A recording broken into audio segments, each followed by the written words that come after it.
and prepare to enter Basgiath War College.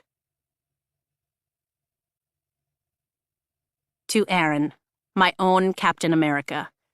Through the deployments, the moves, the sunniest highs, and the darkest lows, it's always been you and me, kiddo. Here's to the artists. You hold the power to shape the world. The following text has been faithfully transcribed from Navarian into the modern language by Jesinia Nailwart, curator of the Scribe Quadrant of Basgiath War College. All events are true, and names have been preserved to honor the courage of those fallen. May their souls be commended to Malak. Chapter 1. A quote from Article 1, Section 1, the Dragon Rider's Codex. A dragon without its rider is a tragedy. A rider without their dragon is dead. Conscription Day is always the deadliest. Maybe that's why the sunrise is especially beautiful this morning. Because I know it might be my last. I tighten the straps of my heavy canvas rucksack and trudge up the wide staircase of the stone fortress I call home. My chest heaves with exertion, my lungs burning by the time I reach the stone corridor leading to General Sorengale's office. This is what 6 months of intense physical training has given me. The ability to barely climb 6 flights of stairs with a 30-pound pack. I'm so fucked. The thousands of 20-year-olds waiting outside the gate to enter their chosen quadrant for service are the smartest and strongest in Navarre. Hundreds of them have been preparing for the Riders' Quadrant, the chance to become one of the elite, since birth. I've had exactly 6 months. The expressionless guards lining the wide hallway at the top of the landing avoid my eyes as I pass, but that's nothing new. Besides, being ignored is the best possible scenario for me. Basgiath War College isn't known for being kind to, well, anyone. Even those of us whose mothers are in command. Every Navarian officer, whether they chose to be schooled as healers, scribes, infantry, or riders, is molded within these cruel walls over 3 years. Honed into weapons to secure our mountainous borders from the violent invasion attempts of the Kingdom of Poromil and their Griffin riders. The weak don't survive here, especially not in the Riders' Quadrant. The dragons make sure of that. "You're sending her to die!" A familiar voice thunders through the general's thick wooden door, and I gasp. There's only one woman on the continent foolish enough to raise her voice to the general. But she's supposed to be on the border with the Eastern Wing. Mira. There's a muffled response from the office, and I reach for the door handle. "She doesn't stand a chance!" Mira shouts as I force the heavy door open, and the weight of my pack shifts forward, nearly taking me down. Shit. The general curses from behind her desk, and I grab onto the back of the crimson-upholstered couch to catch my balance. "Damn it, Mom, she can't even handle her rucksack!" Mira snaps, rushing to my side. "I'm fine." My cheeks heat with mortification, and I force myself upright. She's been back for 5 minutes and is already trying to save me. Because you need saving, you fool. I don't want this. I don't want any part of this Riders' Quadrant shit. It's not like I have a death wish. I would have been better off failing the admission test to Basgiath and going straight to the army with the majority of conscripts. But I can handle my rucksack, and I will handle myself. Oh, Violet. Worried brown eyes look down at me as strong hands brace my shoulders. "Hi, Mira." A smile tugs at the corners of my mouth. She might be here to say her goodbyes, but I'm just glad to see my sister for the first time in years. Her eyes soften, and her fingers flex on my shoulders like she might pull me into a hug, but she steps back and turns to stand at my side, facing our mother. "You can't do this." "It's already done." Mom shrugs, the lines of her fitted black uniform rising and falling with the motion. I scoff. So much for the hope of a reprieve. Not that I ever should have expected or even hoped for an ounce of mercy from a woman who's been made famous for her lack of it. Then undo it, Mira seethes. She spent her whole life training to become a scribe. She wasn't raised to be a rider. Well, she certainly isn't you, is she, Lieutenant Soren Gale? Mom braces her hands on the immaculate surface of her desk and leans in slightly as she stands, looking us over with narrowed, appraising eyes that mirror the dragons carved into the furniture's massive legs. I don't need the prohibited power of mind reading to know exactly what she sees. At 26 years old, Mira's a younger version of our mother. She's tall, with strong, powerful muscles toned from years of sparring and hundreds of hours spent on the back of her dragon. Her skin practically glows with health, and her golden brown hair is sheared short for combat in the same style as Mom's. But more than looks, she carries the same arrogance, the unwavering conviction that she belongs in the sky. She's a rider, through and through. She's everything I'm not, and the disapproving shake of Mom's head says she agrees. I'm too short, too frail. What curves I do have should be muscle. And my traitorous body makes me embarrassingly vulnerable. Mom walks toward us, her polished black boots gleaming in the mage lights that flicker from the sconces. She picks up the end of my long braid, scoffs at the section just above my shoulders, where the brown strands start to lose their warmth of color and slowly fade to a steely metallic silver by the ends, and then drops it. Pale skin, pale eyes, pale hair. Her gaze siphons every ounce of my confidence down to the marrow in my bones. It's like that fever stole all your coloring along with your strength.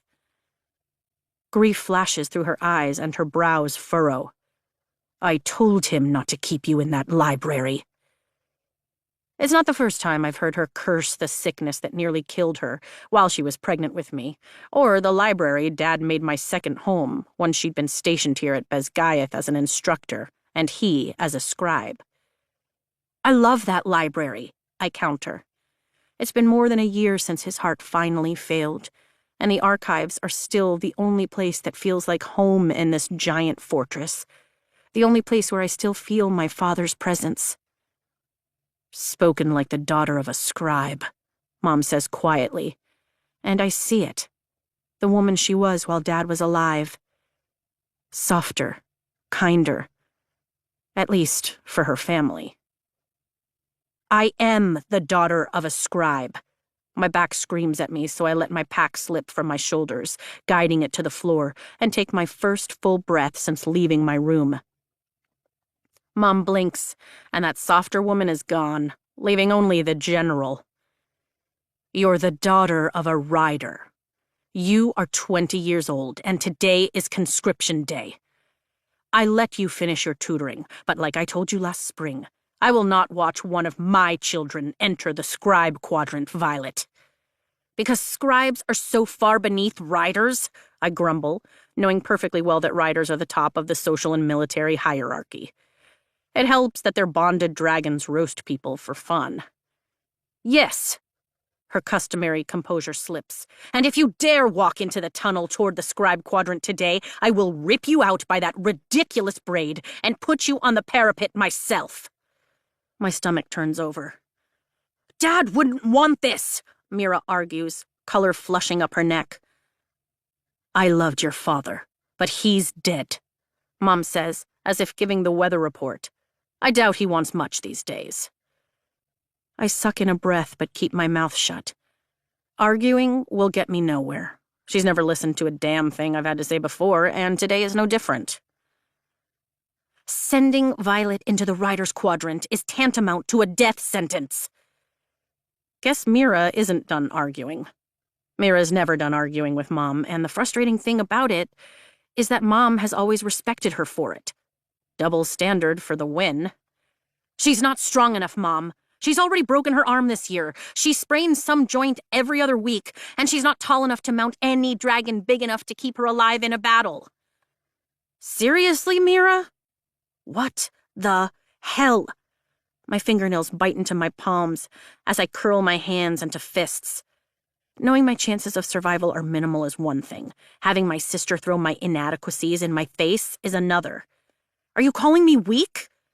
No, Mira squeezes my hand. Just fragile. That's not any better. Dragons don't bond fragile women. They incinerate them. So she's small. Mom scans me up and down, taking in the generous fit of the cream-belted tunic and pants I selected this morning for my potential execution. I snort. Are we just listing my faults now? I never said it was a fault. Mom turns to my sister. Mira, Violet deals with more pain before lunch than you do in an entire week. If any of my children is capable of surviving the Rider's Quadrant, it's her. My eyebrows rise. That sounded an awful lot like a compliment, but with Mom, I'm never quite sure. How many Rider candidates die on conscription day, Mom? 40? 50? Are you that eager to bury another child? Mira seethes. I cringe as the temperature in the room plummets, courtesy of Mom's storm-wielding signet power she channels through her dragon, Imsir. My chest tightens at the memory of my brother. No one has dared to mention Brennan or his dragon in the 5 years since they died fighting the Tirish rebellion in the south. Mom tolerates me and respects Mira, but she loved Brennan. Dad did too. His chest pain started right after Brennan's death. Mom's jaw tightens, and her eyes threaten retribution as she glares at Mira. My sister swallows but holds her own in the staring competition. Mom, I start. She didn't mean... Get out, Lieutenant. Mom's words are soft puffs of steam in the frigid office. Before I report you absent from your unit without leave. Mira straightens her posture, nods once, and pivots with military precision. Then strides for the door without another word, grabbing a small rucksack on the way out. It's the first time Mom and I have been alone in months. Her eyes meet mine and the temperature rises as she takes a deep breath. You scored in the top quarter for speed and agility during the entrance exam. You'll do just fine. All Sorengales do just fine. She skims the backs of her fingers down my cheek, barely grazing my skin. So much like your father, she whispers before clearing her throat and backing up a few steps. Guess there are no meritorious service awards for emotional availability. I won't be able to acknowledge you for the next 3 years, she says, sitting back on the edge of her desk. Since as commanding general of Basgiath, I'll be your far superior officer. I know. It's the least of my concerns, considering she barely acknowledges me now. You won't get any special treatment just because you're my daughter either. If anything, they'll come after you harder to make you prove yourself. She arches an eyebrow. Well aware. Good thing I've been training with Major Gilstead for the last several months since Mom made her decree. She sighs and forces a smile. Then, I guess I'll see you in the valley at Threshing, candidate. Though you'll be a cadet by sunset, I suppose. Or dead. Neither of us says it. Good luck, candidate Sorengale. She moves back behind her desk, effectively dismissing me. Thank you, General. I heft my pack onto my shoulders and walk out of her office. A guard closes the door behind me.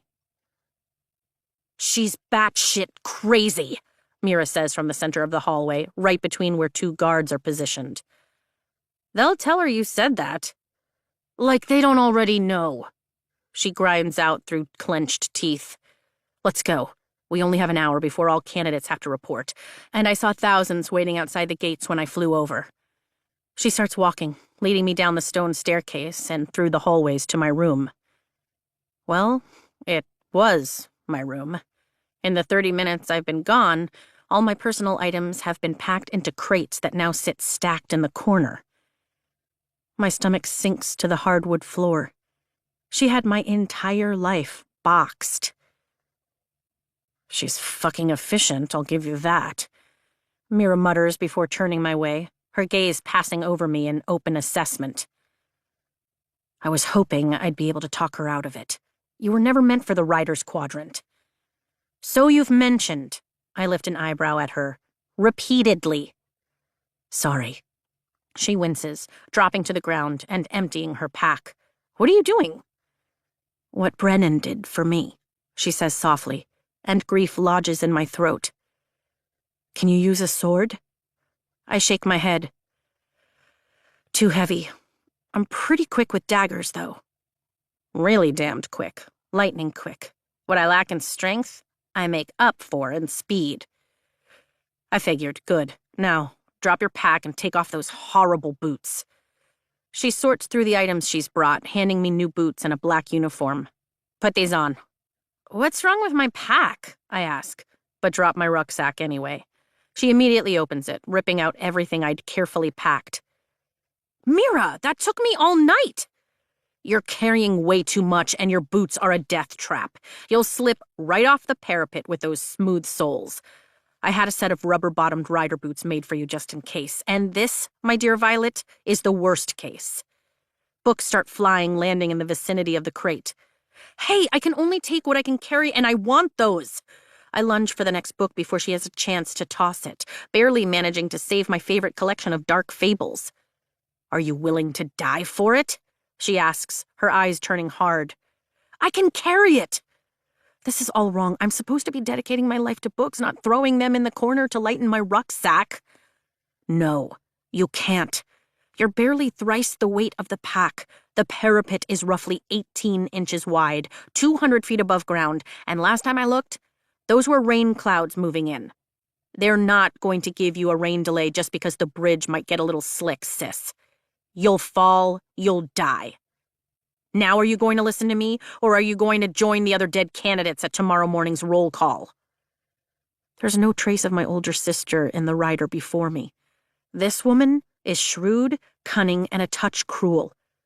This is the woman who survived all 3 years with only one scar, the one her own dragon gave her during threshing. Because that's all you'll be. Another tombstone. Another name scorched in stone. Ditch the books. Dad gave this one to me, I murmur, pressing the book against my chest. Maybe it's childish, just a collection of stories that warn us against the lure of magic and even demonized dragons. But it's all I have left. She sighs. Is it that old book of folklore about dark-wielding vermin and their wyvern? Haven't you read it 1,000 times already? Probably more, I admit. And they're venin, not vermin. Dad and his allegories, she says. Just don't try to channel power without being a bonded rider, and red-eyed monsters won't hide under your bed, waiting to snatch you away on their 2-legged dragons to join their dark army. She retrieves the last book I packed from the rucksack and hands it to me. Ditch the books. Dad can't save you. He tried. I tried. Decide, Violet. Are you going to die a scribe or live as a rider? I glance down at the books in my arms and make my choice. You're a pain in the ass. I put the fables in the corner, but keep the other tome in my hands as I face my sister. A pain in the ass who is going to keep you alive. What's that one for? She challenges. Killing people. I hand it back to her. A slow smile spreads across her face. Good. You can keep that one. Now, get changed while I sort out the rest of this mess. The bell rings high above us. We have 45 minutes. I dress quickly, but everything feels like it belongs to someone else, though it's obviously tailored to my size. My tunic is replaced by a tight-fitting black shirt that covers my arms, and my breezy pants are exchanged for leather ones that hug every curve. Then she laces me into a vest-style corset over the shirt. Keeps it from rubbing, she explains. Like the gear riders wear into battle. Have to admit, the clothes are pretty badass, even if I feel like an imposter. Gods, this is really happening. Exactly, because that's what you're doing. Going into battle. The combination of leather and a fabric I don't recognize covers me from collarbone to just below my waist, wrapping over my breasts and crossing up and over my shoulders. I finger the hidden sheaths sewn diagonally along the rib cage. For your daggers. I only have 4. I grab them from the pile on the floor. You'll earn more. I slide my weapons into the sheaths, as though my ribs themselves have become weapons. The design is ingenious. Between my ribs and the sheaths at my thighs, the blades are easily accessible. I barely recognize myself in the mirror. I look like a rider. I still feel like a scribe. Minutes later, half of what I packed is piled onto the crates. She's repacked my rucksack, discarding anything deemed unnecessary and almost everything sentimental, while word-vomiting advice about how to survive in the quadrant. Then, she surprises me by doing the most sentimental thing ever, telling me to sit between her knees so she can braid my hair into a crown. It's like I'm a kid again instead of a full-grown woman, but I do it. What is this? I test the material just above my heart, scratching it with my fingernail. Something I designed, she explains, tugging my braid painfully tight against my scalp. I had it specially made for you with Tyne's scales sewn in, so be careful with it. Dragon scales? I jerk my head back to look at her. How? Tyne is huge. I happen to know a rider whose powers can make big things very small. A devious smile plays across her lips. And smaller things, much, much bigger. I roll my eyes. Mira's always been more vocal about her men than I have been. About all 2 of them. I mean, how much bigger? She laughs, then tugs on my braid. Head forward. You should have cut your hair. She pulls the strands tight against my head and resumes weaving. It's a liability in sparring and in battle, not to mention being a giant target. No one else has hair that fades out to silver like this, and they'll already be aiming for you. You know very well the natural pigment seems to gradually abandon it, no matter the length. My eyes are just as indecisive, a light hazel of varying blues and ambers that never seem to favor either actual color. Besides, other than everyone else's concern for the shade, my hair is the only thing about me that's perfectly healthy. Cutting it would feel like I'm punishing my body for finally doing something well, and it's not like I feel the need to hide who I am. You're not. Mira yanks on my braid, pulling my head back, and our eyes lock. You're the smartest woman I know. Don't forget that. Your brain is your best weapon. Outsmart them, Violet. Do you hear me? I nod, and she loosens her grip, then finishes the braid and pulls me to my feet as she continues to summarize years of knowledge into 15 harried minutes, barely pausing to breathe. Be observant. Quiet is fine, but make sure you notice everything and everyone around you to your advantage. You've read the Codex? A few times. The rulebook for the Riders Quadrant is a fraction of the length of the other divisions, probably because riders have trouble obeying rules. Good. Then you know that the other riders can kill you at any time, and the cutthroat cadets will try. Fewer cadets mean better odds at threshing. There are never enough dragons willing to bond, and anyone reckless enough to get themselves killed isn't worthy of a dragon anyway. Except when sleeping. It's an executable offense to attack any cadet while sleeping. Article 3, yes, but that doesn't mean you're safe at night. Sleep in this if you can. She taps the stomach of my corset. Rider Black is supposed to be earned. You sure I shouldn't wear my tunic today? I skim my hands over the leather. The wind up on the parapet will catch any spare cloth like a sail. She hands me my now much lighter pack. The tighter your clothes, the better off you are up there. And in the ring, once you start sparring, wear the armor at all times. Keep your daggers on you at all times. She points to the sheaths down her thighs. Someone's going to say I didn't earn them. You're a Sorengale, she responds, as if that's answer enough. Fuck what they say. And you don't think the dragon scales are cheating? There's no such thing as cheating once you climb the turret. There's only survival and death. The bell chimes. Only 30 minutes left. She swallows. It's almost time. Ready? No. Neither was I. A wry smile lifts a corner of her mouth, and I'd spent my life training for it. I'm not going to die today. I sling my pack over my shoulders and breathe a little easier than this morning. It's infinitely more manageable. The halls of the central administrative part of the fortress are eerily quiet as we wind our way down through various staircases, but the noise from outside grows louder the lower we descend. Through the windows, I see thousands of candidates hugging their loved ones and saying their goodbyes on the grassy fields just beneath the main gate. From what I've witnessed every year, most families hold on to their candidates right up to the very last bell. The 4 roads leading to the fortress are clogged with horses and wagons, especially where they converge in front of the college. But it's the empty ones at the edge of the fields that make me nauseous. They're for the bodies. Right before we round the last corner that will lead to the courtyard, Mira stops. What is... Oof! She yanks me against her chest, hugging me tight in the relative privacy of the corridor. I love you, Violet. Remember everything I've told you. Don't become another name on the death roll. Her voice shakes, and I wrap my arms around her, squeezing tight. I'll be all right, I promise. She nods, her chin bumping against the top of my head. I know. Let's go. That's all she says before pulling away and walking into the crowded courtyard just inside the main gate to the fortress. Instructors, commanders, and even our mother are gathered informally, waiting for the madness outside the walls to become the order within. Out of all the doors in the War College, the main gate is the only one no cadet will enter today, since each quadrant has its own entrance and facilities.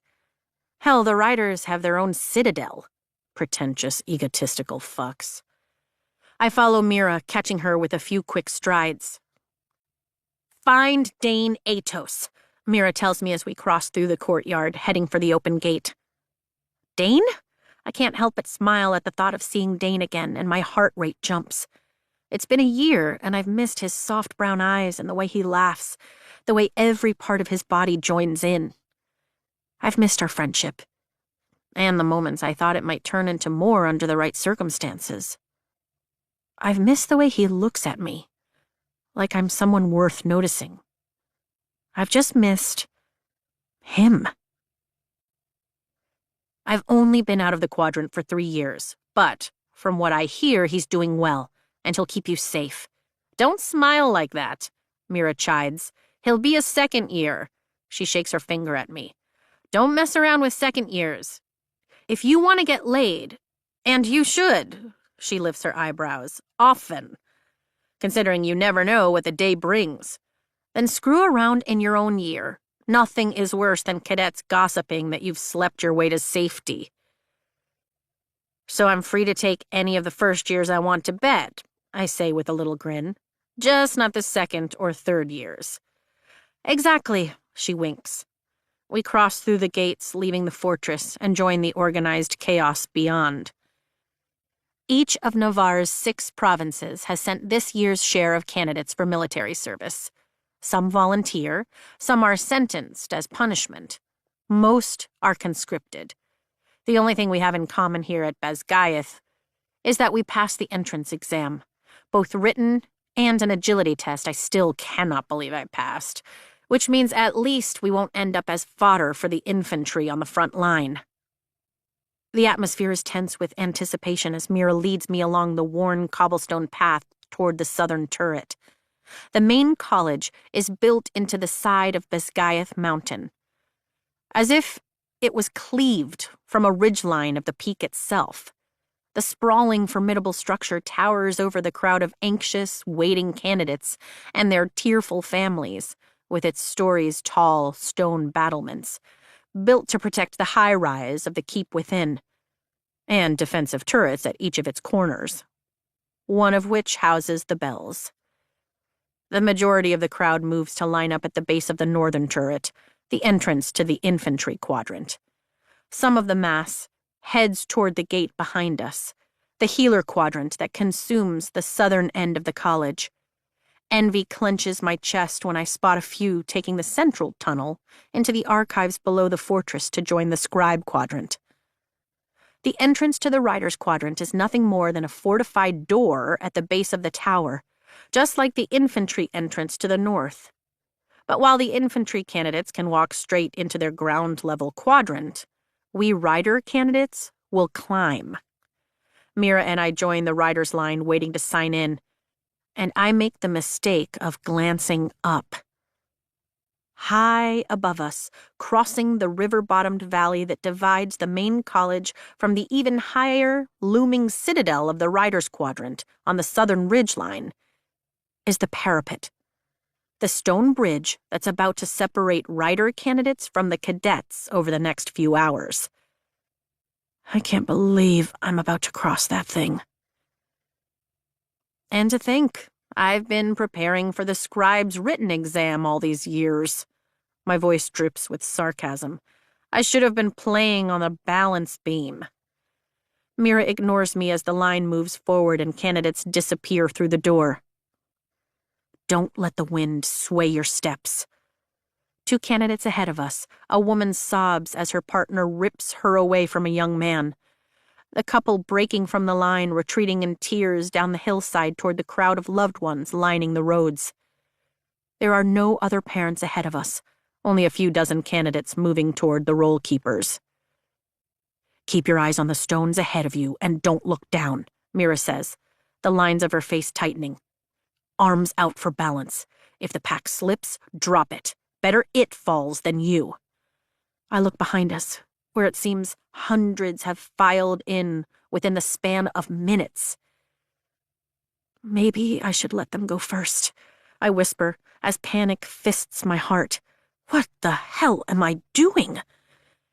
No, Mira answers. The longer you wait on those steps, she motions toward the tower, the greater your fear has a chance to grow. Cross the parapet before the terror owns you. The line moves, and the bell chimes again. It's 8 o'clock. Sure enough, the crowd of thousands behind us has separated fully into their chosen quadrants, all lined up to sign the roll and begin their service. Focus, Mira snaps, and I whip my head forward. This might sound harsh, but don't seek friendships in there, Violet. Forge alliances. There are only 2 ahead of us now. A woman with a full pack, whose high cheekbones and oval face remind me of renderings of Amari, the queen of the gods. Her dark brown hair is worn in several rows of short braids that just touch the equally dark skin of her neck. The second is the muscular blonde man with the woman crying over him. He's carrying an even bigger rucksack. I look around the pair toward the roll-keeping desk, and my eyes widen. Is he? I whisper. Mira glances and mutters a curse. A separatist's kid? Yep.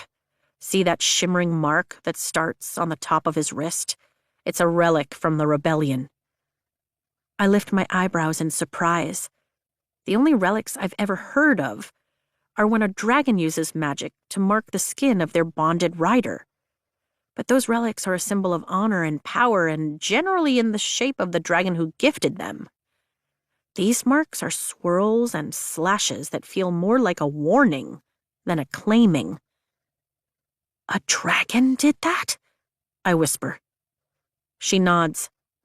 Mom says General Melgren's dragon did it to all of them when he executed their parents, but she wasn't exactly open to further discussion on the topic. Nothing like punishing the kids to deter more parents from committing treason. It seems cruel. But the first rule of living at Besgaeth is never question a dragon. They tend to cremate anyone they find rude. Most of the marked kids who carry rebellion relics are from Tyrrendor, of course, but there are a few whose parents turned traitor from the other provinces. The blood drains from her face, and she grips the straps of my pack, turning me to face her. I just remembered.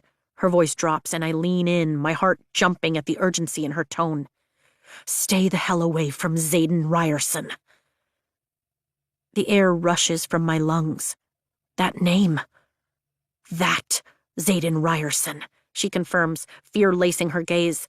He's a third year, and he will kill you the second he finds out who you are. His father was the great betrayer. He led the rebellion, I say quietly. What is Xaden doing here? All the children of the leaders were conscripted as punishment for their parents' crimes. Mira whispers as we shuffle sideways, moving with the line. Mom told me they never expected Ryerson to make it past the parapet. Then they figured a cadet would kill him, but once his dragon chose him. She shakes her head. Well, there's nothing much that can be done then. He's risen to the rank of wing leader. That's bullshit, I seethe. He's sworn allegiance to Navarre, but I don't think that will stop him where you're concerned. Once you get across the parapet, because you will make it across, find Dane. He'll put you in a squad, and we'll just hope it's far from Ryerson. She grips my straps tighter. Stay away from him. Noted. I nod. Next, a voice calls from behind the wooden table that bears the rolls of the rider's quadrant. The marked rider I don't know is seated next to a scribe I do, and Captain Fitzgibbon's silver eyebrows rise over his weathered face. Violet Sorengale? I nod, picking up the quill and signing my name on the next empty line on the roll. But I thought you were meant for the scribe quadrant, Captain Fitzgibbon says softly. I envy his cream-colored tunic, unable to find the words. General Sorengale chose otherwise, Mira supplies. Sadness fills the older man's eyes. Pity, you had so much promise. By the gods, the rider next to Captain Fitzgibbon says. You're Mira Sorengale? His jaw drops, and I can smell his hero worship from here. I am, she nods. This is my sister Violet. She'll be a first year. If she survives the parapet, someone behind me snickers. Wind just might blow her right off. You fought at Strathmore, the rider behind the desk says with awe. They gave you the Order of the Talon for taking out that battery behind enemy lines. The snickering stops. As I was saying, Mira puts a hand at the small of my back. This is my sister Violet. You know the way. The captain nods and points to the open door into the turret. It looks ominously dark in there, and I fight the urge to run like hell. I know the way, she assures him, leading me past the table so the snickering asshole behind me can sign the roll. We pause at the doorway and turn toward each other. Don't die, Violet. I'd hate to be an only child. She grins and walks away, sauntering past the line of gawking candidates as word spreads of exactly who she is and what she's done. Tough to live up to that, the woman ahead of me says from just inside the tower. It is, I agree, gripping the straps of my rucksack and heading into the darkness. My eyes adjust quickly to the dim light coming in through the equidistant windows along the curved staircase. Sorengale as in, the woman asks, looking over her shoulder as we begin to climb the hundreds of stairs that lead to our possible deaths. Yep, there's no railing, so I keep my hand on the stone wall as we rise higher and higher. The general? The blonde guy ahead of us asks. The same one, I answer, offering him a quick smile. Anyone whose mother holds on that tight can't be that bad, right? Wow, nice leathers, too, he smiles back. Thanks, they're courtesy of my sister. I wonder how many candidates have fallen off the edge of the steps and died before they even reach the parapet, the woman says, glancing down the center of the staircase as we climb higher. 2 last year, I tilt my head when she glances back. Well, 3 if you count the girl one of the guys landed on. The woman's brown eyes flare, but she turns back around and keeps climbing. How many steps are there? She asks. 250, I answer, and we climb in silence for another 5 minutes. Not too bad, she says with a bright smile as we near the top, and the line comes to a halt. I'm Rhiannon Mateus, by the way. Dylan, the blonde guy responds with an enthusiastic wave. Violet. I give them a tense smile of my own, blatantly ignoring Mira's earlier suggestion that I avoid friendships and only forge alliances. I feel like I've been waiting my entire life for this day. Dylan shifts his pack on his back. Can you believe we actually get to do this? It's a dream come true. Right. Naturally, every other candidate but me is excited to be here. This is the only quadrant at Besgaiath that doesn't accept conscripts, only volunteers. I can't fucking wait, Rhiannon's smile widens. I mean, who wouldn't want to ride a dragon? Me? Not that it doesn't sound fun in theory, it does. It's just the abhorrent odds of surviving to graduation that sour my stomach. Do your parents approve? Dylan asks, because my mom's been begging me to change my mind for months. I keep telling her that I'll have better chances for advancement as a rider, but she wanted me to enter the healer quadrant. Mine always knew I wanted this, so they've been pretty supportive. Besides, they have my twin to dote on. Reagan's already living her dream, married and expecting a baby. Rhiannon glances back at me. What about you? Let me guess. With a name like Sorengale, I bet you were the first to volunteer this year. I was more like voluntold. My answer is far less enthusiastic than hers. Gotcha. And riders do get way better perks than other officers, I say to Dylan as the line moves upward again. The snickering candidate behind me catches up, sweating and red. Look who isn't snickering now. Better pay, more leniency with the uniform policy, I continue. No one gives a shit what riders wear as long as it's black. The only rules that apply to riders are the ones I've memorized from the Codex. And the right to call yourself a supreme badass, Rhiannon adds. That too, I agree. Pretty sure they issue you an ego with your flight leathers. Plus, I've heard that riders are allowed to marry sooner than the other quadrants, Dylan adds. True, right after graduation. If we survive. I think it has something to do with wanting to continue bloodlines. Most successful riders are legacies. Or because we tend to die sooner than the other quadrants, Rhiannon muses. I'm not dying, Dylan says with way more confidence than I feel as he tugs a necklace from under his tunic to reveal a ring dangling from the chain. She said it would be bad luck to propose before I left, so we're waiting until graduation. He kisses the ring and tucks the chain back under his collar. The next 3 years are going to be long ones, but they'll be worth it. I keep my sigh to myself, though that might be the most romantic thing I've ever heard. You might make it across the parapet, the guy behind us sneers. This one here is a breeze away from the bottom of the ravine. I roll my eyes. Shut up and focus on yourself, Rhiannon snaps, her feet clicking against the stone as we climb. The top comes into sight, the doorway full of muddled light. Mira was right.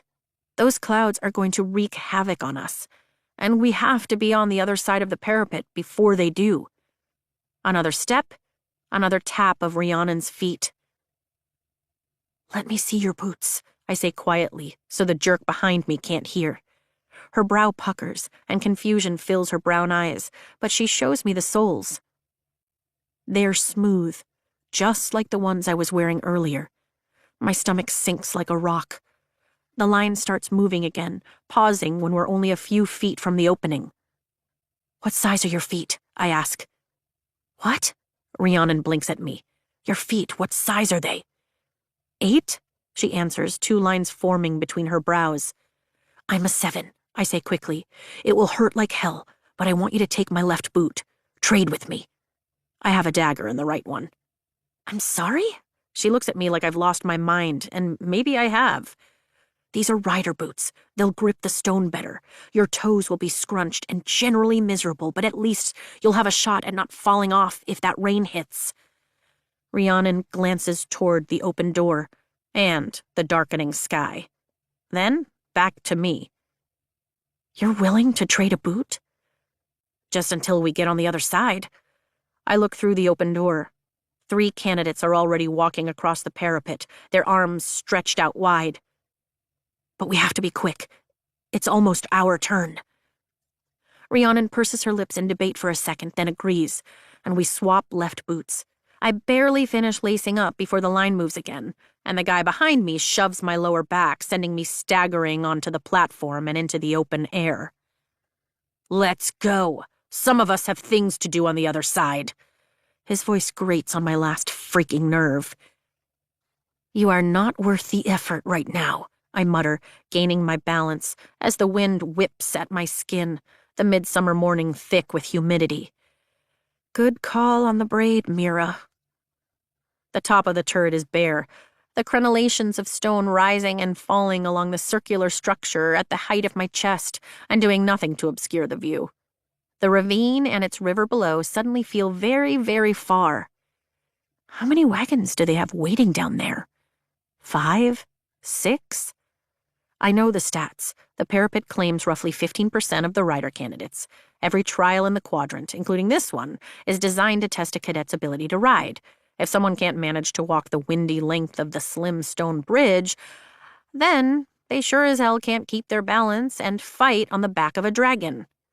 And as for the death rate, I guess every other rider thinks the risk is worth the glory, or has the arrogance to think they won't fall. I'm not in either camp. Nausea has me holding my stomach, and I breathe in through my nose and out through my mouth as I walk the edge behind Rhiannon and Dylan, my fingers skimming the stonework as we wind our way toward the parapet. 3 riders wait at the entrance, which is nothing more than a gaping hole in the wall of the turret. One with ripped-off sleeves records names as candidates step out onto the treacherous crossing. Another, who's shaved all his hair with the exception of a strip down the top center, instructs Dylan as he moves into position, patting his chest like the ring hidden there will bring him luck. I hope it does. The third turns in my direction, and my heart simply stops. He's tall, with wind-blown black hair and dark brows. The line of his jaw is strong and covered by warm, tawny skin and dark stubble. And when he folds his arms across his torso, the muscles in his chest and arms ripple, moving in a way that makes me swallow. And his eyes. His eyes are the shade of gold-flecked onyx. The contrast is startling, jaw-dropping even. Everything about him is.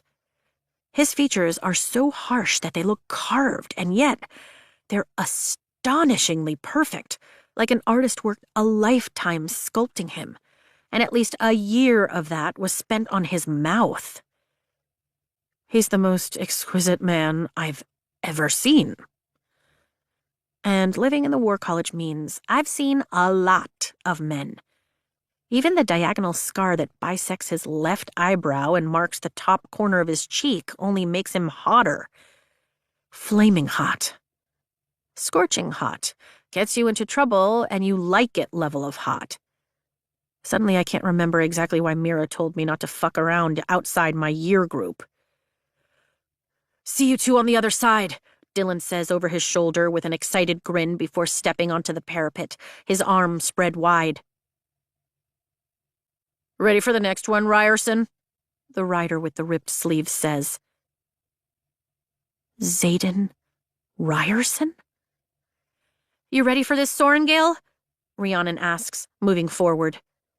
The black-haired rider snaps his gaze to mine, turning fully toward me, and my heart thunders for all the wrong reasons. A rebellion relic, curving in dips and swirls, starts at his bare left wrist, then disappears under his black uniform to appear again at his collar, where it stretches and swirls up his neck, stopping at his jawline.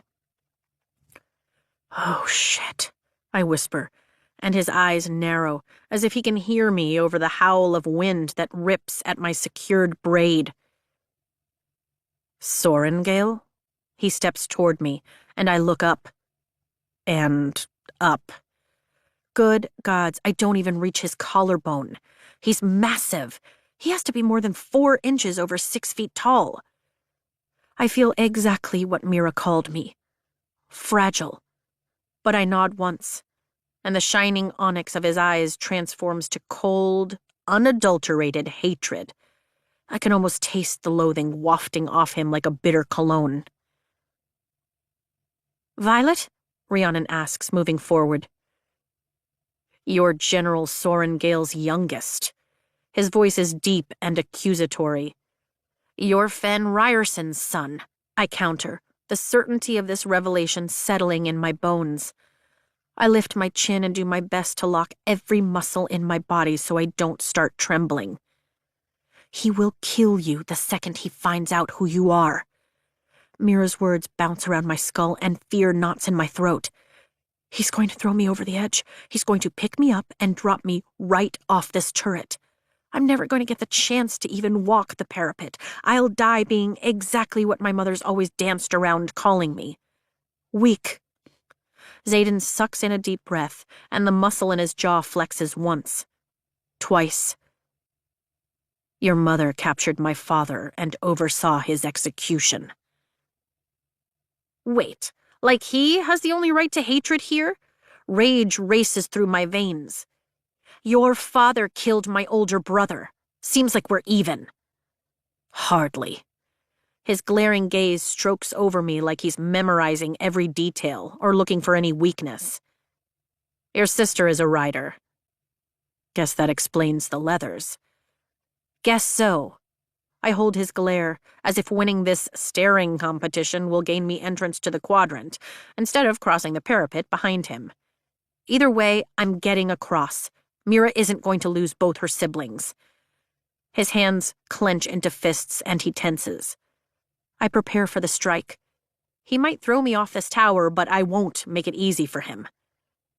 "You all right?" Rhiannon asks, her gaze jumping between Xaden and me. He glances at her. "Your friends?" "We met on the stairs," she says, squaring her shoulders. He looks down, noting our mismatched shoes, and arches a brow. His hands relax. "Interesting." "Are you going to kill me?" I lift my chin another inch.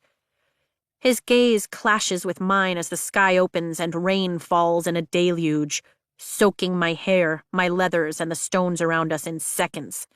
A scream rends the air, and Rhiannon and I both jerk our attention to the parapet, just in time to see Dylan slip. I gasp, my heart jolting into my throat. He catches himself, hooking his arms over the stone bridge as his feet kick beneath him, scrambling for a purchase that isn't there. "Pull yourself up, Dylan!" Rhiannon shouts. Oh, gods! My hand flies to cover my mouth, but he loses his grip on the water-slick stone and falls, disappearing from view. The wind and rain steal any sound his body might make in the valley below. They steal the sound of my muffled cry, too. Xaden never takes his eyes from me, watching silently with a look I can't interpret as I bring my horrified gaze back to his. "Why would I waste my energy killing you when the parapet will do it for me?" A wicked smile curves his lips. "Your turn." Chapter 2. A quote from Major Offendra's Guide to the Writer's Quadrant, unauthorized edition. There's a misconception that it's kill or be killed in the Writer's Quadrant. Writers as a whole aren't out to assassinate other cadets. Unless there's a shortage of dragons that year, or a cadet is a liability to their wing. Then, things may get interesting. I will not die today. The words become my mantra, repeating in my head as Rhiannon gives her name to the rider, keeping tally at the opening to the parapet. The hatred in Xaden's stare burns the side of my face like a palpable flame, and even the rain pelting my skin with each gust of wind doesn't ease the heat, or the shiver of dread that jolts down my spine. Dylan is dead.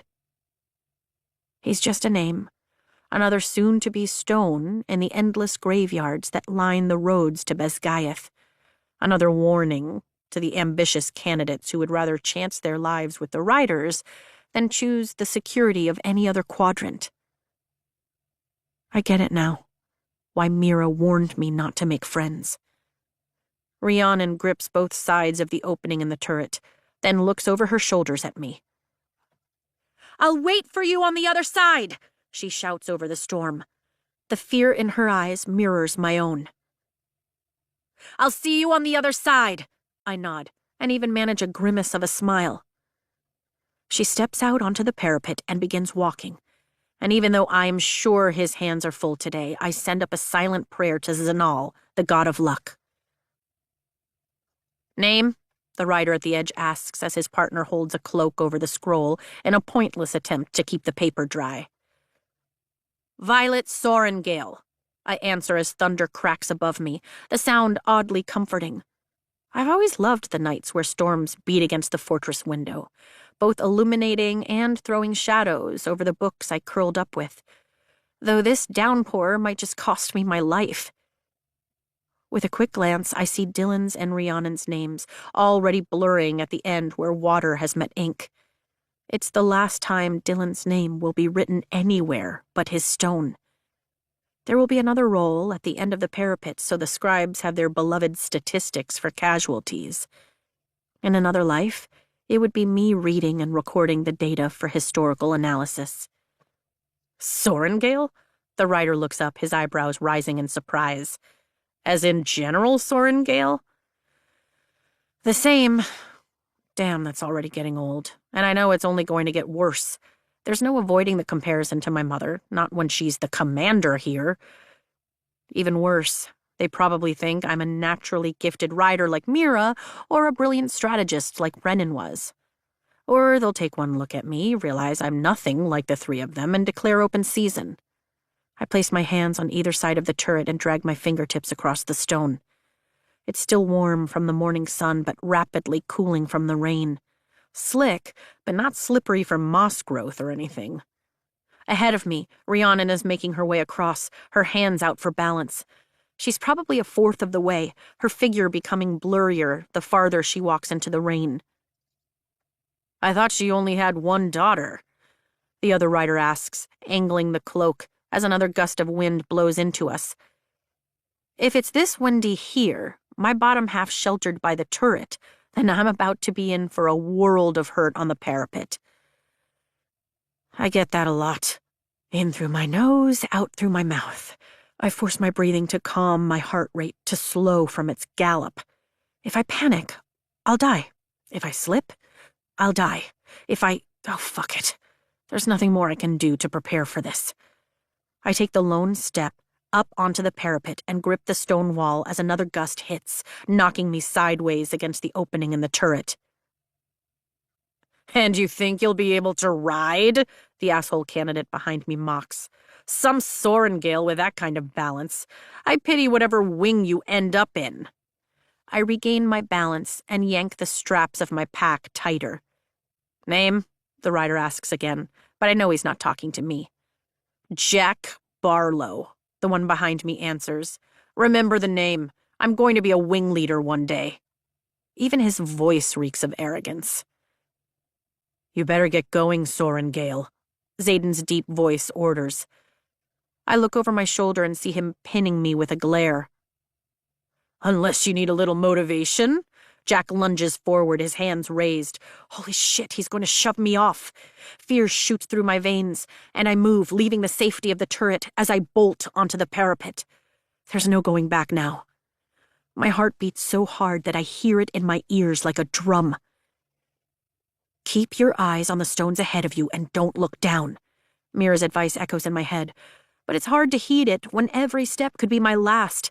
I throw my arms out for balance, then take the measured, mini strides I practiced with Major Gilstead in the courtyard. But with the wind, the rain, and the 200-foot drop, this is nothing like practice.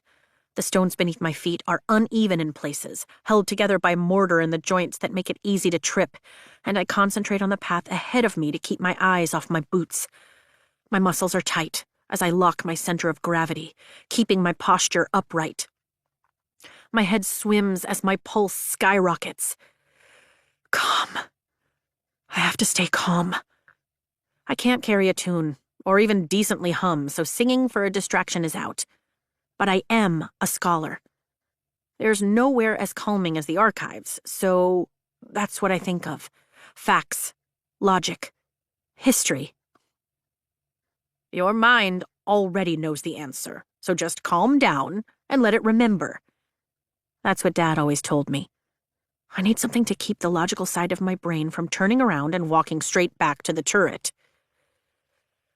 The continent is home to 2 kingdoms, and we've been at war for 400 years. I recite, using the basic simple data that has been drilled into me for easy recall in preparation for the scribe's test. Step after step, I make my way across the parapet. Navarre, my home, is the larger kingdom with 6 unique provinces.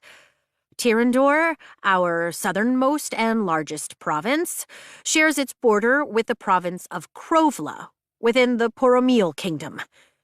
Each word calms my breathing and steadies my heart rate, lessening the dizziness.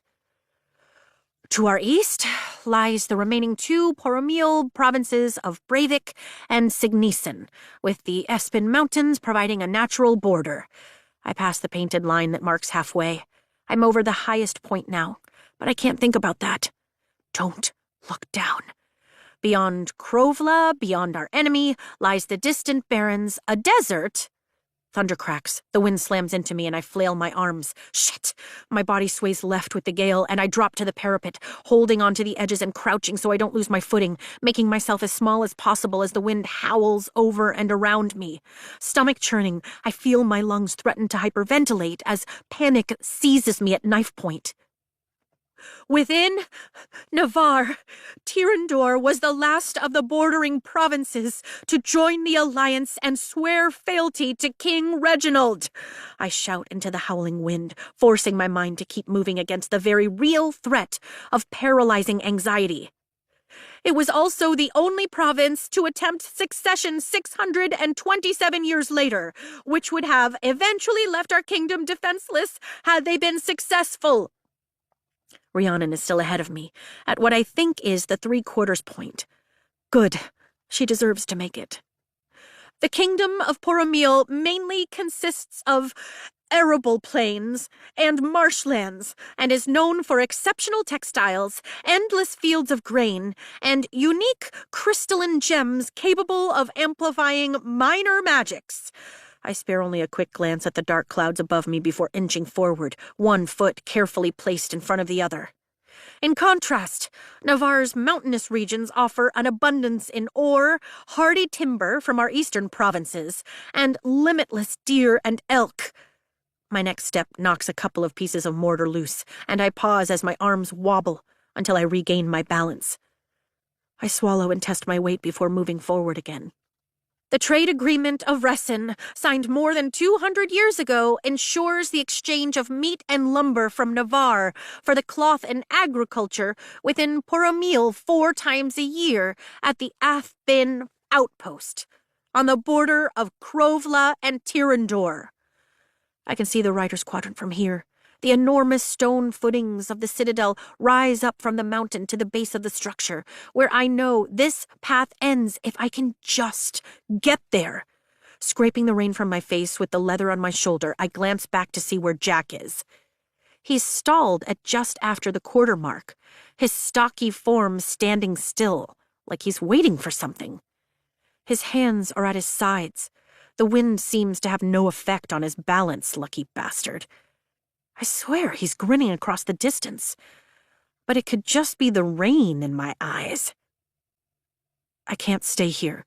Living to see the sunrise means I have to keep moving. Fear can't rule my body. Squeezing the muscles of my legs together for balance, I slowly let go of the stone beneath me and stand. Arms out. Walk. I need to get as far as possible before the next gust of wind. I look back over my shoulder to see where Jack is, and my blood chills to ice. He's turned his back on me and is facing the next candidate, who wobbles dangerously as he approaches. Jack grabs the gangly boy by the straps of his overpacked rucksack, and I watch, shock locking my muscles as Jack throws the scrawny candidate from the parapet like a sack of grain. A scream reaches my ears for an instant before fading as he falls out of sight. Holy shit. You're next, Soren Gale, Jack bellows, and I jerk my gaze from the ravine to see him pointing at me, a sinister smile curving his mouth. Then he comes for me, his strides eating up the distance between us with horrifying speed. Move, now! Tyrrendor encompasses the southwest of the continent, I recite, my steps even but panicked on the slick, narrow path, my left foot slipping a little at the beginning of each step, made up of hostile mountainous terrain and bordered by the Emerald Sea to the west and the Arctile Ocean to the south. Tyrrendor is nearly impenetrable, though separated geographically by the cliffs of Draelor, a natural protective barrier.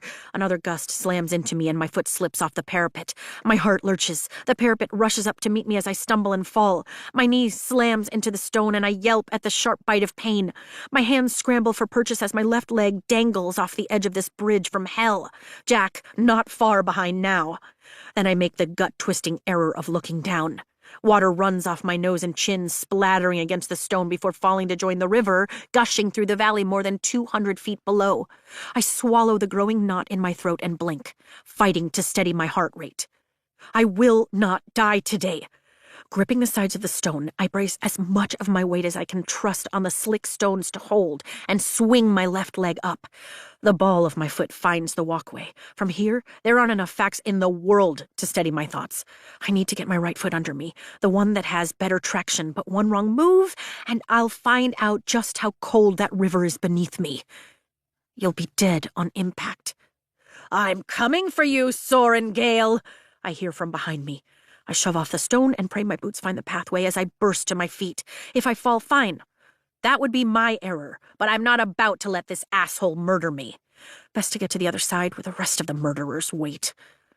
Not that everyone in the quadrant is going to try to kill me, just the cadets who think I'll be a liability to the wing. There's a reason strength is revered among riders.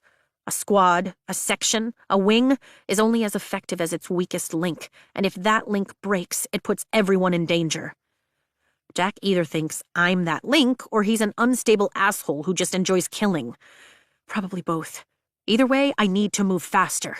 Throwing my arms out to the side, I focus on the end of the path, the courtyard of the Citadel, where Rhiannon steps to safety, and I hustle despite the rain.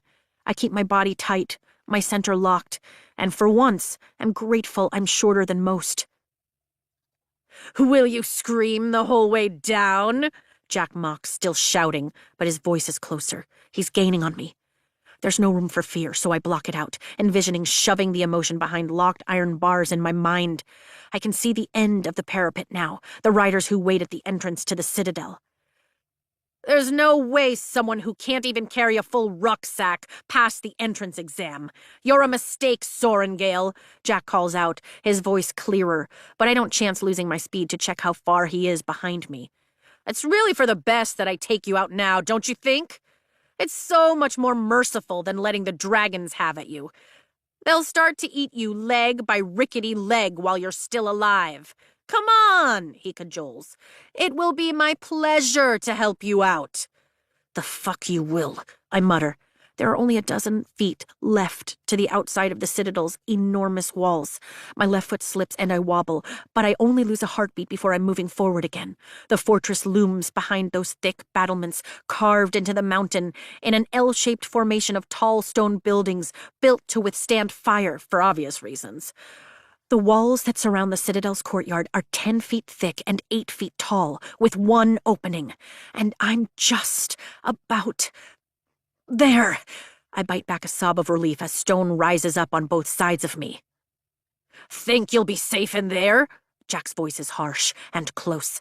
Secure on both sides by the walls, I run the last 10 feet, my heart pounding as adrenaline pushes my body to its max, and his footsteps charge behind me. He lunges for my pack and misses, his hand hitting my hip as we reach the edge. I hurtle forward, jumping the 12 inches off the elevated parapet, down to the courtyard where 2 riders wait. Jack roars in frustration, and the sound grips my heaving chest like a vice. Spinning, I rip a dagger from its sheath, at my ribs just as Jack skids to a halt above me on the parapet, his breath choppy and his face ruddy. Murder is etched in his narrowed, glacial blue eyes as he glares down at me, and where the tip of my dagger now indents the fabric of his breeches against his balls. I think I'll be safe for right now. I manage between ragged breaths, my muscles trembling but my hand more than steady. Will you? Jack vibrates with rage, his thick blonde brows slashing down over arctic blue eyes, every line of his monstrous frame leaning my way, but he doesn't take another step. It is unlawful for a rider to cause another harm, while in a quadrant formation or in the supervisory. Presence of a superior-ranking cadet, I recite from the codex, my heartbeat still in my throat, as it will diminish the efficacy of the wing. And given the crowd behind us, I think it's clear to argue that it's a formation. Article 3, Section, I don't give a shit. He moves, but I hold my ground, and my dagger slices through the first layer of his breeches. I suggest you reconsider. I adjust my stance just in case he doesn't. I might slip. Name, the rider next to me drawls, as if we're the least interesting thing she's seen today. I glance in her direction for a millisecond. She pushes the chin-length, fire-red strands of her hair behind her ear with one hand and holds the roll with the other, watching the scene play out. The 3 silver 4-point stars embroidered on the shoulder of her cloak tell me she's a 3rd year. You're pretty small for a rider, but it looks like you made it. Violet Sorengale, I answer, but 100% of my focus is on Jack again. The rain drips off the lowered ridge of his brow. And before you ask, yes, I'm that Sorengale. Not surprised with that maneuver, the woman says, holding a pen like Mom uses over the roll. It might be the nicest compliment I've ever been given. And what's your name? She asks again. Pretty sure she's asking Jack, but I'm too busy studying my opponent to glance her way. Jack Barlow. There's no sinister little smile on his lips or playful taunts about how he'll enjoy killing me now. There's nothing but pure malice in his features, promising retribution. A chill of apprehension lifts the hairs on my neck. Well, Jack, the male rider on my right says slowly, scratching the trim lines of his dark goatee. He's not wearing a cloak, and the rain soaks into the bevy of patches stitched into a worn leather jacket. Cadet Sorengale has you by the actual balls here, in more ways than one. She's right. Regs state that there's nothing but respect among riders at formation. You want to kill her, you have to do it in the sparring ring or on your own time. That is, if she decides to let you off the parapet, because technically, you're not on the grounds yet. So you are not a cadet. She is. And if I decide to snap her neck the second I step down, Jack growls, and the look in his eyes says he'll do it. Then you get to meet the dragons early, the redhead answers, her tone bland. We don't wait for trials around here, we just execute. What's it going to be, Sorengale? The male rider asks. You going to have Jack here start as a eunuch? Shit, what is it going to be? I can't kill him, not at this angle, and slicing off his balls is only going to make him hate me more, if possible. Are you going to follow the rules? I ask Jack. My head is buzzing, and my arm feels so damned heavy, but I keep my knife on target. Guess I don't have a choice. A corner of his mouth tilts into a sneer, and his posture relaxes as he raises his hands, palms out. I lower my dagger but keep it palmed and ready as I move sideways, toward the redhead keeping roll. Jack steps down into the courtyard, his shoulder knocking mine as he walks by, pausing to lean in close. "You're dead, Sorengale, and I'm going to be the one to kill you." Chapter 3. An excerpt from Colonel Kaori's Field Guide to Dragonkind. Blue dragons descend from the extraordinary Gormphalius line. Known for their formidable size, they are the most ruthless, especially in the case of the rare blue daggertail, whose knife-like spikes at the tip of their tail can disembowel an enemy with one flick. If Jack wants to kill me, he needs to get in line. Besides, I have a feeling Xaden Ryerson is going to beat him to it. "Not today," I respond to Jack, the hilt of my dagger solid in my hand. And I somehow manage to suppress a shudder as he leans over and breathes in. He's scenting me like a fucking dog. Then he scoffs and walks off into the crowd of celebrating cadets and riders that's gathered in the sizable courtyard of the Citadel. It's still early, probably around 9, but already I see there aren't as many cadets as there were candidates ahead of me in line. Based on the overwhelming presence of leather, both the second and third years are here as well, taking stock of the new cadets. The rain eases into a drizzle, as if it had only come to make the hardest test of my life even harder. But I did it. I'm alive. I made it. My body begins to tremble and a throbbing pain erupts in my left knee, the one I slammed on the parapet. I take a step and it threatens to give out on me. I need to bind it before anyone notices. "I think you made an enemy there," the redhead says, casually shifting the lethal crossbow she wears strapped along her shoulder. She glances at me over the scroll with a shrewd look in her hazel eyes as she looks me up and down. "I'd watch your back with that one if I were you." I nod. I'm going to have to watch my back and every other part of my body. The next candidate approaches from the parapet as someone grips my shoulders from behind and spins me. My dagger is halfway up when I realize it's Rhiannon. "We made it!" she grins, giving my shoulders a squeeze. "We made it," I repeat with a forced smile. My thighs are shaking now, but I manage to sheath my dagger at my ribs. Now that we're here, both cadets, can I trust her? "I can't thank you enough. There were at least 3 times I would have fallen off if you hadn't helped me. You were right, those souls were slick as shit. Have you seen the people around here? I swear I just saw a second year with pink streaks in her hair, and one guy has dragon scales tattooed up his entire biceps." "Conformity is for the infantry," I say as she loops her arm through mine and tugs me along toward the crowd. My knee screams, pain radiating up to my hip and down to my foot, and I limp, my weight falling into Rhiannon's side. Damn it. Where did this nausea come from? Why can't I stop shaking? I'm going to fall any second now. There's no way my body can remain upright with this earthquake in my legs or the whirring in my head. "Speaking of which," she says, glancing down, "we need to trade boots. There's a bench." A tall figure in a pristine black uniform steps out of the crowd, charging toward us. And though Rhiannon manages to dodge, I stumble smack into his chest. "Violet?" Strong hands catch my elbows to steady me, and I look up into a pair of familiar, striking brown eyes, flared wide in obvious shock. Relief sweeps through me, and I try to smile, but it probably comes out like a distorted grimace. He seems taller than he was last summer. The beard that cuts across his jaw is new, and he's filled out in a way that makes me blink. Or maybe that's just my vision going hazy at the edges. The beautiful, easygoing smile that starred in way too many of my fantasies is far from the scowl that purses his mouth, and everything about him seems a little harder. But it works for him. The line of his chin, the set of his brow, even the muscles of his biceps are rigid under my fingers as I try to find my balance.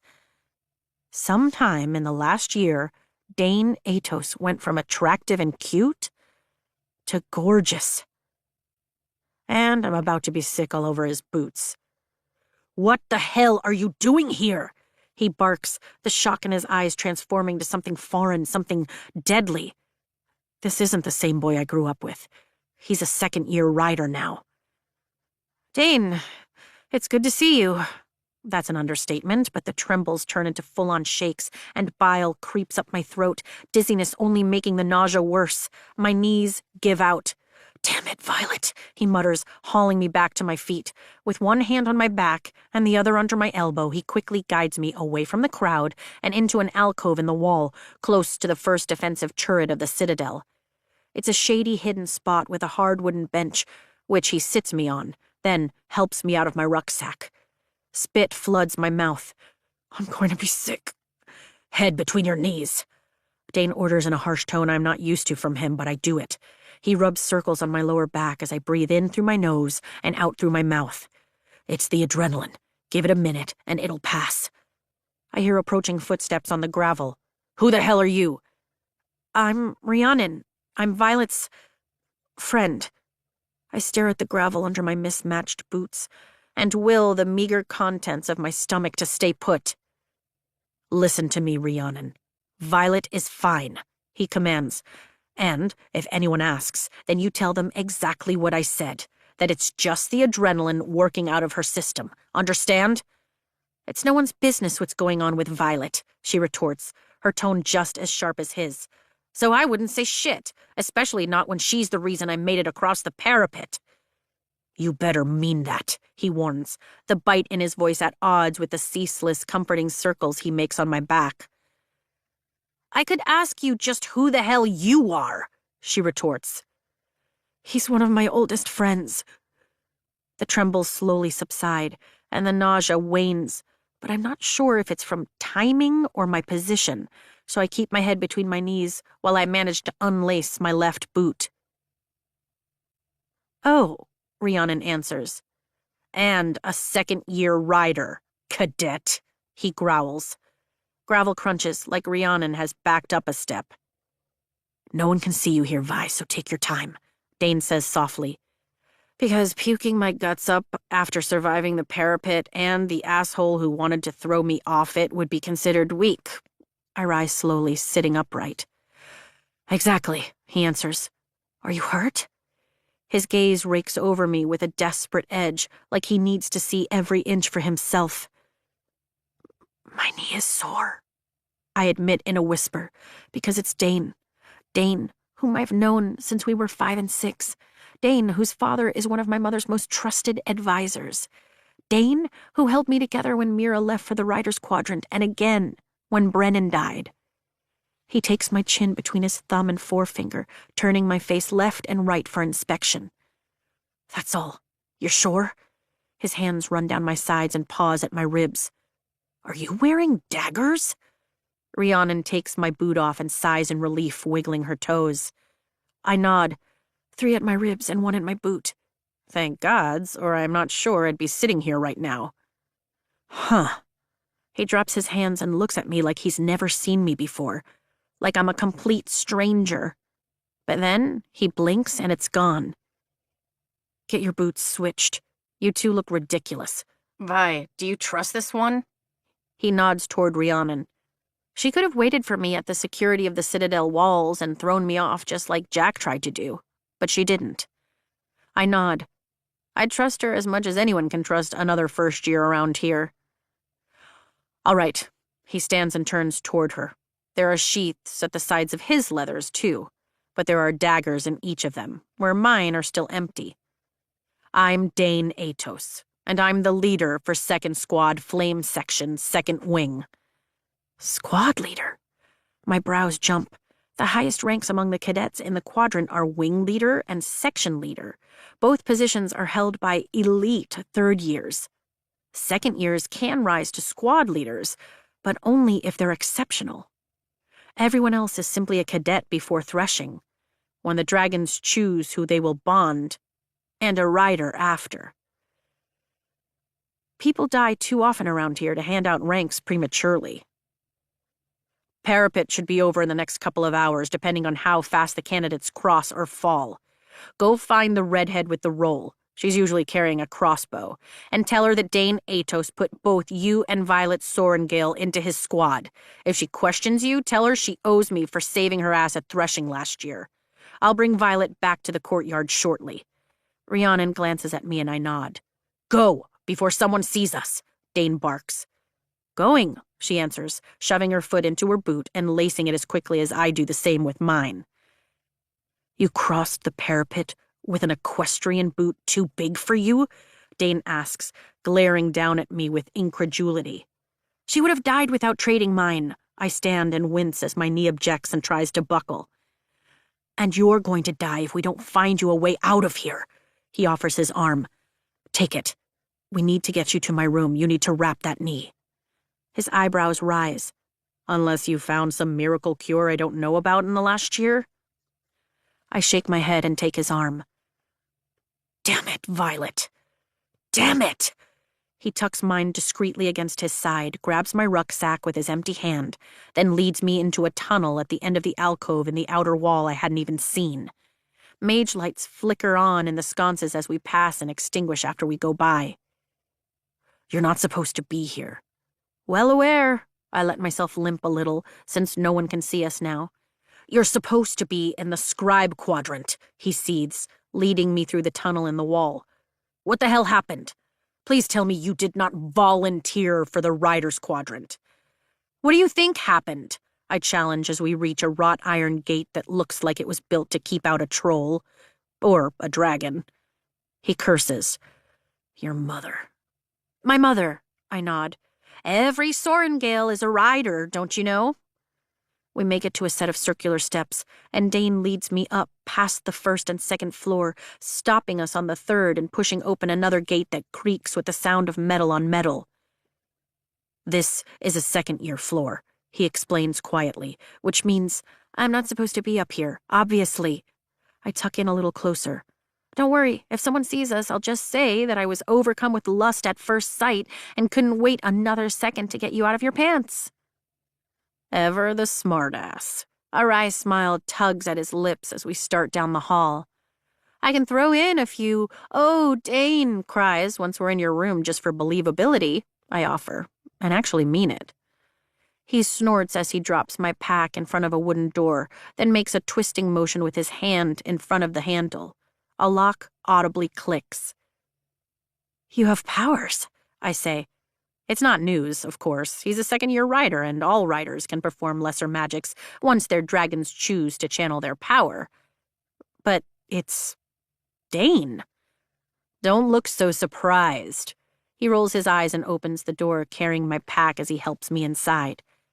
His room is simple, with a bed, dresser, desk, and wardrobe. There's nothing personal about it, other than a few books on his desk.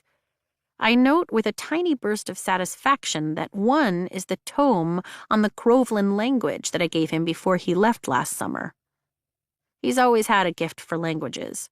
Even the blanket on his bed is simple, rider black, as if he might forget why he's here while sleeping.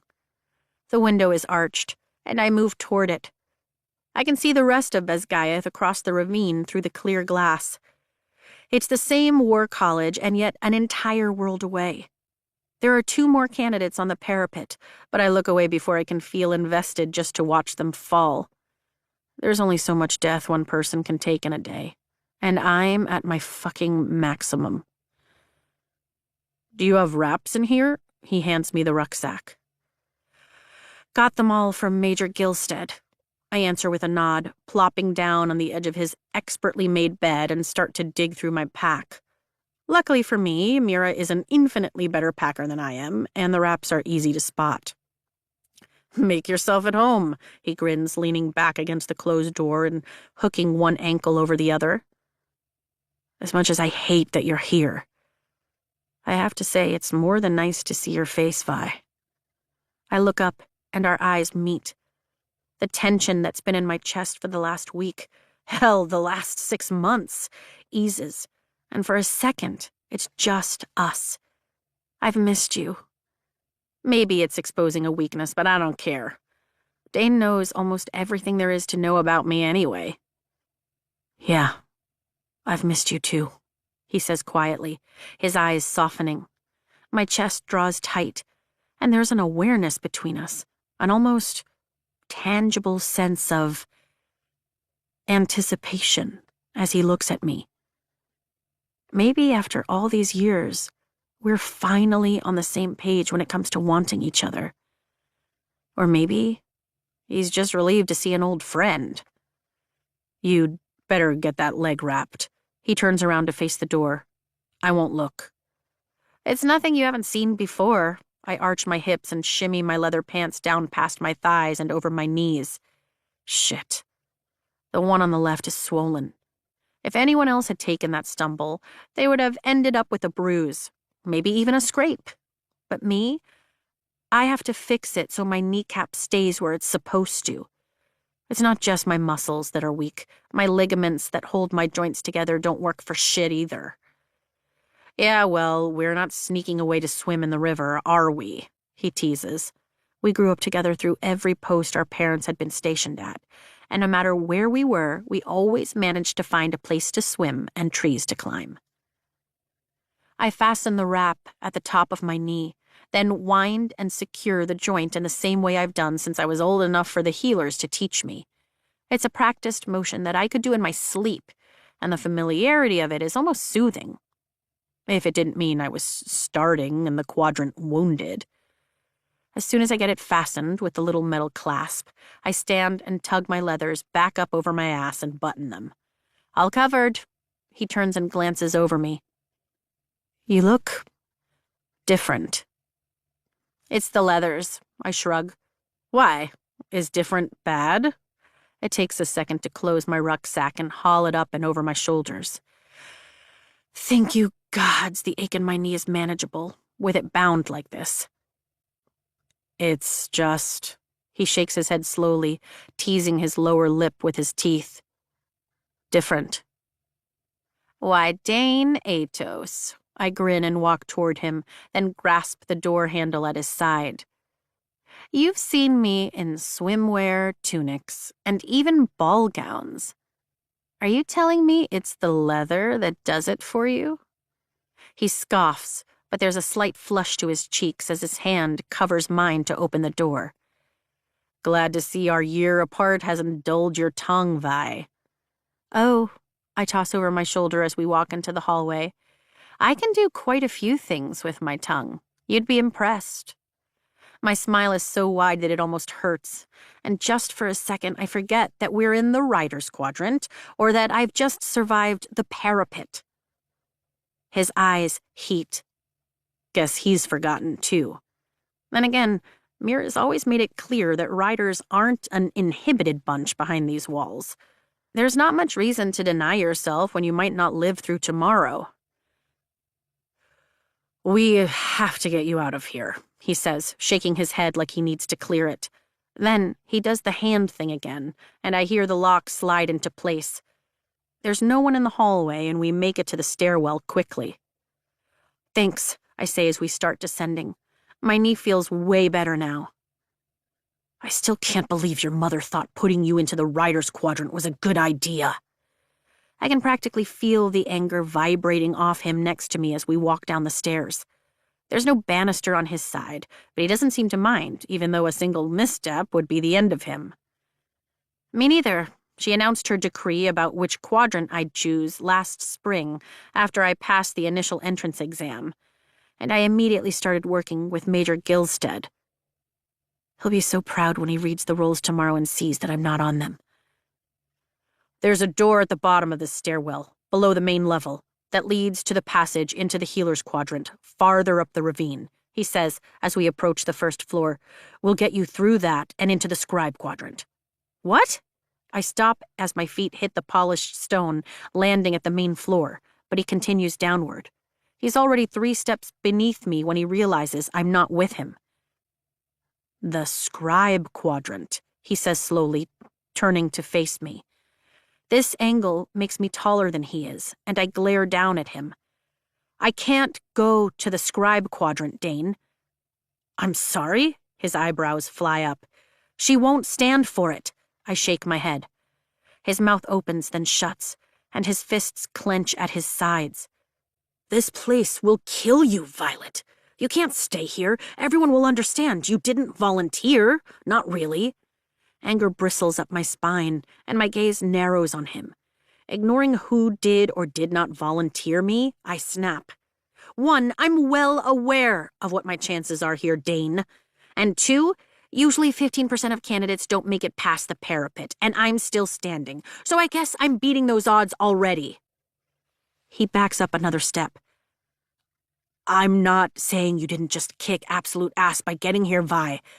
But you have to leave. You'll break the first time they put you in the sparring ring, and that's before the dragons sense that you're... He shakes his head and looks away, his jaw clenching. I'm what? My hackles rise. Go ahead and say it. When they sense I'm less than the others? Is that what you mean? Damn it.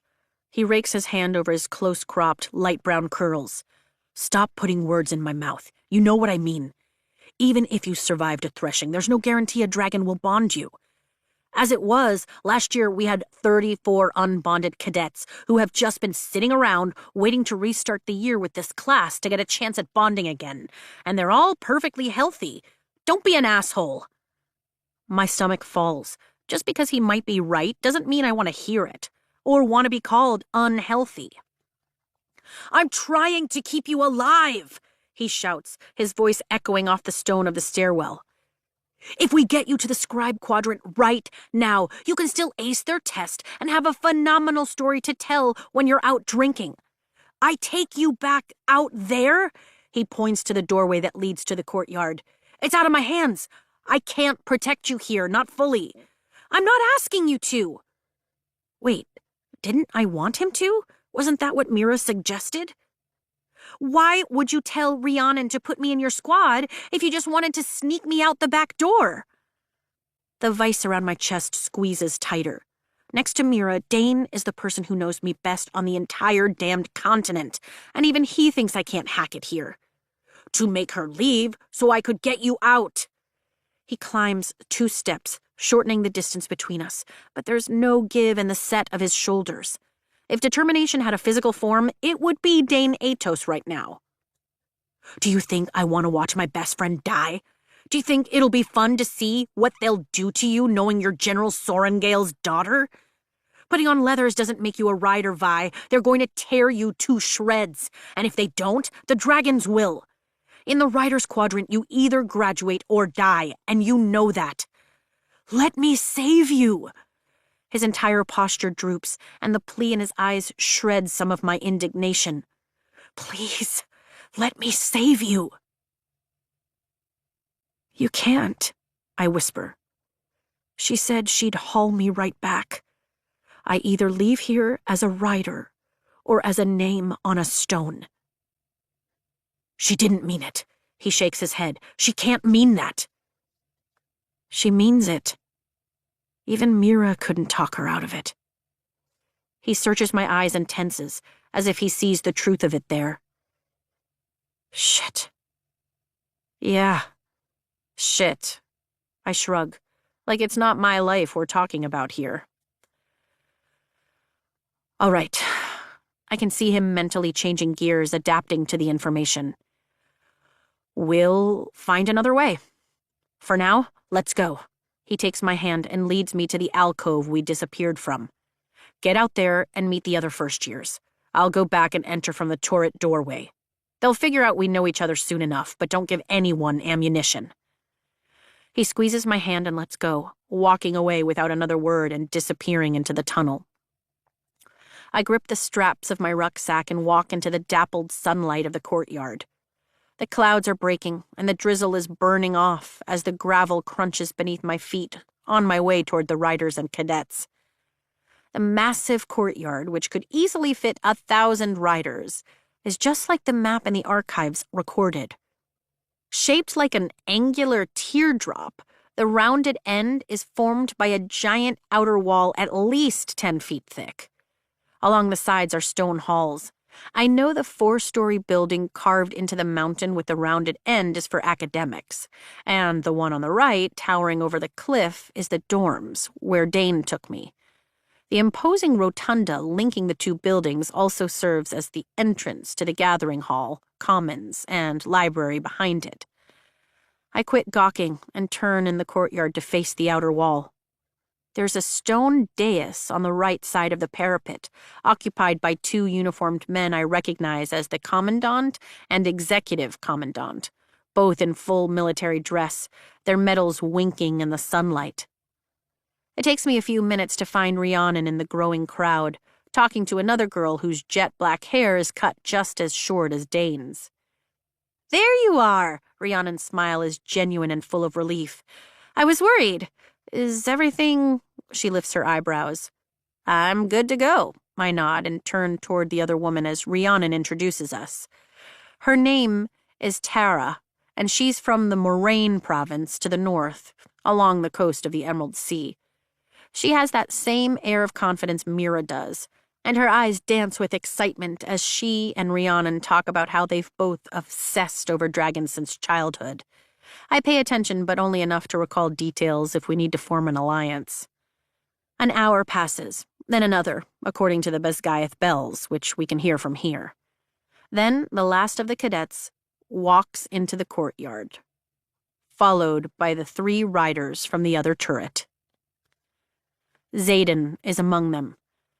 It's not just his height that makes him stand out in this crowd, but the way the other riders all seem to move around him, like he's a shark, and they're all fish giving him a wide berth. For a second, I can't help but wonder what his signet is, the unique power from the bond with his dragon, and if that's why even the third years seem to scurry out of his way as he strides up to the dais with lethal grace.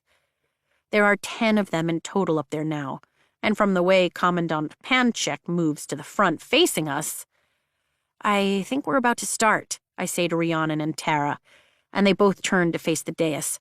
Everyone does. 301 of you have survived the parapet to become cadets today. Commandant Panchek starts with a politician's smile, gesturing to us. The guy has always talked with his hands. Good job. 67 did not. My chest clenches as my brain spins the calculation quickly. Almost 20%. Was it the rain? The wind? That's more than average. 67 people died trying to get here. "I've heard this position is just a stepping stone for him," Tara whispers. "He wants Sorengil's job, then General Melgren's. The commanding general of all Navarre's forces. Melgren's beady eyes have always made me shrivel every time we've met during my mother's career." "General Melgren's?" Rhiannon whispers from my other side. "He'll never get it," I say quietly as the commandant welcomes us to the Riders' Quadrant. "Melgren's dragon gives him the signet ability to see a battle's outcome before it happens. There's no beating that, and you can't be assassinated if you know it's coming." "As the Codex says, now you begin the true crucible," Panchek shouts, his voice carrying over the 500 of us that I estimate are in this courtyard. "You will be tested by your superiors, hunted by your peers, and guided by your instincts. If you survive to threshing, and if you are chosen, you will be riders. Then we'll see how many of you make it to graduation. Statistics say about a quarter of us will live to graduate, give or take a few on any year. And yet, the Riders' Quadrant is never short volunteers. Every cadet in this courtyard thinks they have what it takes to be one of the elite, the very best Navarre has to offer. A dragon rider. I can't help but wonder for the smallest of seconds if maybe I do too. Maybe I can do more than just survive. "Your instructors will teach you," Panchek promises, his hand sweeping to the line of professors standing at the doors to the academic wing. "It's up to you how well you learn." He swings his pointer finger at us. "Discipline falls to your units, and your wing leader is the last word. If I have to get involved," a slow, sinister smile spreads across his face. "You don't want me involved. With that said, I leave you to your wing leaders. My best advice? don't die. He walks off the dais with the executive commandant, leaving only the riders on the stone stage. A brunette woman with wide shoulders and a scarred sneer stalks forward, the silver spikes on the shoulders of her uniform flashing in the sunlight. I'm Naira, the senior wing leader of the quadrant and the head of the first wing. Section leaders and squad leaders, take your positions, now. My shoulder is jostled as someone walks by, pushing between Rhiannon and me. Others follow suit until there are about 50 people in front of us, spaced out in formation.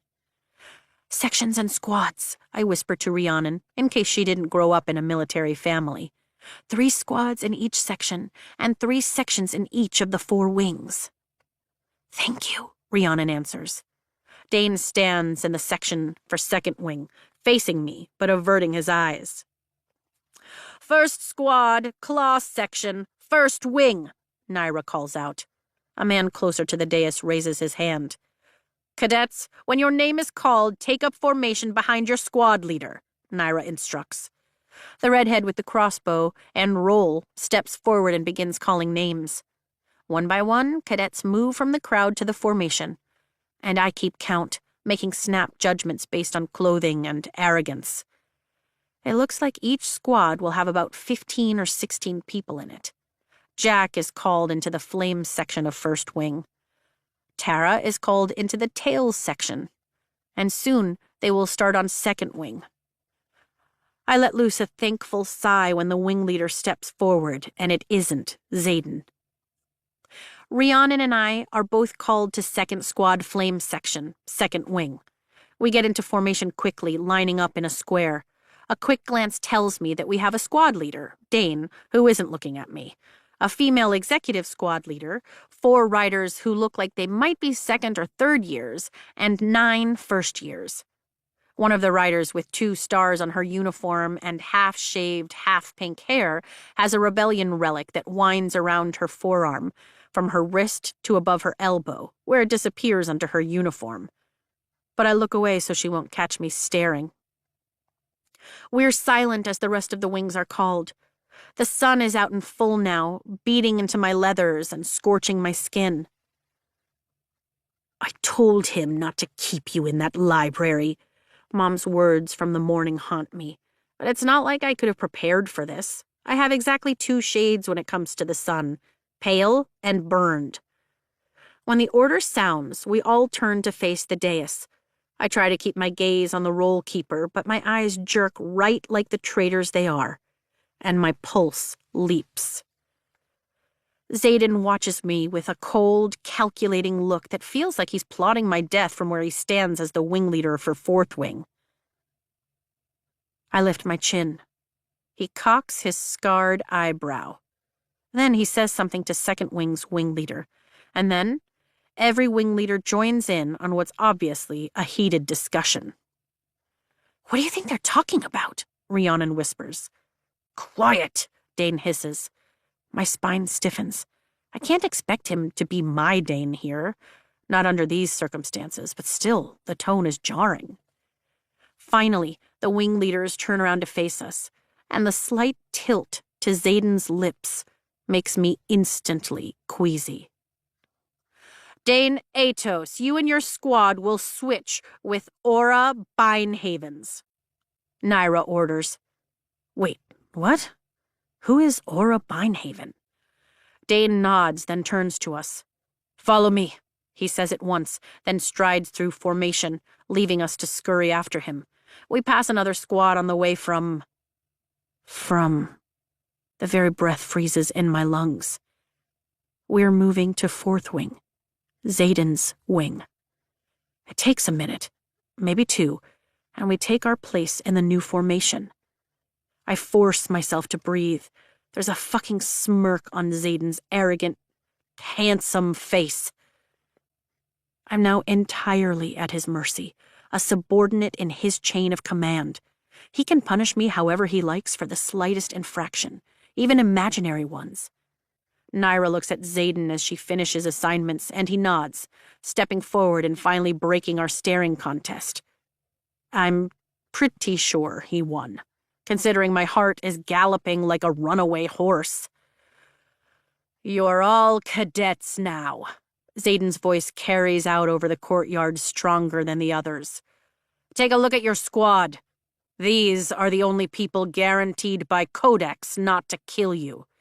But just because they can't end your life doesn't mean others won't. You want a dragon? Earn one." Most of the others cheer, but I keep my mouth shut.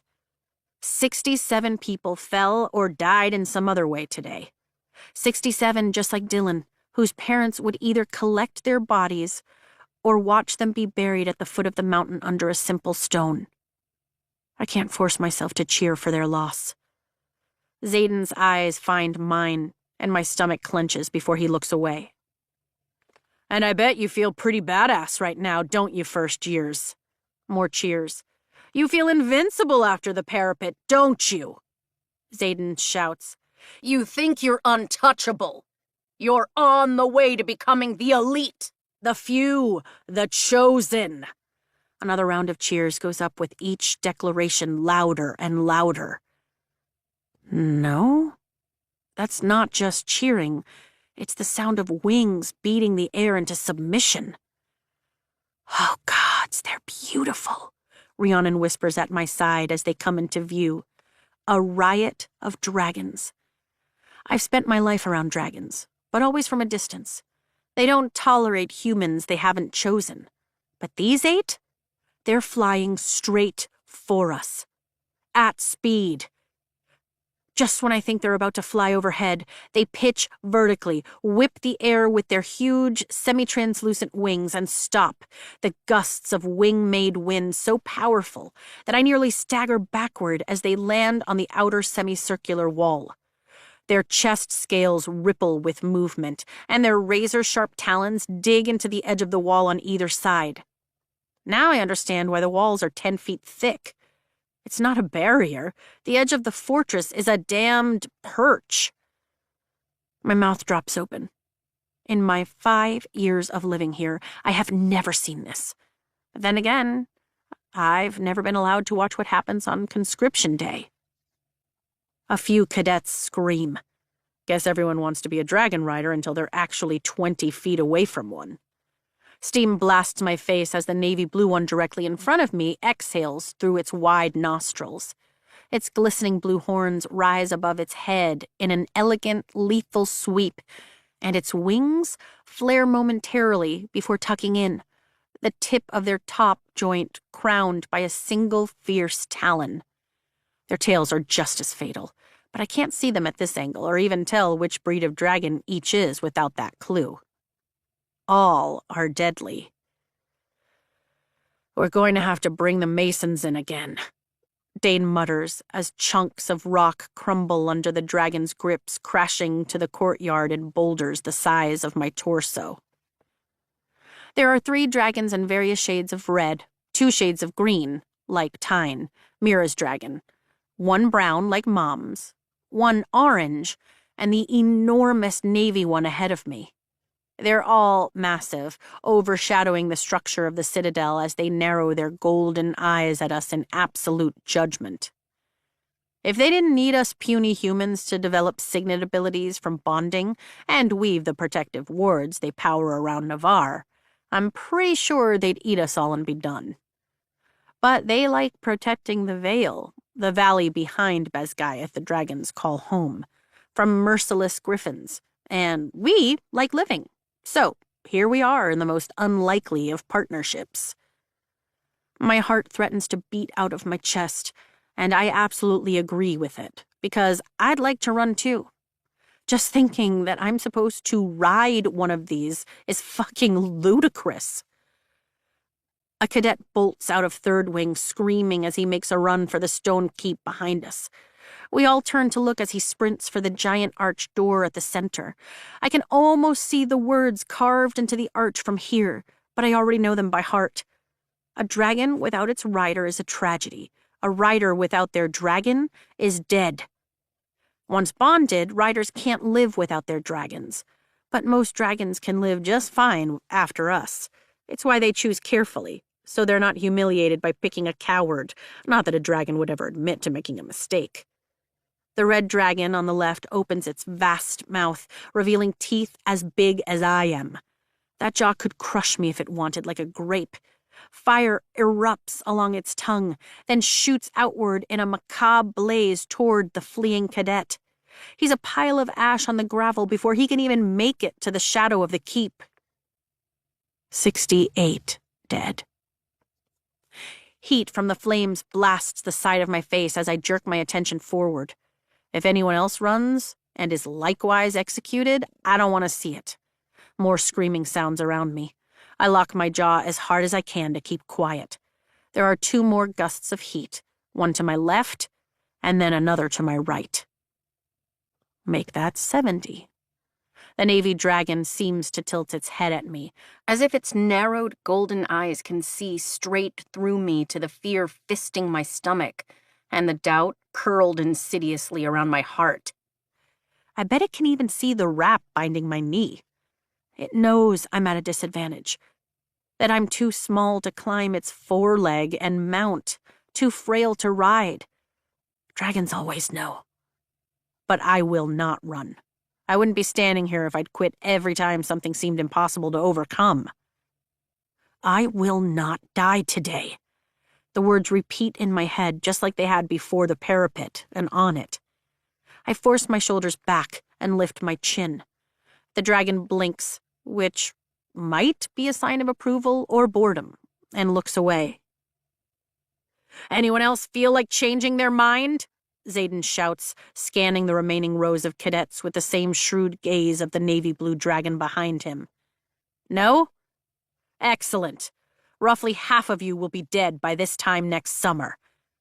The formation is silent, except for a few untimely sobs from my left. A third of you again the year after that, and the same your next year. No one cares who your mommy or daddy is here. Even King Tauri's second son died during his threshing. So tell me again, do you feel invincible now that you've made it into the Riders Quadrant? Untouchable? Elite? No one cheers. Another blast of heat rushes, this time directly at my face, and every muscle in my body clenches, preparing for incineration. But it's not flames. Just steam, and it blows back Rhiannon's braids as the dragons finish their simultaneous exhale. The breeches on the first year ahead of me darken, the color spreading down his legs. They want us scared. Mission accomplished. Because you're not untouchable or special to them. Xaden points toward the Navy dragon and leans forward slightly, like he's letting us in on a secret as we lock eyes. To them, you're just the prey. Chapter 4. An excerpt from Major Offendra's Guide to the Riders Quadrant, unauthorized edition. The sparring ring is where riders are made or broken. After all, no respectable dragon would choose a rider who cannot defend themselves, and no respectable cadet would allow such a threat to the wing to continue training. Elena Sosa. Braden Blackburn. Captain Fitzgibbons reads from the death roll, flanked by 2 other scribes on the dais as we stand in silent formation in the courtyard, squinting into the early sun. This morning, we're all in rider black, and there's a single silver 4-pointed star on my collarbone, the mark of a first year, and a 4th wing patch on my shoulder. We were issued standard uniforms yesterday. Summer weight, tight-fitted tunics, pants, and accessories after parapet was over, but not flight leathers. There's no point handing out the thicker, more protective combat uniforms when half of us won't be around come threshing in October. The armored corset Mira made me isn't regulation, but I fit right in among the hundreds of modified uniforms around me. After the last 24 hours and 1 night in the first-floor barracks, I'm starting to realize that this quadrant is a strange mix of we might die tomorrow hedonism and brutal efficiency in the name of the same reason. Jace Sutherland, Captain Fitzgibbons continues to read, and the scribes next to him shift their weight. Dougal Lupergo. I think we're somewhere in the 50s, but I lost count when he read Dylan's name a few minutes ago. This is the only memorial the names will get, the only time they'll be spoken of in the Citadel, so I try to concentrate, to commit each name to memory. But there's just too many. My skin is agitated from wearing the armor all night like Mira suggested, and my knee aches, but I resist the urge to bend down and adjust the wrap I managed to put on in the non-existent privacy of my bunk in the first-year barracks before anyone else woke up. There are 156 of us in the first floor of the dormitory building, our beds positioned in 4 neat rows in the open space. Even though Jack Barlow was put in the third-floor dorms, I'm not about to let any of them see my weaknesses. Not until I know who I can trust. Private rooms are like flight leathers. You don't get one until you survive threshing. Simone Castaneda. Captain Fitzgibbons closes the scroll. We commend their souls to Malak, the god of death. I blink. Guess we were closer to the end than I thought. There's no formal conclusion to the formation, no last moment of silence. The names on the scroll leave the dais with the scribes, and the quiet is broken as the squad leaders all turn and begin to address their squads. Hopefully you all ate breakfast, because you're not going to get another chance before lunch, Dane says, his eyes meeting mine for the span of a heartbeat before he glances away, feigning indifference. He's good at pretending he doesn't know you, Rhiannon whispers at my side. He is, I reply just as softly. A smile tugs at the corners of my mouth, but I keep my expression as bland as possible as I soak in the sight of him. The sun plays in his sandy brown hair, and when he turns his head, I see a scar peeking from his beard along his chin I'd somehow missed yesterday. Second and third years, I'm assuming you know where to go, Dane continues as the scribes wind their way around the edge of the courtyard to my right, headed back to their quadrant. I ignore the tiny voice inside me protesting that it was supposed to be my quadrant. Lingering on what could have been isn't going to help me survive to see tomorrow's sunrise. There's a mutter of agreement from the senior cadets ahead of us. As first years, we're in the back 2 rows of the little square that makes up second squad. First years, at least one of you should have memorized your academic schedule when it was handed out yesterday. Dane's voice booms over us, and it's hard to reconcile this stern-faced, serious leader with the funny, grinning guy I've always known. Stick together. I expect you all to be alive when we meet this afternoon in the sparring gym. Fuck. I'd almost forgotten that we're sparring today. We only have the gym twice a week, so as long as I can get through today's session unscathed, I'm in the clear for another couple of days. At least I have some time to get my feet under me before we'll have to handle the gauntlet, the terrifying vertical obstacle course they told us we'll have to master when the leaves turn colors in 2 months. If we can complete the final gauntlet, we'll walk through the natural box canyon above it that leads to the flight field for presentation, where this year's dragons, willing to bond, will get their first look at the remaining cadets. 2 days after that, threshing will occur in the valley beneath the Citadel. I glance around at my new squad mates and can't help but wonder which of us, if any, will make it to that flight field, let alone that valley. Don't borrow tomorrow's trouble. And if we're not? The smart-ass first year behind me asks. I don't bother looking, but Rhiannon does, rolling her eyes as she turns back forward. Then I won't have to be concerned with learning your name, since it will be read off tomorrow morning, Dane answers with a shrug. A second year ahead of me snorts a laugh, the movement jangling 2 small hoop earrings in her left lobe, but the pink-haired one stays silent. Sawyer? Dane looks at the first year to my left. I'll get them there. The tall, wiry cadet, whose light complexion is covered with a smattering of freckles, answers with a tight nod. His freckled jaw ticks, and my chest pangs with sympathy. He's one of the repeats, a cadet who didn't bond during threshing and now has to start the entire year over. "Get going," Dane orders, and our squad breaks apart around the same time the others do, transforming the courtyard from an orderly formation to a crowd of chatting cadets. The second and third years walk off in another direction, including Dane. "We have about 20 minutes to get to class," Sawyer shouts at the 8 of us first years. "Fourth floor, second room on the left, in the academic wing. Get your shit and don't be late." He doesn't bother waiting to confirm we've heard him before he heads off toward the dormitory. "That has to be hard," Rhiannon says as we follow the crowd toward the dorms. "Being set back and having to do this all over again?" "Better than being dead," the smartass says as he passes us on the right, his dark brown hair flopping against the brown skin of his forehead with every step the shorter cadet takes. His name is Riddick, if I remember correctly from the brief introductions we went through before dinner last night. "That's true," I reply as we head into the bottleneck that's formed at the door. "I overheard a third year say, when a first year survives threshing unbonded, the quadrant lets them repeat the year and try again if they want," Rhiannon adds. And I can't help but wonder how much determination it would take to survive your first year and then be willing to repeat it just for the chance you might one day become a rider. You could just as easily die the second time around.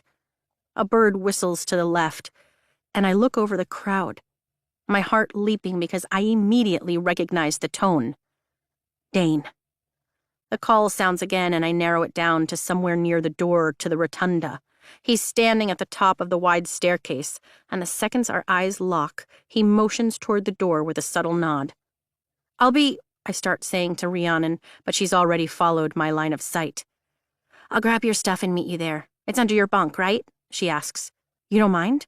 "Your bunk is next to mine, Violet. It's not a hassle. Go!" She gives me a conspiratorial smile and shoulder bumps me. "Thank you," I smile quickly, then wait across the crowd until I break free at the edge. Lucky for me, there aren't many cadets headed into Commons, which means there aren't any eyes on me once I slip inside one of the 4 giant doors of the rotunda. My lungs pull in a sharp breath. It looks like the renderings I've seen in the archives. But there is no drawing, no artistic medium, that can capture just how overwhelming the space is, how exquisite every detail. The rotunda might be the most beautiful piece of architecture not only in the Citadel, but in all of Basgiath. The room is 3 stories tall, from its polished marble floors to the domed glass ceiling that filters in the soft morning light. To the left are 2 massive arched doors to the academic wing, echoed by the same on the right, leading to the dorms. And up a half-dozen steps, there are 4 doorways in front of me that open into the gathering hall. Equally spaced around the rotunda, shimmering in their various colors of red, green, brown, orange, blue, and black, stand 6 daunting marble pillars carved into dragons, as if they'd come crashing down from the ceiling above. There's enough room between the snarling mouths at the base of each to fit at least 4 squads in the center, but it's empty right now. I pass by the first dragon, chiseled from dark red marble, and a hand grips my elbow, pulling me back behind the pillar, where there's a gap between the claw and the wall. It's just me. Dane's voice is low and quiet as he turns me to face him. Tension radiates from every line of his frame. "I figured, since you were the one bird-calling me," I grin, shaking my head. He's been using that signal since we were kids living near the Croveland border while our parents were stationed there with the Southern Wing. His brow furrows as his gaze scans over me, no doubt looking for new injuries.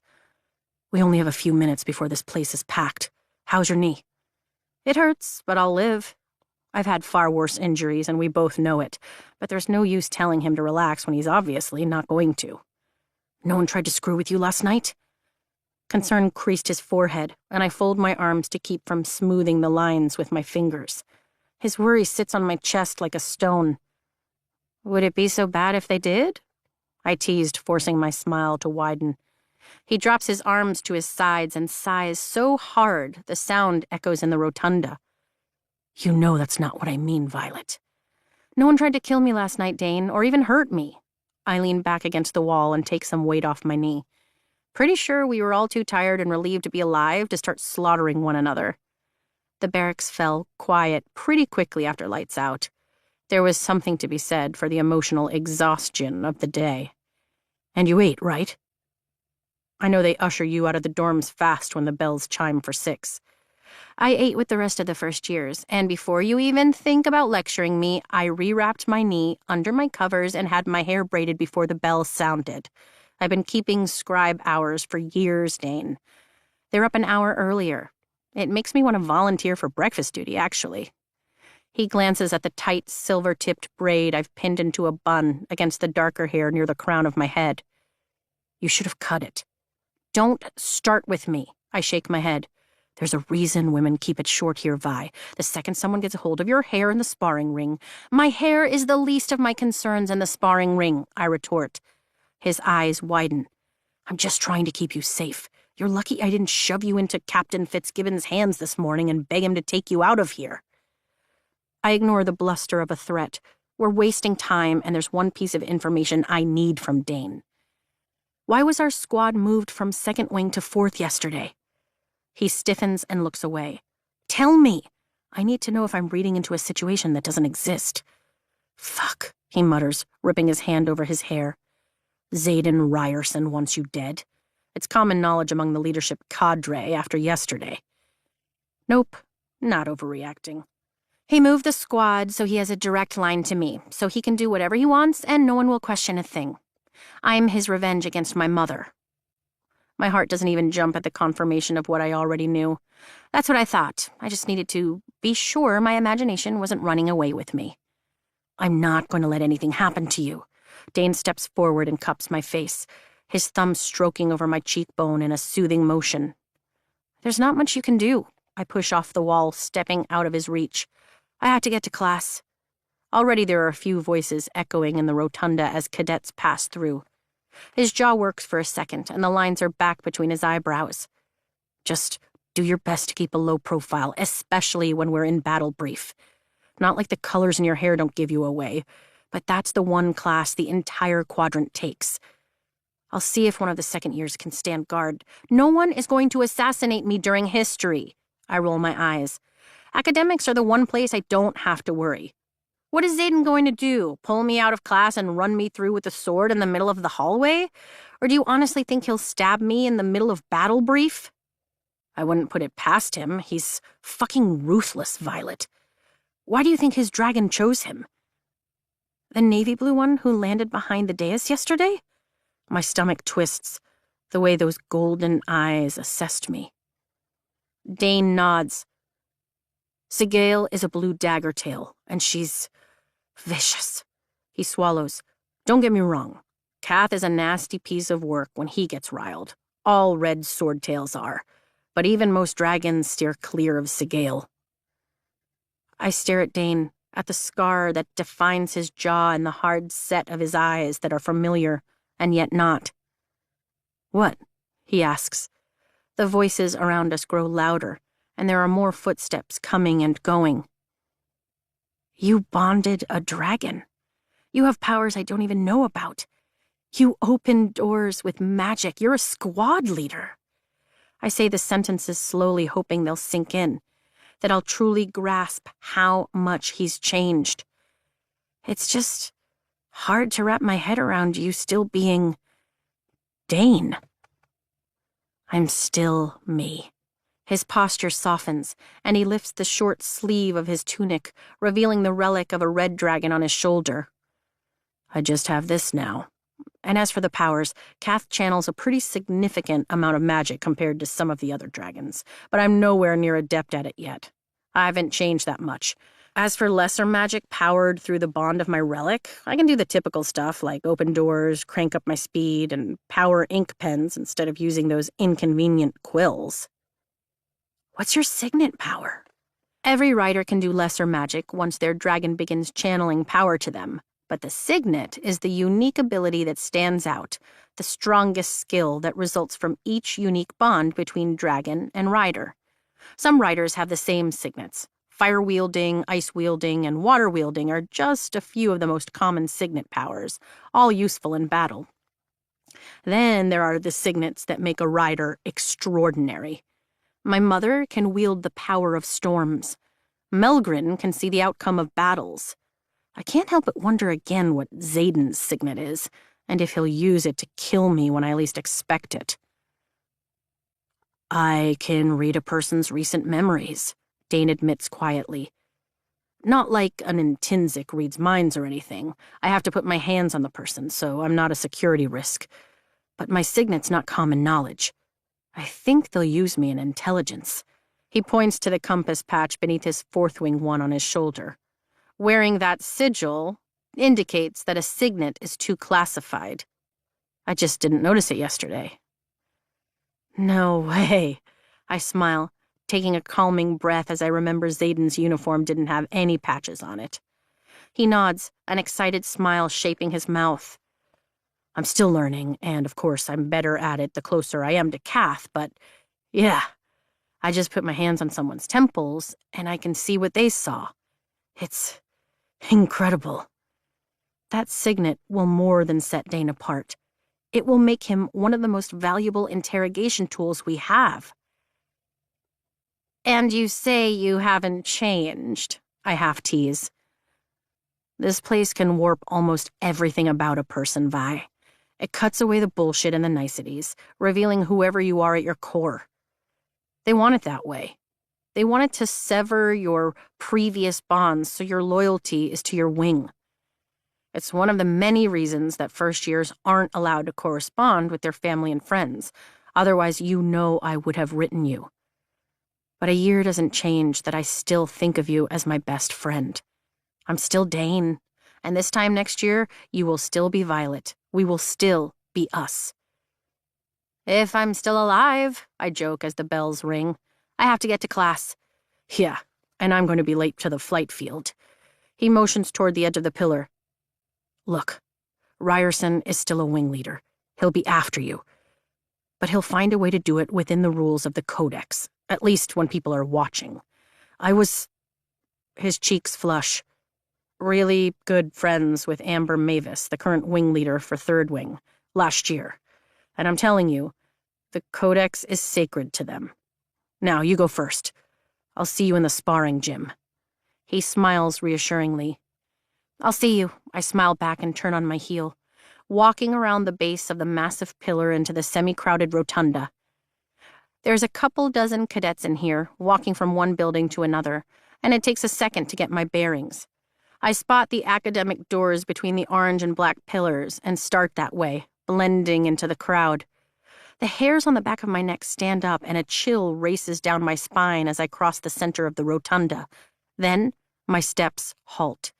Cadets move around me, but my eyes are drawn upward toward the top of the steps that lead to the gathering hall. Oh, shit. Xaden Ryerson is watching me with narrowed eyes, the sleeves of his uniform rolled up his massive arms that remain folded across his chest, the warning in his relic-covered arm on full display as a third year next to him says something that he blatantly ignores. My heart jumps and lodges in my throat. There's maybe 20 feet between us. My fingers twitch, ready to grab one of the blades sheathed at my ribs. Is this where he'll do it, in the middle of the rotunda? The marble floor is gray, so it shouldn't be that hard for the staff to get the blood out. His head tilts, and he studies me with those impossibly dark eyes, like he's deciding where I'm most vulnerable. I should run, right? But at least I can see him coming if I hold this position. His attention shifts, glancing to my right, and he lifts a single brow at me. My stomach pitches as Dane emerges from behind the pillar. What are you... Dane starts as he reaches me, his brow furrowed in confusion. Top of the steps, fourth door, I hiss, interrupting him. Dane's gaze snaps up as the crowd thins out around us, and he mutters a curse, not so subtly, stepping closer to me. Fewer people mean fewer witnesses, but I'm not foolish enough to think Xaden won't kill me in front of the whole quadrant if he wants. I already knew your parents were tight, Xaden calls out, a cruel smile tilting his lips. But do you two have to be so fucking obvious? The few cadets who are still in the rotunda turn to look at us. Let me guess, Xaden continues, glancing between Dane and me. Childhood friends? First loves, even? He can't hurt you without cause, right? I whisper. Without cause and calling a quorum of wing leaders because you're a squad leader. Article 4, Section 3. Correct, Dane answers, not bothering to lower his voice. But you're not. I expected you to do a better job of hiding where your affections lie, Atos. Xaden moves, walking down the steps. Shit. Run, Violet, Dane orders me. Now! I bolt. Chapter 5. A quote from The Tyrish Rebellion, an official brief for King Tauri by General Lilith Sorengale. Knowing I am in direct disagreement with General Melgren's orders, I am officially objecting to the plan set forth in today's briefing. It is not this general's opinion that the children of the rebellion's leaders should be forced to witness their parents' executions. No child should watch their parent put to death. Welcome to your first battle brief, Professor De Vera says from the recessed floor of the enormous lecture hall later in the morning, a bright purple flame section patch on her shoulder matching her short hair perfectly. This is the only class held in the circular, tiered room that curves the entire end of the academic hall, and one of only 2 rooms in the Citadel capable of fitting every cadet. Every creaky wooden seat is full, and the senior third years are standing against the walls behind us. But we all fit. It's a far cry from history last hour, where there were only 3 squads of first years, but at least the first years in our squad are all seated together. Now, if I could only remember all their names. Riddick is easy to remember. He cracked wise-ass comments all through history. Hopefully he knows better than to try the same in here, though. Professor De Vera isn't the joking kind. In the past, riders have seldom been called into service before graduation, Professor De Vera continues, her mouth tensing as she paces slowly in front of a 20-foot-high map of the continent mounted to the back wall that's intricately labeled with our defensive outposts along our borders. Dozens of mage lights illuminate the space, more than making up for the lack of windows and reflecting off the longsword she keeps strapped to her back. And if they were always third years who'd spent time shadowing forward wings. But we expect you to graduate with the full knowledge of what we're up against. It's not about just knowing where every wing is stationed, either. She takes her time, making eye contact with every first year she sees. The rank on her shoulder says captain, but I know she'll be a major before she leaves her rotation teaching here, given the medals pinned on her chest. You need to understand the politics of our enemies. The strategies of defending our outposts from constant attack, and have a thorough knowledge of both recent and current battles. If you cannot grasp these basic topics, then you have no business on the back of a dragon. She arches a black brow a few shades darker than her deep brown skin. No pressure, Rhiannon mutters at my side, furiously taking notes. We'll be fine, I promise her in a whisper. Third years have only been sent to Midland posts as reinforcements, never the front. I'd kept my ears open around my mother enough to know that much. This is the only class you will have every day, because it's the only class that will matter if you're called into service early. Professor De Vera's gaze sweeps from left to right and pauses on me. Her eyes flare wide for a heartbeat, but she gives an approving smile and nod before moving on. Because this class is taught every day and relies on the most current information, you will also answer to Professor Markham, who deserves nothing but your utmost respect. She waves the scribe forward, and he moves to stand next to her, the cream color of his uniform contrasting with her stark black one, He leans in when she whispers something to him, and his thick eyebrows fly high as he whips his head in my direction. There's no approving smile when the colonel's weary eyes find mine. Only a sigh that fills my chest with heavy sorrow when I hear it. I was supposed to be his star pupil in the scribe quadrant, his crowning achievement before he retires. How absolutely ironic that I am now the least likely to succeed in this one. It is the duty of the scribes not only to study and master the past, but to relay and record the present, he says, rubbing the bridge of his bulbous nose after finally tearing his disappointed gaze from mine. Without accurate depictions of our front lines, reliable information with which to make strategic decisions, and, most importantly, veracious details to document our history for the good of future generations, we're doomed, not only as a kingdom, but as a society. Which is exactly why I've always wanted to be a scribe. Not that it matters now. First topic of the day. Professor De Vera moves toward the map and flicks her hand, bringing a mage light directly over the eastern border with the Poromil province of Breivik. The eastern wing experienced an attack last night near the village of Shakir by a drift of Bravey griffins and riders. Oh, shit. A murmur rips through the hall, and I dip my quill into the ink pot on the desk in front of me so I can take notes. I can't wait to channel, so I can use the type of coveted pens Mom keeps on her desk. A smile curves my lips. There could definitely be perks to being a writer. There will be. Naturally, some information is redacted for security purposes. But what we can tell you is that the wards faltered along the top of the Espen Mountains. Professor De Vera pulls her hands apart and the light expands, illuminating the mountains that form our border with Breivik, allowing the drift not only to enter Navarian territory, but for their riders to channel and wield sometime around midnight. My stomach sinks as a murmur rises from the cadets, especially the first years. Dragons aren't the only animals capable of channeling powers to their riders. Griffins from Poromil also share the ability, but dragons are the only ones capable of powering the wards that make all other magic but their own impossible within our borders. They're the reason Navarre's borders are somewhat circular. Their power radiates from the Vale and can only extend so far, even with squads stationed at every outpost.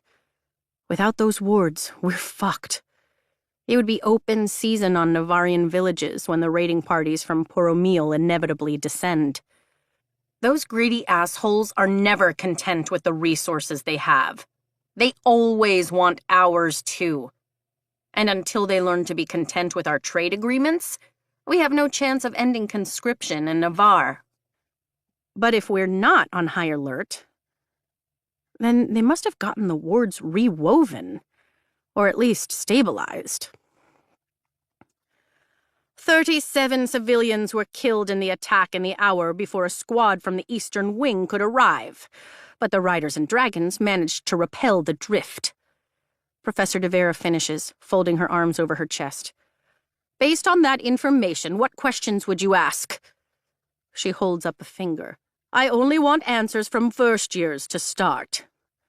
My initial question would be why the hell the wards faltered. But it's not like they're going to answer a question like that in a room full of cadets with 0 security clearance. I study the map.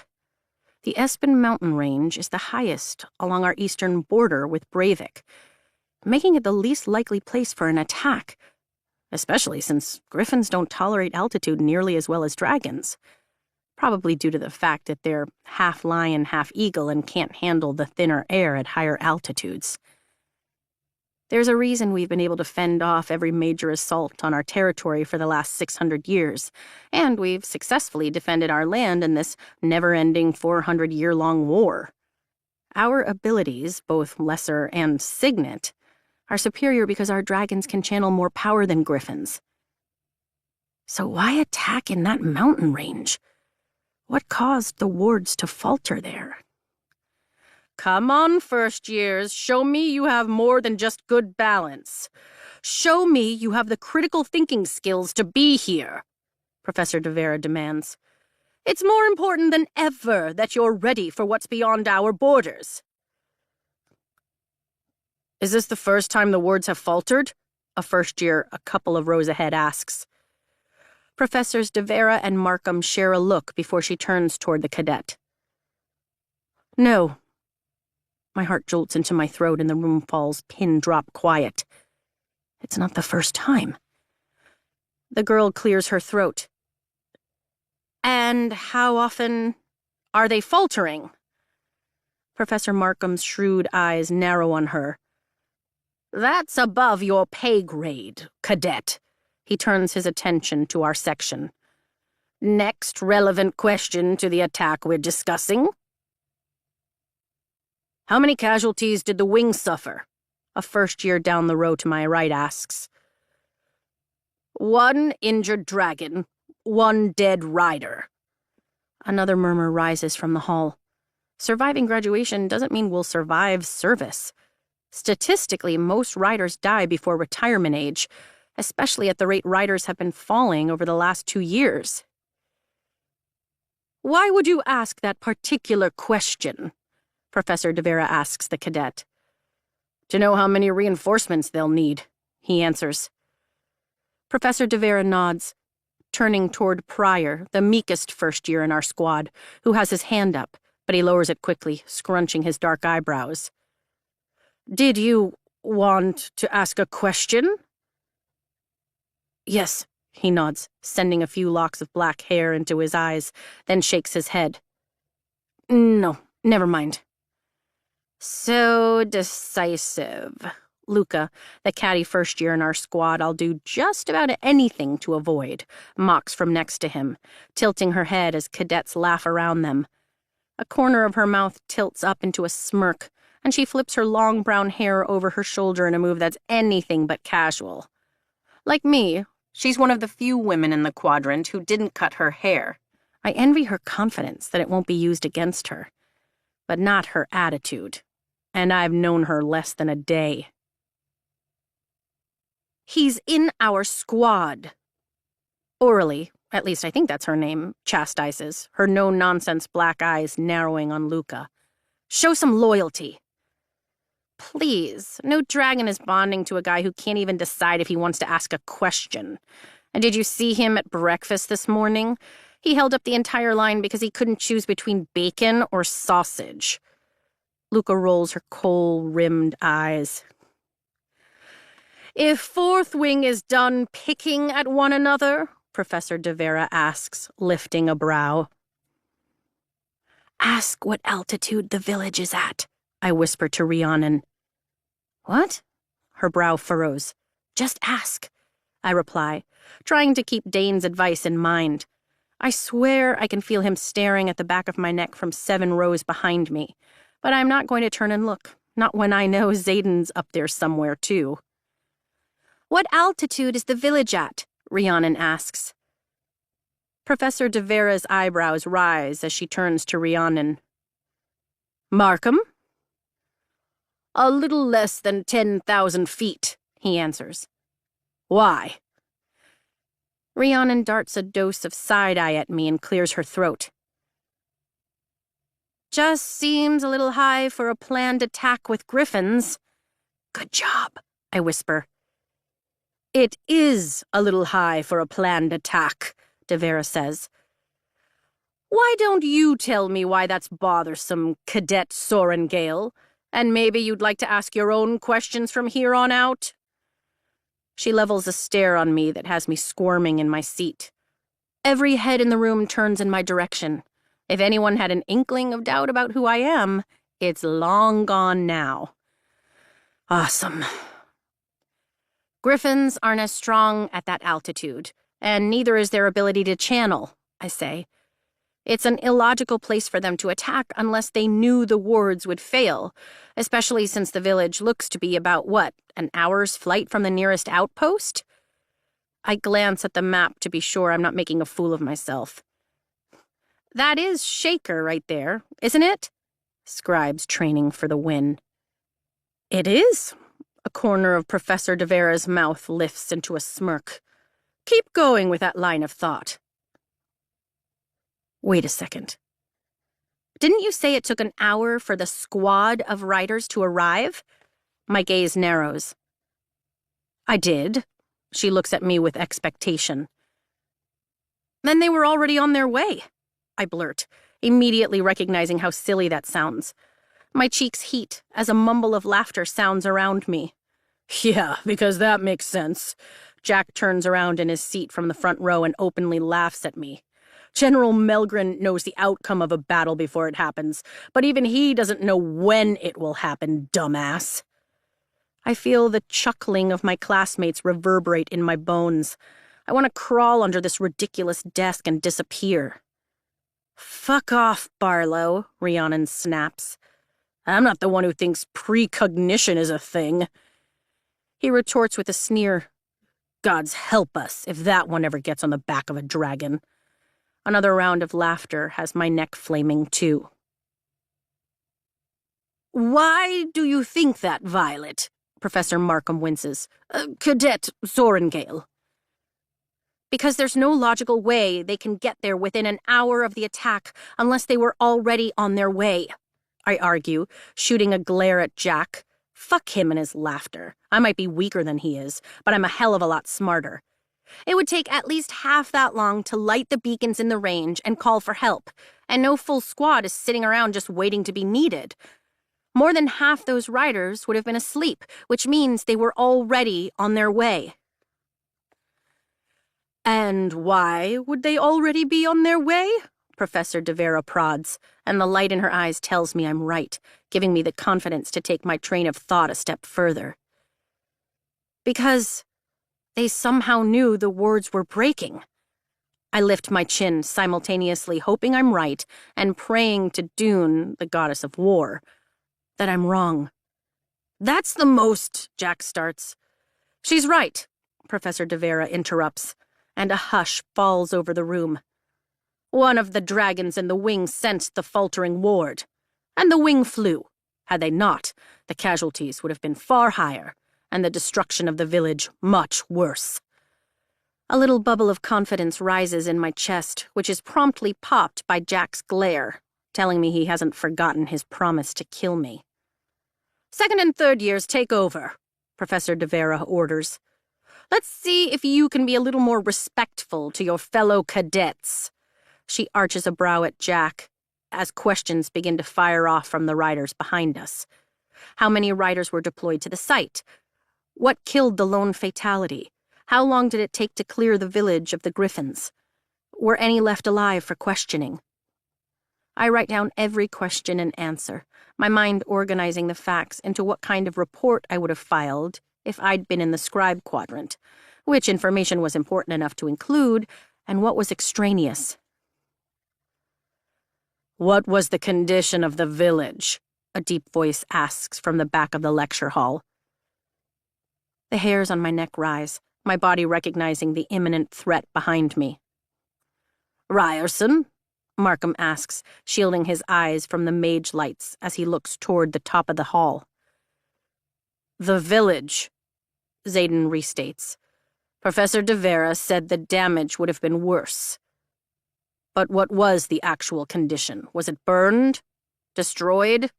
They wouldn't demolish it if they were trying to establish a foothold, so the condition of the village matters when trying to determine a motive for the attack. Professor de Vera smiles in approval. The buildings they'd already gone through were burned, and the rest were being looted when the wing arrived. They were looking for something, Xaden says with complete conviction. And it wasn't riches. That's not a gem mining district. Which begs the question, what do we have that they want so badly? Exactly. That's the question.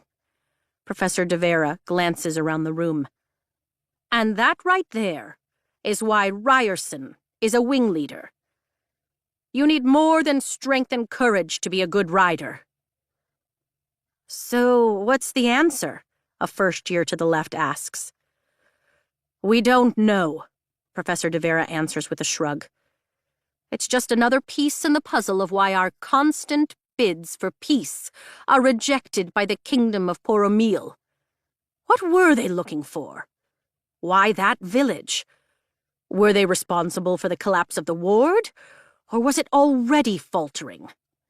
Tomorrow, next week, next month, there will be another attack. And maybe we'll get another clue. Go to history if you're looking for answers. Those wars have already been dissected and examined. Battle brief is for fluid situations. In this class, we want you to learn which questions to ask so all of you have a chance at coming home alive. Something in her tone tells me it's not just third years who might be called into service this year, and a chill settles in my bones. You seriously knew every answer in history, and apparently every right question to ask in battle brief, Rhiannon says, shaking her head as we stand on the sidelines of the sparring mat after lunch, watching Riddick and Oralee circle each other in their fighting leathers. They're evenly matched in size. Riddick is on the smaller side, and Oralee is built just like Mira, which doesn't surprise me because she's a legacy on her father's side.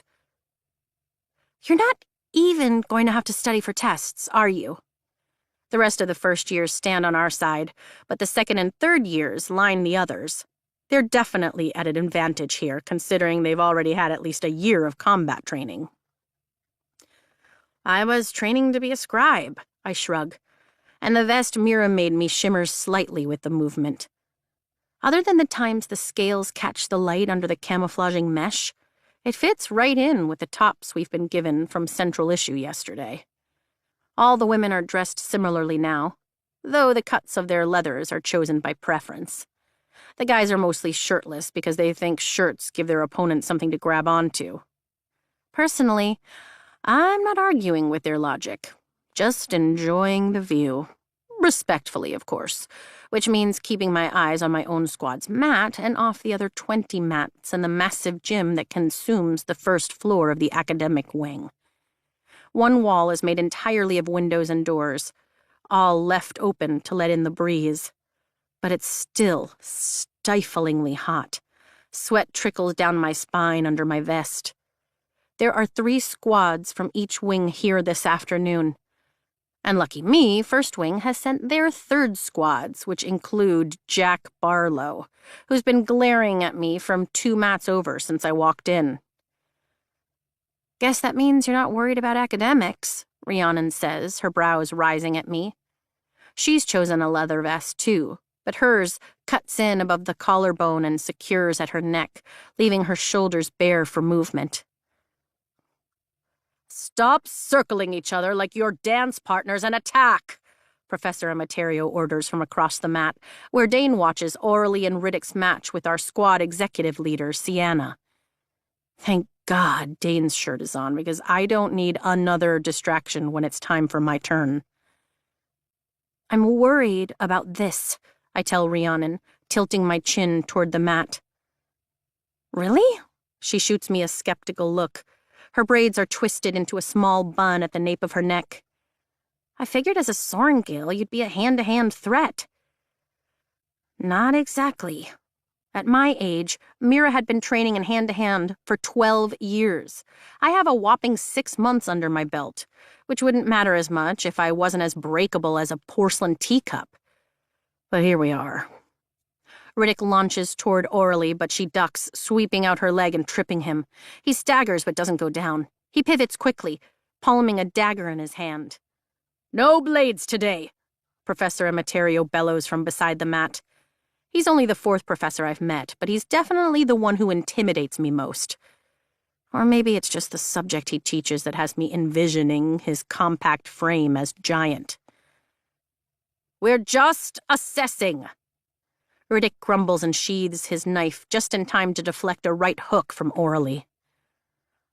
The brunette packs a punch, Rhiannon says with an appreciative smile before glancing my way. What about you? I ask as Riddick lands a jab to Oralee's ribs. Shit!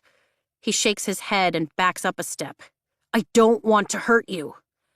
Oralee holds her ribs but lifts her chin. Who said you hurt me? Pulling your punches does her a disservice, Dane says, folding his arms. The Signeys on the northeast border aren't going to give her any quarter because she's a woman. If she falls from her dragon behind enemy lines, Riddick, they'll kill her just the same. Let's go! Orly shouts, beckoning Riddick by curling her fingers. It's obvious that most cadets have trained their whole lives to enter the quadrant, especially Orly, who slips a jab from Riddick and twists to land a quick tap to his kidneys. Ouch. I mean, damn, Rhiannon mutters, giving Orly another look before turning back to me. I'm pretty good on the mat. My village is on the Signesan border, so we all learn to defend ourselves fairly young. Physics and math aren't problems either. But history? She shakes her head. That class might be the death of me. They don't kill you for failing history, I say, as Riddick charges Orly, taking her to the mat with enough force to make me wince. I'm probably going to die on these mats. She hooks her legs around his and somehow leverages him over until she's the one on top, landing punch after punch to the side of his face. Blood spatters the mat. I could probably offer some tips to survive combat training, Sawyer says from Rhiannon's other side, running his hand over a day's growth of brown stubble that doesn't quite cover his freckles. History isn't my strongest subject, though. A tooth goes flying and bile rises in my throat. Enough, Professor Emeterio shouts. Orly rolls off Riddick and stands, touching her fingers to her split lip and examining the blood, then offers her hand to help him up. He takes it. Sienna, take Orly to the healers. No reason to lose a tooth during assessment, Emeterio orders. I'll make you a deal, Rhiannon says, locking her brown eyes with mine. Let's help each other out. We'll help you with hand-to-hand if you help us with history.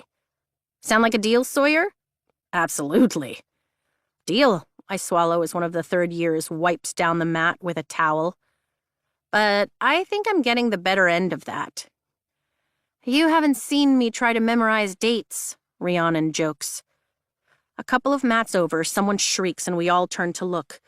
Jack Barlow has another first year in a headlock.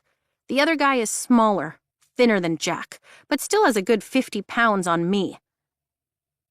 Jack yanks his arms, his hands still secure around the other man's head. That guy is such an ass.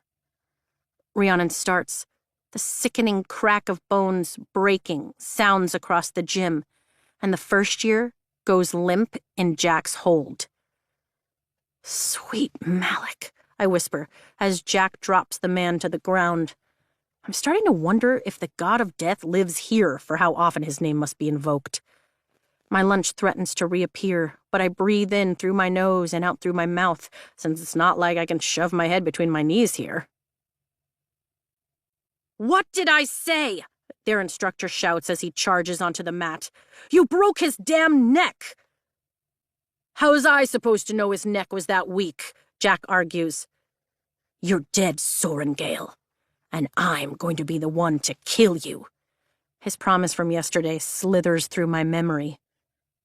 Eyes forward, Emeterio orders, but his tone is kinder than it has been as we all look away from the dead first year. You don't have to get used to it, he tells us, but you do have to function through it. You and you. He points to Rhiannon and another first year in our squad. A man with a stocky build, blue-black hair, and angular features. Shit, I can't remember his name. Trevor? Thomas, maybe? There are too many new people to remember who's who at this point. I glance at Dane, but he's watching the pair as they take the mat.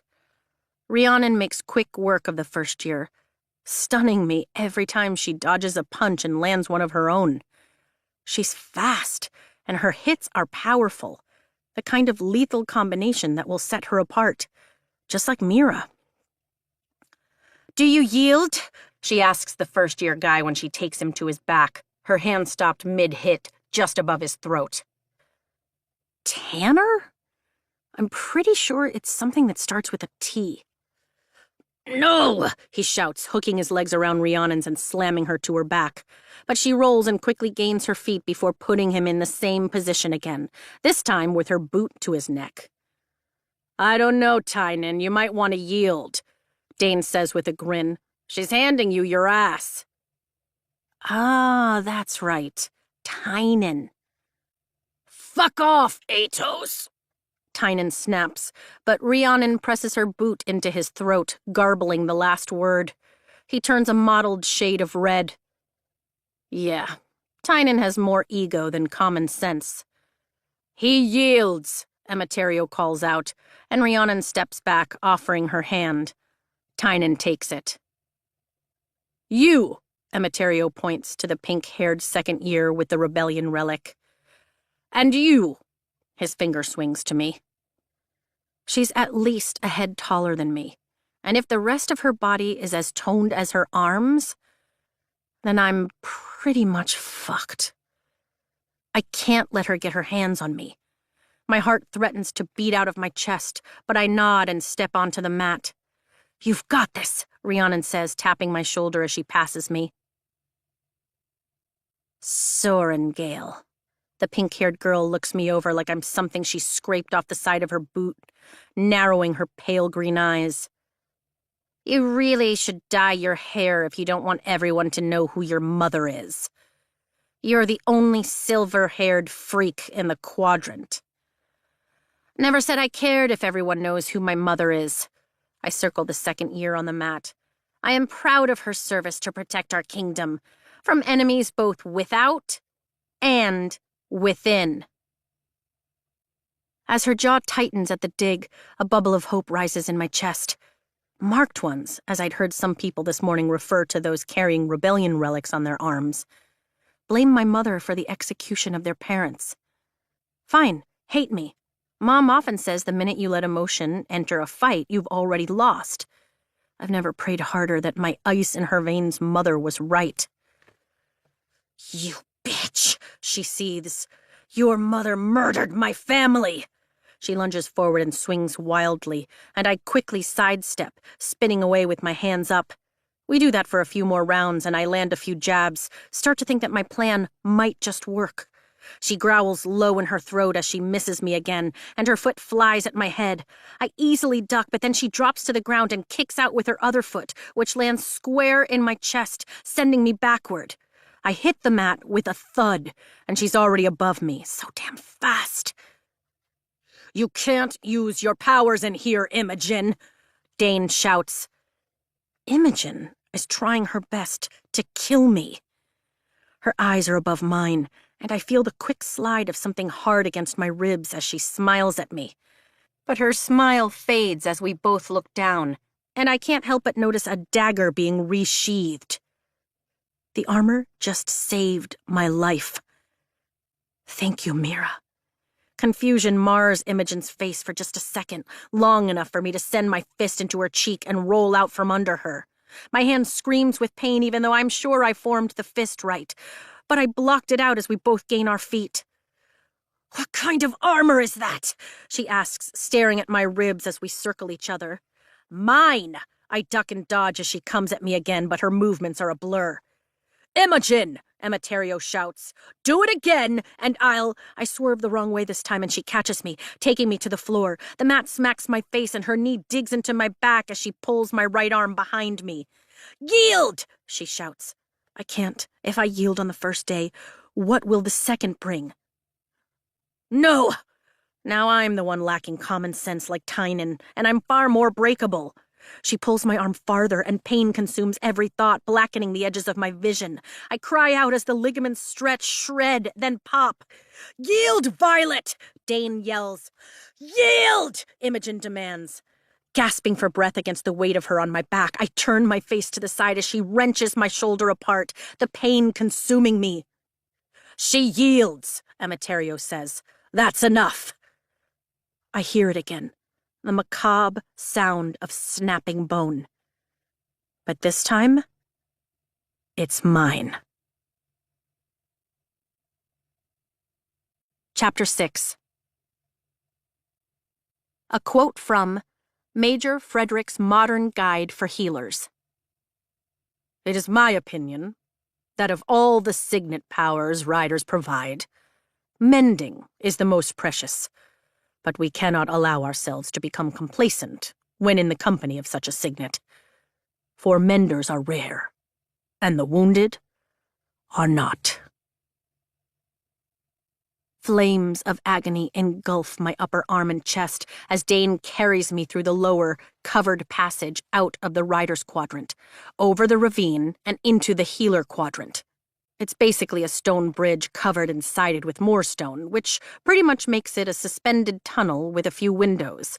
But I'm not thinking clearly enough to take it in as we rush through, his strides eating up the distance. Almost there, he reassures me, his grip firm but careful on my ribcage and beneath my knees as my useless arm rests on my chest. Everyone saw you lose it, I whisper, doing my best to mentally block the pain like I have countless times before. It's usually as easy as building a mental wall around the pulsing torment in my body, then telling myself the pain only exists in that box so I can't feel it. But it isn't working so well this time. I didn't lose it. He kicks the door 3 times when we reach it. You shouted and carried me out of there like I mean something to you. I focus on the scar on his jaw, the stubble on his tan skin, anything to keep from feeling the utter destruction in my shoulder. You do mean something to me, he kicks again. And now everyone knows. The door swings open, and Winifred, a healer who has been at my side too many times to mention, stands back so Dane can carry me in. Another injury. You riders certainly are trying to fill our beds to... Oh no. Violet? Her eyes fly wide. Hi, Winifred. I manage over the pain. This way. She leads us into the infirmary, a long hall of beds, half of which are full of people in rider black. Healers do not have magic, relying on traditional tinctures and medical training to heal as best they can. But menders do. Hopefully, Nolan's around tonight since he's been mending me for the last 5 years. The signet of mending is exceptionally rare among riders. They have the power to fix, to restore, to return anything to its original state, from ripped cloth to pulverized bridges, including broken human bones. My brother Brennan was a mender, and would have become one of the greatest had he lived. Dane gently lays me onto the bed Winifred brings us to. Then she leans into the edge of the mattress, near my hip. Every creased line in her face is a comfort as she strokes a weathered hand across my forehead. Helen, go get Nolan, Winifred orders a healer in her 40s walking by. No! Dane barks, panic lacing his tone. Excuse me? The middle-aged healer glances between Dane and Winifred, clearly torn. Helen, this is Violet Sorengale. And if Nolan finds out she was here and you didn't call him, well, that's on you, Winifred says in a deceptively calm tenor. Sorengale, the healer repeats, her voice rising. I try to focus on Dane through the throbbing in my shoulder, but the room is starting to spin. I want to ask him why wouldn't he want my shoulder mended, but another wave of pain threatens to pull me into unconsciousness, and all I can do is moan. Get Nolan, or he will let his dragon eat you alive, sour face and all, Helen. Winifred arches a silver eyebrow as she ignores Dane, insisting again not to call the mender. The woman blanches and disappears.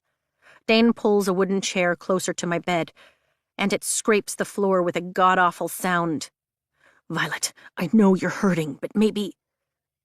Maybe what, Dane Atos? You want to see her suffer? Winifred lectures. I told her they'd break you.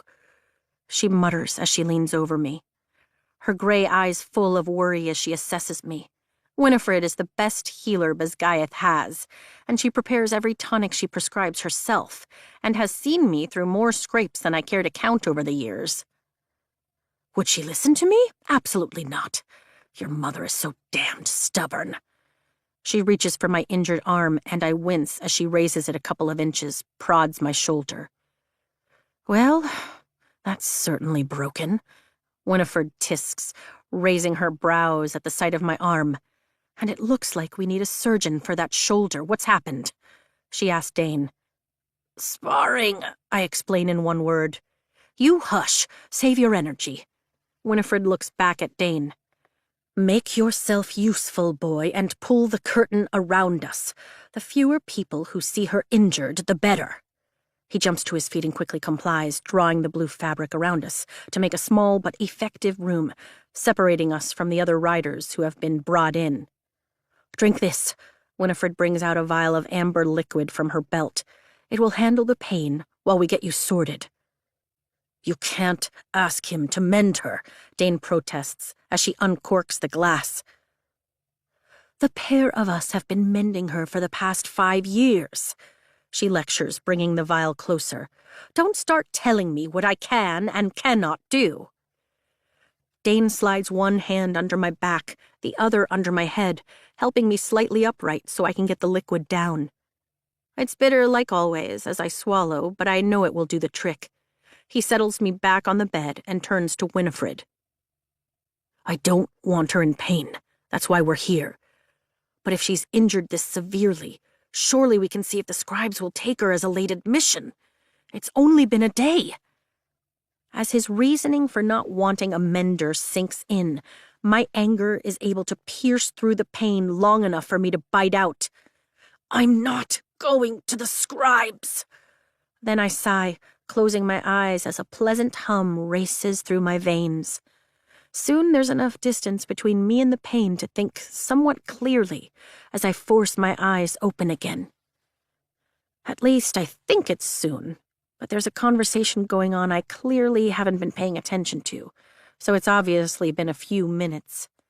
The curtain whips back and Nolan walks in, leaning heavily on his cane. He smiles at his wife, his bright white teeth contrasting his brown skin. You sent for me, my... His smile falters as he sees me. Violet? Hi, Nolan. I force my mouth to curve upward. I'd wave, but one of my arms doesn't work, and the other feels really heavy. Good gods, am I slurring my words? Legius serum, Winifred offers her husband a crooked smile. She's with you, Dane? Nolan turns an accusing look on Dane, and I feel all of 15 years old again, being hauled in because I broke my ankle while we were climbing somewhere we shouldn't have been. I'm her squad leader, Dane replies, scooting out of Nolan's way so the mender can get closer. Putting her under my command was the only thing I could think of to keep her safe. Not doing such a good job, are you? Nolan's eyes narrow. It was assessment day for hand-to-hand, Dane explains. Imogen, she's a second year, dislocated Violet's shoulder and broke her arm. On assessment day? Nolan growls, cutting away the fabric of my short-sleeved shirt with his dagger. The man is 84 if he's a day, and he still dresses in rider black, sheathed with all his weapons. Her mother was one of Fen Ryerson's separatists,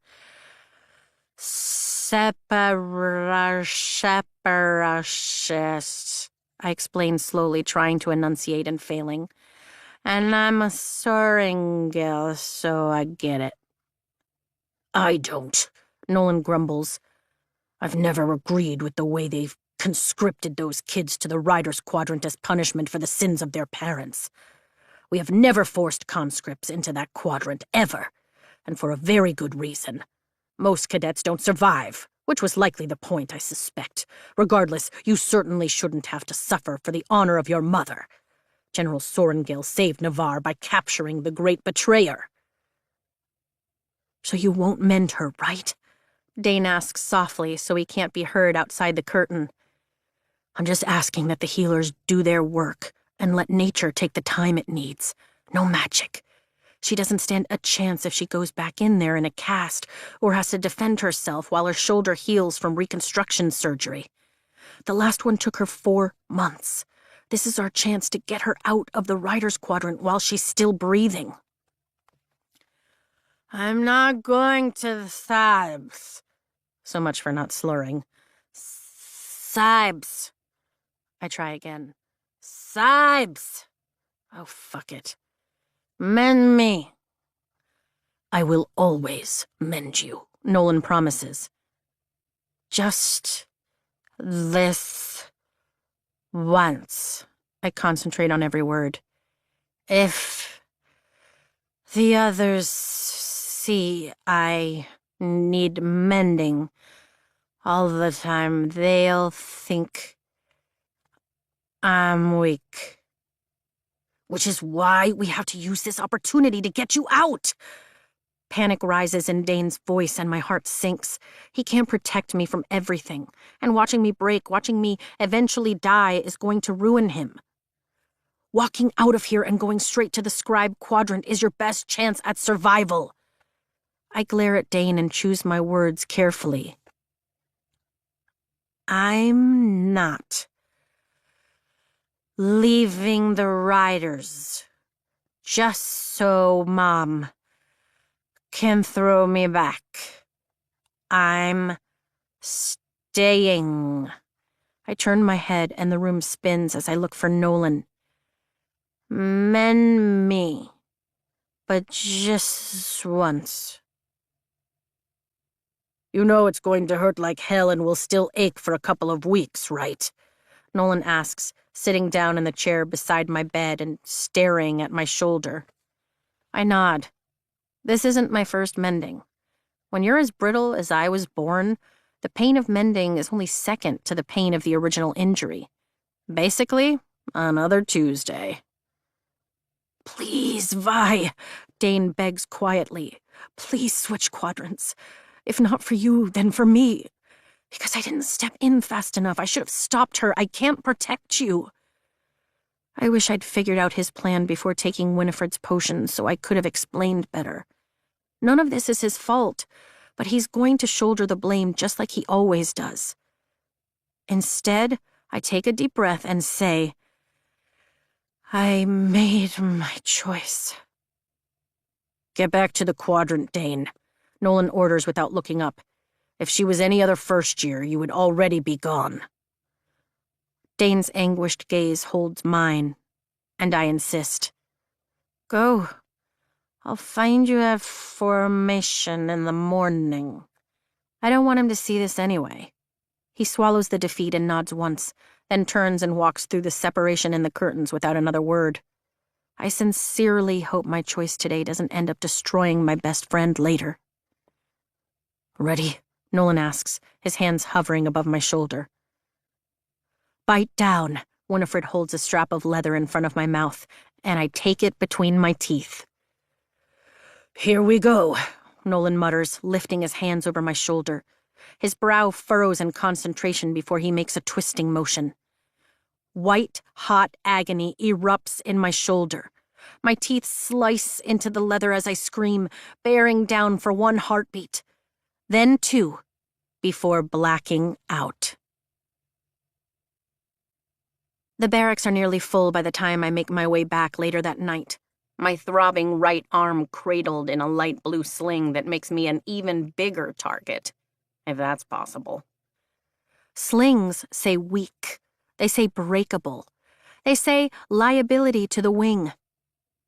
If I break this easily on the mat, what's going to happen if I get on the back of a dragon?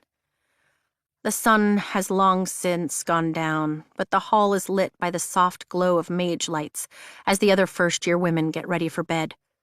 I offer a smile to a girl who's holding a blood-speckled cloth to her swollen lip, and she returns it with a wince. I count 3 empty bunks in our row, but that doesn't mean those cadets are dead, right? They could be in the healer quadrant just like I was, or maybe they're in the bathing chambers. You're here! Rhiannon jumps off her bed, already dressed in her sleeping shorts and top, relief in her eyes and smile as she sees me. I'm here, I assure her. I'm already down 1 shirt, but I'm here. You can get another at Central Issue tomorrow. She looks like she might hug me, but glances at my sling and backs up a step, sitting on the edge of her bunk, as I do the same with mine facing her. How bad is it?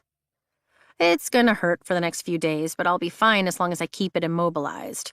It'll be all healed up before we start on-mat challenges. I have 2 weeks to figure out how to keep this from happening again. I'll help you get ready, she promises. You're the only friend I have in here, so I'd rather you didn't die when it gets real. A corner of her mouth lifts in a wry smile. I'll try my best not to. I grin through the throbbing ache in my shoulder and arm. The tonic has long since worn off, and it's starting to hurt like hell. And I'll help you with history. I brace my weight on my left hand, and it slides just beneath my pillow. There's something there.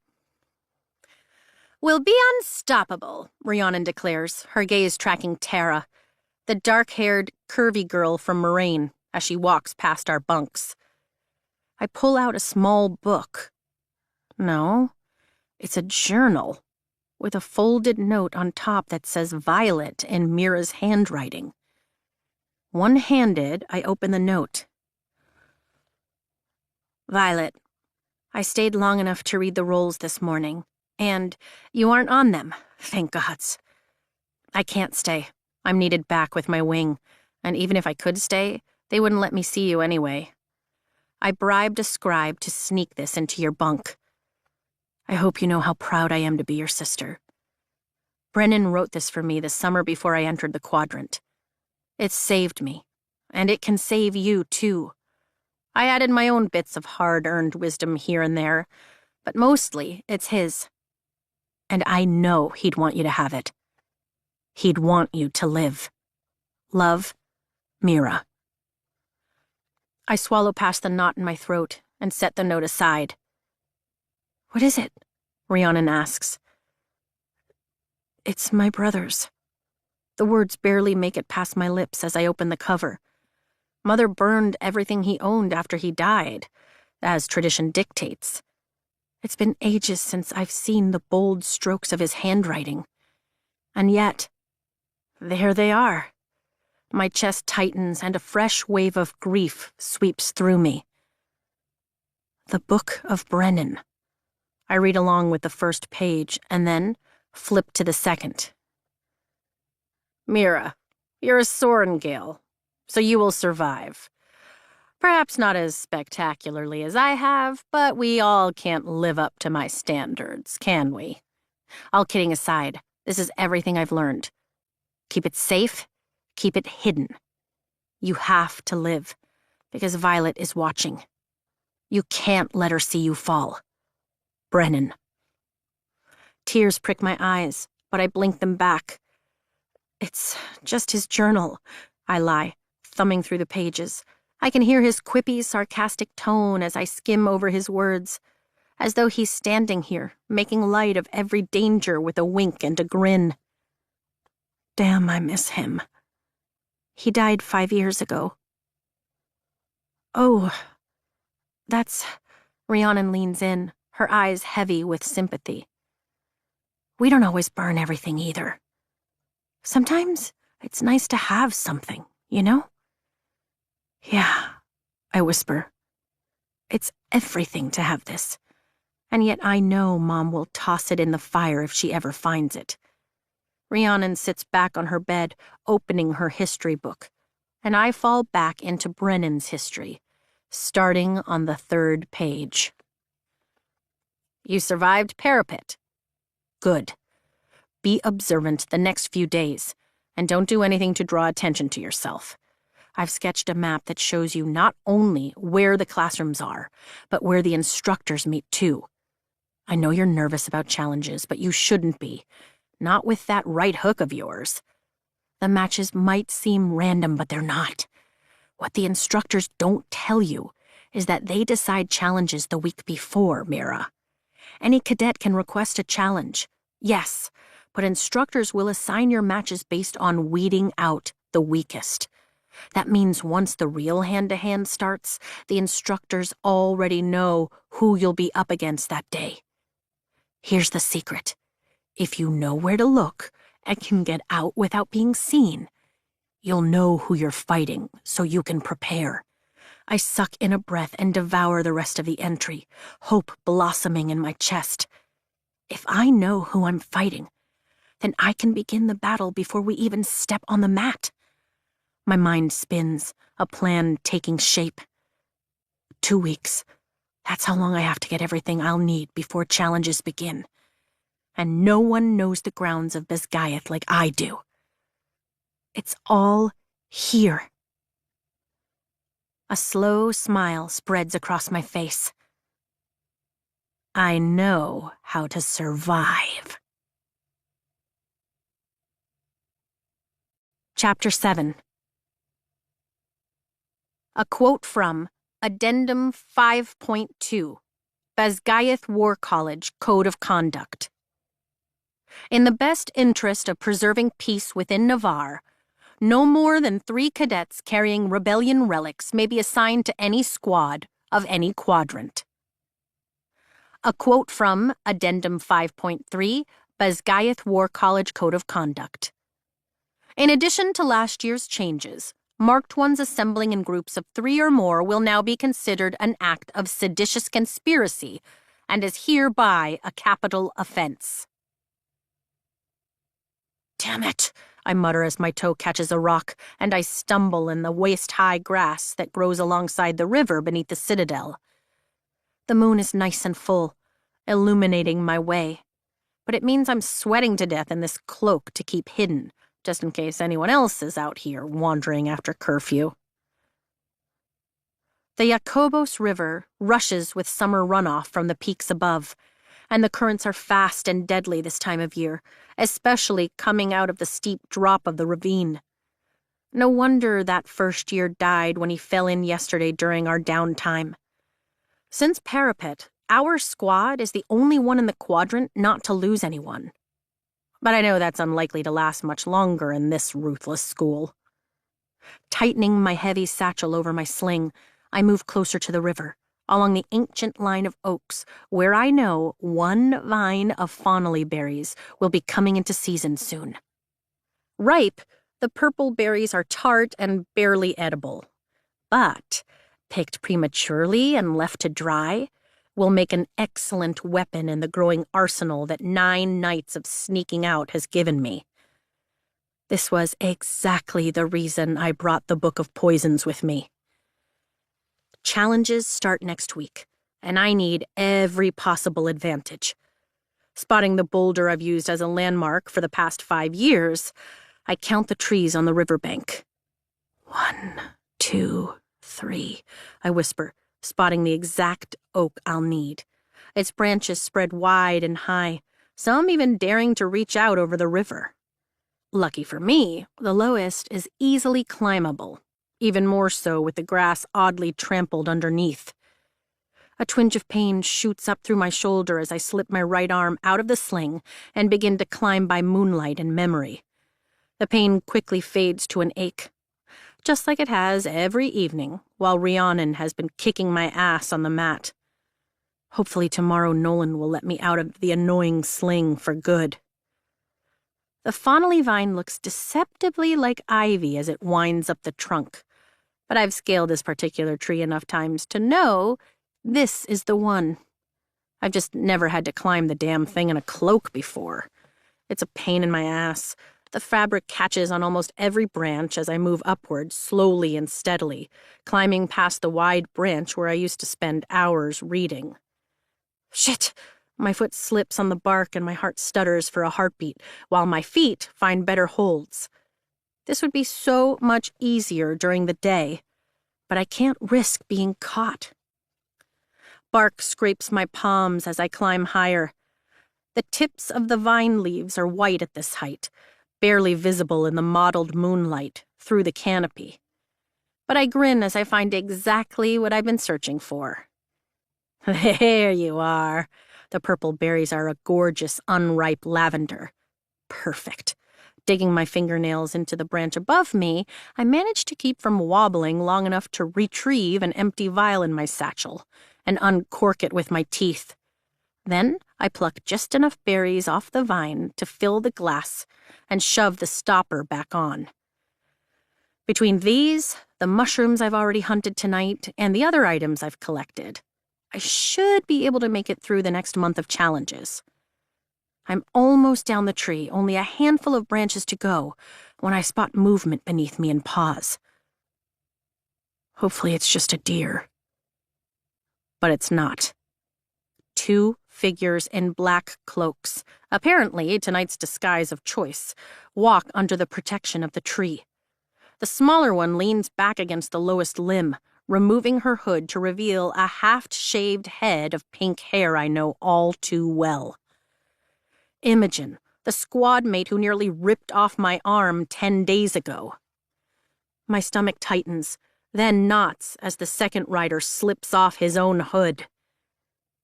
Xaden Ryerson.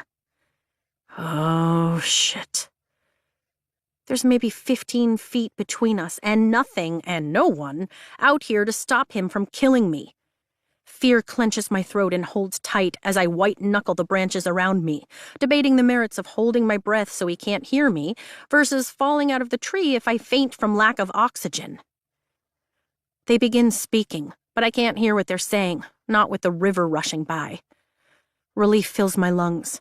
If I can't hear them, they can't hear me either, as long as I sit tight. But all it takes is for him to look up, and I'll be toast. Literally, if he decides to feed me to that blue dagger tail of his. The moonlight I was thankful for a few minutes ago has now become my biggest liability. Slowly, carefully, quietly, I move out of the patchy moonlight to the next branch over, cloaking myself in shadow. What is he doing out here with Imogen? Are they lovers? Friends? It's absolutely none of my business, and yet I can't help but wonder if she's the kind of woman he goes for.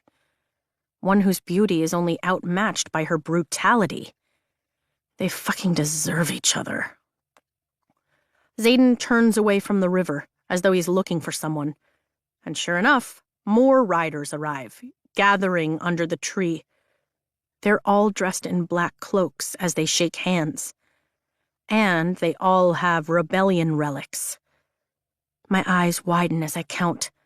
There are almost 24 of them, a few third years and a couple of seconds. But the rest are all firsts. I know the rules. Marked ones can't gather in groups larger than 3. They're committing a capital offense simply by being together. It's obviously a meeting of some sort, and I feel like a cat clinging to the leaf-tipped limbs of this tree while the wolves circle below. Their gathering could be completely harmless, right? Maybe they're homesick, like when the cadets from the Moraine province all spend a Saturday at the nearby lake just because it reminds them of the ocean they miss so much. Or maybe marked ones are plotting to burn Basgiath to the ground and finish what their parents started. I can sit up here and ignore them, but my complacency, my fear, could get people killed if they're down there scheming. Telling Dane is the right thing to do, but I can't even hear what they're saying. Shit. Nausea turns in my stomach. I have to get closer. Keeping myself on the opposite side of the trunk and sticking to the shadows that wrap around me, I climb down another branch with sloth-like speed, holding my breath as I test each branch with a fraction of my weight before lowering myself. Their voices are still muffled by the river, but I can hear the loudest of them, a tall, dark-haired man with pale skin, whose shoulders take up twice the space of any first year, standing opposite Xaden's position and wearing the rank of a third year. "We've already lost Sutherland and Luperco," he says, but I can't make out the response.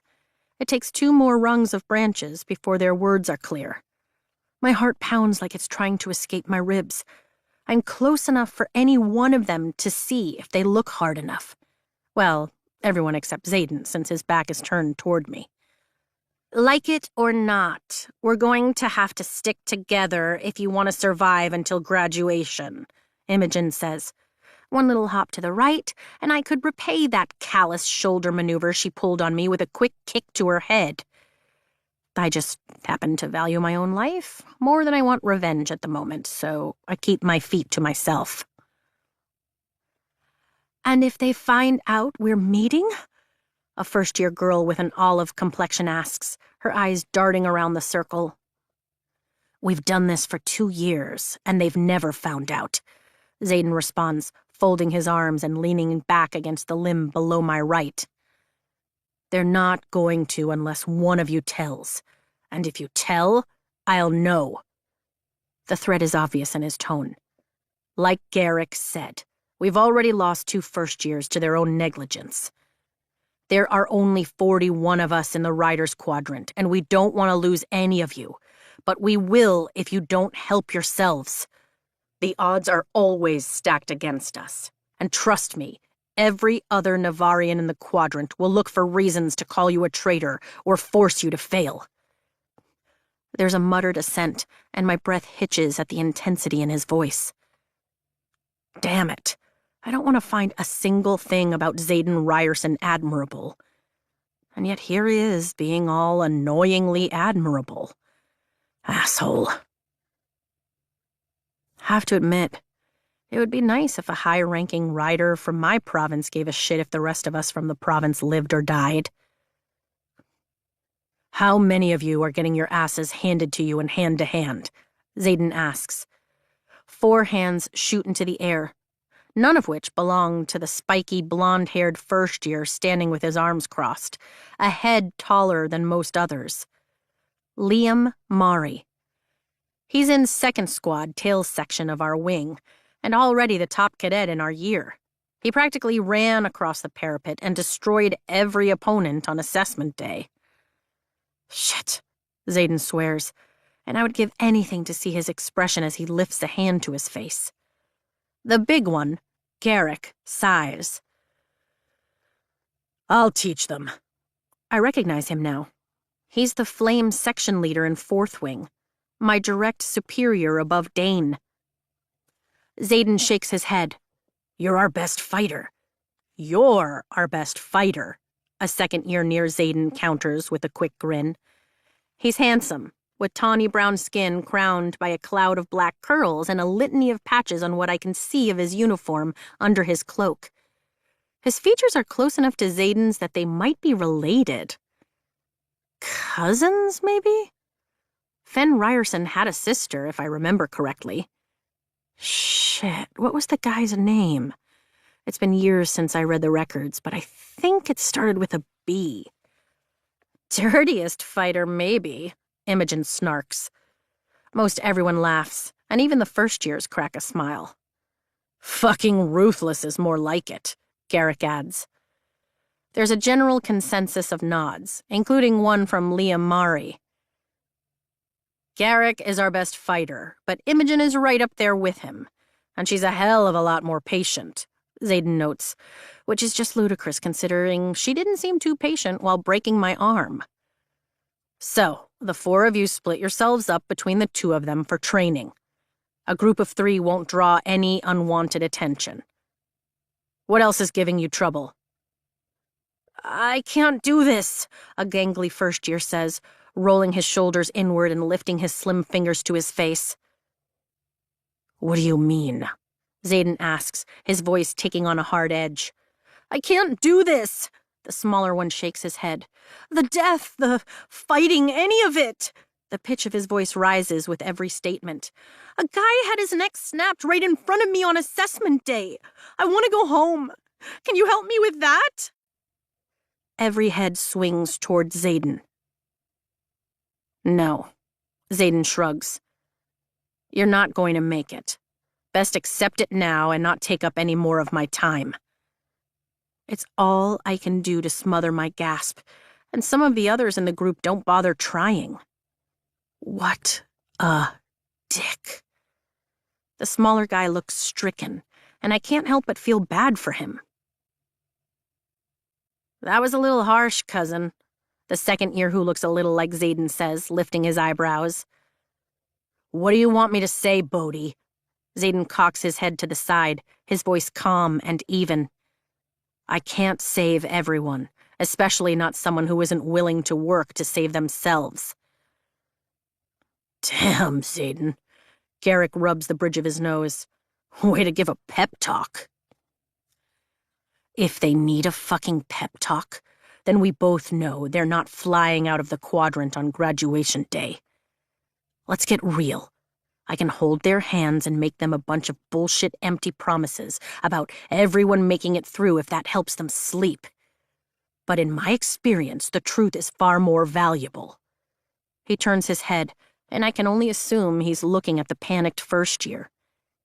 In war, people die. It's not glorious like the bards sing about either. It's snapped necks and 200-foot falls. There's nothing romantic about scorched earth or the scent of sulfur. This, he gestures back toward the citadel, isn't some fable where everyone makes it out alive. It's hard, cold, uncaring reality. Not everyone here is going to make it home, to whatever's left of our homes. And make no mistake, we are at war every time we step foot in the quadrant. He leans forward slightly. So if you won't get your shit together and fight to live, then no, you're not going to make it. Only crickets dare to break the silence. Now, someone give me a problem I can actually solve, Xaden orders. Battle brief, a first year I recognize says softly. Her bunk is only a row away from Rhiannon's and mine. Shit, what's her name? There are too many women in the hall to know everyone, but I'm certain she's in Third Wing. It's not that I can't keep up, but the information, she shrugs. That's a tough one, Imogen responds, turning to look at Xaden. Her profile in the moonlight is almost unrecognizable as the same person who shredded my shoulder. That Imogen is cruel, vicious even. But the way she's looking at Xaden softens her eyes, her mouth, her whole posture as she tucks a short strand of pink hair behind her ear. You learn what they teach you, Xaden says to the first year, his voice taking a hard edge. Keep what you know, but recite whatever they tell you to. My brow furrows. What the hell does he mean by that? Battle Brief is one of the classes taught by scribes to keep the quadrant up to date on all non-classified troop movements and battle lines. The only things we're asked to recite are recent events and general knowledge of what's going on near the front lines. Anyone else? Xaden asks. You'd better ask now. We don't have all night. It hits me then. Other than being gathered in a group of more than 3, there's nothing wrong with what they're doing here. There's no plot, no coup, no danger. It's just a group of older riders counseling first years from their province. But if Dane knew, he'd be honor-bound to... When do we get to kill Violet Sorengale? A guy toward the back asks. My blood turns to ice.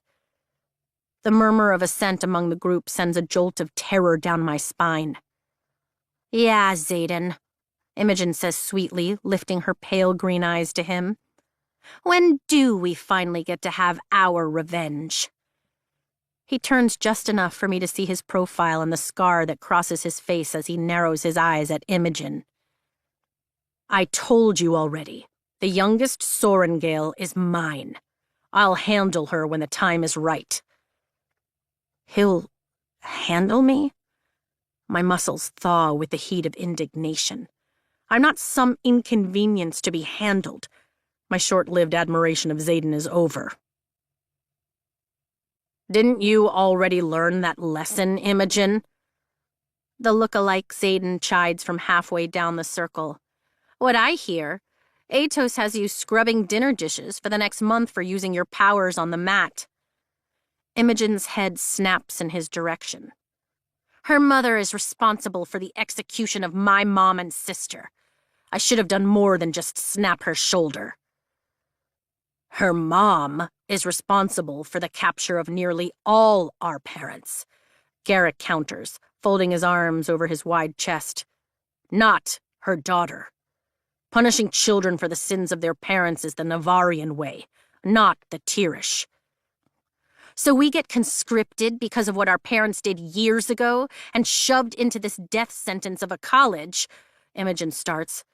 In case you didn't notice, she's in the same death sentence of a college, Garrick retorts. Seems like she's already suffering the same fate. Am I seriously watching them debate over whether I should be punished for being Lilith Sorengale's daughter? Don't forget her brother was Brennan Sorengale, Xaden adds. She has just as much reason to hate us as we do her. He pointedly looks at Imogen and the first year who raised the question. And I'm not going to tell you again. She is mine to handle. Anyone feel like arguing? Silence reigns. Good. Then get back to bed and go in threes. He motions with his head, and they slowly disperse, walking away in groups of threes, just like he ordered. Xaden is the last to leave. I draw in a slow breath. Holy shit, I just might live through this. But I have to be sure they're gone. I don't move a muscle, even when my thighs cramp and my fingers lock as I count to 500 in my head, breathing as evenly as possible to soften the beats of my galloping heart. Only when I'm sure I'm alone, when the squirrels scurry past on the ground, do I finish climbing from the tree, jumping the last 4 feet to the grassy floor. Zanal must have a soft spot for me because I'm the luckiest woman on the continent. A shadow lunges behind me and I open my mouth to scream, but my air supply is cut off by an elbow around my neck as I'm yanked against a hard chest. Scream and you die, he whispers, and my stomach plummets as the elbow is replaced by the sharp bite of a dagger at my throat. I freeze. I'd recognize the rough pitch of Xaden's voice anywhere. Fucking Sorengale. His hand yanks back the hood of my cloak. How did you know? My tone is outright indignant, but whatever. If he's going to kill me, I'm not going down as some simpering little beggar. Let me guess, you could smell my perfume? Isn't that what always gives the heroine away in books? He scoffs. I command shadows, but sure, it was your perfume that gave you away. He lowers the knife and steps away. I gasp. Your signet is a shadow wielder? No wonder he's risen so high in rank. Shadow wielders are incredibly rare and highly coveted in battle, able to disorient entire drifts of griffins, if not take them down, depending upon the signet's strength.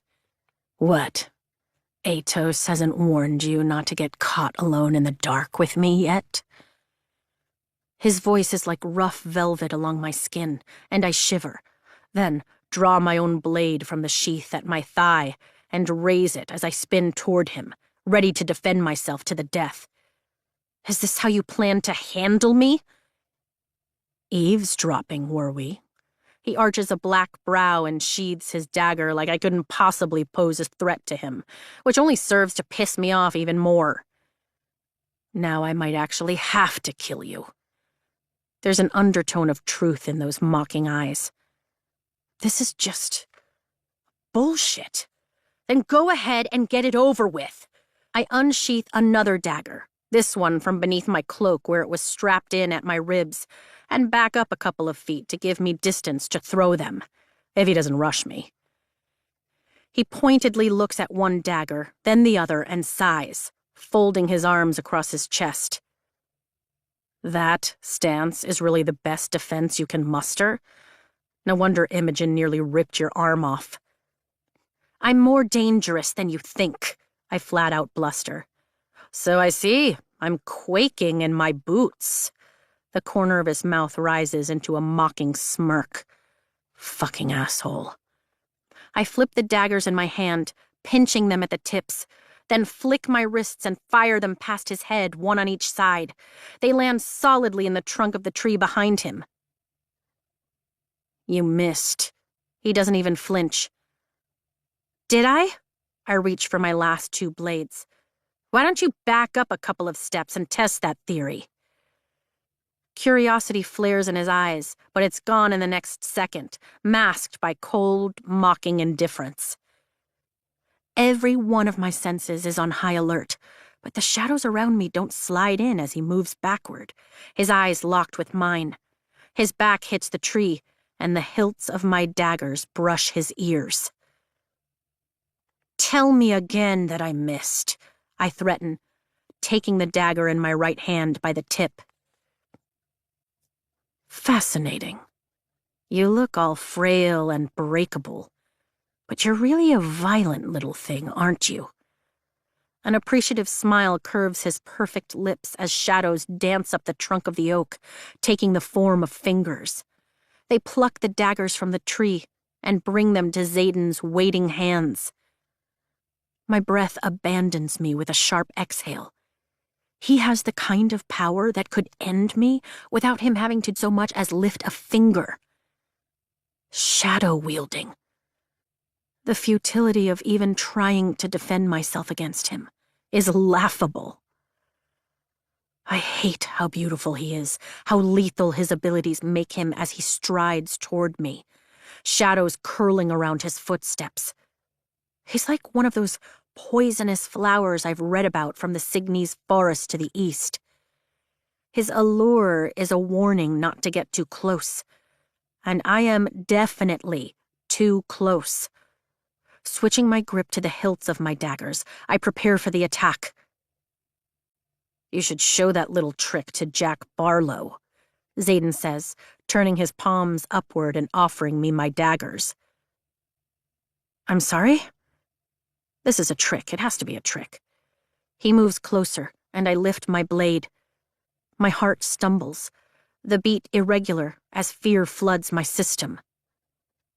The neck-snapping first-year who's very publicly vowed to slaughter you? Xaden clarifies as my blade presses against his cloak at the level of his abdomen. He reaches under my own cloak and slides one blade into the sheath at my thigh, then pulls back the side of my cloak and pauses. His gaze locks onto the length of my braid where it falls over my shoulder. And I could swear he stops breathing for a heartbeat before he slides the remaining dagger into one of the sheaths at my ribs. He'd probably think twice about plotting your murder if you threw a few daggers at his head. This is bizarre. It has to be some kind of game meant to confuse me, right? And if so, he's playing it really fucking well. Because the honor of my murder belongs to you? I challenge.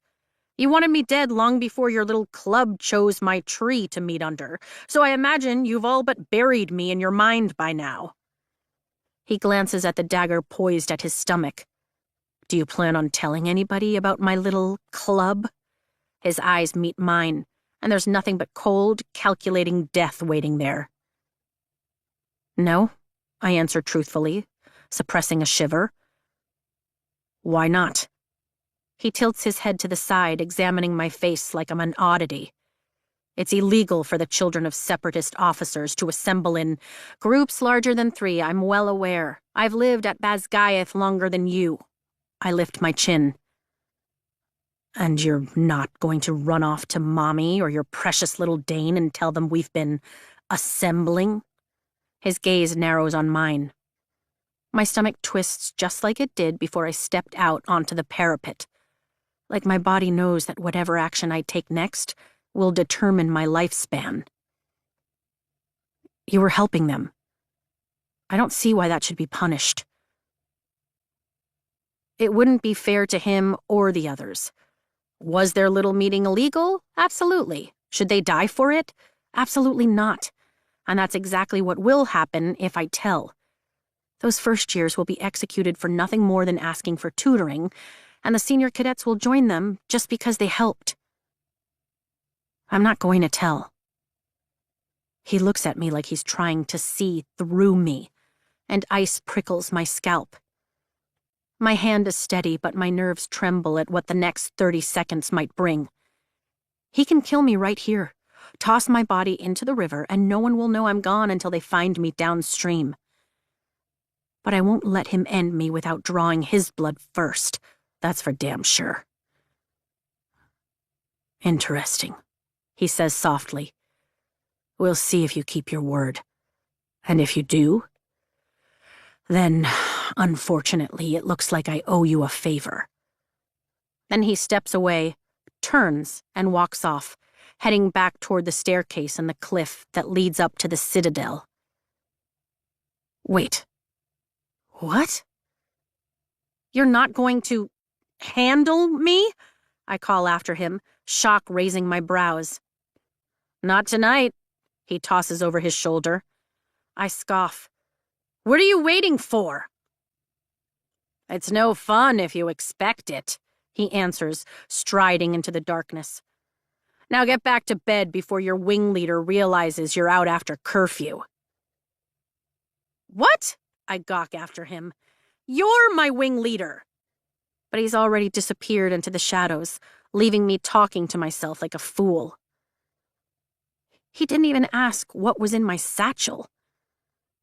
A slow smile spreads across my face as I tuck my arm back into my sling, sighing with relief as the weight is taken off my shoulder. A fool with Fonnelly berries. Chapter 8.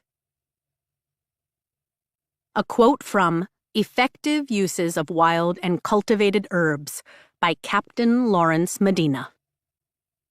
There is an art to poison not often discussed, and that is timing. Only a master can properly dose and administer for effective onset. One must take into account the mass of the individual as well as the method of delivery. The woman's hall is quiet as I dress for the morning, the sun barely peeking above the horizon in the far windows. I take the dragon scale vest from where I left it to dry on the hanger at the end of my bed and slip it on over my short-sleeve black shirt. It's a good thing I've gotten pretty adept at tightening the laces behind my back since Rhiannon isn't in her bed. At least one of us is getting a few much-needed orgasms. Pretty sure there's a person or two scattered with their partners among the full bunks in here, too. The squad leaders talk a good game about enforcing curfew, but no one really cares. Well, except Dane. He cares about every rule. Dane. My chest tightens, and I smile as I finish braiding my hair into a crown. Seeing him is the best part of my day, even the moments when he's anything but personable in public. Even in the moments where he's consumed with trying to save me from this place. I grab my bag on the way out, passing by rows of empty beds that belong to the dozen women who haven't survived to see August, and shove open the door. There he is. Dane's eyes light up as he pushes off the wall of the hallway where he's obviously been waiting for me. Morning. I can't help the smile that curves my lips. You don't have to escort me to duty every morning, you know. It's the only time I get to see you when I'm not your squad leader, he counters as we walk down the empty hallway, past the halls that will lead to our rooms if we survive threshing. Trust me, it's worth getting up an hour early, though I still can't figure out why you'd choose breakfast duty over every other assignment. I shrug. I have my reasons. Really, really, really good reasons. Though I do miss the extra hour of sleep I'd had before we chose our assignments last week. A door on the right flies open, and Dane darts in front of me, dragging me behind him with his arm so I face plant into his back. He smells like leather and soap and... Rhiannon? He snaps. Sorry, Rhiannon's eyes widen. I slip out of Dane's hold and move to his side so I can see her. I wondered where you were this morning. A grin spreads across my face as Tara appears next to her. Hey, Tara. Hey, Violet. She gives me a wave, then heads down the hallway, tucking her shirt into her pants. We have curfew for a reason, cadet. Dane lectures, and I fight the urge to roll my eyes. And you know that no one is supposed to be in the private dorms until after threshing. Maybe we were just up early, Rhiannon counters. You know, like you are right now. She glances between the two of us with a mischievous smirk. Dane rubs the bridge of his nose. Just get back to the dorms and pretend you slept there, will you? Absolutely, she squeezes my hand as she passes by. Way to go, I whisper quickly. She's had a thing for Tara since we got here. I know, right? She backs away with a smile, then turns to push through the hall doors. Monitoring the sex lives of first years was not what I had in mind when I applied to be a squad leader, Dane mutters, and we continue toward the kitchen. Oh, come on, like you weren't a first year yourself last year. He lifts his brows in thought and eventually shrugs. Fair point, and you're a first year now. His eyes slide my way as we near the arched doorway that leads to the rotunda, and his lips part like he's going to continue. But he looks away, pivoting to open the door for me. Why, Dane Atos, are you asking me about my sex life? I let my fingers trail along the exposed fangs of the green dragon pillar and bite back a smile as we walk by. No, he shakes his head, then pauses in thought. I mean, is there a sex life to ask about? We climb the steps that lead into Commons, and I turn just before the door to face him. He's 2 steps below me, putting us at eye level. Since I got here, I tap my chin with my finger and smile. That's none of your business. Before I got here? Still none of your business. Another fair point. His mouth curves into a grin that makes me wish it was his business, though. I turn around before I do something utterly foolish like make it his business. We continue into Commons, walking past the empty study tables and the entrance to the library. It's nothing as awe-inspiring as the Scribe's Archives, but it has every tome I'll need for studying here. Are you ready for today? Dane asks as we near the gathering hall. For the challenges to start this afternoon? My stomach knots. I'll be all right, I assure him, but he moves in front of me, halting my steps. I know you've been practicing with Rhiannon, but worry lines his forehead. I've got it, I promise, looking into his eyes so he knows I mean it. You don't have to worry about me. Last night, Oren Seifert's name was posted next to mine, right where Brennan said it would be.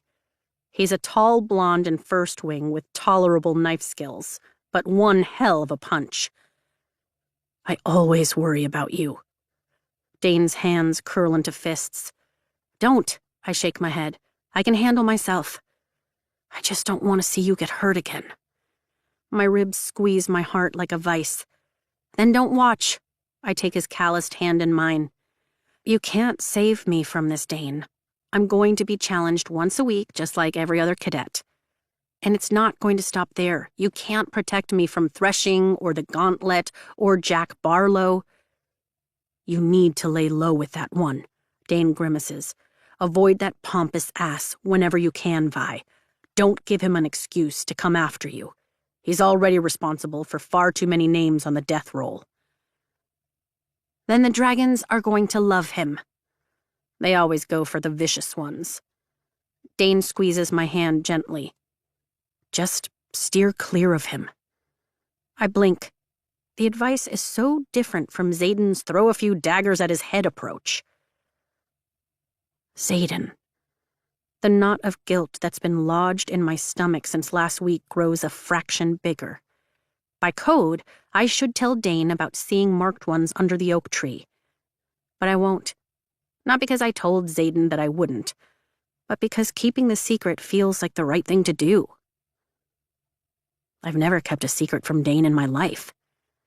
Violet, did you hear me? Dane asks, lifting a hand to cradle my face. Jerking my gaze to his, I nod and repeat. Steer clear of Barlow. He drops his hand and shoves it into a pocket of his pants. Hopefully he'll forget all about his little vendetta against you. Do most men forget when a woman holds a knife to their balls? I cock an eyebrow at him. No, he sighs. It's not too late to sneak you down to the scribes. Fitzgibbons will take you. The bells ring, marking 5:15 and saving me from another session of Dane begging me to run away to the scribe quadrant. I'll be all right. I'll see you at formation. I give his hand a squeeze, then walk away, leaving him as I make my way to the kitchen. I'm always the first here, and today is no exception.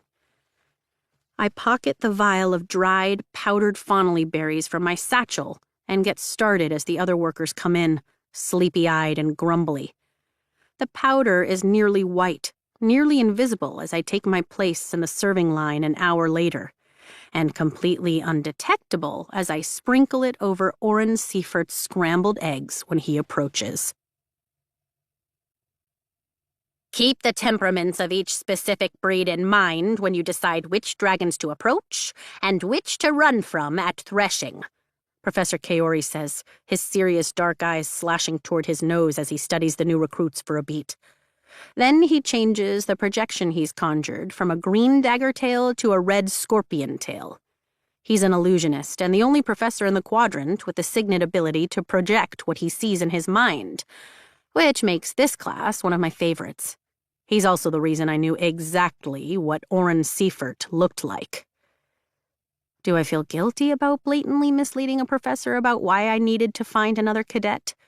No. Do I think it's cheating? Also no. I was doing exactly what Mira suggested and using my brain.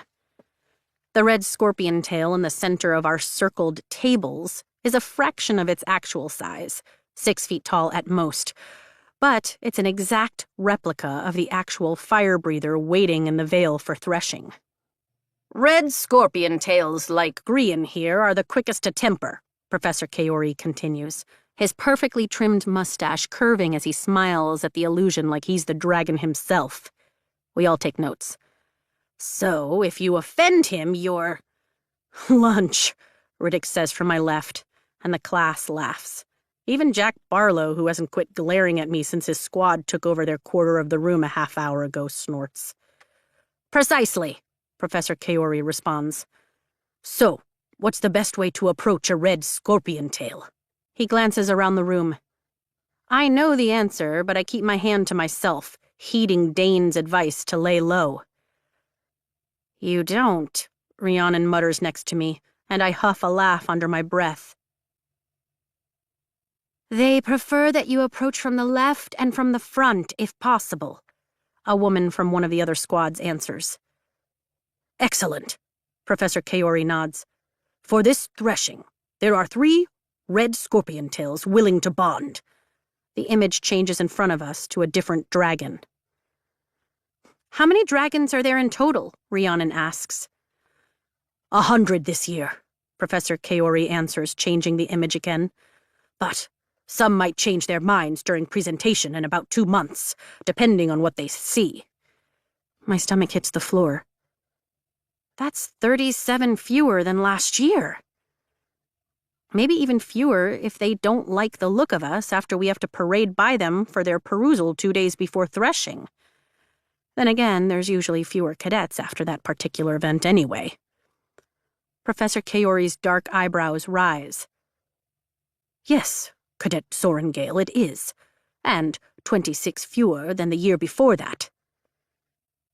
Fewer dragons are choosing to bond, but the number of riders entering the quadrant has remained steady. My mind whirls. Attacks at the eastern borders are increasing according to every battle brief, and yet there are fewer dragons willing to bond in order to defend Navarre. Will they tell you why they won't bond? Another first year asks.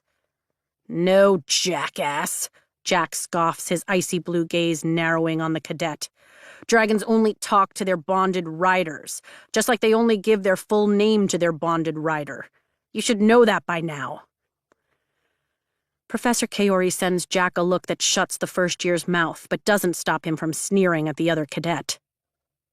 They don't share their reasons, our instructor says, and anyone who respects their life won't ask a question they're not willing to answer.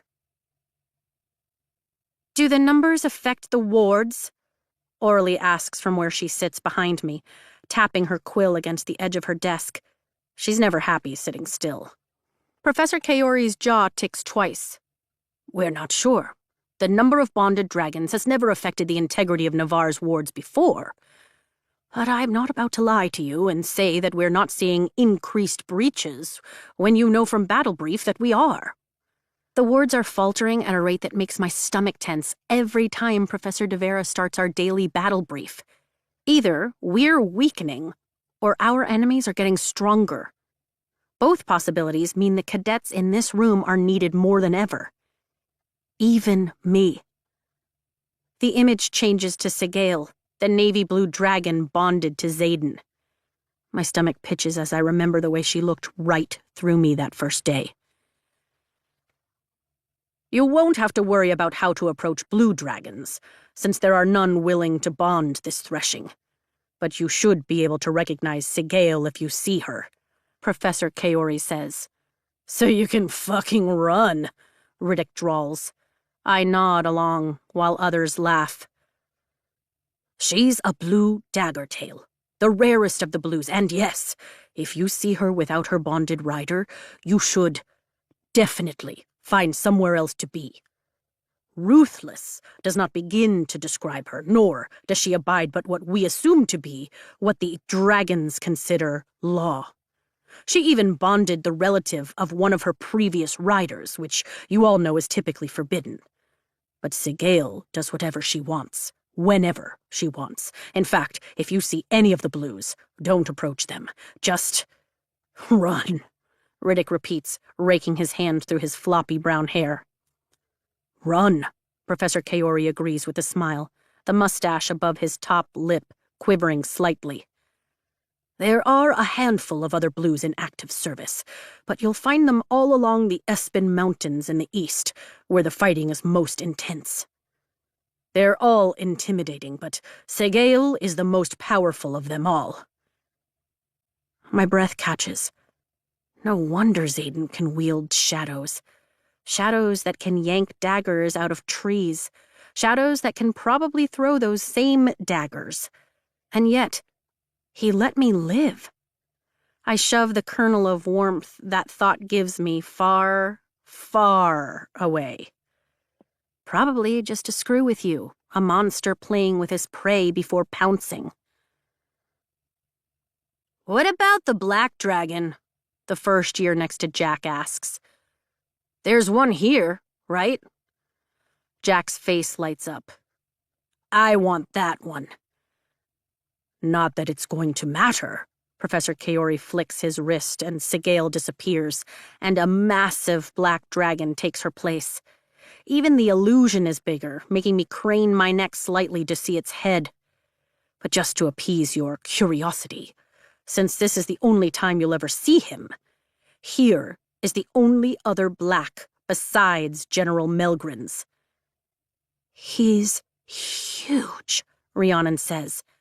And is that a club tail? No, a morning star tail.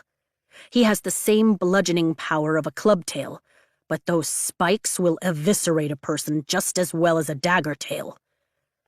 Best of both worlds, Jack calls out. He looks like a killing machine. He is, Professor Kaori answers. And honestly, I haven't seen him in the last 5 years, so this image is more than a little outdated.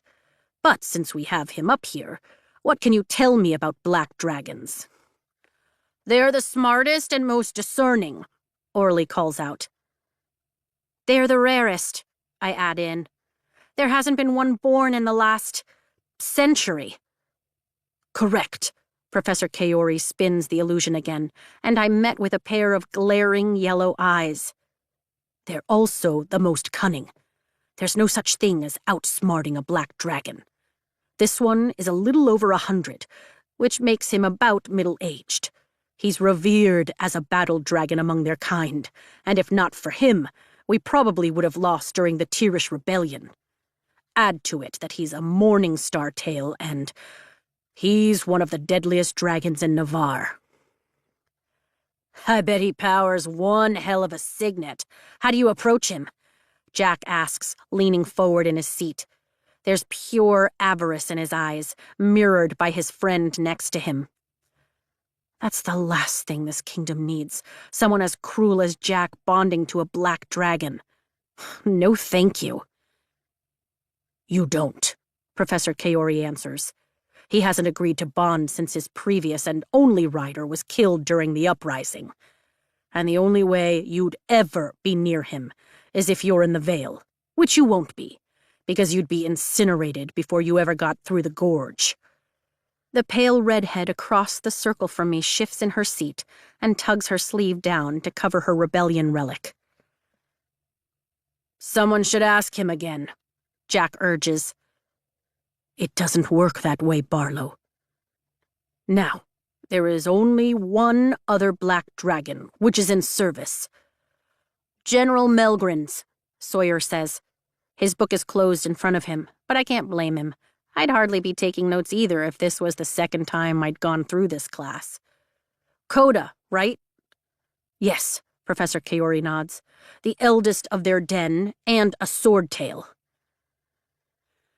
But just for curiosity's sake, Jack's glacial blue gaze doesn't stray from the illusion of the unbonded black dragon still being projected.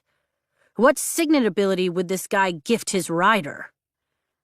Professor Kaori closes his fist and the illusion disappears. There's no telling. Signets are the result of the unique chemistry between rider and dragon, and usually say more about the rider than the dragon. The stronger the bond, and the more powerful the dragon, the stronger the signet. Fine. What was his previous rider's? Jack asks. Naolin's signet was siphoning. Professor Kaori's shoulders fall. He could absorb power from various sources, other dragons, other riders, and then use it or redistribute it. Badass. Riddick's tone has more than a little hero worship. He was, Professor Kaori agrees. What kills someone with that kind of signet? Jack asks, crossing his arms over his thick chest. Professor Kaori glances at me for a heartbeat before looking away. He attempted to use that power to revive a fallen rider, which didn't work because there's no signet capable of resurrection, and depleted himself in the process. To use a phrase you'll become accustomed to after threshing, he burned out and died next to that rider. Something in my chest shifts, a feeling that I can't explain and yet can't shake. The bells ring, signaling the hour is up, and we all begin to gather our things. The squads filter out to the hallway, emptying the room, and I rise from behind my desk, shouldering my satchel as Rhiannon waits for me by the door, a puzzled expression on her face.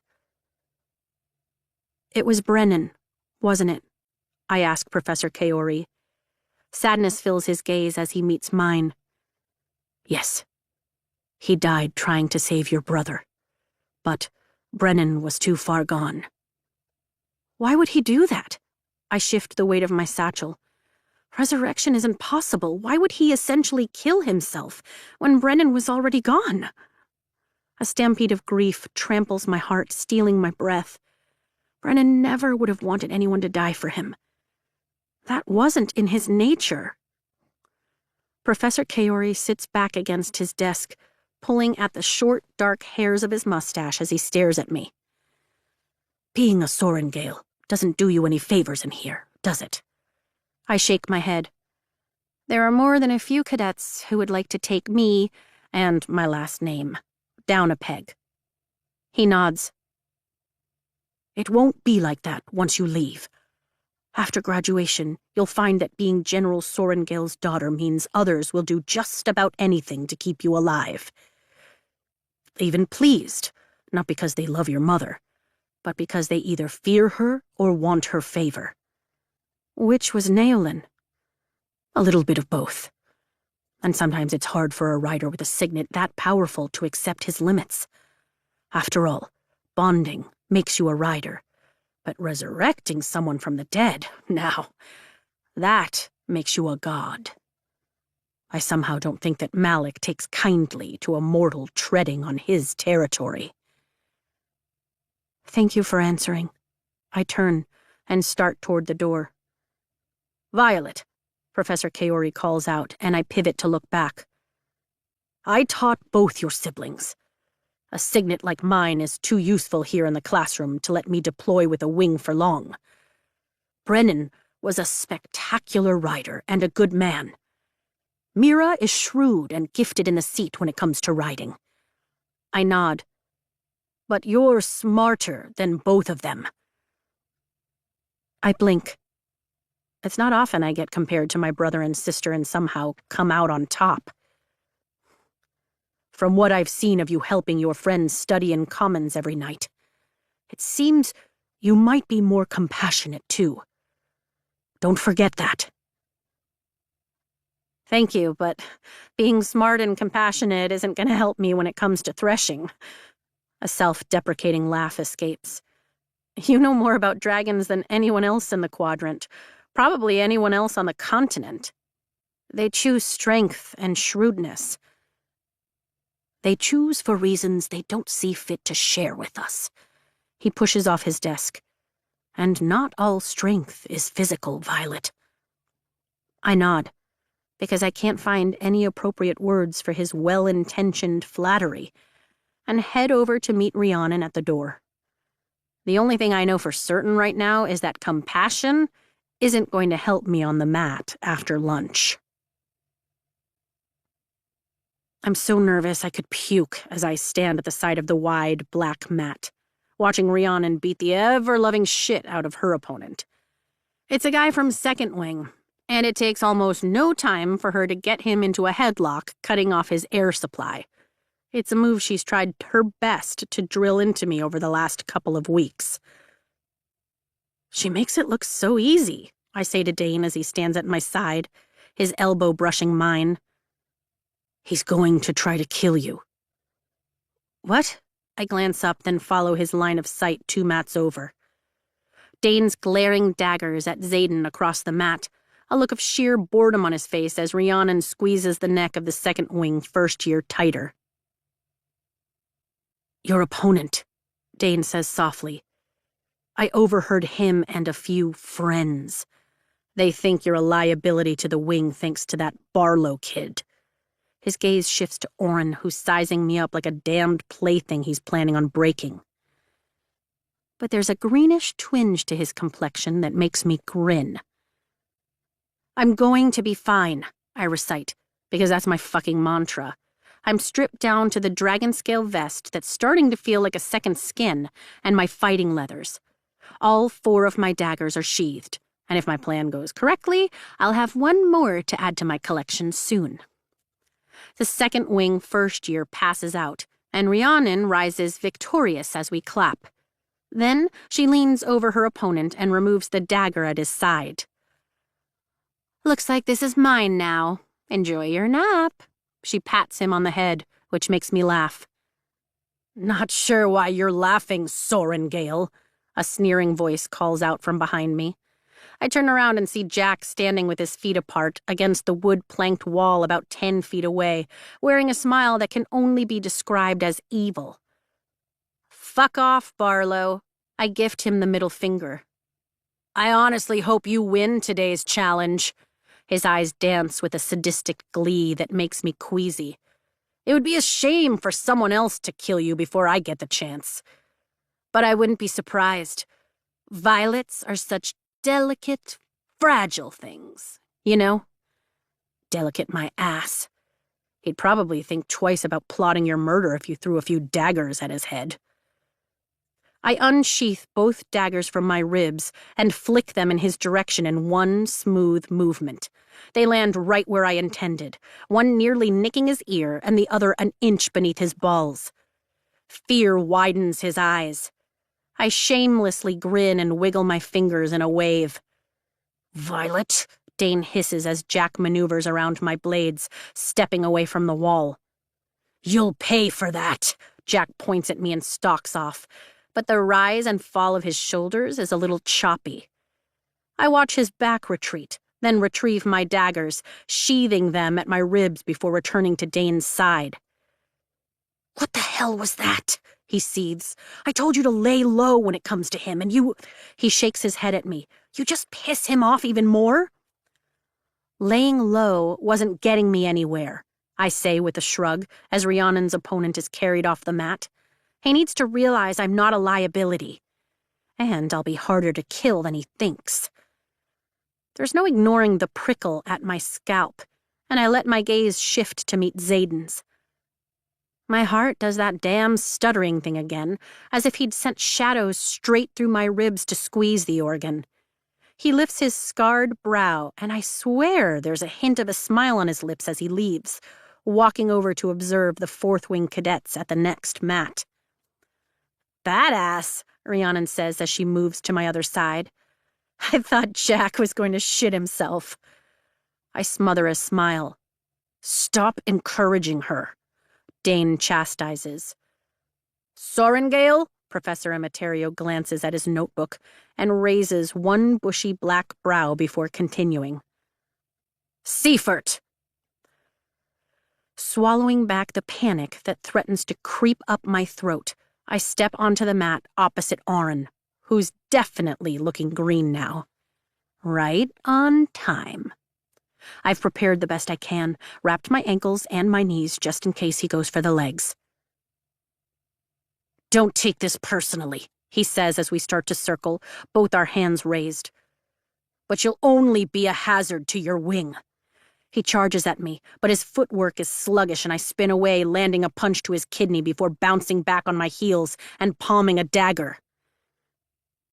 "I'm no more a hazard than you are," I accuse. His chest heaves once and sweat dots his forehead, but he shakes it off, blinking rapidly as he reaches for his own knife. "My sister is a healer. I've heard your bones snap like twigs." "Why don't you come find out?" I force a smile and wait for him to charge again, because that's what he does. I've had 3 sessions to watch him from a few mats over. He's a bull, all power and no grace. His entire body rolls like he's going to vomit, and he covers his mouth with his empty hand, breathing deeply before standing straight again. I should attack, but instead I wait, and then he charges, his blade held high in a striking position. My heart pounds as I wait the torturous heartbeats it takes for him to reach me, my brain somehow convincing my body to hold my ground until the last possible second.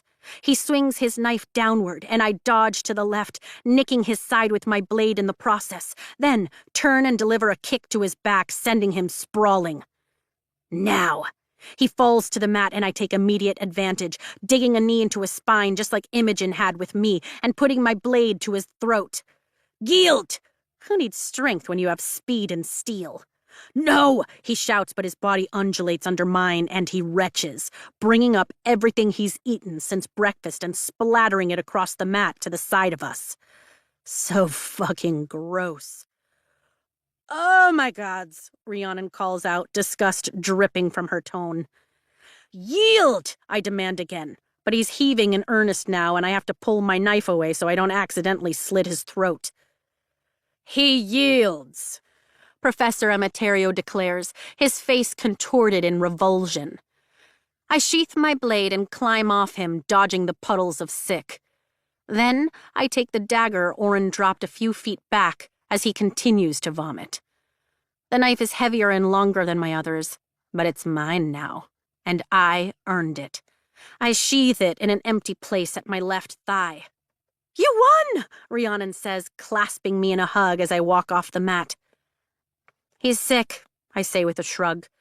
"I'll take being lucky over being good any day," Rhiannon counters. "I have to find someone to get this cleaned up," Dane says, his own complexion turning peaked. I won. Timing is the hardest thing about my plan. I win the next week when a stocky girl from First Wing can't concentrate long enough to throw a decent punch, thanks to a few Lake Oral mushrooms and their hallucinogenic properties that somehow wind up in her lunch. She gets in a good kick to my knee, but it's nothing a few days in a wrap won't heal. I win the week after that when a tall guy from third wing stumbles because his large feet temporarily lose all feeling, courtesy of the Xena root that grows on one outcropping near the ravine. My timing is a little off, though, and he lands a few good punches to my face, leaving me with a split lip and a bruise that colors my cheek for the next 11 days. But at least he doesn't break my jaw. I win again the next week when a buxom cadet's vision turns blurry mid-match on account of the tarsilla leaves that found their way into her tea. She's fast, tossing me to the mat and delivering some overwhelmingly painful kicks to my abdomen that leave colorful contusions and one distinct boot print across my ribs. I almost broke down and went to see Nolan after that one, but I gritted my teeth and wrapped my ribs, determined not to give the others a reason to weed me out like Jack or any marked ones wanted. I earned my 5th dagger, this one with a pretty ruby in the hilt, the last challenge in August, when I take a particularly sweaty guy with a gap between his front teeth to the mat. The bark of the carmine tree that finds its way into his water skin makes him sluggish and ill. The effects are a little too similar to the Fonnelly berries, and it's just a shame that the entire 3rd Squad claw section of 3rd Wing is suffering the same stomach upset. Must be something viral. At least that's what I say when he finally yields to my headlock after dislocating my thumb and nearly breaking my nose. Come early September, there's a spring in my step as I now walk onto the mat. I've taken down 5 opponents without killing any of them. Something a quarter of our year can't say after almost 20 more names have been added to the death roll the last month for the first years alone. I roll my sore shoulders and wait for my opponent. But Rayma Corey from 3rd Wing doesn't step forward this week like she's supposed to. "Sorry, Violet," Professor Emeterio says, scratching his short black beard. "You were supposed to challenge Rayma, but she's been taken to the healers because she can't seem to walk in a straight line." Peels of the Walwyn fruit will do that when ingested raw, say, like when they're mixed into the icing of your morning pastry. That's... shit. Too bad, I wince. You served it to her too early. Should I start already backing up to get off the mat. "I'm happy to step in." That voice, that tone, that prickle of ice along my scalp. Oh no. Hell no. No, no, no. "You sure?" Professor Emeterio asks, glancing over his shoulder. Absolutely. My stomach hits the floor, and Xaden walks onto the mat. Chapter 9. A quote from Violet Sorengale's personal addendum to the Book of Brennan. I will not die today. I'm so completely screwed. Xaden steps forward, all 6 foot everything of him, dressed in midnight fighting leathers and a tight-fitted short-sleeved shirt that only seems to make the shimmering dark rebellion relics on his skin seem like an even bigger warning, which I know is ridiculous but somehow true. My heartbeat kicks up to a full gallop, as if my body knows the truth my mind hasn't quite accepted yet. I'm about to have my ass kicked. Or worse. You're all in for a treat, Professor Emeterio says, clapping his hands. Xaden's one of the best fighters we have. Watch and learn.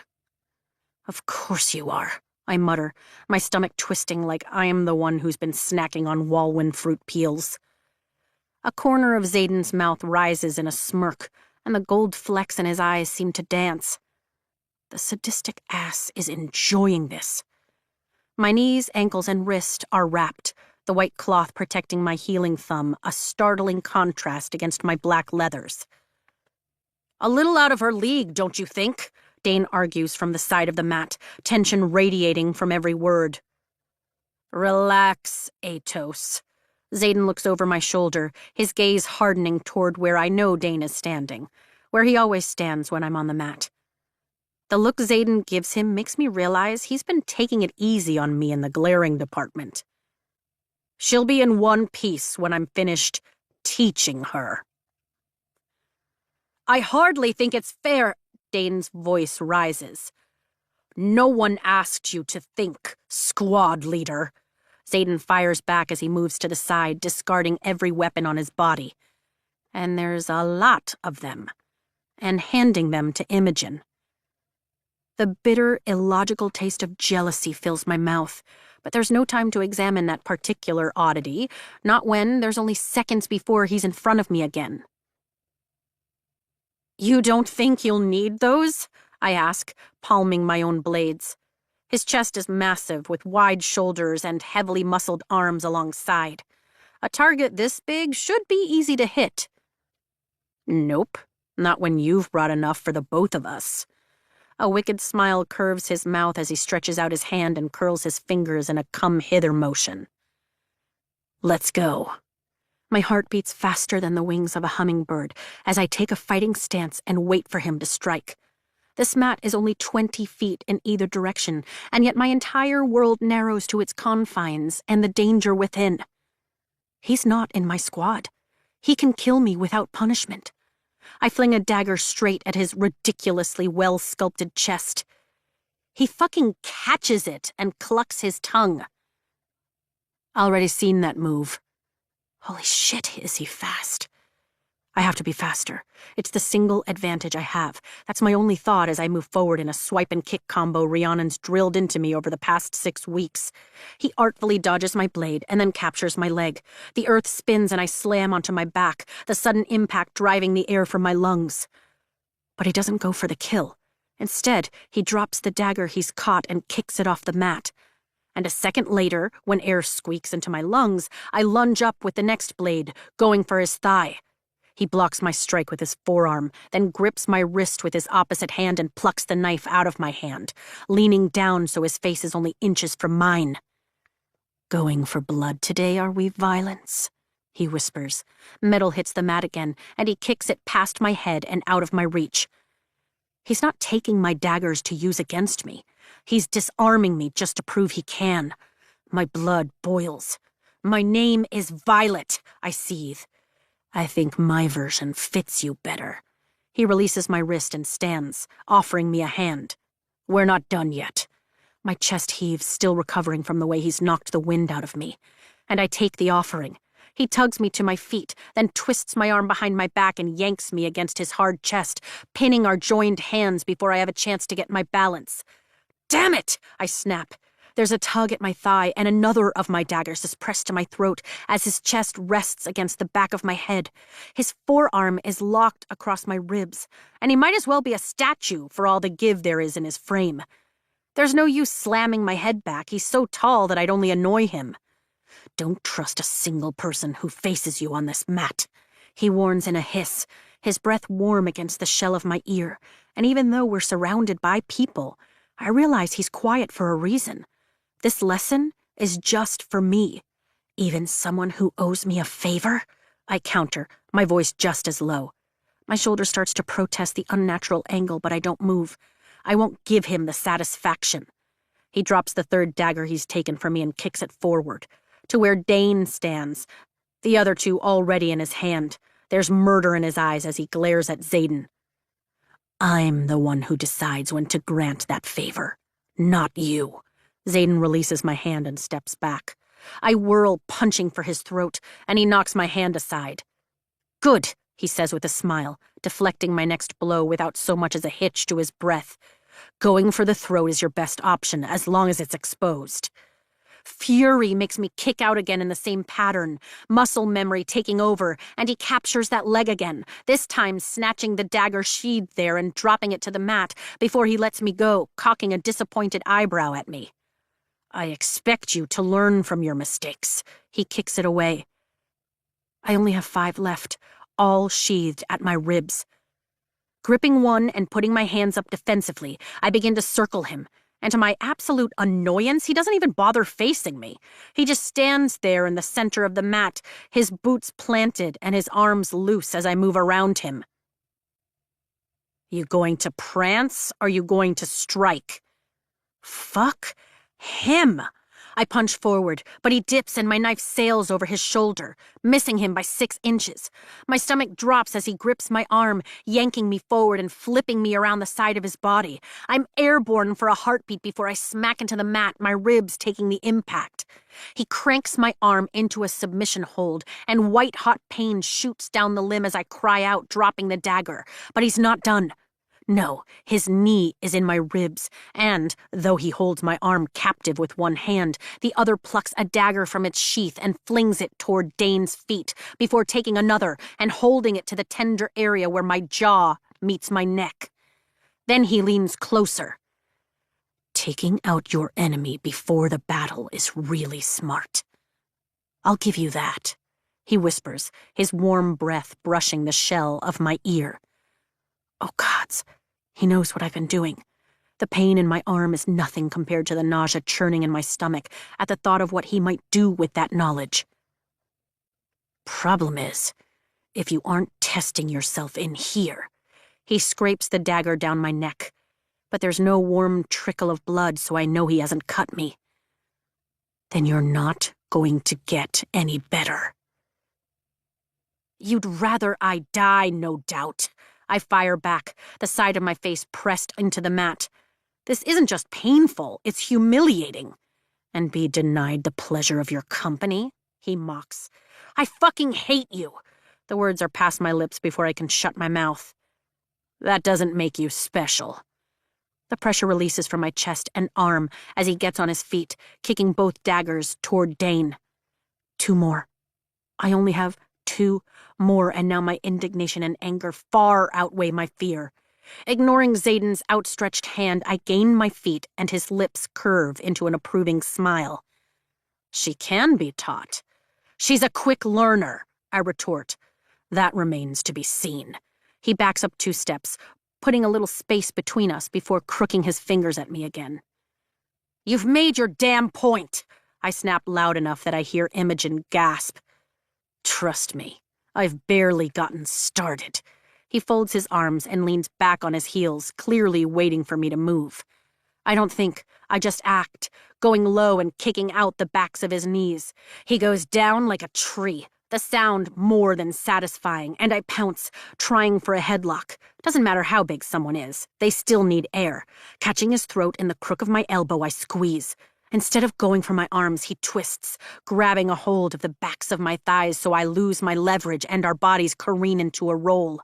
He comes out on top. Of course he does. His forearm rests against my throat, not cutting off air, but definitely capable of it, and his hips have mine pinned, my legs useless on either side of his as he lies heavily between my thighs. He's unmovable. Everything around us fades as my world narrows to the arrogant glint in his gaze. He's all I can see, all I can feel, and I can't let him win. I slip one of my last daggers free and go for his shoulder. He seizes my wrist and pins it above my head. Shit. Heat rushes up my neck and flames lick my cheeks as he lowers his face so his lips are only inches away from mine. I can make out every speck of gold in his onyx eyes, every bump and ridge of his scar. Beautiful fucking asshole. My breath catches and my body warms, the traitorous bitch. You are not attracted to toxic men, I remind myself, and yet here I am, getting all attracted. I have been since the first second I saw him, if I feel like being honest. He pushes his fingers into my fist, forcing it open, then sends the blade skittering across the mat before letting go of my wrist. Get your dagger, he orders. What? My eyes fly wide. He has me defenseless and in the kill position already. Get your dagger, he repeats, taking my hand in his and retrieving the last blade I have. His fingers curl over mine, clasping the hilt. Fire races along my skin at the feel of his fingers lacing with mine. Toxic, dangerous, wants to kill you. Nope, doesn't matter. My pulse still skitters like a teenager. You're tiny, he says it like an insult. Well aware, my eyes narrow. So stop going for bigger moves that expose you. He drags the tip of the dagger down his side. A rib shot would have worked just fine. Then he guides our hands around his back, making himself vulnerable. Kidneys are a good fit from this angle, too. I swallow, refusing to think of other things that are a good fit at this angle. He leads our hands to his waist, his gaze never leaving mine. Chances are, if your opponent is in armor, it's weak here. Those are 3 easy places you could have struck before your opponent would have had time to stop you. They're also fatal wounds, and I've avoided those at all costs. Do you hear me? I nod. Good. Because you can't poison every enemy you come across, he whispers, and I blanch. You're not going to have time to offer tea to some bravey griffin rider when they come at you. How did you know? I finally ask. My muscles lock, including my thighs, which just happen to still be bracketing his hips. His eyes darken. Oh, Violence. You're good, but I've known better poison masters. The trick is to not make it quite so obvious. My lips part, and I bite back a retort that I was careful not to be obvious. I think she's been taught enough for the day, Dane barks, reminding me that we're far from alone. No, we're a damned spectacle. He always that overprotective, Xaden grumbles, pressing up from the mat a few inches. He cares about me. I glare at him. He's holding you back. Don't worry. Your little poisoning secret is safe with me. Xaden arches a brow as if to remind me that I'm the keeper of one of his secrets, too. Then he guides our hands back to my ribs and slides the ruby-hilted blade back into its sheath. The move is unnervingly hot. You're not going to disarm me? I challenge as he releases his grip and pushes up more, removing his weight from my body. My ribs expand as I take my first full breath. Nope. Defenseless women have never been my type. We're done for today. He stands, then walks away without another word, taking his weapons from Imogen as I roll to my knees. Every part of my body aches, but I manage to stand. There's pure relief in Dane's eyes when I reach his side to retrieve the dagger Xaden took from me. You all right? I nod, my fingers trembling as I rearm myself. He's had every chance, and every reason, to kill me. And now he's let me walk away twice. What kind of game is he playing? Atos, Xaden calls out from across the mat. Dane's head snaps up and his jaw locks. She could use a little less protection and a little more instruction. Xaden stares Dane down until he nods. Professor Emeterio calls the next challenge. I'm just surprised he'd let you live, Dane says later that night in his room as his thumbs dig into the muscle between my neck and shoulder. It hurts so deliciously. It was well worth the pain of sneaking up here. I hardly think he'd command respect by snapping my neck on the mat.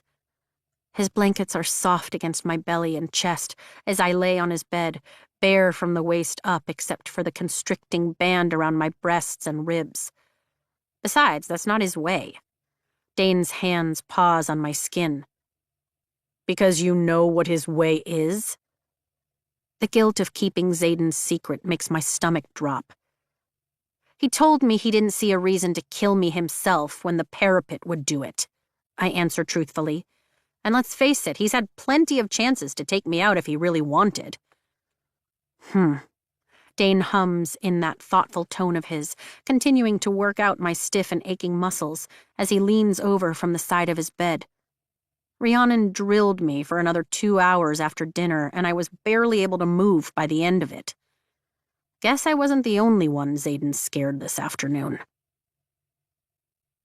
Do you think he could be plotting against Navarre and still have bonded Sigale?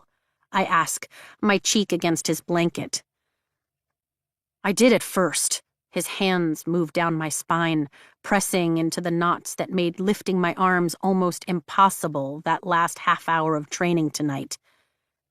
But then I bonded Kath, and I realized that dragons would do anything to protect the Vale and their sacred hatching grounds. There's no way any dragon would have bonded Ryerson, or any of the Separatists, if they weren't honest about protecting Navarre. But would a dragon even know if you're lying? I turn my head so I can see his face. Yeah, he grins. Kath would know because he's in my head. It's impossible to hide something like that from your dragon. Is he always in your head? I know it's against the rules to ask. Almost everything about bonds are off limits for discussion, given how secretive dragons are. But it's Dane. Yeah, he answers, his smile softening. I can block him out if I need to, and they'll teach you that after threshing. His expression falls. What is it? I sit up, sliding one of his pillows across my chest and leaning back against the headboard. I talked to Colonel Markham this evening. He walks over and pulls his chair out from his desk and takes a seat, then rests his head in his hands. Did something happen? Fear races down my spine. Is it Mira's wing? No. Dane's head snaps up, and there's so much misery in his eyes that I swing my feet off the bed. It's nothing like that. I told him that I think Ryerson wants to kill you. I blink, sitting fully back onto the bed. Oh, well, that's not really news, is it? Everyone who's read a history of the rebellion can put two and two together, Dane. Yeah, well, I told him about Barlow, too, and Seifert. He rubs his hand over his hair. Don't think I didn't notice the way Seifert shoved you into the wall before formation this morning. He lifts his brows at me. He's just pissed that I took his dagger at that first challenge. I squeeze the pillow tighter. And Rhiannon told me you found crushed flowers on your bed last week. He stares me down. I shrug. They're just dead flowers. They were mutilated violets.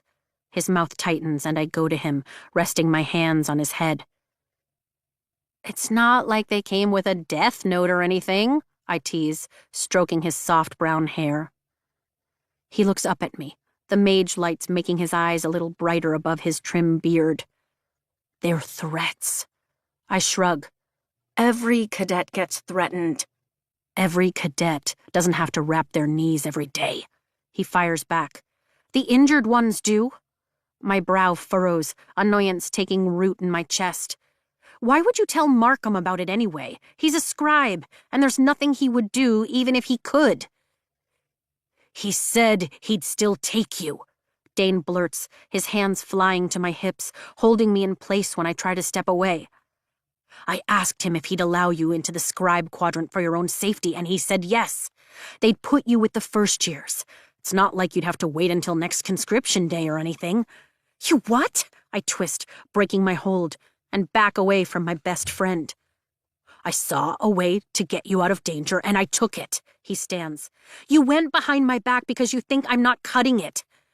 The truth of the words tightens around my chest like a vice, cutting off my air instead of holding me together, leaving me weak and breathless. Dane knows me better than anyone. And if he still thinks I can't do this after I've made it this far... Tears well in my eyes, but I refuse to let them fall. Instead, I tuck my chin and grab my dragon scale vest, pull it over my head, then wrench the laces together at the small of my back and tie them. Dane sighs. I never said I didn't think you can cut it, Violet. You say it every day, I snap. You say it when you walk me from formation to class, which I know makes you late for flight line. You say it when you yell at your wing leader when he takes me to the mat. He had no right to. He's my wing leader! I shrug my tunic over my head. He has the right to do whatever he wants, including execute me. And that's why you need to get the hell out of here. Dane laces his fingers behind his neck and begins to pace.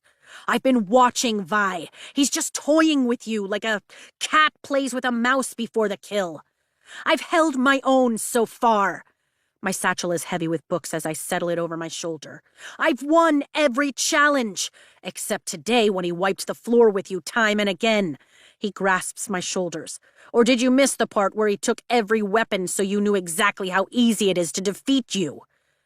I raise my chin and glare at him. I was there, and I've survived almost 2 months in this place, which is more than I can say for a fourth of my year. Do you know what happens at threshing? He asks, his tone dropping. Are you calling me ignorant? Rage bubbles in my veins. It's not just about bonding, he continues. They throw every first year into the training grounds, the ones you've never been to, and then the second and third years are supposed to watch you as you decide which dragons to approach and which to run from. I know how it works, my jaw clenches. Yeah, well, while the riders are watching, the first years are taking out their vendettas and eliminating any liabilities to the wing. I'm not a damned liability. My chest tightens again because deep down I know on the physical level that I am. Not to me, he whispers, a hand rising to cradle my cheek. But they don't know you the way I do, Vi. And while the first years like Barlow and Seaford are hunting you, we'll have to watch.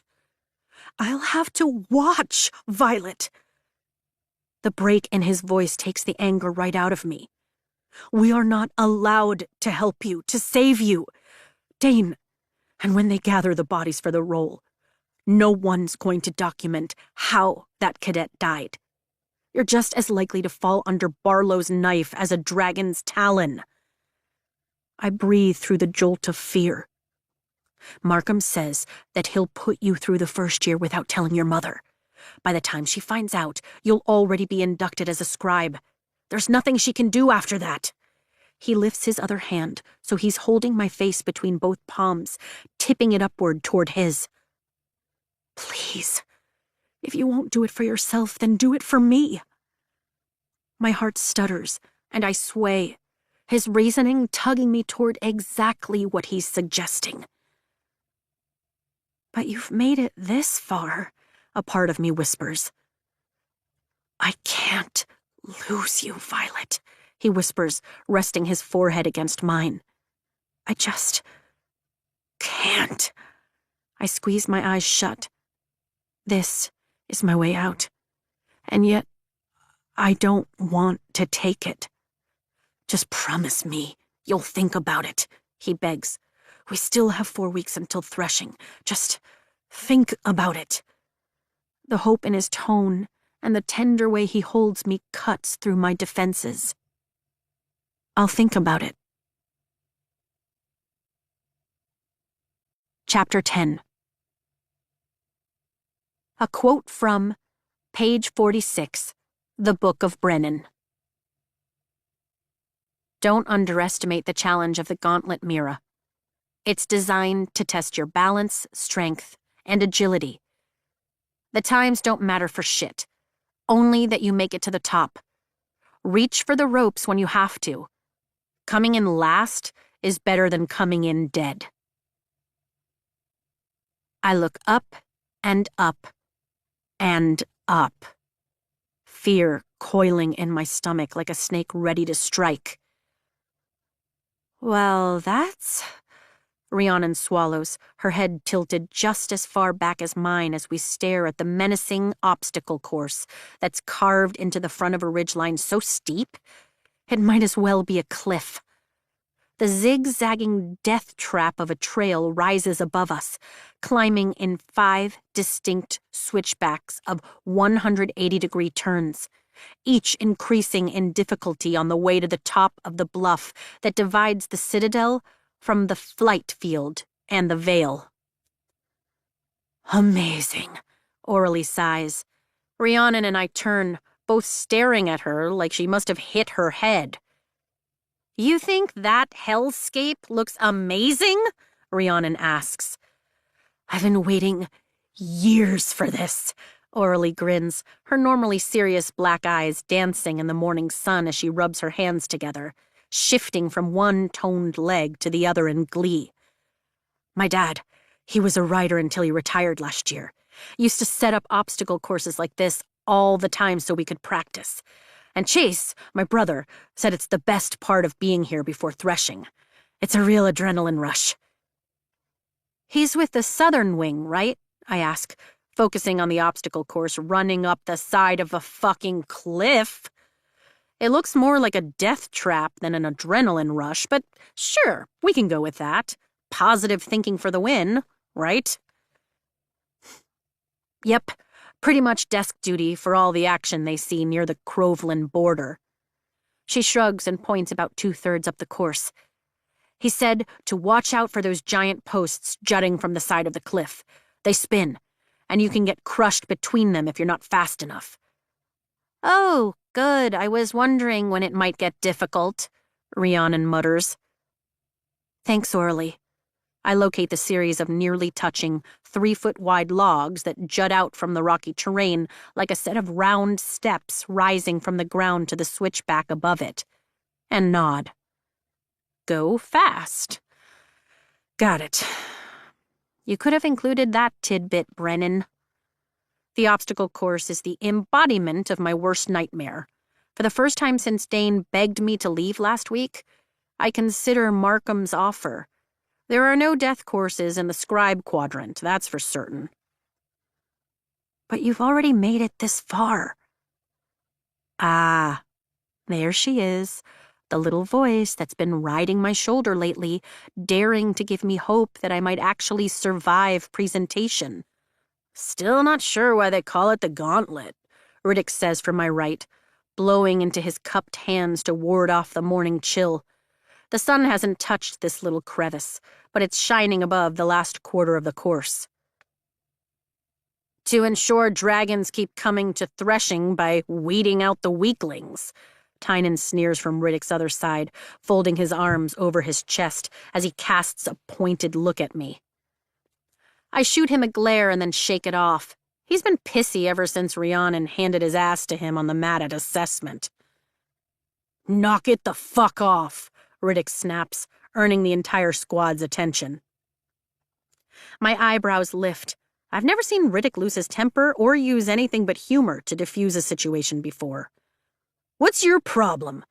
Tynan shoves a strand of thick, dark hair from his eyes and pivots like he's going to stare some intimidation into Riddick. But it doesn't really work out, seeing as Riddick is twice as wide and half a foot taller. My problem? You think because you made friends with Barlow and Seifert that you have the right to be a dick to your own squad mate? Riddick challenges. Exactly. Squad mate. Tynan gestures toward the obstacle course. Our times aren't just ranked individually, Riddick. We're scored as a squad, too, which is how the order for presentation is decided. Do you really think any dragon wants to bond a cadet who walks in after every other squad in the processional? Fine, he has a point. It's a shitty one, but it's there. They're not timing us for presentation today, asshole. Riddick takes a step forward. Stop. Sawyer shuffles between the two, shoving Tynan's chest hard enough to make him stagger back into the girl behind him. Take it from someone who made it through presentation last year. Your time doesn't mean anything. The last cadet to walk in last year bonded just fine. And some of the cadets in the first squad onto the field were passed over. Little bitter about that, aren't you? Tynan smirks. Sawyer ignores the barb. Besides, it's not called the gauntlet because it weeds out cadets.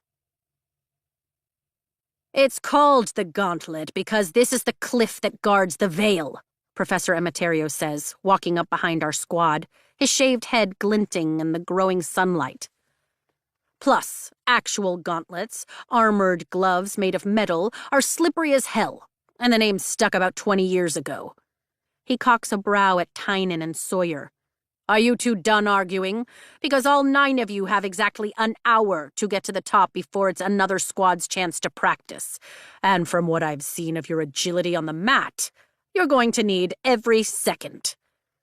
There's a grumble of assent in our little group.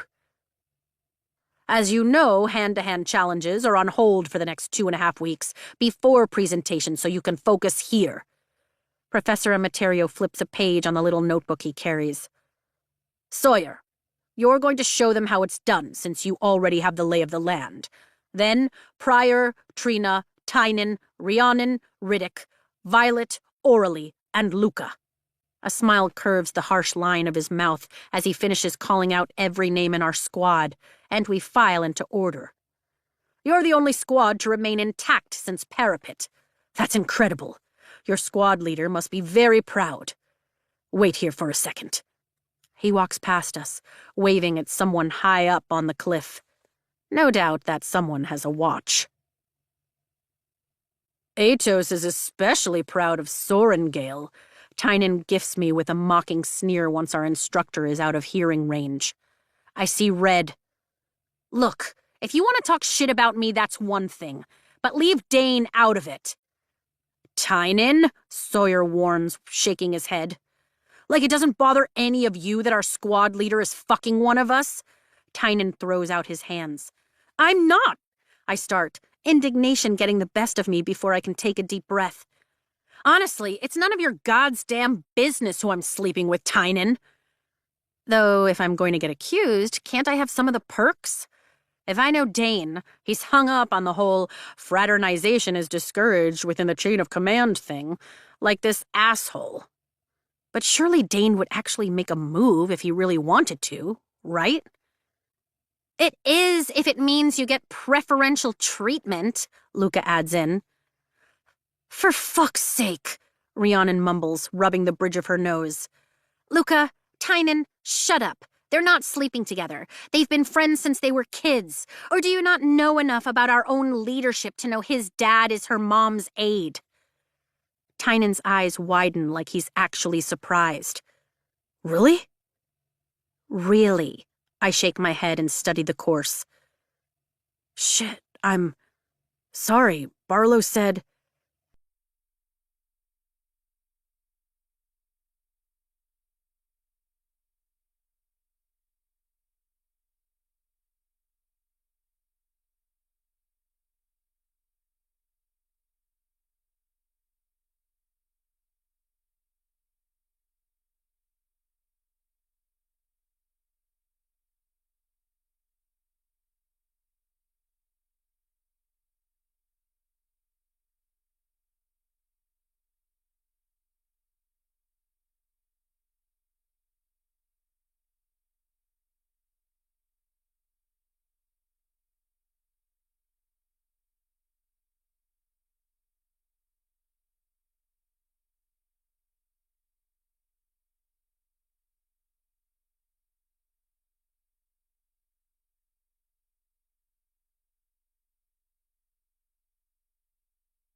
You got this! Rhiannon yells from my side. As though he heard, he sprints toward the leaning chimney and flings himself upward, grabbing onto the sides by forming an X with his body. Then starts hopping up the conduit until he reaches the end and drops down in front of the final obstacle, a massive ramp that reaches up to the top of the cliff's edge at a nearly vertical climb. My breath catches in my throat as Sawyer sprints toward the ramp, using his speed and momentum to carry him 2/3 of the way up the ramp. Just before he starts to fall, he reaches up with one arm and grasps the lip of the ramp and hauls himself over the edge. Rhiannon and I scream and cheer for him. He made it in an almost flawless approach. Perfect technique, Professor Emeterio calls out. That's exactly what you should all be doing. Perfect, and yet he was still passed over at threshing, Lucas snarks. Guess the dragons have some sense of taste. Give it a rest, Luca, Rhys says. How could someone as smart and athletic as Sawyer not bond? And if he didn't, what the hell kind of hope is there for the rest of us? I'm too short for the ramp, I whisper to Rhys. She glances over at me and then back to the obstacle. You're wicked fast. If you get your speed up, I'll bet the momentum will take you to the top. Pryor, the shy cadet from the Croveland border region, struggles on the swinging steel rods in the third ascent due to some rather predictable hesitation on his part. But he makes it just as Trina nearly falls at the shaking pillars, reaching for a rope. I can only make out the flash of red from her hair when she starts the rotating stair steps, but I hear her scream all the way to my toes as that particular rope sways near the ground. You can do it! Sawyer shouts down from the top. They go in opposite directions, Orally calls up. Tynan, start, Professor Emeterio orders, watching his pocket watch and not the course. My heart thuds in my ears when Trina makes it past the steps, and the drumming doesn't let up as Rhiannon is called to start. She passes the first ascent with the grace I've come to expect from her before coming to a halt. Tynan hangs from the 2nd of 5 buoy balls on the second ascent, right where the ground drops out. If he falls, he's got a minuscule chance of hitting the single spinning log from the first ascent and overwhelming odds of dropping 30 feet to the ground below. You have to keep moving, Tynan, I shout, though it's doubtful he can hear me from here. He might be a gullible ass, but he's still my squad mate. He shrieks, his arms wrapped around the swinging ball. It's impossible for him to reach his hands completely around. That's the point, and he's slipping. He's going to screw her time, Orally says, blowing out a bored sigh. Good thing this is only practice, then, Riddick says, then bellows up at Tynan. What's the matter, Tynan? Scared of heights? Who's the liability now? Stop, I elbow Riddick in the side. He's not quite as lean now. The last 7 weeks have put some muscle on him. Just because he's a dick doesn't mean you have to be. But he's giving me so much material to work with, Riddick replies, a corner of his mouth lifting into a smirk as he backs away, heading toward the starting position. Swing to the next one, Trina suggests from the top of the course. I can't! Tynan's shriek could break glass as it echoes down the mountain, and it makes my chest tighten. Riddick, start! Professor Emeterio commands. Riddick charges over the log. Rhys! I shout up. The rope is between the first and second. She nods down at me, then jumps for the first buoy ball, clasping it up top, near where the chains hold it to the iron rail above, and swinging her weight around the side. It's an utterly inspired approach, one that might just work for me. Gravel crunches beneath my boots as I move to the starting position. Oh, look. It is possible for my heart to beat faster. The damn thing practically flutters as I wipe my clammy palms on my leather pants. Rhiannon gets the rope into Tynan's hand, but instead of using it to swing to the next ball, he climbs down. My jaw practically unhinges as he descends. Definitely didn't see that one coming. Violet, begin, Emeterio orders. Be with me, Zanal. I haven't spent nearly enough time at Temple for the God of Luck to care much about what happens to me right now, but it's worth a shot. I bolt up the first part of the ascent, coming to the spinning log within seconds. My stomach feels like it's being stirred by this balance beam from hell. It's just balance.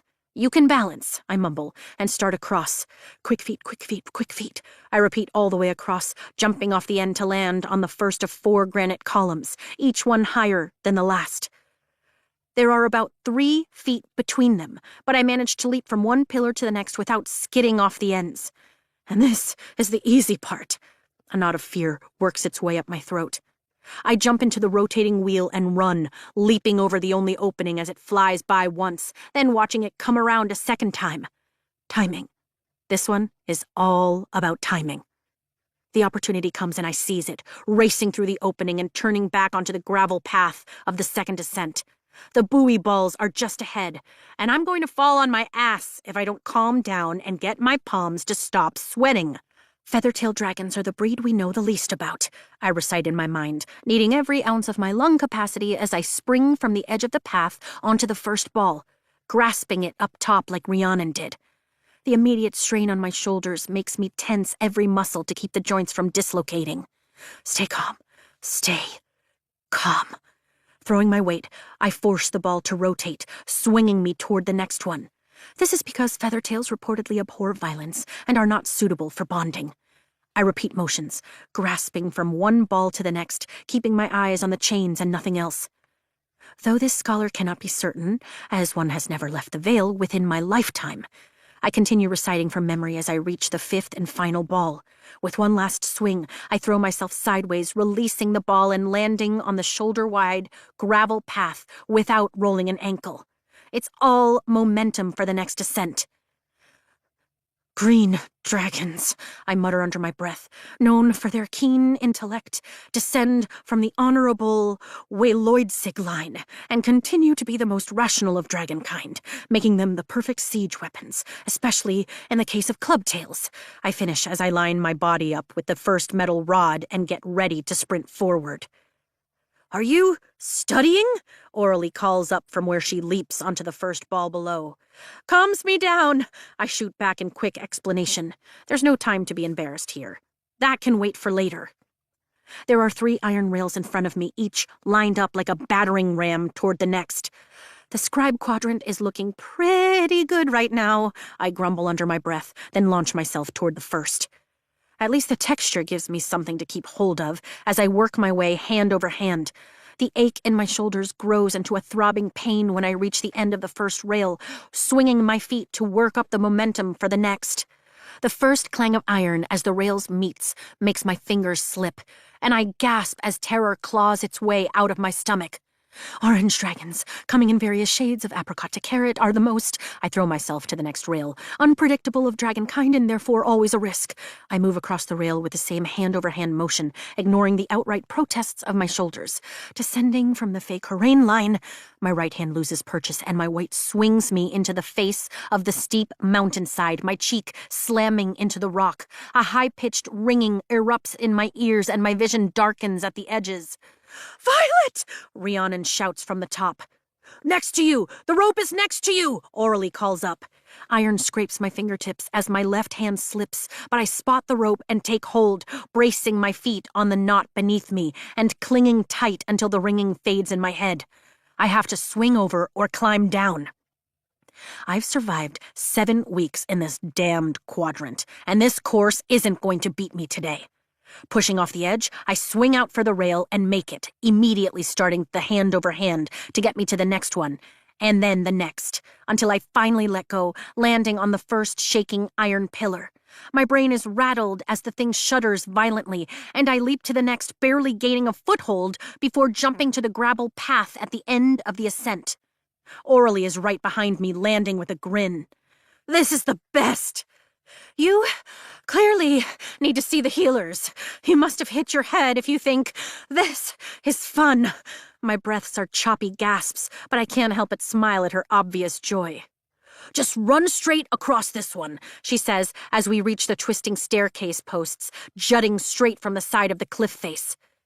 Each 3-foot-wide timber rotates from its base in one of the steepest sections of the course. I quickly calculate if you fall off one of the posts, you'd probably drop at least 30 or 40 feet onto the rocky terrain below. I swallow down the terror trying to crawl up my throat and focus on the possibility my agility and lightness will give me an edge on this particular obstacle. She continues, "Trust me, if you pause, it'll roll you right off." I nod and bounce on my feet, dredging up whatever courage I have left. Then, I run. My feet are quick, making contact with each post only long enough to push off for the next, and within a few heartbeats, I'm on the other side. "Yes!" I shout, throwing my fist up in celebration as I get out of the way for Oralee. "Go, Violet!" she shouts. "Here I come!" Her footwork is more agile than mine as she springs from spinning post to post.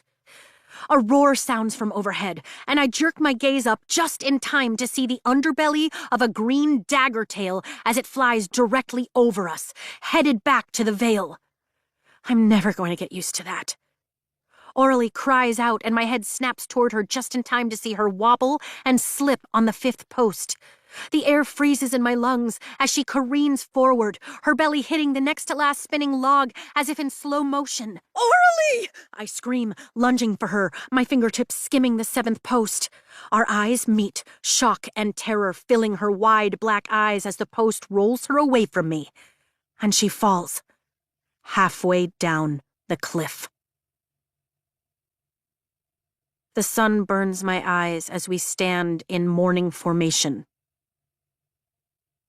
"Calvin Atwater," Captain Fitzgibbons reads, his voice solemn like always.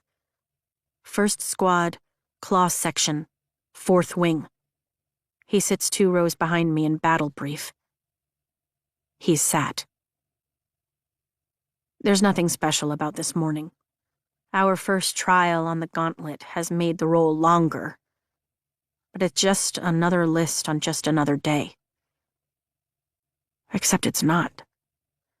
The exceptional cruelty of this ritual has never hit me this hard before. It's not like the first day anymore. I know more than half of the names as they're called. My vision blurs. "Newland Javon," he continues. "2nd Squad, Flame Section, 4th Wing."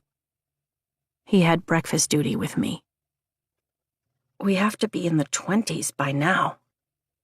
How can this be all there is? We say their names once, and then go on as if they never existed? Rhiannon shifts her weight at my side, and she abruptly sniffles, the motion jerking her shoulders once. "Oralee Donans." A single tear escapes, and I bat it away, ripping open one of the scabs along my cheek. A trickle of blood follows as the next name is called, but I let that one stain me. "You're sure about this?" Dane asks the next night, 2 worried lines between his brows as he clasps my shoulders.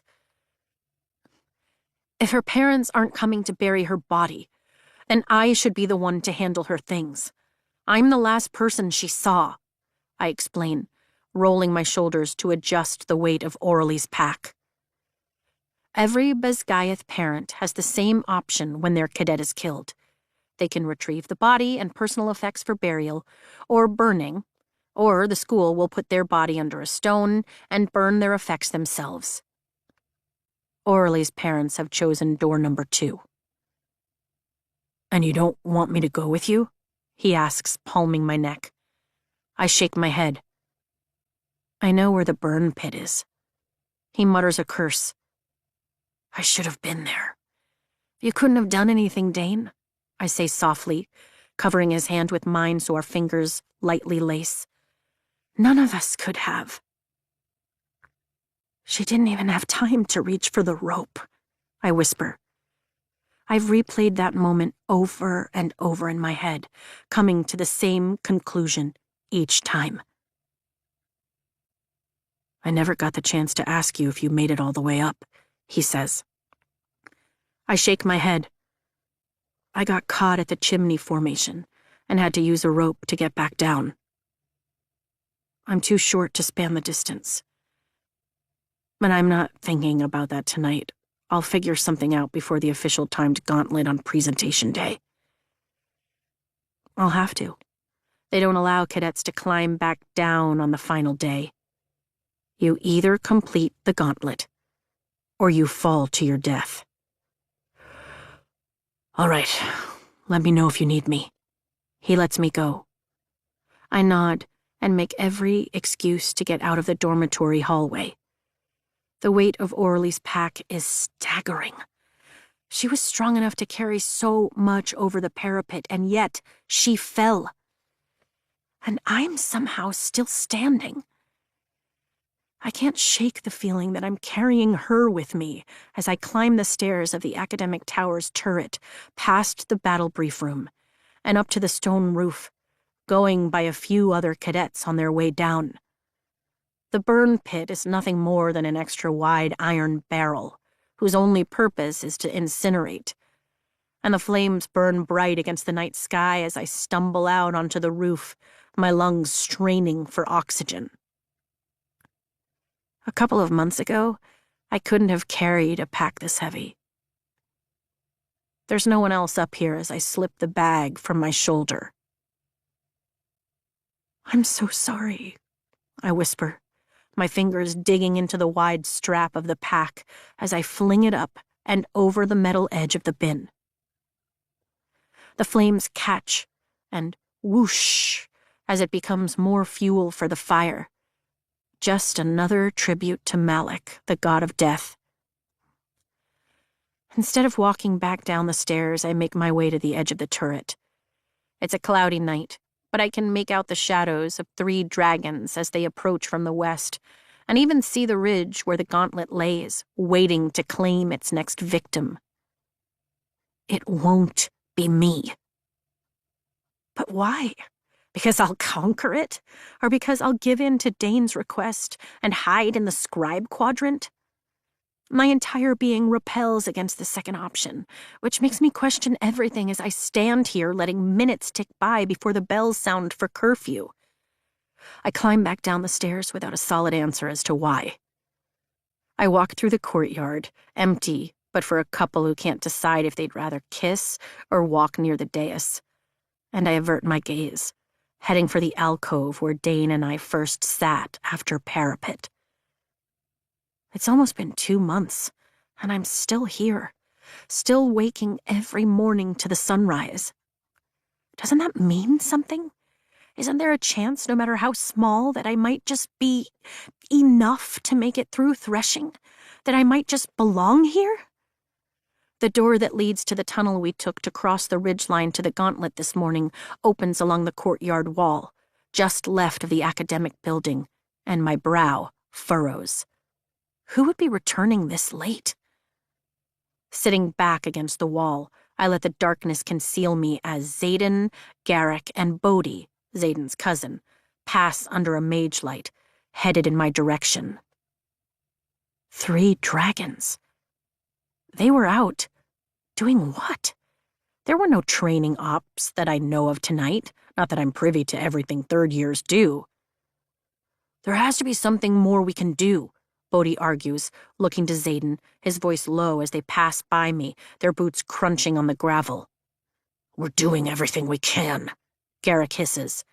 My scalp prickles and Xaden stops mid-step 10 feet away, the set of his shoulders rigid. Shit. He knows I'm here. Instead of the usual fear that spikes in his presence, only anger rises in my chest. If he wants to kill me, then fine. I'm over waiting for it to happen. Over walking through the halls in fear. What's wrong?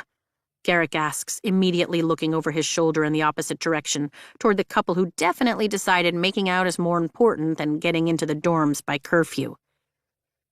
Go on. I'll meet you inside, Xaden says. You sure? Bodhi's forehead puckers and his gaze sweeps over the courtyard. Go, Xaden orders, standing completely still until the other two walk into the barracks, turning left toward the stairwell that will take them to the second and third year floors. Only when they're gone does he turn and face the exact spot where I'm sitting. I know you know I'm here. I force myself to stand and move toward him so he doesn't think I'm hiding, or worse, scared of him. And please, don't prattle on about commanding the dark. I'm not in the mood tonight. No questions about where I've been? He folds his arms across his chest and studies me in the moonlight. His scar looks even more menacing in this light, but I can't seem to find the energy to be scared. I honestly don't care. I shrug, the movement making the throb in my shoulders intensify. Awesome, just in time to practice on the gauntlet tomorrow. He cocks his head to the side. You really don't, do you? Nope, it's not like I'm not out after curfew myself. A heavy sigh blows through my lips. What are you doing out after curfew first year? Debating running away, I retort. How about you? Feel like sharing? I ask mockingly, knowing he's not about to answer me. The same, sarcastic ass. Look, are you going to kill me or not? The anticipation is starting to annoy the fuck out of me. I lift a hand to my shoulder and roll it, pressing in on the sore muscles, but it doesn't help the ache. Haven't decided yet, he answers, like I've just inquired about his dinner preferences, but his gaze narrows on my cheek. Well, could you? I mutter. It would definitely help me make my plans for the week. Markham or Emetario, scribe or writer. Am I affecting your schedule, Violence? There's a definite smirk on those lips. I just need to know what my chances are here. My hands curl into fists. The ass has the nerve to smile. That's the oddest way I've ever been hit on. Not my chances with you, you conceited prick. Fuck this. Fuck all of this. I move past him, but he catches my wrist, his grip light but his hold firm. His fingertips on my pulse make it skitter. Chances at what? He asks, tugging me just close enough that my shoulder brushes his biceps. Nothing. He wouldn't understand. He's a damned wing leader, which means he's excelled at everything in the quadrant, even somehow managing to get past his own last name. Chances at what? He repeats. Do not make me ask 3 times. His ominous tone is at odds with his gentle grasp. And shit, does he have to smell so good? Like mint and leather and something I can't quite identify, something that borders between citrus and floral. At living through all of this. I can't make it up the damn gauntlet. I half-heartedly tug at my wrist, but he doesn't let go. I see. He's so infuriatingly calm, and I can't even get a grip on one of my emotions. No, you don't. You're probably celebrating because I'll fall to my death and you won't have to go to the trouble of killing me. Killing you wouldn't be any trouble, Violence. It's leaving you alive that seems to cause the majority of my trouble. My gaze swings up to clash with his, but his face is unreadable, cloaked in shadow. Go figure. Sorry to be a hassle. Sarcasm drips from my voice. You know the problem with this place? I tug my arm back again, but he holds fast. Besides you touching things that don't belong to you, my eyes narrow on him. I'm sure you're going to tell me. My stomach flutters as his thumb brushes my pulse, and he releases my wrist. I answer before I can think better of it. Hope. Hope? He tips his head closer to mine, as if he wasn't sure he heard me right. Hope, I nod. Someone like you would never get it. But I knew coming here was a death sentence. It didn't matter that I've been trained my entire life to enter the scribe quadrant.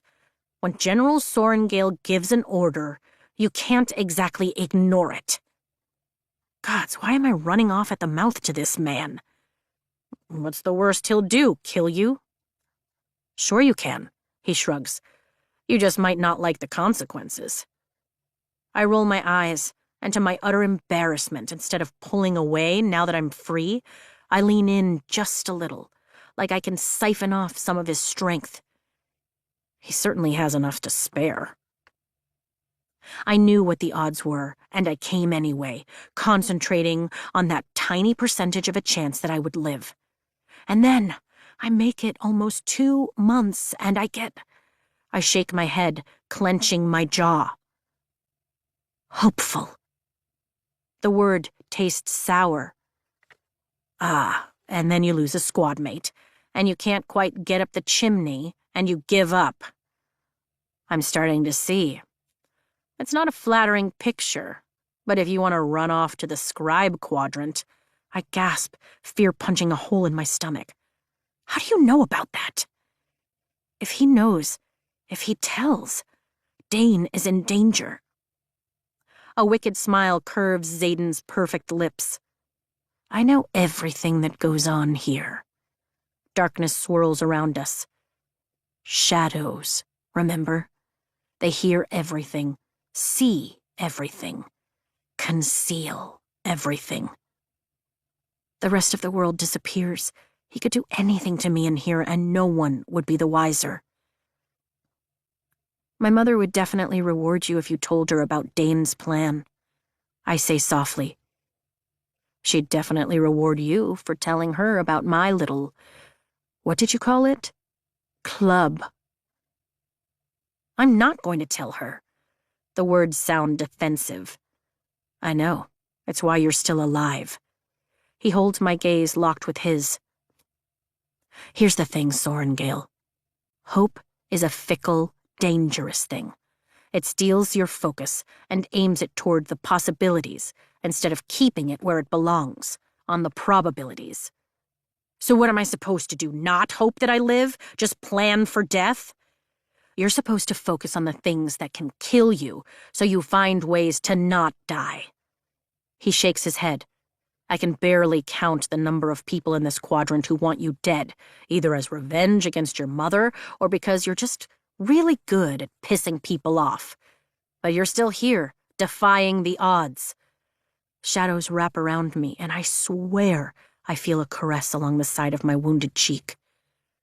It's been rather surprising to watch, actually. Happy to be your entertainment.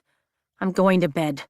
Spinning on my heel, I head toward the entrance to the barracks, but he's right behind me, close enough that the door would slam in his face if he wasn't so unnaturally fast at catching it.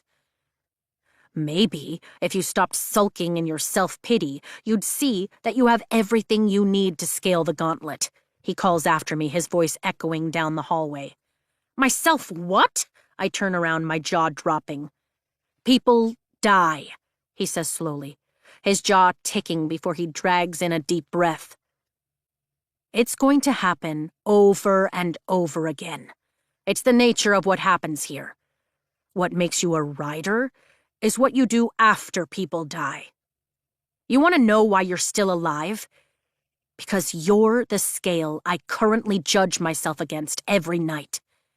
Every day I let you live, I get to convince myself that there's still a part of me that's a decent person. So if you want to quit, then please, spare me the temptation and fucking quit. But if you want to do something, then do it. I'm too short to span the distance, I hiss, uncaring that anyone could hear us. The right way isn't the only way. Figure it out. Then he turns and walks away. Fuck him. Chapter 11. A quote from Major Rorley's Guide to Appeasing the Gods, 2nd edition. It is a grave offense against Malik to keep the belongings of a dead loved one. They belong in the beyond with the god of death and the departed. In the absence of a proper temple, any fire will do. He who does not burn for Malik will be burned by Malik. The next practice sessions of the Gauntlet are no more successful than my first, but at least we don't lose another squad mate. Tynan has quit running his mouth since he can't seem to make it up fully either. The buoy balls are his downfall. The chimney is mine. By the 9th and next to last session, I'm ready to set the entire obstacle course on fire. The section of the course that's my downfall is meant to simulate the strength and agility it takes to mount a dragon, and it's becoming clear that my size is going to fuck me. Maybe you can climb up onto my shoulders and then... Rhiannon shakes her head as we study the crevice that's become my nemesis. Then I'm still stuck halfway up, I answer, wiping the sweat from my forehead. Doesn't matter. You can't touch another cadet on the route. Sawyer folds his arms beside me, the tip of his nose now bright red from the high sun.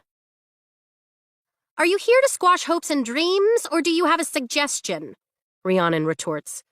Because presentation is tomorrow, so if you got any bright ideas, now is the time. If I'm going to run to the scribe quadrant, then tonight is the night. My heart clenches against the thought. It's the logical choice, the safe choice.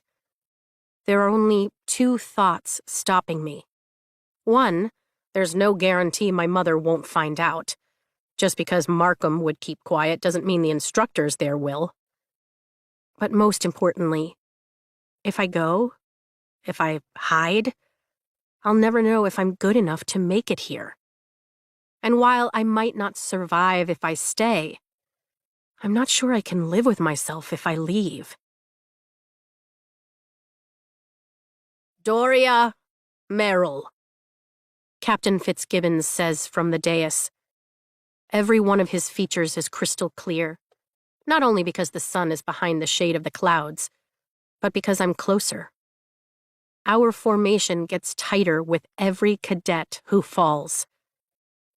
According to Brennan and statistics, today will be one of the deadliest for first years.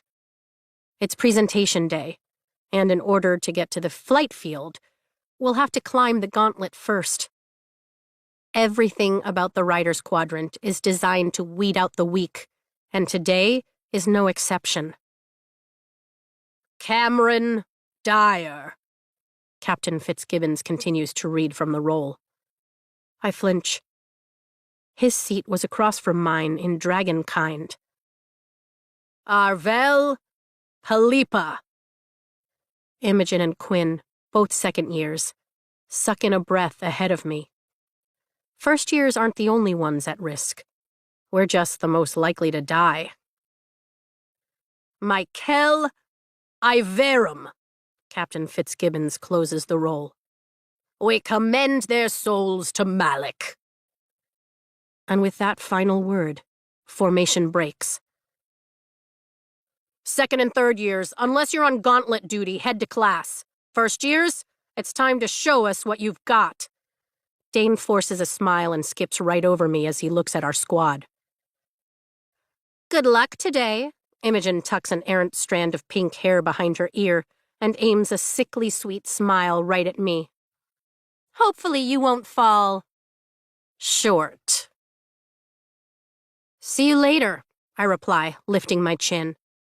She stares at me with complete loathing for a second, then walks off with Quinn and Sienna, our executive officer, her shoulder-length blonde curls bouncing. Best of luck. Heaton, the thickest third year in our squad, with red flames cut and dyed into their hair, taps their heart right over 2 of their patches, and offers us all a genuine but flat-lipped smile before heading to class. As I stare at their retreating back, I wonder what the circular patch on their upper right arm with water and floating spheres means. I know the triangular patch to the left of that one, with the longsword, means they're not to be messed with on the mat. Since Dane told me about the patch denoting his top-secret signet, I've been paying close attention to the patches other cadets have sewn into their uniforms. Most wear them like badges of honor, But I recognize them for what they really are. Intelligence that I might one day need to defeat them. I didn't realize Heaton actually knew how to speak. 2 lines appear between Riddick's brows. Maybe they figure they should at least say hi before we're potentially roasted today, Rhiannon says. Back into formation, Dane orders. Are you going with us? I ask. He nods, still not looking at me. The 8 of us fall into 2 lines of 4, the same as the other squads around us. Awkward, Rhiannon whispers from my side. He seems kind of pissed at you.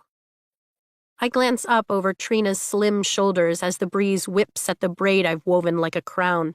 It's working a few of Trina's ringlet curls loose, too. He wants something I can't give him. Her eyebrows rise. I roll my eyes. Not like that. I wouldn't care if it was like that, she replies under her breath. He's hot. He has that whole boy next door who can still kick your ass vibe going for him. I fight a smile because she's right. He so does. We're the biggest squad, Riddick notes behind us as the squad's farthest left, from First Wing, file out through the western gate in the courtyard. What are we down to? Tynan asks. 180? 171, Dane answers. Squads from Second Wing begin to move, led by their wing leader, which means Xaden is somewhere ahead of us. My nerves are reserved for the obstacle course, but I can't help but wonder which way his scales will tip today. For 100 dragons? But what will we... Trina asks, nerves cutting off her words. Stop letting fear leach into your voice, Lucas snaps from behind Rhiannon. If the dragons think you're a coward, you'll be nothing but a name tomorrow. She says, Riddick narrates, inducing more fear. Shut up, Luca fires back. You know it's true. Just portray confidence, and I'm sure you'll be fine. I lean forward so our squad mates behind us can't hear me as Third Wing begins to march for the gate. Thanks, Trina whispers in reply. Dane's narrowed gaze finally locks on mine, but at least he doesn't call me a liar.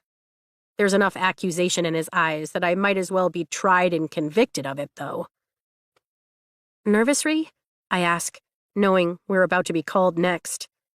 For you? She asks. Not at all. We've got this. Oh, I meant about the history test tomorrow, I tease. There's nothing going on today to panic about. Now that you mention it, the whole Treaty of a Reef might just be the death of me, she grins. Ah, the agreement between Navarre and Krovla for mutually shared airspace for both dragons and griffins over a narrow strip of the Espen Mountains, between Somerton and Drathus, I recall, nodding. Your memory is terrifying, she shoots me a smile. But my memory isn't going to get me up the gauntlet. Fourth Wing, Xaden calls out from somewhere in the distance. I don't even need to see to know that it's him who gave the order and not his executive officer. Move out! We file off. Flame section, then claw, and finally tail. There's a bit of a bottleneck at the gate, but then we're through, walking into the mage-lit dimness of the tunnel that we take every morning to reach the gauntlet. Shadows blanket the edges of the rocky floor along our path. What are the limits of Xaden's power anyway? Could he use shadows to choke out every squad in here? Would he need to rest or recharge after? Does such a vast power come with any sort of checks or balances? Dane falls back so he walks between Rhiannon and me. Change your mind. It's barely a whisper. No. I sound way more confident than I feel. Change your mind. His hand finds mine, concealed by our tight formation as we descend through the passage. Please. I can't, I shake my head, any more than you would leave Kath and run to the scribes yourself. That's different. His hand squeezes mine, and I can feel the tension in his fingers, his arm. I'm a rider. Well, maybe I am too, I whisper, as light appears ahead. I didn't believe it before, not when I couldn't leave because my mother wouldn't let me. But now I have a choice, and I choose to stay. Don't be, he cuts himself off and drops my hand.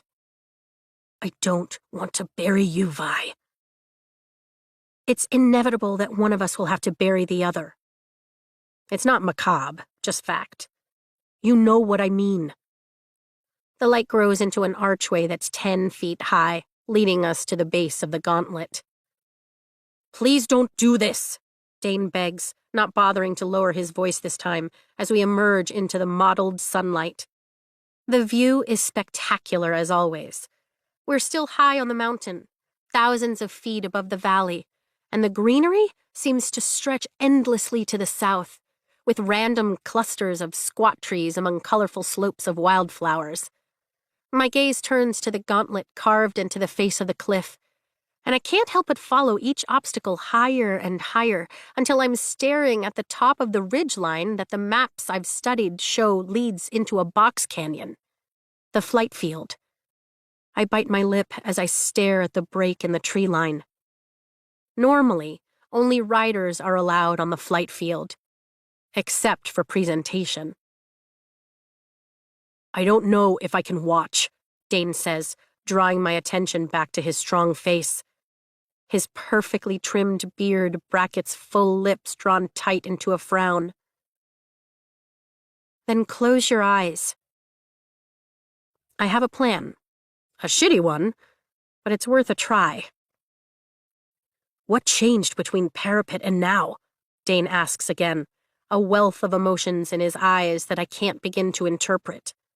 Well, except the fear. That doesn't need any interpretation. Me.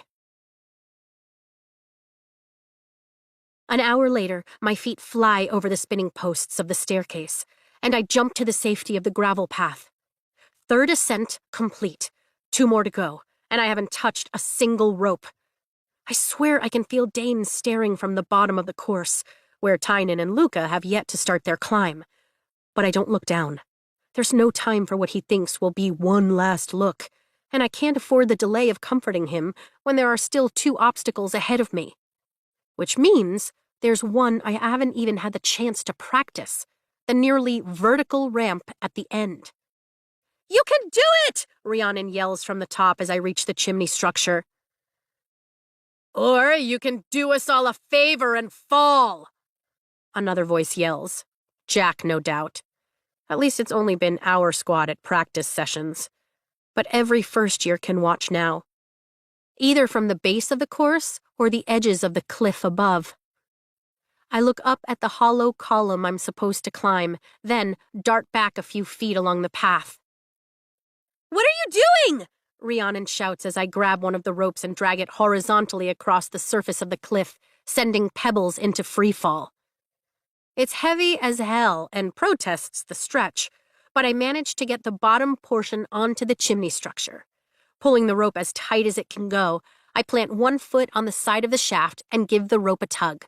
Then, send up a prayer to Zanal that this is going to work. Can she do that? Someone snaps. I'm doing it now.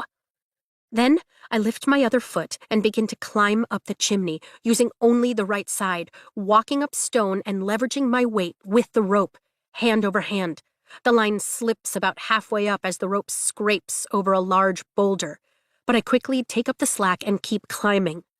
My heart thunders in my ears, but it's my hands that are killing me. It feels like flames are eating my palms, and I grit my teeth so I don't cry out. There it is. The top.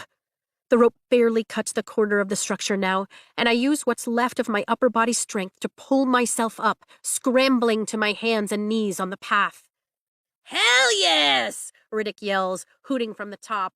That's our girl! Get up! Rhiannon shouts. One more! My chest heaves and my lungs ache, but I make it to my feet. I'm on the last ascent, the final path to the flight field.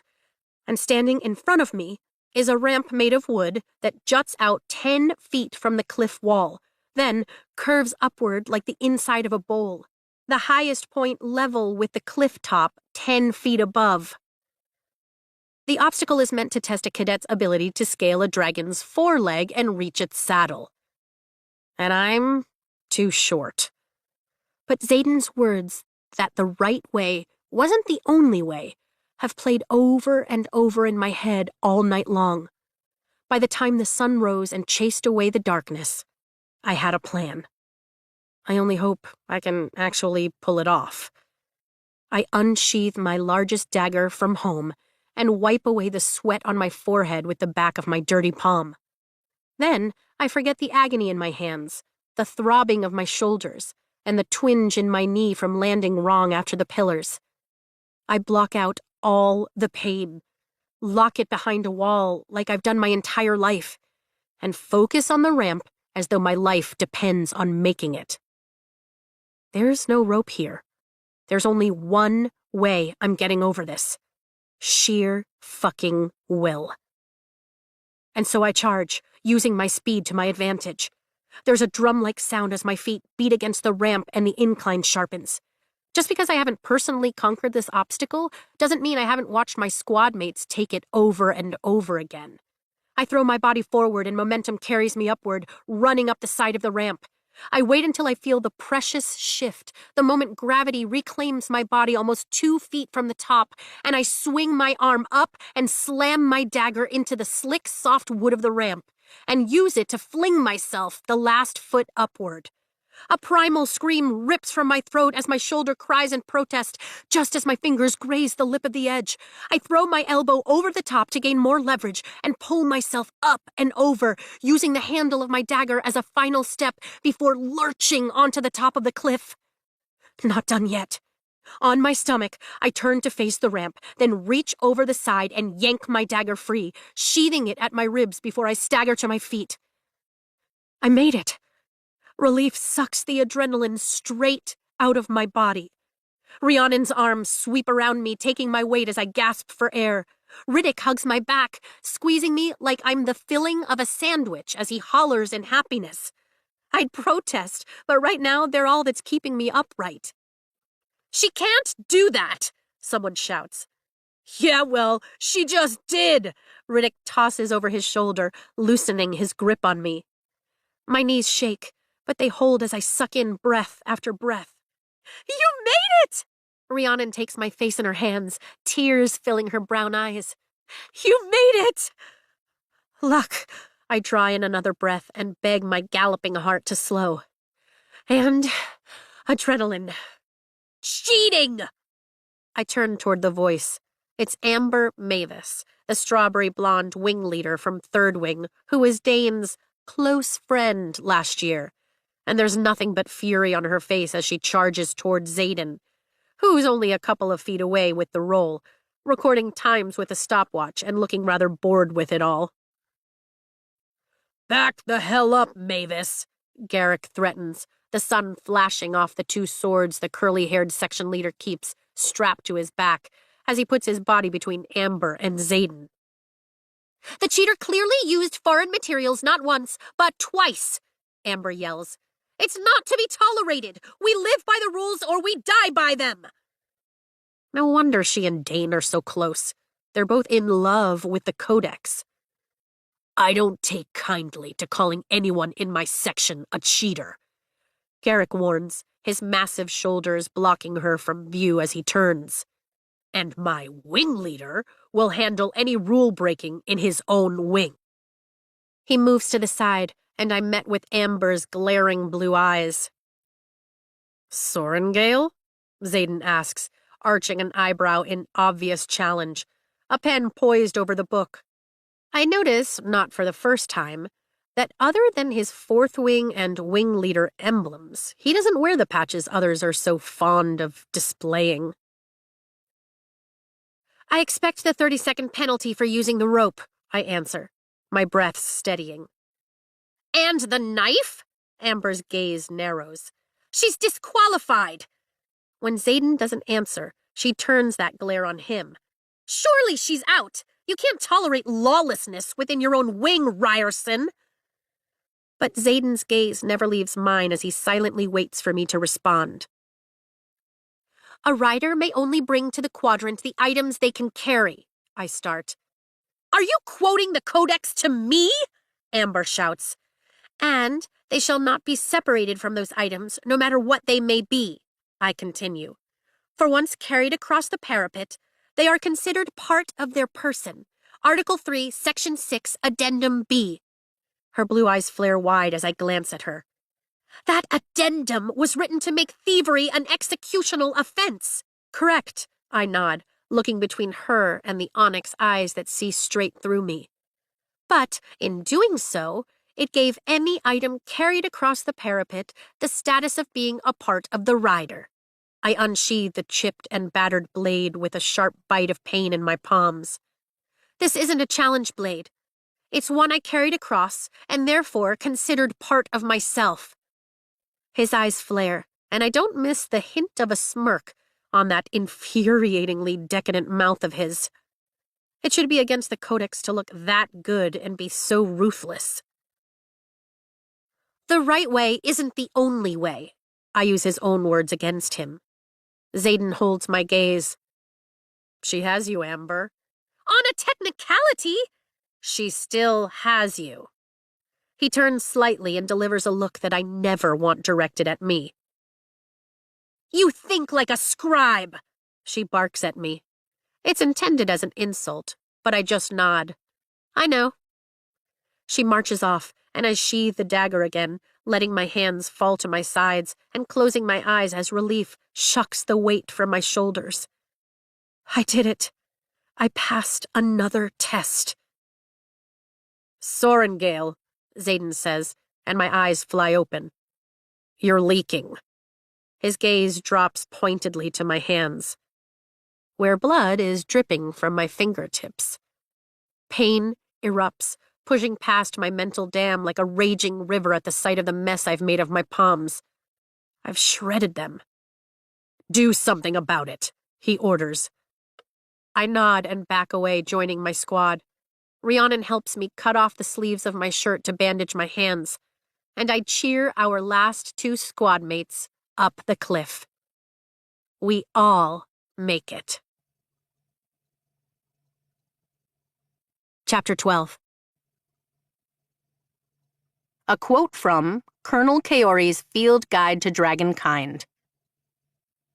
Presentation day is unlike any other.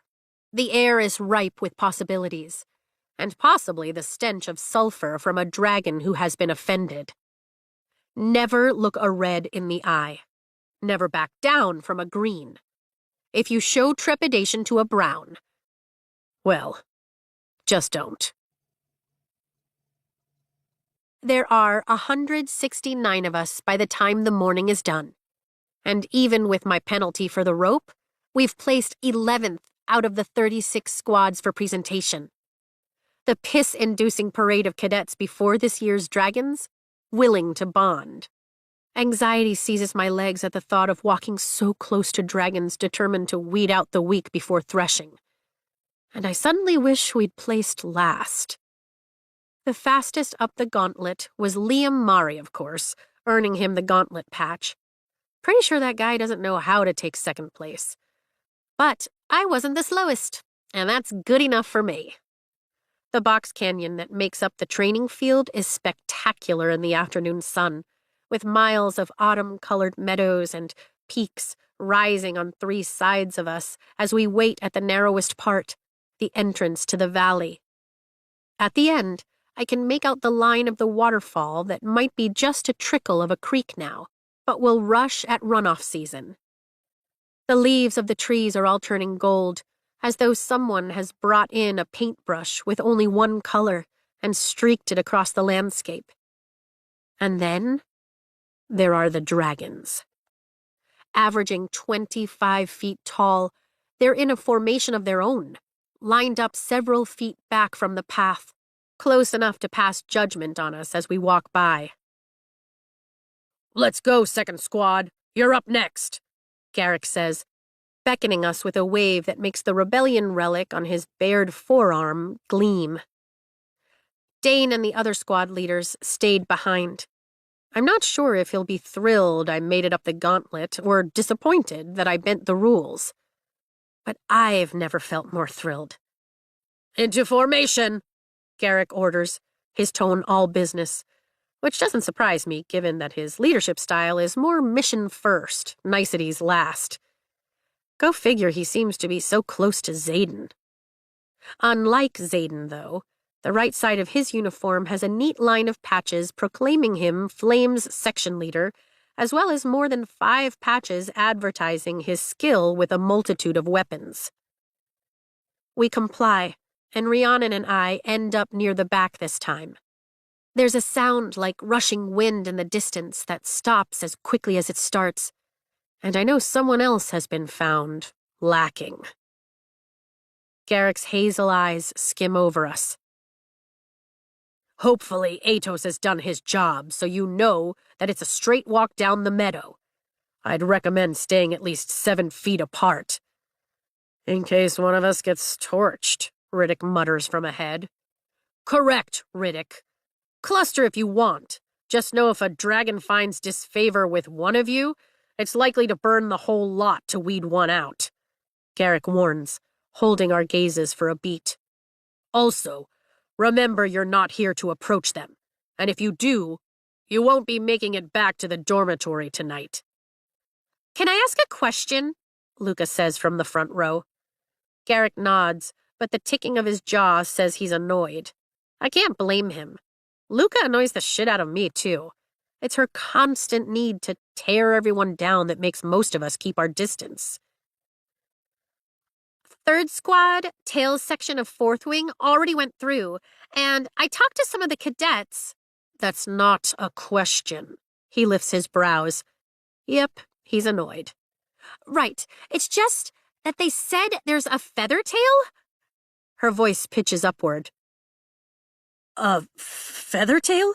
Tynan sputters from directly in front of me. "Who the hell would ever want to bond a Feathertail?" I roll my eyes, and Rhiannon shakes her head.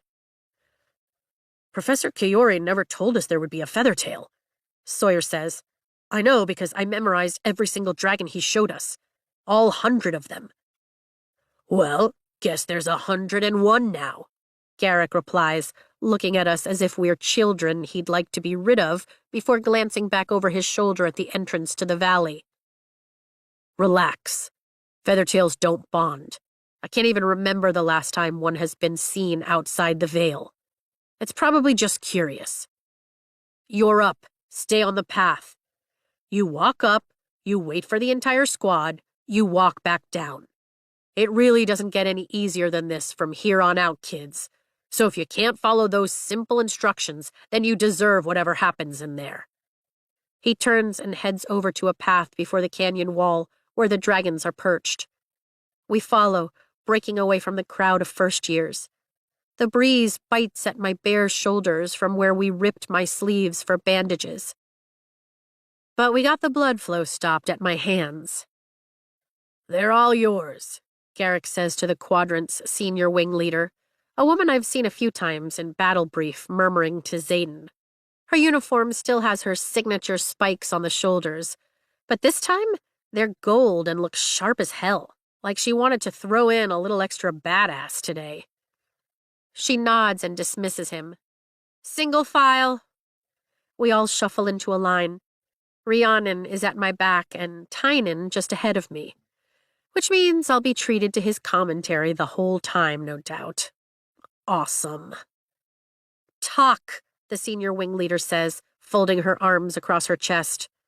"Nice day for a presentation," Riddick jokes. "Not to me."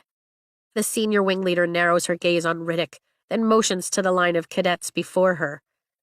"Talk to your nearby squad mates while you're on the path, as it will help the dragons get a sense of who you are and how well you play with others.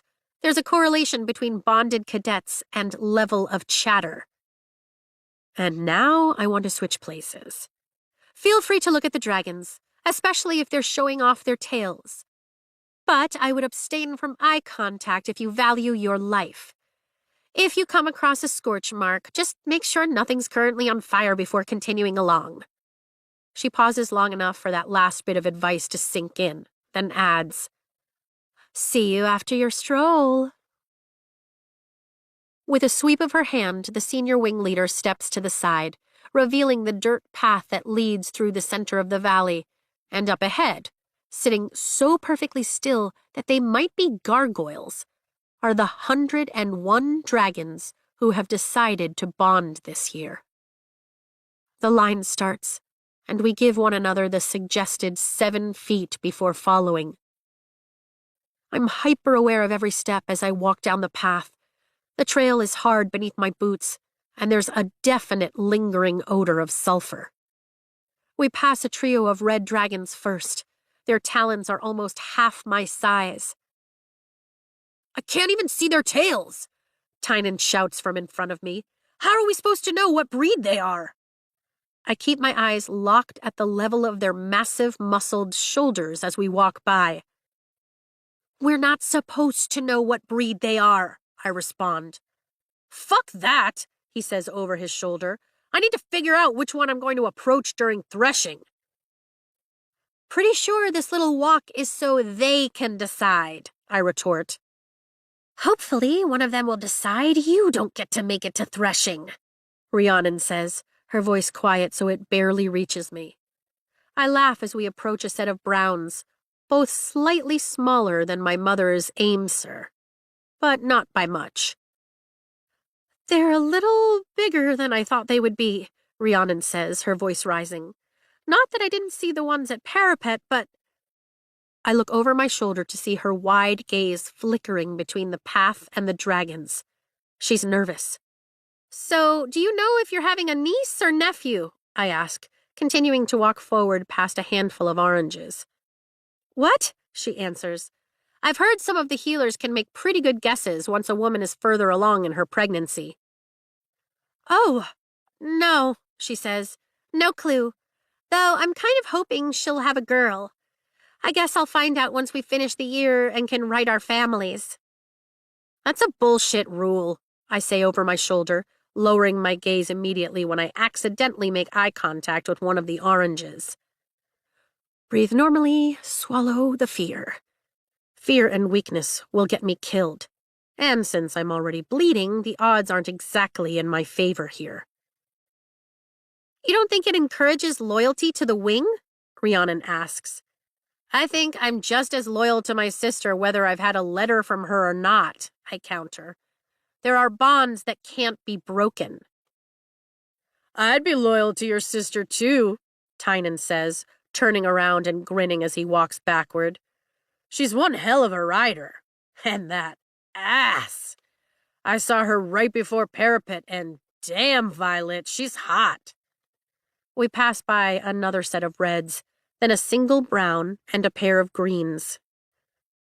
"Turn around." I make the spinning motion with my finger. "Mira would eat you for breakfast, Tynan." "I'm just wondering how one of you got all the good traits and the other looks like she got the leftovers." His gaze skims down my body. Full body shudder gross. "You're an asshole," I flip him the middle finger. "Just saying. Maybe I'll write a letter of my own once we get privileges." He turns and continues walking. "A nephew would be good," Rhiannon says like the conversation was never interrupted. "Boys aren't too bad." My brother was awesome, but he and Dane are my only experience with growing up around little boys. We pass more dragons, and my breathing starts to settle. The smell of sulfur disappears, or maybe I've just grown accustomed to it. They're close enough to torch us. The half-dozen singe marks testify to that. But I can't hear them breathing or feel it either. Though I think Dane was probably a little more rule-abiding than most kids. He likes order and pretty much detests anything that doesn't fit neatly into his plan. He's probably going to give me shit about how I got up the gauntlet, just like Amber Mavis did. We pass the halfway mark and continue. Is the way the dragons stare at us scary as hell? Absolutely. But they want to be here the same as we do, so at least I hope they'll be judicious with their firepower. Why didn't you tell me about the rope plan? Or the dagger? Rhiannon asks, hurt pitching her tone. You can trust me, you know. I didn't think of it until yesterday, I answer, taking the time to look over my shoulder so I can see her. And if it didn't work, I didn't want you to be an accomplice. You have a real future here, and I refuse to bring you down with me if I didn't make it. I don't need you to protect me. I know, but it's just what friends do, Rhi. I shrug as we walk by a trio of browns, the soft crunch of our boots on the dark gravel path the only sound for a few minutes. You keeping any other secrets up there? Rhiannon eventually asks. Guilt settles in my stomach when I think of Xaden and his meeting with the other marked ones. I think it's impossible to know everything there is to know about someone. I feel like shit, but keep from lying at least. She snorts a laugh. If that wasn't skirting the question, how about this? Promise me that if you need help, you'll let me give it to you. A smile spreads across my face despite the terrifying greens we're walking by. How about this? I toss over my shoulder. I promise that if I need help you're capable of giving, I'll ask. But only, I hold up my forefinger, if you promise the same. Deal, she smiles wide. You guys done bonding back there? Tynan sneers. Because we're almost to the end of the line, if you haven't noticed. He pauses in the middle of the path, his gaze swinging right. And I still can't figure out which one I'm going to choose. With arrogance like that, I'm sure any dragon would feel lucky to share your mind for the rest of your life. I pity whatever dragon, if any, chooses him.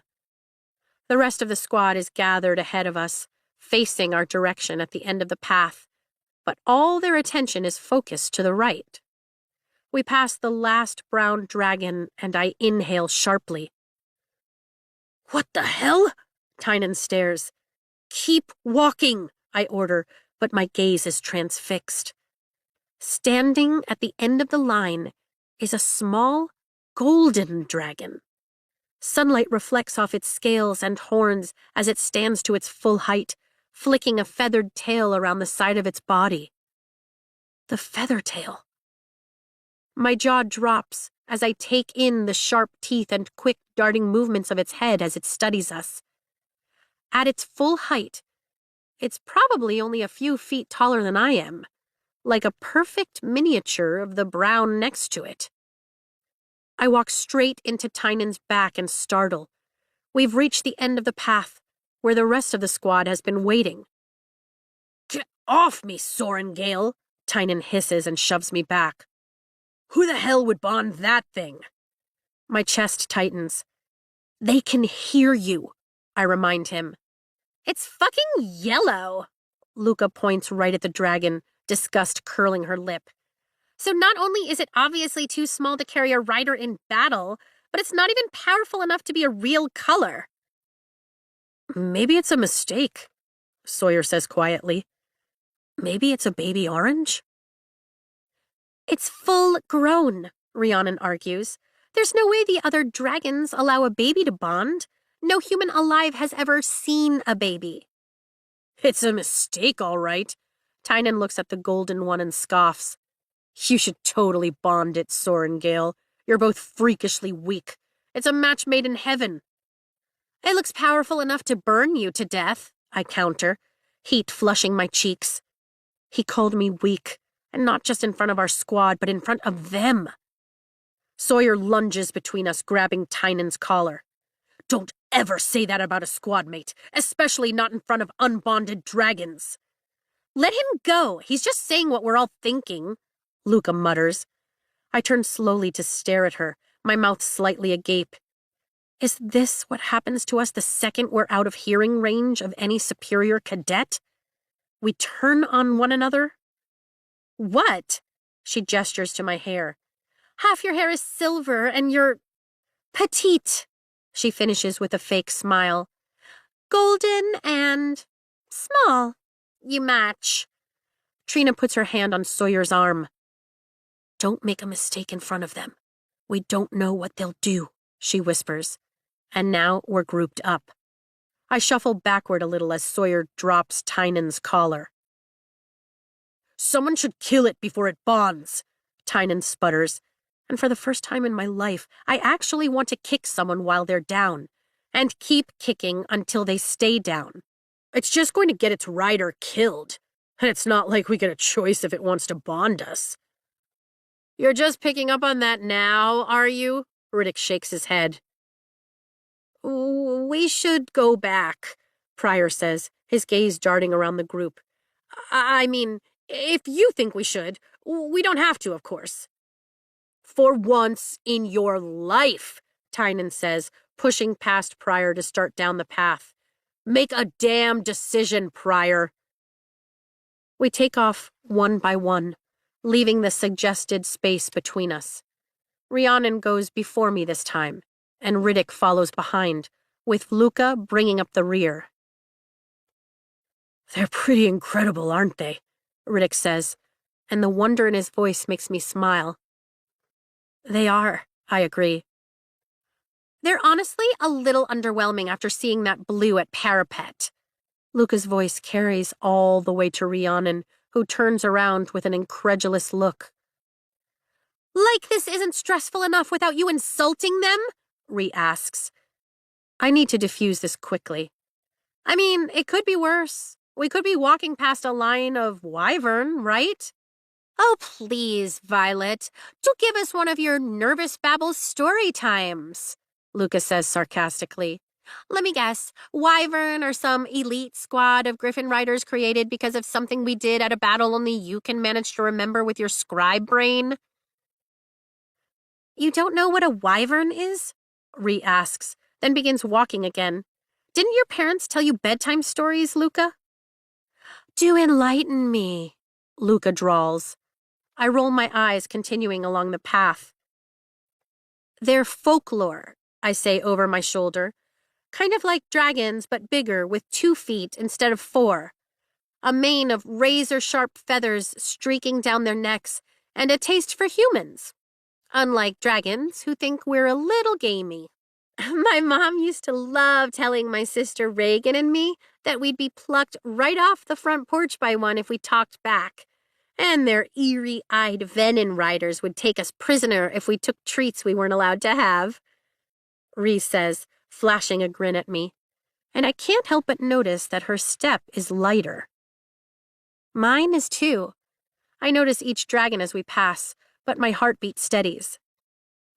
My dad used to read me those fables every night, I tell her, and I seriously asked him one time if Mom was going to turn into a venin because she could channel.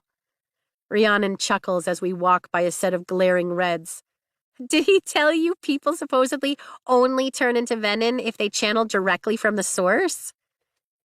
He did, but it was after my mom had a really long night while we were stationed near the eastern border, and her eyes were bloodshot red, so I freaked out and started shrieking.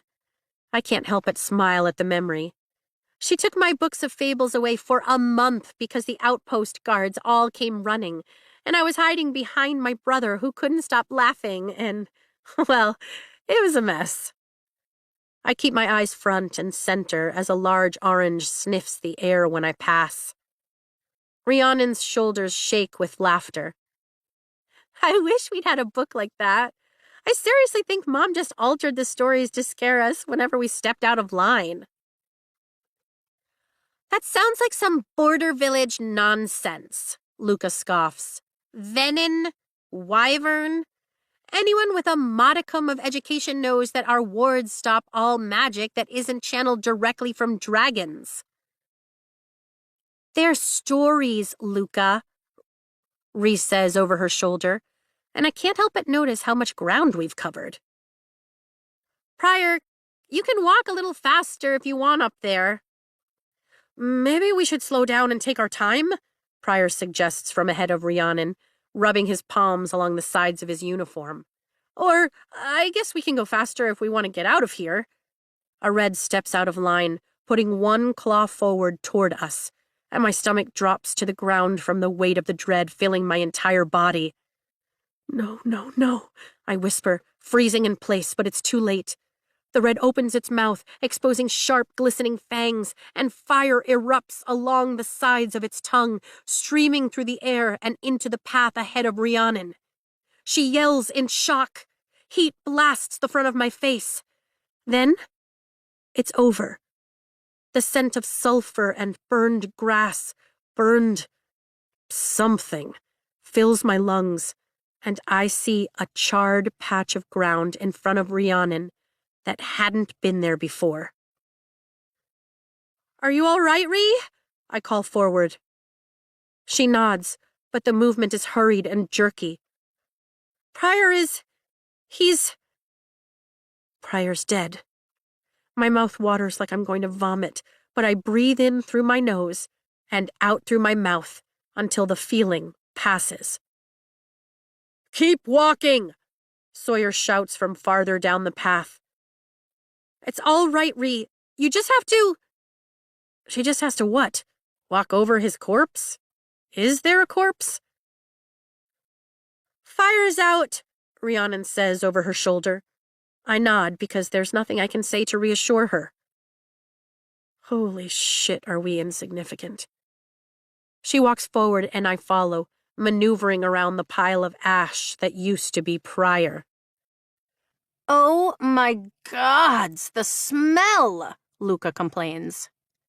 Could you please have some level of decency? I snap, turning around to level a glare at her, but Riddick's face makes me pause. His eyes are as wide as saucers and his mouth hangs open. Violet! It's a whisper, and I wonder briefly if I heard him as much as I saw the word forming on his lips. A warm huff of steam blows against the back of my neck. My heart thunders, the beat increasing erratically as I take what might be my last breath and turn toward the line of dragons. The golden eyes of not one, but 2 greens meet mine, consuming my field of vision. Oh, fuck. To approach a green dragon, lower your eyes in supplication and wait for their approval. That's what I read, right? I drop my gaze as one chuffs another breath at me. It's hot and appallingly wet, but I'm not dead yet, so that's a plus. The one on the right chortles deep in its throat. Wait, is that the sound of approval I'm looking for? Shit, I wish I'd asked Mira. Mira. She's going to be devastated when she reads the rolls. I lift my head and suck in a sharp breath. They're even closer. The one on the left nudges my hands with its giant nose, but I somehow stand my ground, rocking back on my heels to keep from falling over. Greens are the most reasonable. I cut my hands climbing the obstacle course. I lift my palms like they can see through the black fabric binding my wounds. The one on the right sets its nose right at my breasts and chuffs again. What the hell? It inhales, making that noise in its throat, and the other shoves its nose into my ribs, making me raise my arms just in case they feel like taking a little nibble. Violet! Rhiannon whisper shouts. I'm all right, I call back, then wince, hoping I didn't just seal my fate by screaming in their ears. Another chuff, another chortle, like they're talking to each other as they sniff me. The one under my arm moves its nostril to my back and sniffs again. Realization hits as I choke out a tight, surreal laugh. Oh, you smell tiny, don't you? I ask quietly. They both draw back, just far enough for me to look them in their golden eyes, but they keep their jaws shut, giving me the courage to keep talking. I'm Mira's sister, Violet. Slowly lowering my arms, I run my hands over my snot-covered vest and the armor carefully sewn into it. She collected tiny scales after he'd shed them last year and had them shrunk down so she could sew them into the vest to help keep me safe. The one on the right blinks. The one on the left sticks its nose in again, sniffing loudly. The scales have saved me a few times, I whisper. but no one else knows they're in there. Just Mira and Tiny. They both blink at me, and I lower my gaze, bowing my head because it feels like the thing to do. Professor Kaori taught us every way to approach a dragon, and exactly 0 ways to disengage one. Step by step, they retreat until I see them take up their places in line in my peripherals, and I finally raise my head. Taking several deep breaths, I try to lock my muscles to keep from trembling. "Violet!" Rhiannon is only a few feet away, a look of terror in her eyes. She must have been right behind their heads. "I'm fine." I force a smile and nod. "I have dragon scale armor under the vest," I whisper. "They smell my sister's dragon." "If she wants trust, there it is." "Please don't tell anyone." "I won't," she whispers. "You're all right? Other than having a few years of my life shaved off?" I laugh. The sound is shaky, bordering on hysteria. "Let's get out of here," she swallows, her gaze darting toward the line of dragons. "Good idea." She turns and walks back to her place, and once there's 15 feet between us, I follow. "I think I just shat myself," Riddick says, and my laughter only pitches higher as we move through the field. "Honestly, I thought they were going to eat you," Luca remarks. "Me too," I admit. "I wouldn't have blamed them," she continues. "You're insufferable," Riddick calls back. I focus on the path and keep walking. "What? She's obviously our weakest link after Pryor, and I don't blame them for snuffing him out," she argues. "He could never make a decision, and no one wants someone like that as their rider." A blast of heat singes my back, and I halt. "Don't be Riddick. Don't be—" "Guess the dragons think she's insufferable too," Riddick mutters. Our squad is down to 6 first years. Chapter 13. A quote from Colonel Kaori's Field Guide to Dragonkind. There is nothing quite as humbling or as awe-inspiring as witnessing threshing. For those who live through it, anyway. October 1st is always threshing. Monday, Wednesday, or Sunday. It doesn't matter where it falls on any given year. On the 1st of October, the first-year cadets of the Riders Quadrant enter the bowl-shaped forested valley to the southwest of the Citadel and pray they come out alive. I will not die today. I didn't bother eating this morning, and I pity Riddick, who's currently heaving up the contents of his stomach against a tree to my right.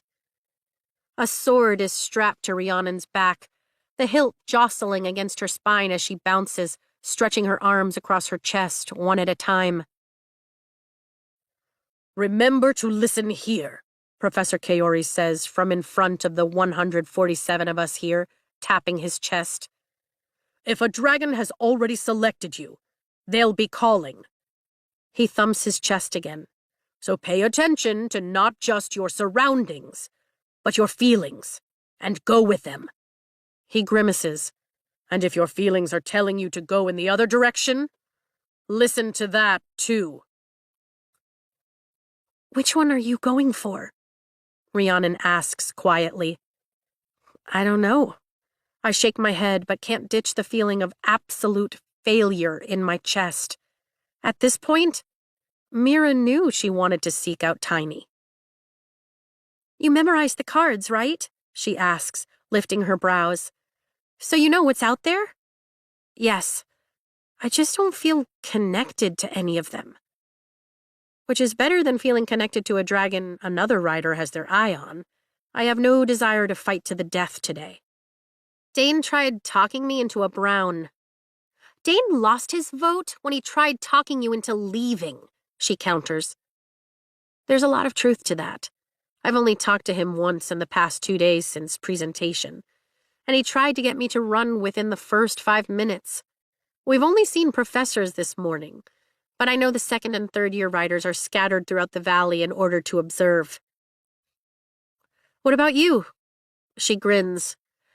"I'm thinking about that green. The one closest to me when they all got up close and personal with you. Well, it didn't eat you, so that's a promising start. I smiled despite the fear racing through my veins. I think so too. She links her arm with mine and I focus back on what Professor Kaori is telling us. If you go in groups, you're more likely to be incinerated than bonded, Professor Kaori argues with someone near the center of the valley. The scribes have run the statistics. You're better off on your own. And what if we aren't chosen by dinner? A man with a short beard to my left asks. Looking past him, I catch Jack Barlow running a finger across his neck at me. So original.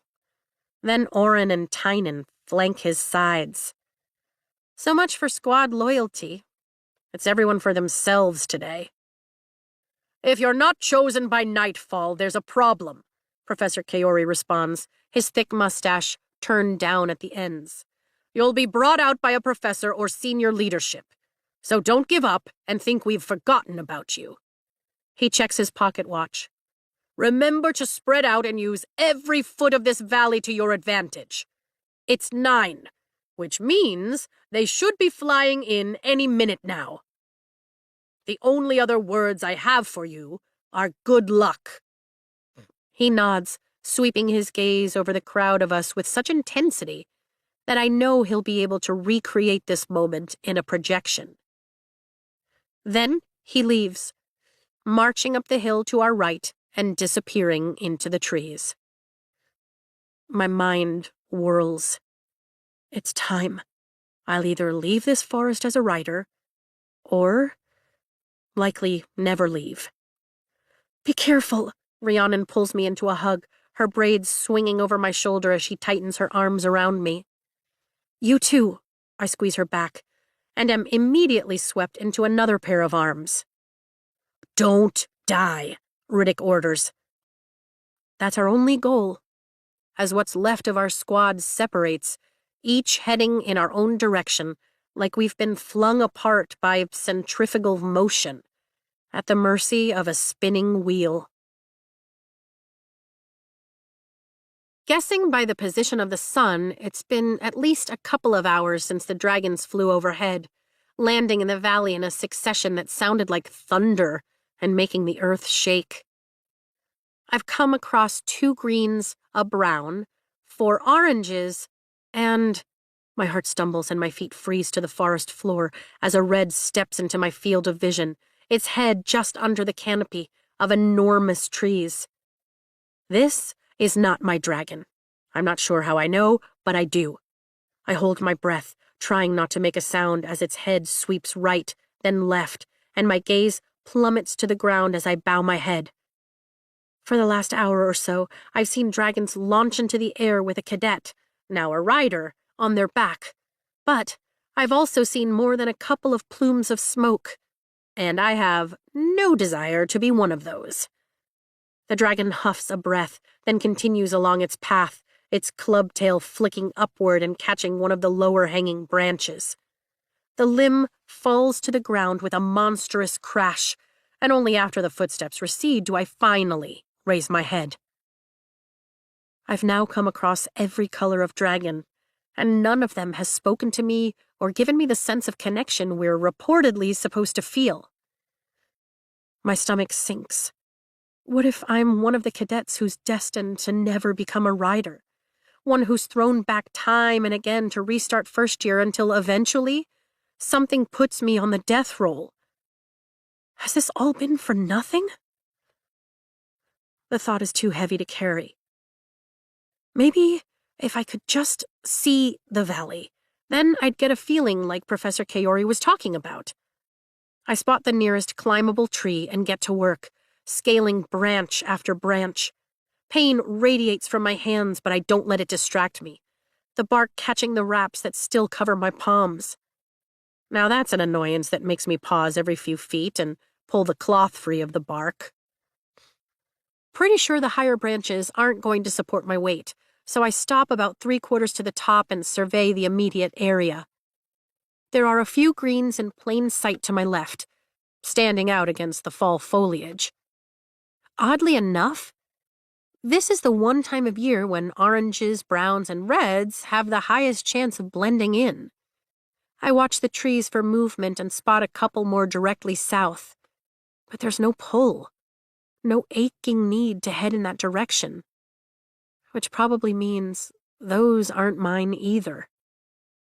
Relief hits me embarrassingly hard when I count at least half a dozen first years wandering aimlessly.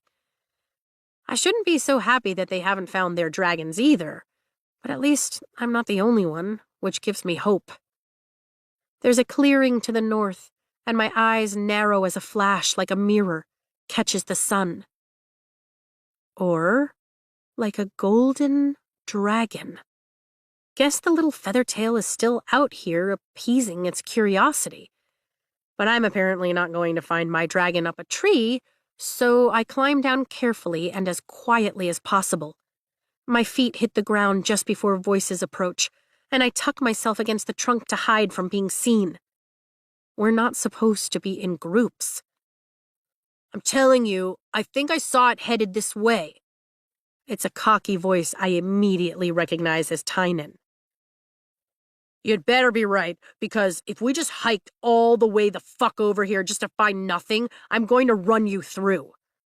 My stomach twists. It's Jack. No one else's voice has that physical effect on me, not even Xaden's. You sure we shouldn't be spending our time looking for our own dragons instead of hunting the freak down? Recognition tickles the edges of my mind, but I lean out from my hiding place just to be sure. Yep, it's Orin. I dart back behind the cover of the tree as the trio passes, each strapped with a deadly sword. There are 9 daggers tucked against my body in various places, so it's not like I'm unarmed, but I feel tragically disadvantaged by my inability to wield a sword effectively. They're just too damned heavy. Wait. What did they say they were doing? Hunting? It's not like our dragons are going to bond any other riders. Jack snaps. They'll wait for us. This has to be done. That scrawny one is going to get someone killed. We have to take it out. Nausea swirls in my stomach, and my fingernails bite into my palms. They're going to try and kill the little golden one. If we get caught, we're fucked, Orin comments. That's an understatement. I can't imagine dragons would take kindly to killing one of their own. But they seem to be focused on culling the weak from the herd in our species, so it's not a stretch to imagine they do the same with their own. Then you'd better shut your mouth so no one hears us, Tynan counters, his voice rising in that mocking tone that makes me want to punch him in the face. It's for the best. Jack argues, his tone dropping. It's unrideable, a certified freak. And you know Feathertails are useless in combat. They refuse to fight. His voice fades as they walk farther away, headed north. Toward the clearing. Shit, I mutter under my breath, even though the assholes are out of hearing range by now. No one knows anything about Feathertails, so I don't know where Jack is getting his information. But I don't have time to focus on his assumptions right now. I have no way of contacting Professor Kaori, and there hasn't even been a hint that the senior writers are watching us, so I can't count on them to stop this madness either. The Golden Dragon should be able to breathe fire, but what if it can't? There's a chance they won't find it, but shit, I can't even convince myself of that one. They're headed the right way, and that dragon is pretty much a shiny beacon. They'll find it. My shoulders sag, and I sigh at the sky, blowing out a frustrated breath. I can't just stand here and do nothing. You can get there first and warn it. Solid plan. And way better than option 2, where I'd be forced to take on 3 armed men with at least a combined 200 pounds on me. I keep my footsteps silent and race across the forest floor at a slightly different angle than Jack's little posse. Thankful I grew up playing hide-and-seek with Dane in the woods. This is one area of expertise I can confidently claim. They've got a head start on me, and the clearing is closer than I realized, so I kick up my speed, my gaze darting between the leaf-covered path I've chosen and where I think Scratch that. Where I know they are, toward the left. I can make out their lumbering shapes in the distance. I hear a pop, and the ground falls out from under me, then rushes for my face. My hands fly out to brace myself a second before I slam into the forest floor. I bite into my lower lip to keep from crying out as my ankle screams. Popping isn't good. It's never good. Glancing back, I curse at the fallen branch hidden by fall foliage that's just wrecked my ankle. Shit. Block the pain. Block it. But there's no mental trick to keep the shooting agony from turning my stomach as I drag myself to my knees and rise carefully, keeping my weight on my left ankle. There's nothing to do but limp the final dozen feet to the clearing, gritting my teeth the whole way. The tinge of satisfaction that I beat Jack here is almost enough to make me smile. The meadow is big enough for 10 dragons, ringed by several large trees, but the golden one stands alone in the center, like it's trying to get a suntan. It's just as beautiful as I remember, but unless it can breathe fire, it's a sitting duck. You have to get out of here, I hiss from the cover of the trees, knowing it should be able to hear me. They're going to kill you if you don't leave. Its head pivots toward me, then tilts at an angle that makes my own neck hurt. Yes, I whisper loudly. You, Goldie! It blinks its golden eyes and swishes its tail. You have to be fucking kidding me. Go! Run! Fly! I shoo at it, then remember it's a goddamned dragon capable of shredding me with its claws alone, and I drop my hands. This is not going well. It's going the opposite of well. The trees rustle from the south, and Jack steps into the clearing, his sword swaying in his right hand. A step later, he's flanked by Oren and Tynan, both their weapons drawn. Shit, I mutter, my chest tightening. This is now officially going horribly. The golden dragon's head snaps in their direction, a low growl rumbling in its chest. We'll make it painless, Jack promises, like that makes the murder acceptable. Scorch them, I whisper shout, my heart pounding as they draw closer. But the dragon doesn't, and somehow, I'm certain in the marrow of my bones that it can't. Other than its teeth, it's defenseless against 3 trained warriors. It's going to die just because it's smaller, weaker than the other dragons. Just like me. My throat closes. The dragon backs up, its growl growing louder as it bares its teeth. Stomach pitching. I have that parapet feeling again.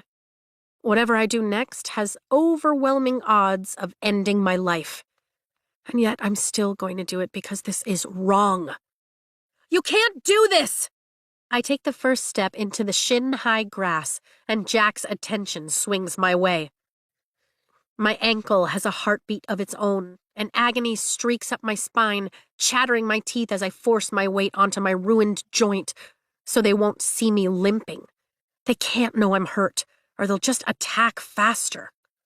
One at a time, I stand a chance of holding them off long enough for the dragon to escape, but together, don't think about it.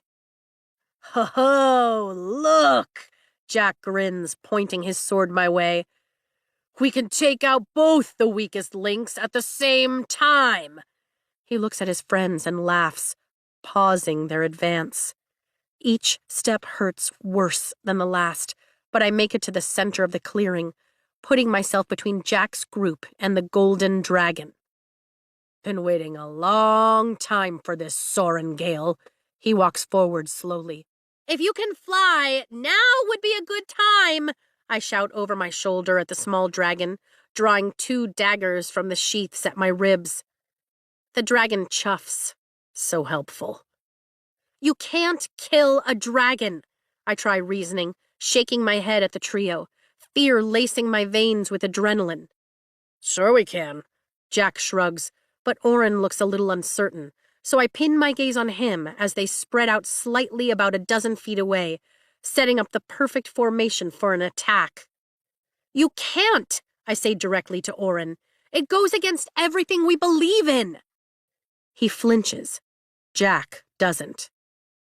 Letting something so weak, so incapable of fighting, live is against our beliefs, Jack shouts, and I know he's not just talking about the dragon. You're going to have to get through me, then. My heart thunders against my ribs as I raise my daggers, flipping one to pinch the tip so I'm ready to throw, and measuring the 20 or so feet separating me from my attackers. I don't really consider that a problem, Jack snarls. They all lift their swords, and I draw a deep breath, readying myself to fight. This isn't the mat. There are no instructors, no yielding, nothing to stop them slaughtering me. Slaughtering us. I would strongly recommend you rethink your actions. A voice. His voice demands from across the field to my right. My scalp prickles as each of our heads swivel in his direction. Xaden is leaning against the tree, his arms folded across his chest, and behind him, watching with narrowed golden eyes, her fangs exposed, is Sigale, his terrifying navy blue dagger tail. Chapter 14. A quote from Navarre, An Unedited History by Colonel Lewis Markham. In the 6 centuries of recorded history of dragon and rider, there have been hundreds of known cases where a dragon simply cannot emotionally recover from the loss of their bonded rider. This happens when the bond is particularly strong and, in 3 documented cases, has even caused the untimely death of the dragon.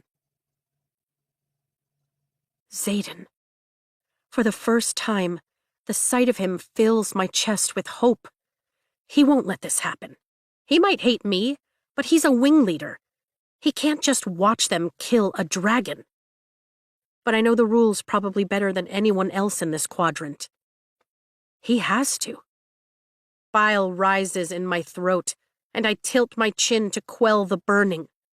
What Xaden wants, which is always debatable, doesn't matter here.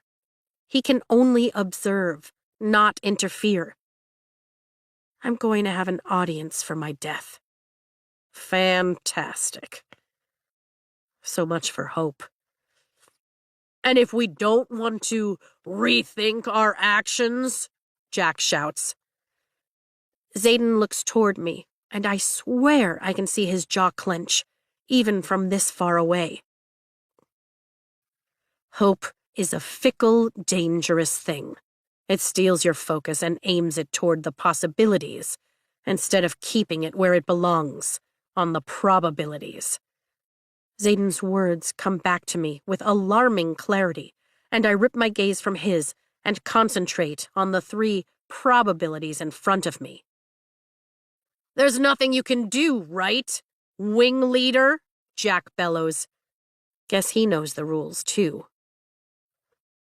It's not me you should worry about today, Xaden responds, and Sigale tilts her head, nothing but menace in her eyes when I glance over. You really going to do this? I ask Tynan. Attack a squad mate? Squads don't mean shit today, he seethes, menace curling his lips into a sinister smile.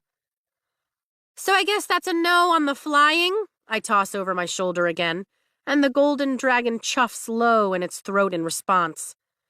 Great, well, if you can back me up with those claws, I'd really appreciate it. It chuffs twice, and I spare a glance down at its claws. Or should I say, paws? Oh, fucking hell! You don't have any claws? I turn back to the 3 men just as Jack roars a battle cry and sprints toward me. I don't hesitate. I whip my blade across the rapidly closing space between us, and the dagger finds its mark in the shoulder of his sword arm. His sword falls as he hits his knees, crying out this time in pain. Good. But Oren and Tynan have charged at the same time, and they're almost on me. I fling my second dagger at Tynan and catch him in the thigh, slowing but not stopping him. Oren swings for my neck and I duck, unsheathing another blade and slicing him along the ribs just like I did during our challenge. My ankle isn't going to let me kick or even land a decent punch, so it's up to my blades. He recovers quickly and pivots with the sword, catching me at my stomach in a clean slice that would eviscerate me if not for Mira's armor. Instead, the blade skims the scales, sliding right off. What the hell? Oren's eyes fly wide. She's destroyed my shoulder, Jack cries, stumbling to his feet and distracting the others. I can't move it! He clutches the joint and I grin. That's the thing about having weak joints, I say, palming another blade. You know exactly where to strike. Kill her, Jack orders, still clutching his shoulder as he backs away a few steps, then turns and runs in the opposite direction, disappearing into the tree line in no time. Fucking coward. Tynan jabs with his sword and I spin away, white-hot pain stealing my sight for a heartbeat before I swipe backward, plunging my dagger into his side, then pivoting, shoving my elbow up into Oren's chin as he attacks, rattling his head. You fucking bitch! Tynan screams, pressing his palm against his oozing side. Such an original... I take advantage of Oren's dazed expression and slice open his hip. Insult! The move costs me, and a scream rips from my throat as Tynan's sword cuts into my upper right arm along the direction of the bone. The armor keeps it from penetrating my ribs, but I know I'll have a hell of a bruise tomorrow as I wrench myself away, blood flowing freely as I peel myself off the sword. Behind you! Xaden shouts. I pivot to see Oren's sword held high, ready to separate my head from my shoulders. But the golden dragon snaps its jaw and Oren stumbles to the side with terror-filled eyes, as if he's just now realized that it has teeth. I sidestep and knock the handle of my blade against the base of his skull. He crumples, unconscious, and I don't wait to see him fall before turning back toward Tynan, who has his bloodied sword ready. You can't interfere! Tynan shouts at Xaden, but I don't dare look away from my opponent long enough to see how the wing leader reacts. No, but I can narrate, Xaden retorts. He's obviously on my side here, which confuses the hell out of me, since more than anything I'm certain he wants me dead. But maybe it's not my life he's protecting, but the golden dragon's. I chance a quick glance. Yeah, Sigale looks pissed. Her head undulates in a serpentine motion, a clear sign of agitation, and those narrowed golden eyes of hers are focused on Tynan, who is now trying to circle me like we're on the mat. But I won't let him get between me and the little golden dragon. Your arm is shot, Sorengale, Tynan hisses, his face pale and sweaty. I'm used to functioning in pain, asshole. Are you? I raise the dagger in my right hand just to prove that I can, despite the blood that runs down my arm and drips from the tip of my blade, saturating the wrap across my palm.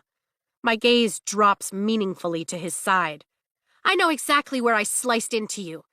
If you don't get to a healer soon, you'll bleed out internally. Rage contorts his features, and he moves to strike.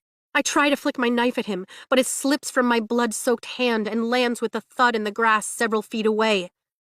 And I know my bravado won't be enough to save me now. My arm is shot. My leg is shot. But at least I made Jack Barlow run away before I died. As a last thought, that's not a bad one. Just as Tynan reaches up to two-hand his sword, preparing for a killing blow, I catch a glimpse of movement to my right. It's Xaden, and rules be damned, he steps forward as though he intends to stop Tynan from killing me. I barely have a moment to register surprise that Xaden would ever save me for any reason, when a gust of wind slams into my back, and I stumble forward onto my destroyed ankle, flinging my arms out to keep my balance and grimacing at the shooting pain. Tynan's mouth hangs open and he staggers backward, his head tilting so far back it's nearly perpendicular to his torso. Shade envelops us both as he continues to back away. Chest heaving, my lungs desperate for air, I chance a look over my shoulder to see why Tynan's retreating. And my heart lurches into my throat. Standing with the golden one tucked under an enormous, scarred black wing is the biggest dragon I've ever seen in my life. The unbonded black dragon Professor Kaori showed us in class. I don't even come close to reaching its ankle. A growl resonates through its chest, vibrating the ground around me as it lowers its gigantic head, baring dripping teeth. Fear ripples through every cell in my body as its hot breath blows over me.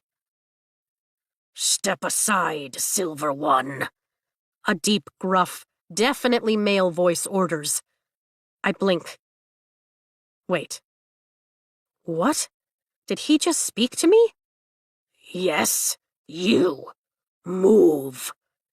There's zero room for argument in his tone, and I limp to the side, nearly stumbling over Oren's unconscious body as Tynan breaks into a screaming run, fleeing for the trees. The black dragon's eyes narrow to glare at Tynan, and he opens his mouth wide a second before fire shoots across the field, blasting heat against the side of my face and incinerating everything in its path, including Tynan. Flames crackle at the edges of the blackened path, and I turn slowly to face the dragon, wondering if I'm about to be next. His giant golden eyes study me, but I hold my ground, tilting my chin upward. "You should end the enemy at your feet." My eyebrows jerk upward. His mouth didn't move. He spoke to me, but his mouth didn't move. Oh shit. Because he's in my head. I can't kill an unconscious man. I shake my head, though whether it's in protest at his suggestion or a result of my confusion is up for debate. "He would kill you if given the same chance." I glance down at Oren, still unconscious in the grass beside my feet. It's not like I can argue that astute assessment. Well, that's a statement on his character, not mine. The dragon only blinks in response, and I can't quite tell if that's a good thing or not. There's a flash of blue out the corner of my eye, then a whoosh of air as Xaden and Sigale take off, leaving me here with the giant black dragon and the little golden one. Guess Xaden's momentary concern for my life is over. The dragon's giant nostrils flare. "You're bleeding. Stop it." My arm. It's not that simple when you've been run through with a... I shake my head again. Am I seriously arguing with a dragon? This is so fucking surreal. You know what? That's a great idea. I manage to cut off what remains of my right shirt sleeve and wrap it around the wound, holding one end of the fabric with my teeth as I tie it tight to apply pressure and slow the bleeding. There. Better? "It will do." He tilts his head at me. "Your hands are bound too. Do you bleed often?" I try not to. He scoffs. "Let's go. Violet Sorengale." He lifts his head, and the golden dragon peeks out from under his wing. "How do you know my name?" I gawk up at him. "And to think, I'd almost forgotten just how loquacious humans are." He sighs, the gust of his breath rattling the trees. "Get on my back." Oh, shit. He's choosing me. "Get on your back?" I repeat like a fucking parrot. "Have you seen you? Do you have any idea how huge you are? I'd need a damned ladder to get up there." The look he gives me can only be described as annoyance. "One does not live a century without being well aware of the space one takes up. Now, get on." The golden one moves out from under the shelter of the big one's wing. It's tiny compared to the monstrosity before me, and apparently completely defenseless with the exception of those teeth, like a playful puppy. "I can't just leave it," I say. "What if Oren wakes up or Jack comes back?" The black dragon chuffs. The golden one bends down, flexing its legs, and then launches into the sky, its golden wings catching the sun as it flies off, skimming the tops of the trees. So it can fly. That would have been nice to know 20 minutes ago. Get on, the black dragon growls, shaking the ground and trees at the edge of the field. You don't want me, I argue. I'm not going to tell you again. Point taken. Fear grasps my throat like a fist, and I hobble over to his leg. This isn't like climbing a tree. There are no handholds, no easy path, just a series of hard-as-stone scales that don't exactly give me a foothold. My ankle and arm aren't doing me any favors either. How the hell am I going to get up there? I raise my left arm and suck in a breath before placing my hand on his front leg. The scales are larger and thicker than my hand and surprisingly warm to the touch. They layer into the next above them in an intricate pattern that leaves no space to grab hold. You are a rider, are you not? That seems to be up for debate at the moment. My heart thunders. Is he going to cook me alive for being too slow? A low, frustrated grumble sounds in his chest, and then he shocks me to the core as he stretches forward, his front leg becoming a ramp.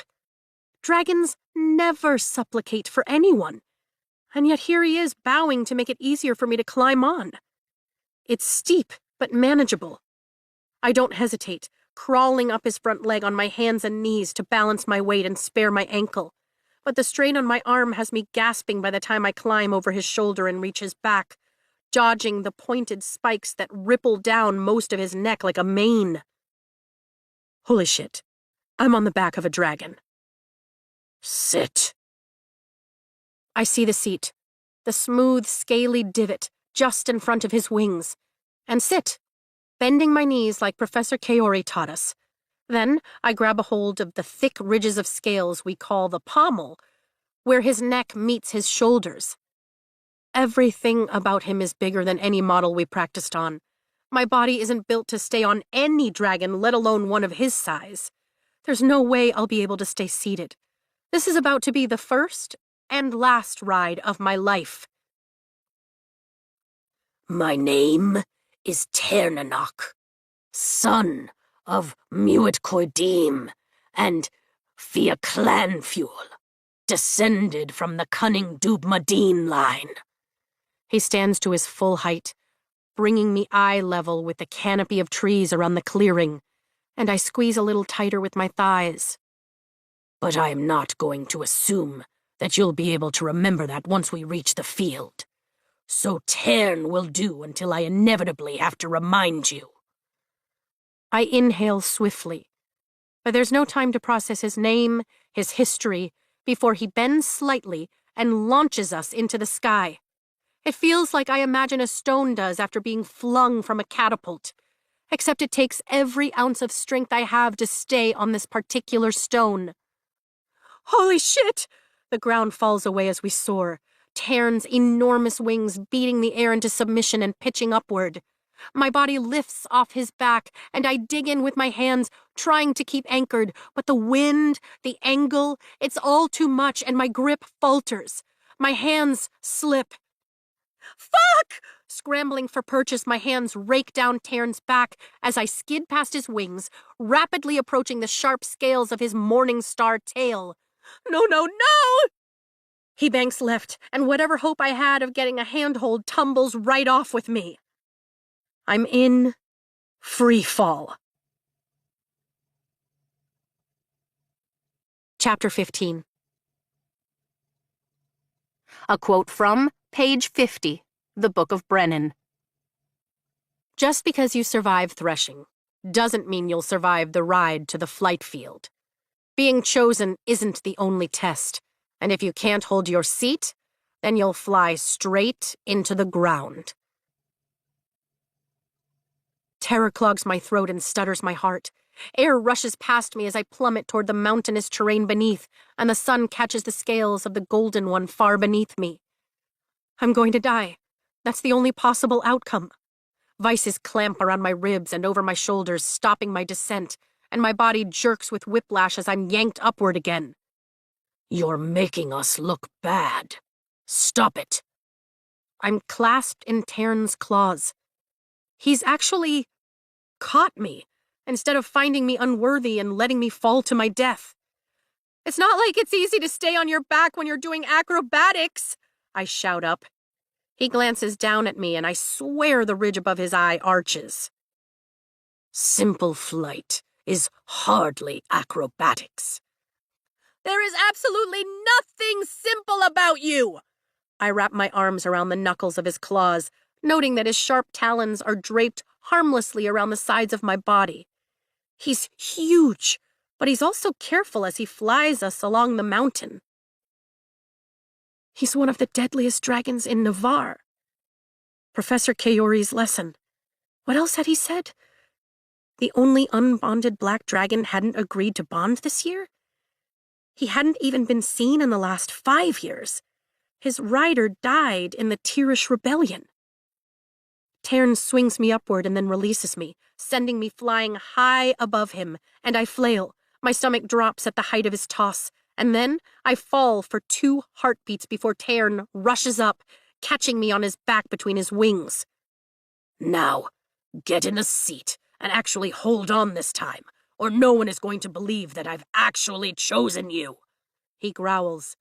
I still can't believe you've chosen me.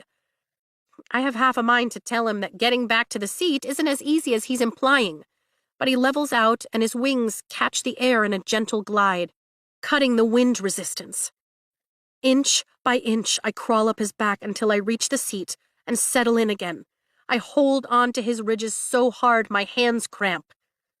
You're going to have to strengthen your legs. Didn't you practice? Indignation ripples up my spine. Of course I practiced! There's no need to shout. I can hear you just fine. The entire mountain can probably hear you. Was everyone's dragon a curmudgeon or just mine? My eyes widen. I have a dragon. And not just any dragon. I have Ternanach.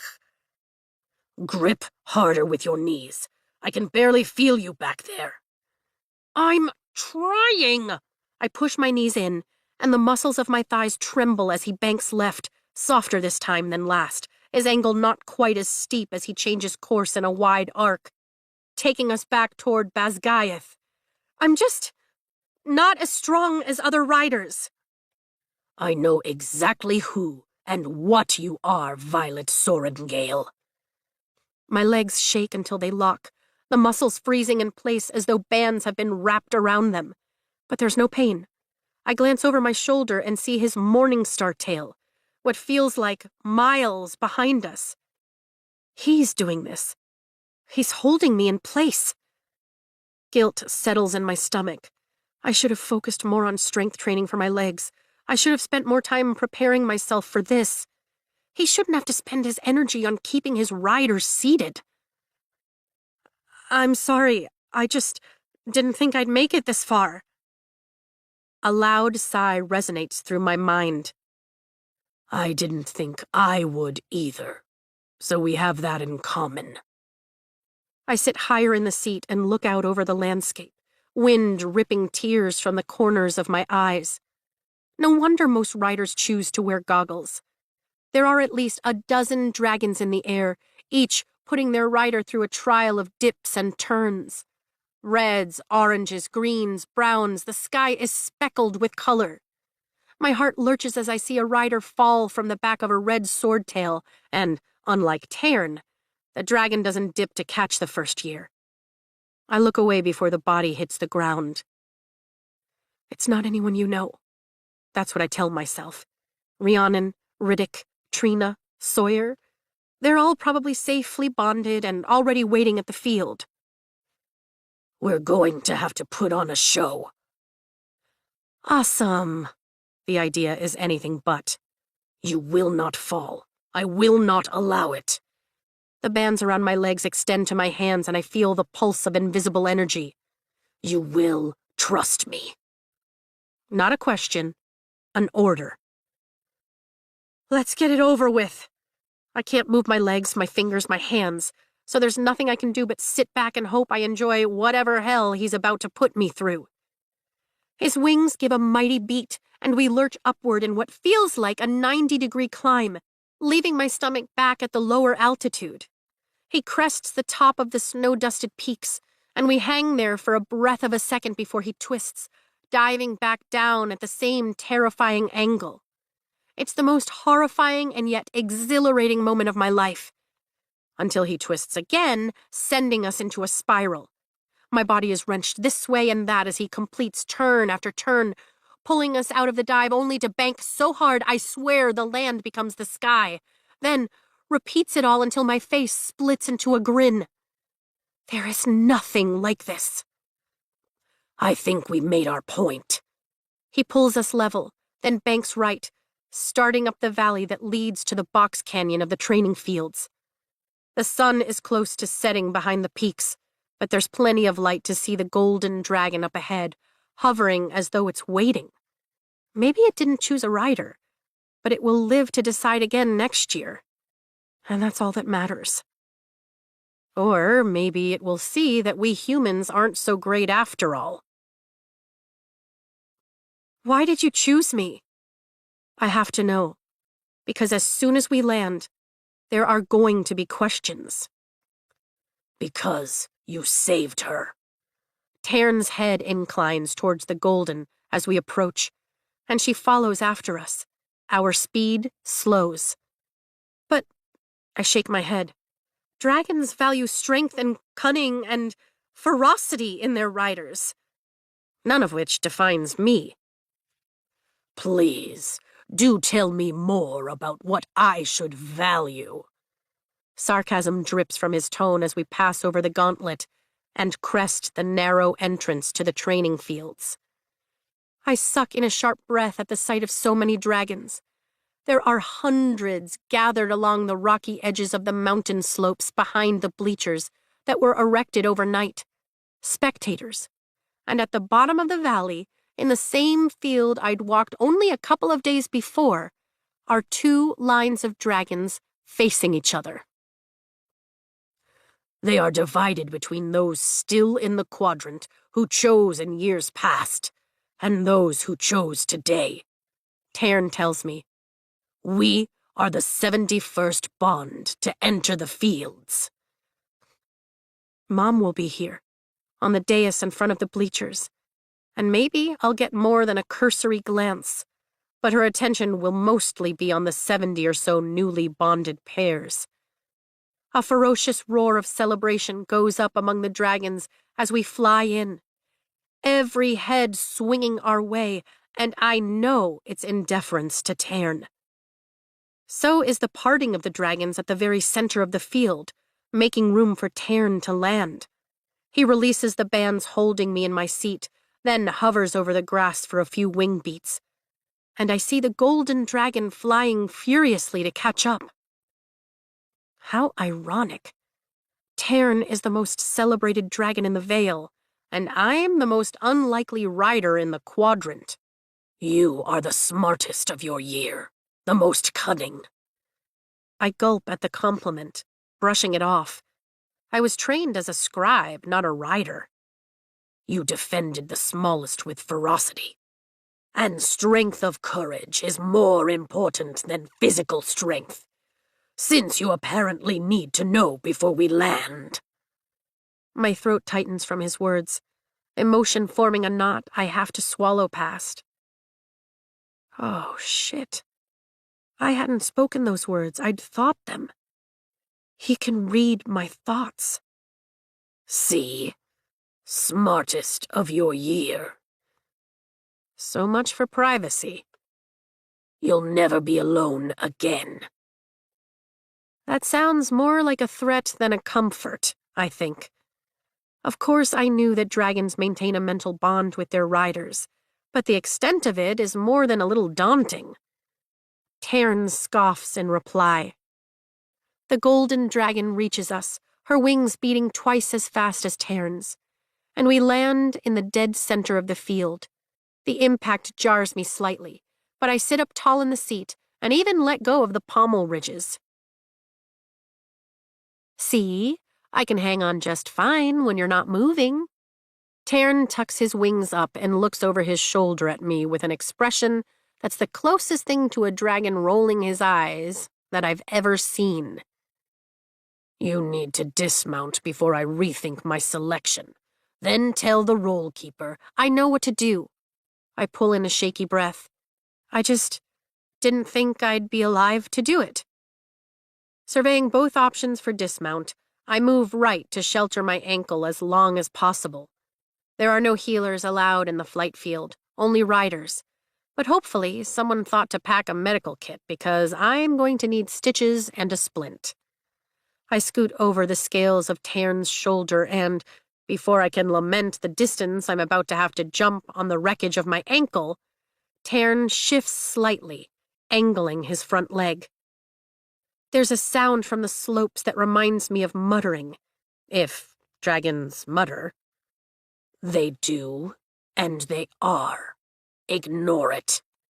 Again, there's no room for argument in his tone. Thanks, I whisper, then slide down on my butt like he's a bumpy piece of lethal playground equipment, taking the brunt of the impact with my left leg when I hit the ground. That's one way to do it. I can't stop the smile on my face, or the joy that stings my eyes at the sight of the other first years standing in front of their dragons. I'm alive, and I'm no longer a cadet. I'm a rider. The first step hurts like hell, but I pivot toward the golden one, who is tucked in tight next to Tairn, surveying me with bright eyes as she flicks her feather tail. I'm glad you made it. Glad isn't even the right word. Thrilled, relieved, grateful. But maybe you should fly off the next time someone suggests you save yourself, eh? She blinks. Maybe I was saving you. Her voice is higher, sweeter in my mind. My lips part, and the muscles in my face go slack with shock. Didn't anyone tell you that you're not supposed to speak to humans who aren't your rider? Don't go getting yourself into trouble, Goldie, I whisper. From what I hear, dragons are pretty strict about breaking that rule. She simply sits, tucking her wings in, and tilts her head at me in that should-be-impossible angle that almost makes me laugh. Holy hell! The rider of the red dragon to my right exclaims, and I turn toward him. He's a first year from Claw Section 4th Wing, but I don't remember his name. Is that? He openly stares with fear-wide eyes at Tairn. Yeah, I say, smiling wider. He is. My ankle throbs, aches, and generally feels like it's going to come apart at any second as I limp across the wide field, heading for the small formation directly ahead of me. Behind me, wind sporadically gusts as more dragons land and their riders dismount to have their names recorded. But it's softer and softer as the line spreads farther down the field. Dusk falls and a series of mage lights illuminates the crowd in the bleachers and on the dais.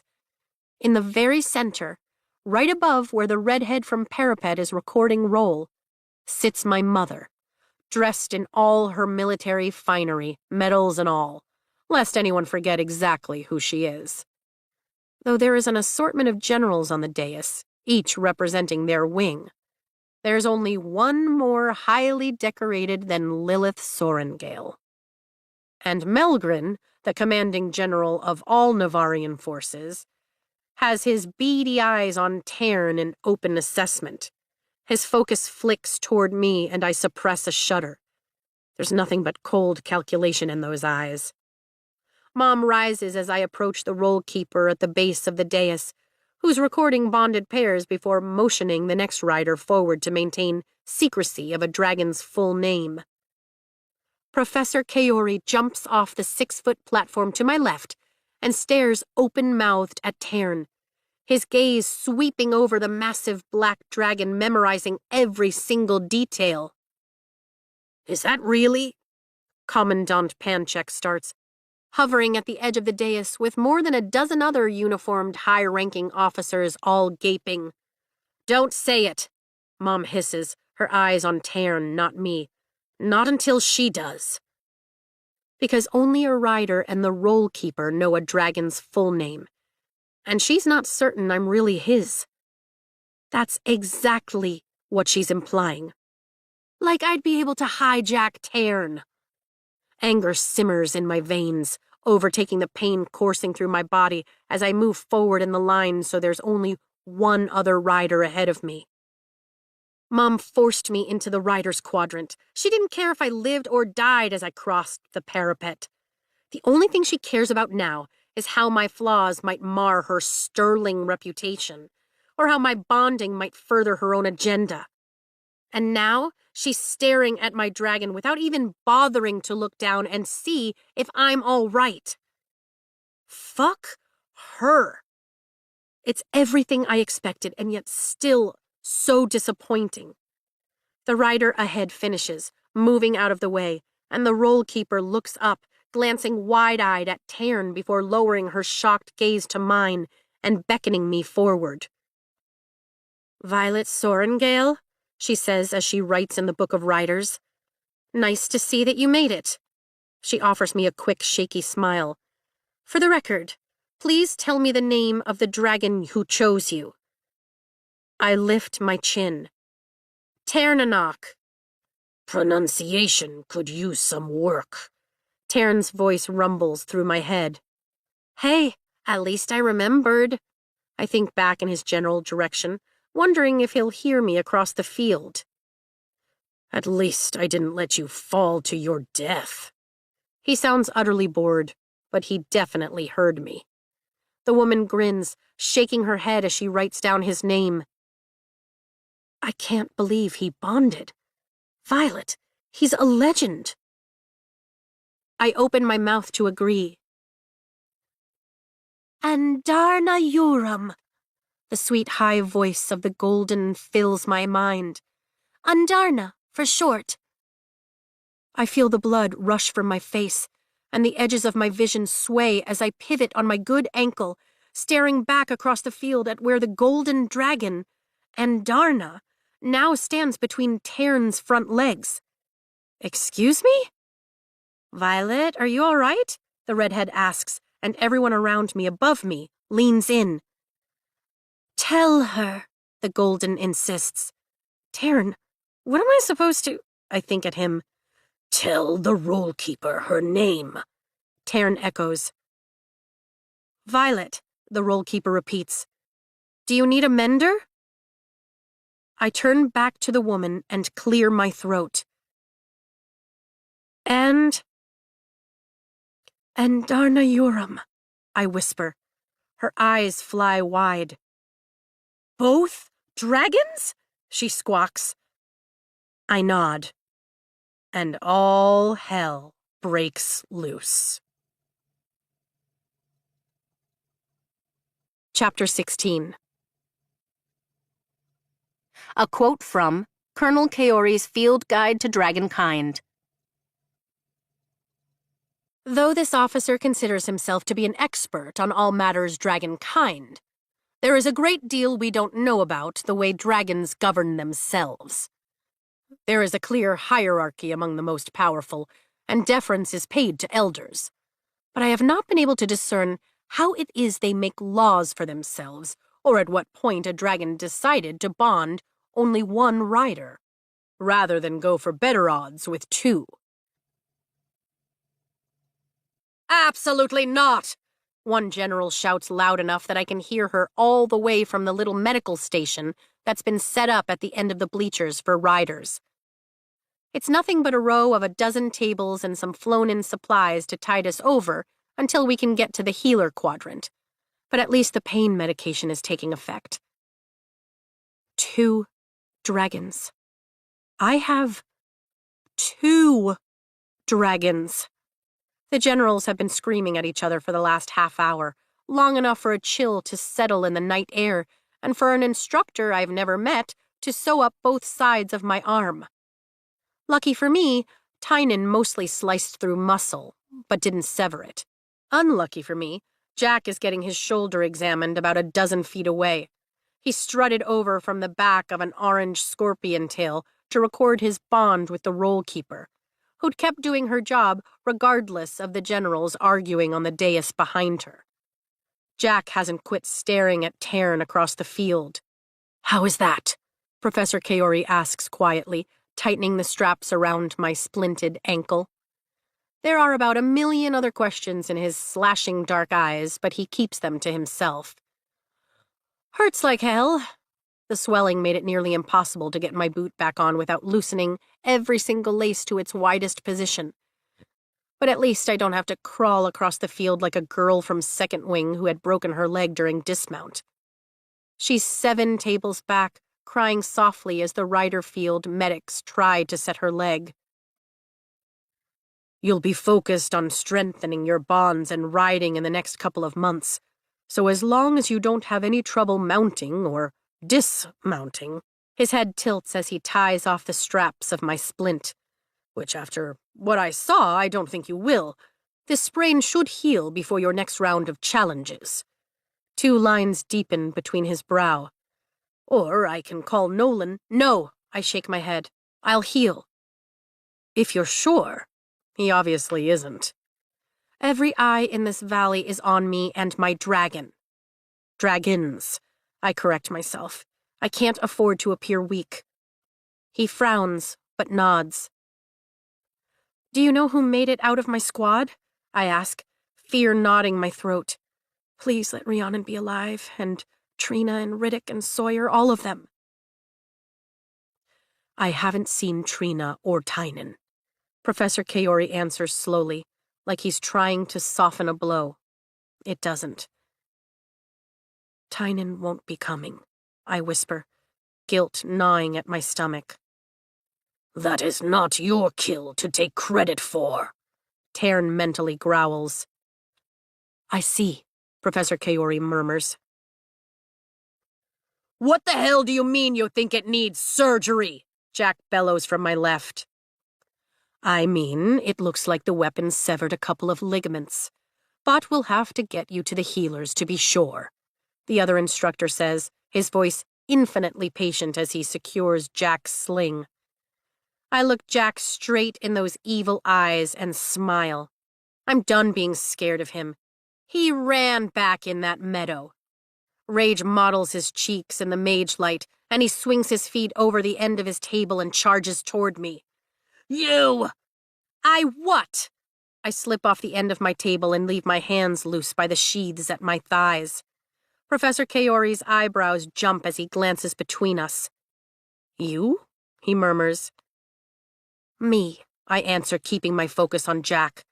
But Professor Kaori moves between us, throwing his palm out at Jack. "I wouldn't get any closer to her."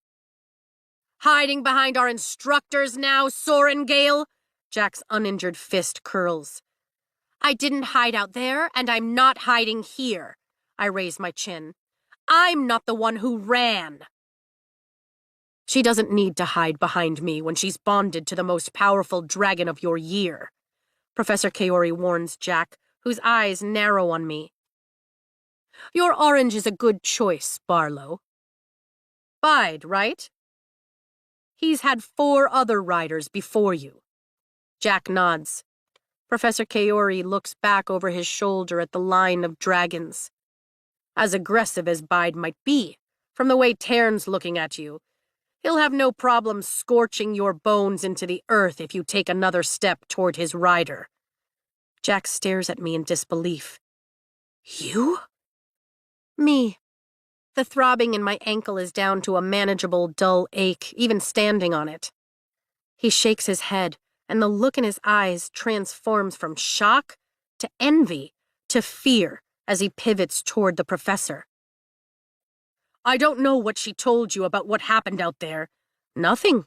The instructor folds his arms across his chest. "Is there something I need to know?"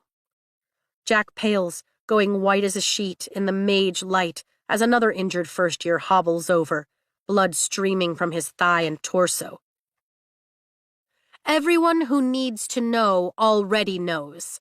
I lock eyes with Jack.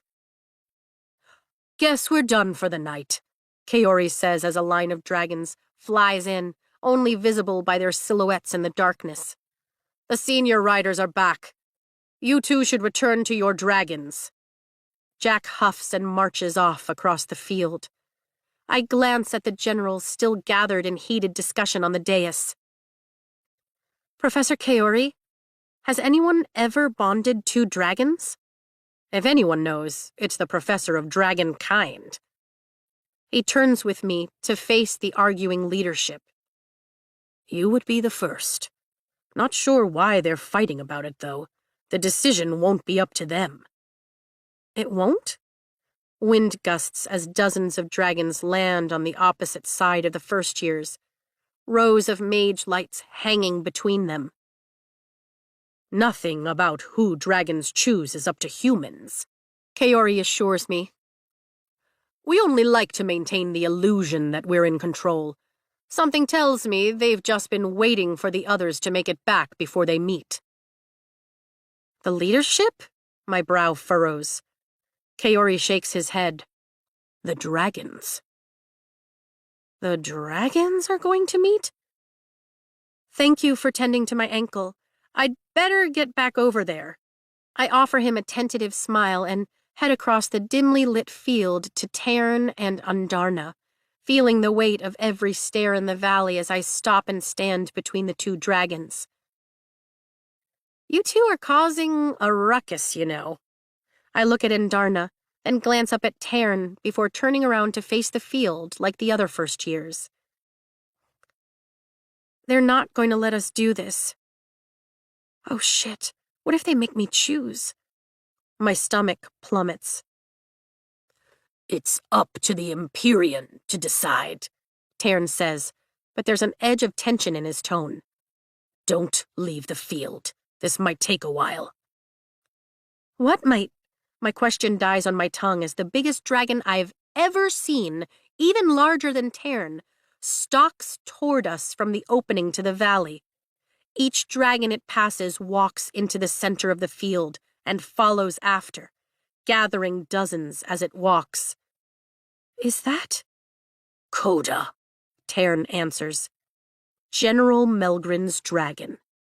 I make out the patchy holes in his battle-scarred wings as he comes closer, his golden gaze focused on Tairn in a way that makes me nauseous. He growls, low in his throat, turning those sinister eyes on me. Tairn rumbles his own growl, stepping forward so I'm between his massive claws.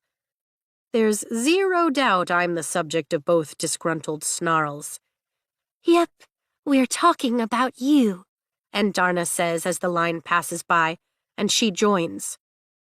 Stay close to the wing leader until we return, Tairn orders.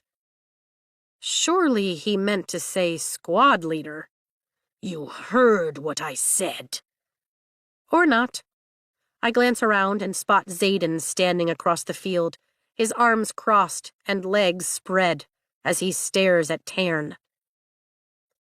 The riders are eerily silent as the dragons empty the meadow, taking flight in a steady stream near the end and landing halfway up the southernmost peak in a shadowy grouping I can barely define in the moonlight. The second the last of the dragons flies off, chaos erupts. First years swarm the center of the field, where I happen to be standing, shouting in exuberance and searching for their friends. My eyes scan the crowd, hoping for some glimpse of... Rhee! I shout, spotting Rhiannon in the mob and limping her way. Violet! She crushes me into a hug, pulling away when I wince at the fresh pain in my arm. What happened? Tynan's sword. I barely get the answer out of my mouth before I'm snatched off my feet by Riddick, who spins me around, my feet flying out in front of me. Look who rode in on the baddest motherfucker around!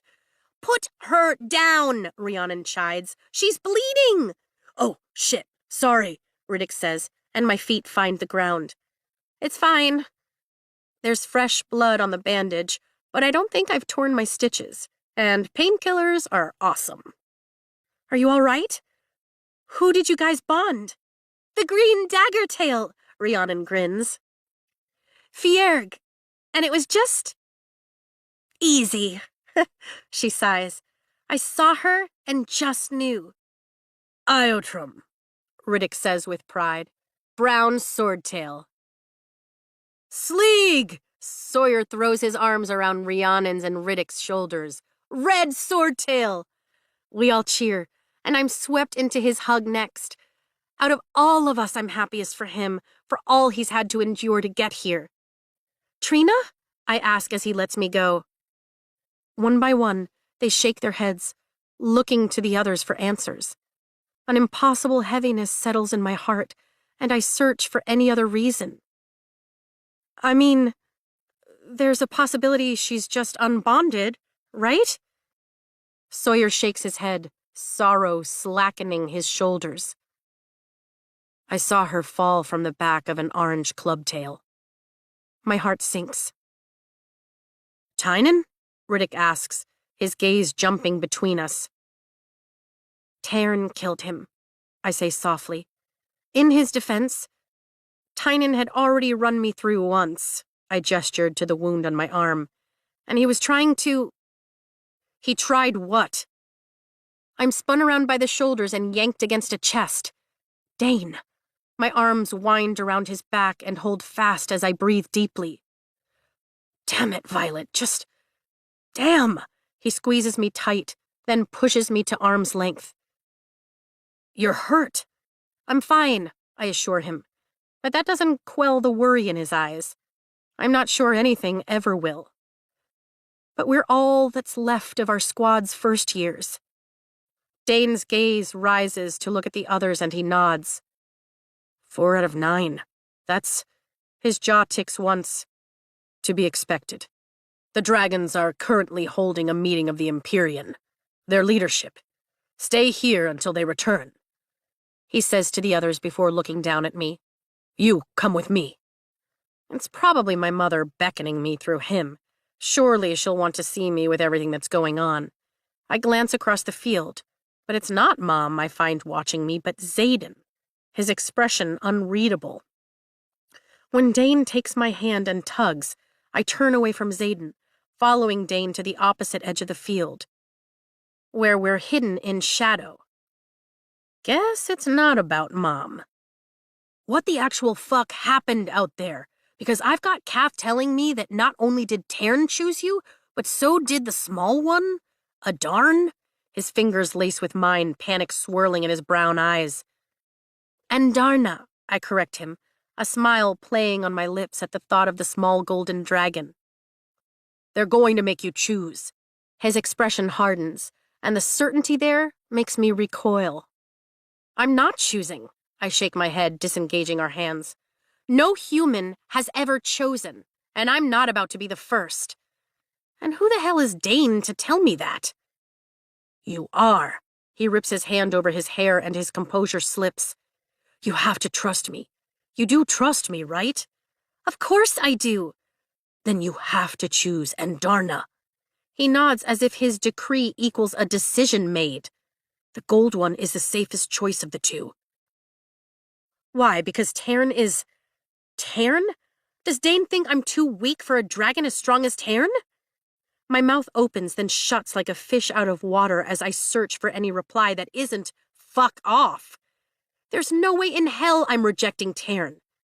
But my heart won't let me reject Andarna either. Are they going to make me choose? I think in their direction. There's no response.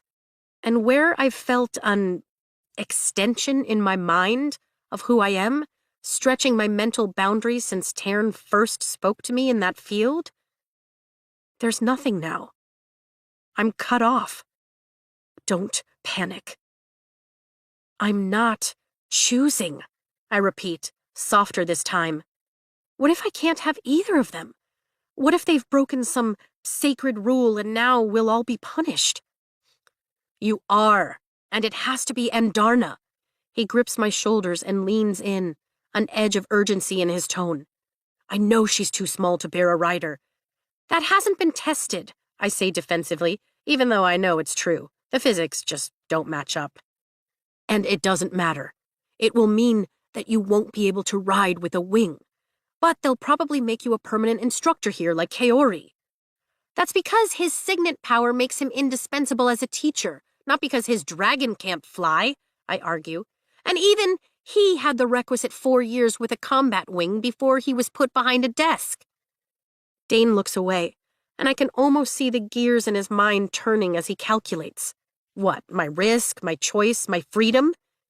Even if you take Endarna into combat, there's only a chance you'll be killed. You take Tern, and Xaden will get you killed. You think Melgrin is terrifying? I've been here for a year longer than you have, Vi. At least you know what you're getting when it comes to Melgrin. Xaden isn't only twice as ruthless, but he's dangerously unpredictable. I blink. Wait, what are you saying? They're a mated pair, Tern and Sigale, the strongest bonded pair in centuries. My mind whirs. Mated pairs can't be separated for long, or their health diminishes, so they're always stationed together. Always, which means, oh gods. Just tell me how it happened. He must see me fumbling because his voice softens. So I do. I tell him about Jack and his band of murderous friends hunting Endarna. I tell him about falling and the field and Xaden watching. Xaden shockingly protecting me with his warning when Orin was at my back. He had the perfect opportunity to end me without it tipping his scales. And he chose to help. What the hell am I supposed to do with that? Xaden was there? Dane says quietly, but the gentleness leaches from his voice. Yes, I nod, but he left after Tern showed up. Xaden was there when you defended Endarna, and then Tern just showed up, he asked slowly. Yes, that's what I just said. Was the timeline confusing him? What are you getting at? Don't you see what happened? What Xaden's done? His grip tightens. Thank gods for dragon scale armor, or I might have bruises tomorrow. Please, do tell me what it is you think I've done. A shape emerges from the shadows, and my pulse quickens as Xaden steps into the moonlight, darkness falling off him like a discarded veil. Heat rushes through every vein, wakes every nerve ending. I hate the reaction of my body to the sight of him, but I can't deny it. His appeal is so fucking inconvenient. You manipulated threshing. Dane's hands drop from my shoulders, and he turns to face our wing leader, the set of his shoulders rigid as he puts himself between us. Oh, shit. That's a huge allegation to hurl. Dane, that's paranoid. I sidestep Dane's back. If Xaden was going to kill me, he wouldn't have waited this long to do it. He's had every possible opportunity, and yet I'm still standing here, bonded to his dragon's mate. Xaden's not going to kill me. The realization makes my chest tighten, makes me re-examine everything that happened in that field, makes my sense of gravity shift beneath my feet. Is that an official accusation? Xaden looks at Dane like a hindrance, an annoyance. Did you step in? Dane demands. Did I what? Xaden arches a dark brow and levels a look on Dane that would make a lesser person wither. Did I see her outnumbered and already wounded? Did I think her bravery was as admirable as it was fucking reckless? He turns that stare on me, and I feel the impact all the way to my toes. And I would do it again. I raise my chin. Well the fuck aware! Xaden roars, losing his temper for the first time since I met him on Parapet. I pull in a quick breath and Xaden does the same, as if he's just as shocked by his outburst as I am.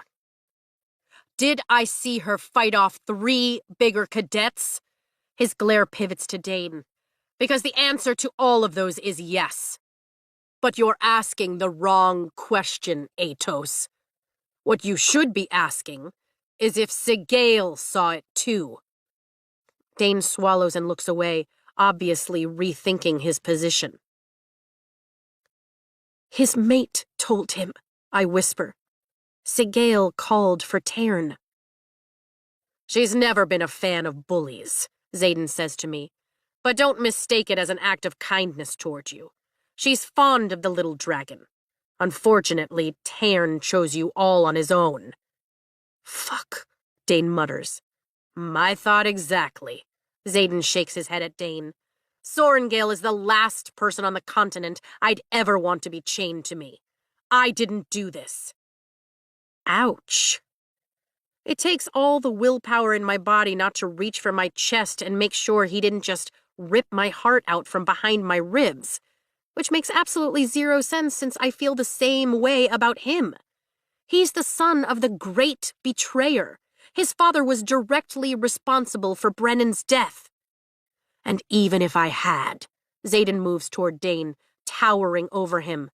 Would you really level that accusation, knowing it would have been what saved the woman you call your best friend?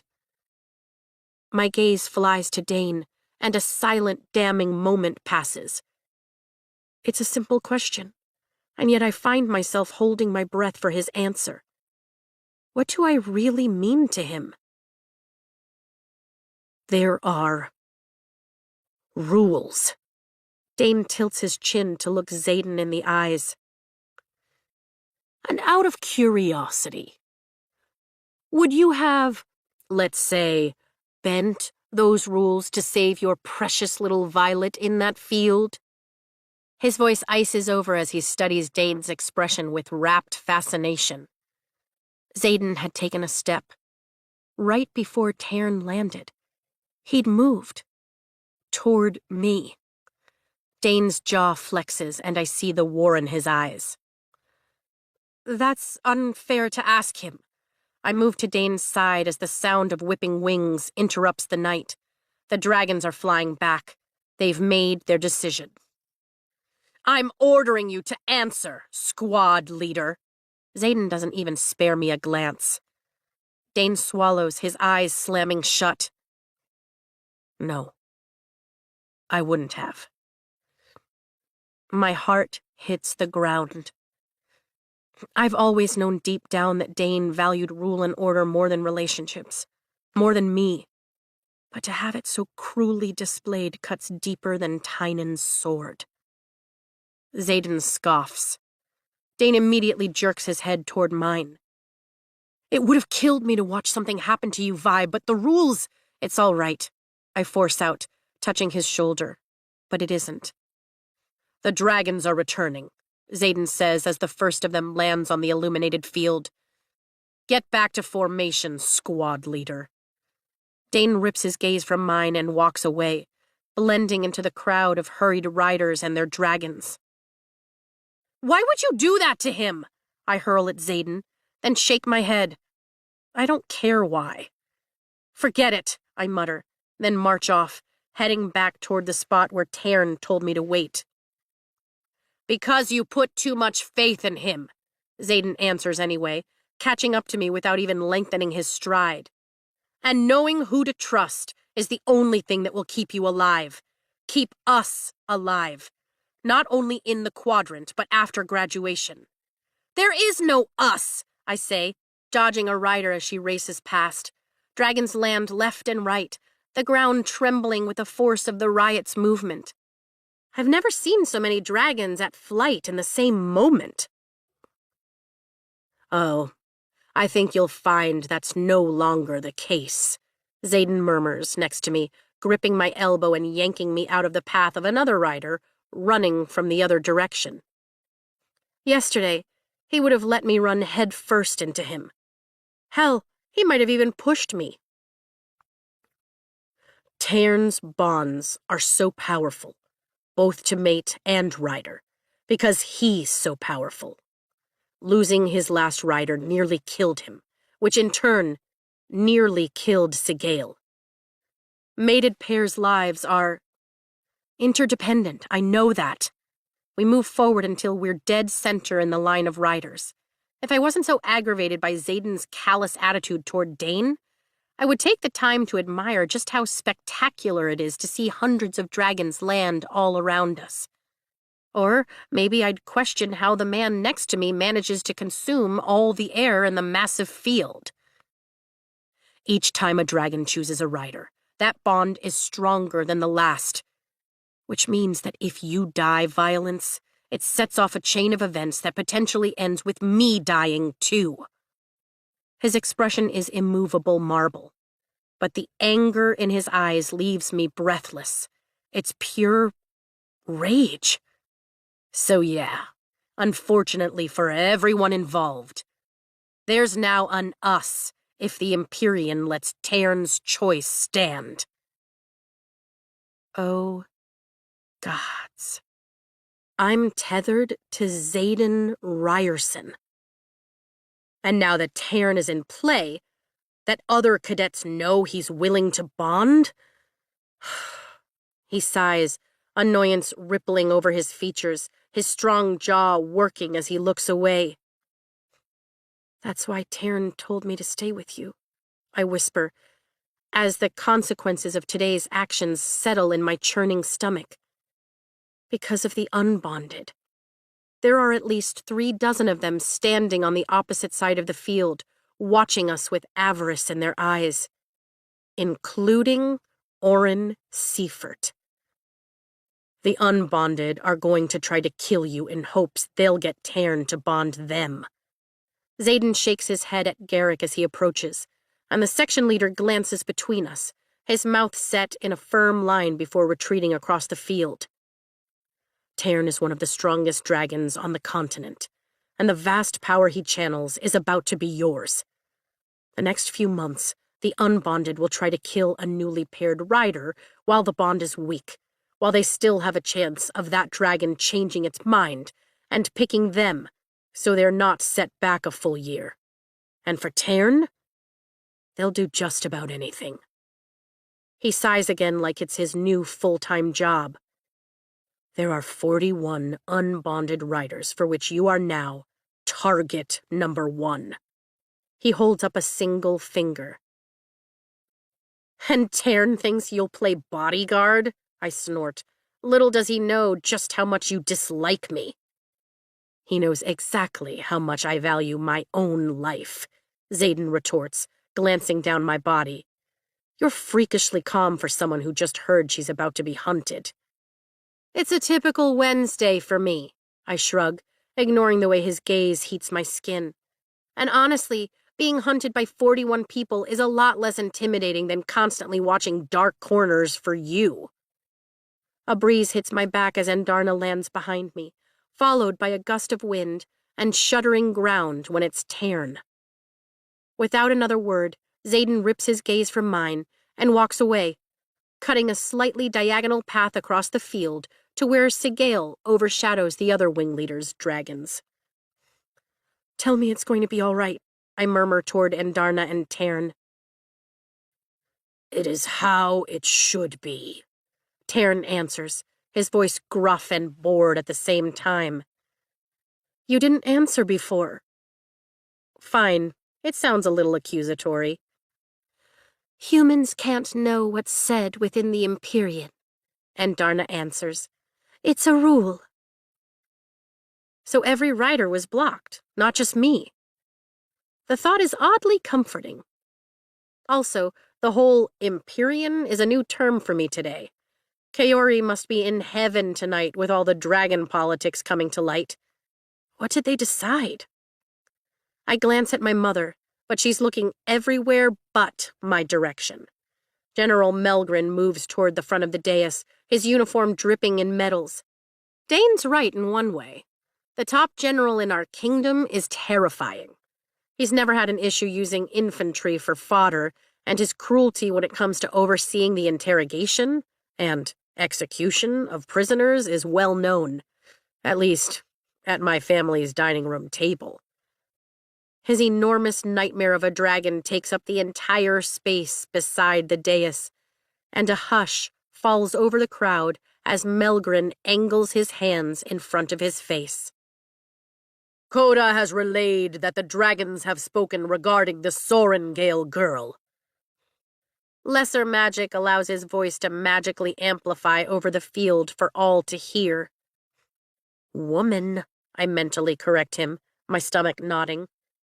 While tradition has shown us that there is one rider for every dragon, there has never been a case of 2 dragons selecting the same rider, and therefore there is no dragon law against it, he declares. While we riders may not feel as though this is equitable, his tone implies that he's one of them. Dragons make their own laws. Both Tern and...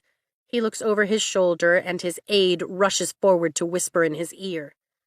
And Darna have chosen Violet Sorengale, and so their choice stands. The crowd murmurs, but my shoulders sag in acute relief. I don't have to make an impossible choice. As it should be, Tern grumbles.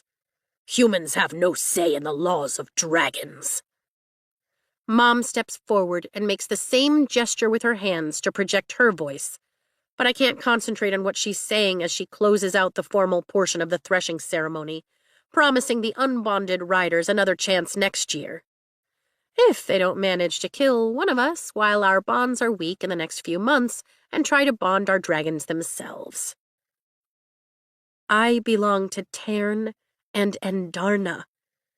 And in some really fucked up way, Xaden. My scalp prickles, and I glance across the field at him. As if sensing my gaze, he looks over and holds up a single finger.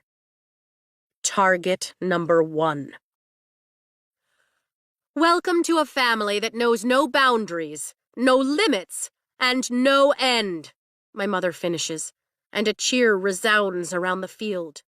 Riders, step forward. I look left and right in confusion, but so does every other rider. 5 steps or so, Tern says. I take them. Dragons, it is our honor as always, Mom calls out. Now, we celebrate!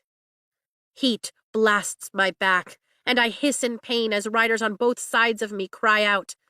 My back feels like it's on fucking fire, and yet everyone across the field is cheering raucously, some of them racing our way.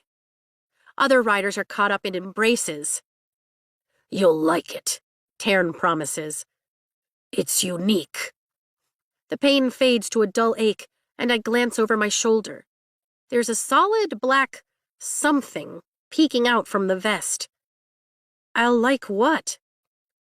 Violet! Dane reaches me, his smile wide as he cups my face. You kept both of them! I guess I did. My lips curve. It's all surreal. All too much for one day. Where's your... He lets go and circles me. Can I unlace this? Just the top? He asks, tugging at the raised neck of the back of my vest. I nod. A few pushes and pulls later, the crisp October air nips at the base of my neck. Holy shit, you have to see this. Tell the boy to move, Tern orders. Tern says you should move. Dane steps out of the way. Suddenly, my vision isn't mine. I'm looking at my own back through Endarna's eyes.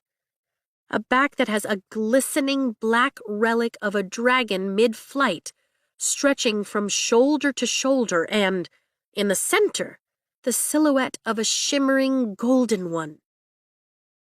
It's beautiful, I whisper. I'm marked by their magic as a rider now.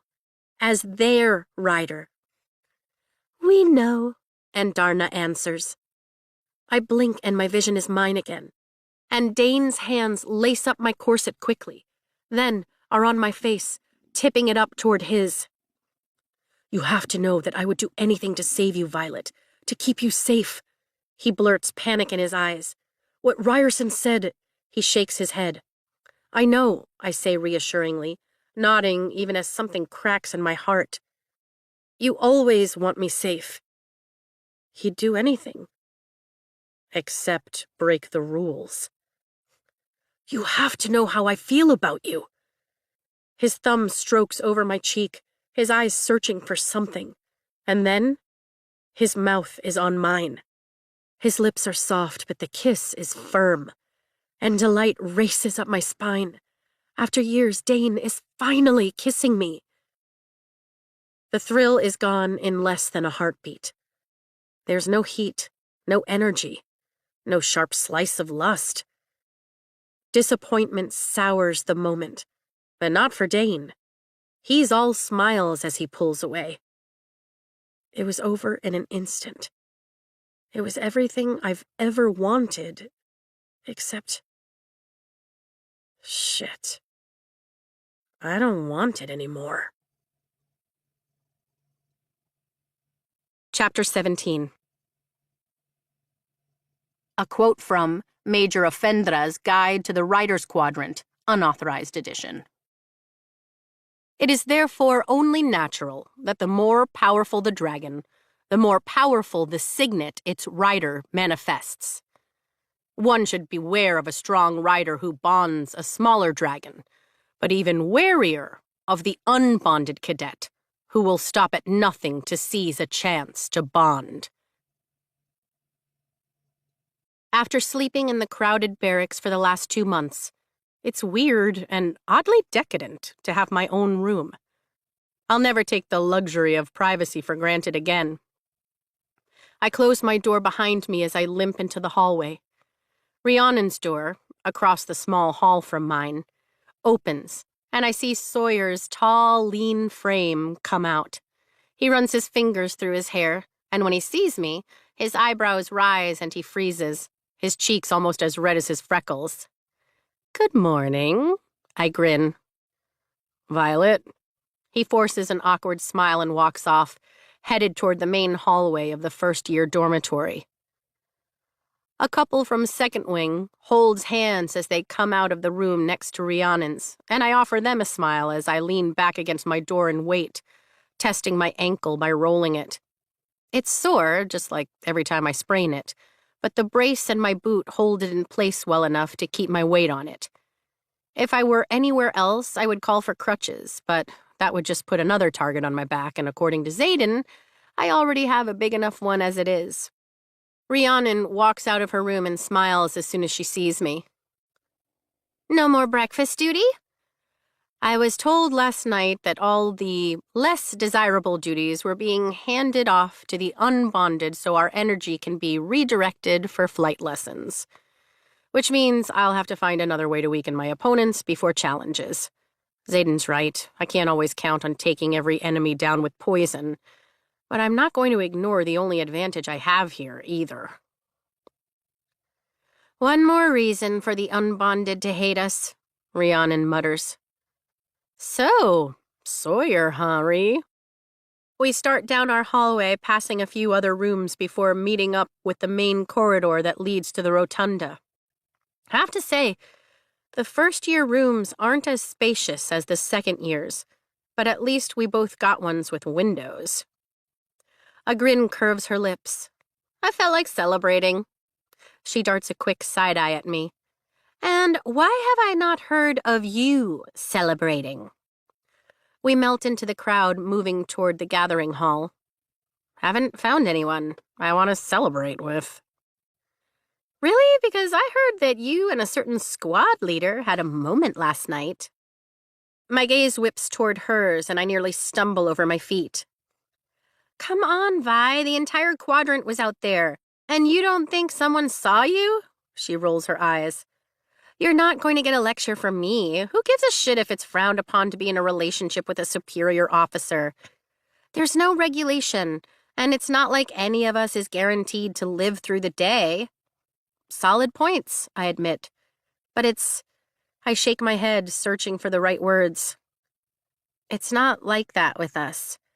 I'd always hoped it would be, but when he kissed me, there was nothing there.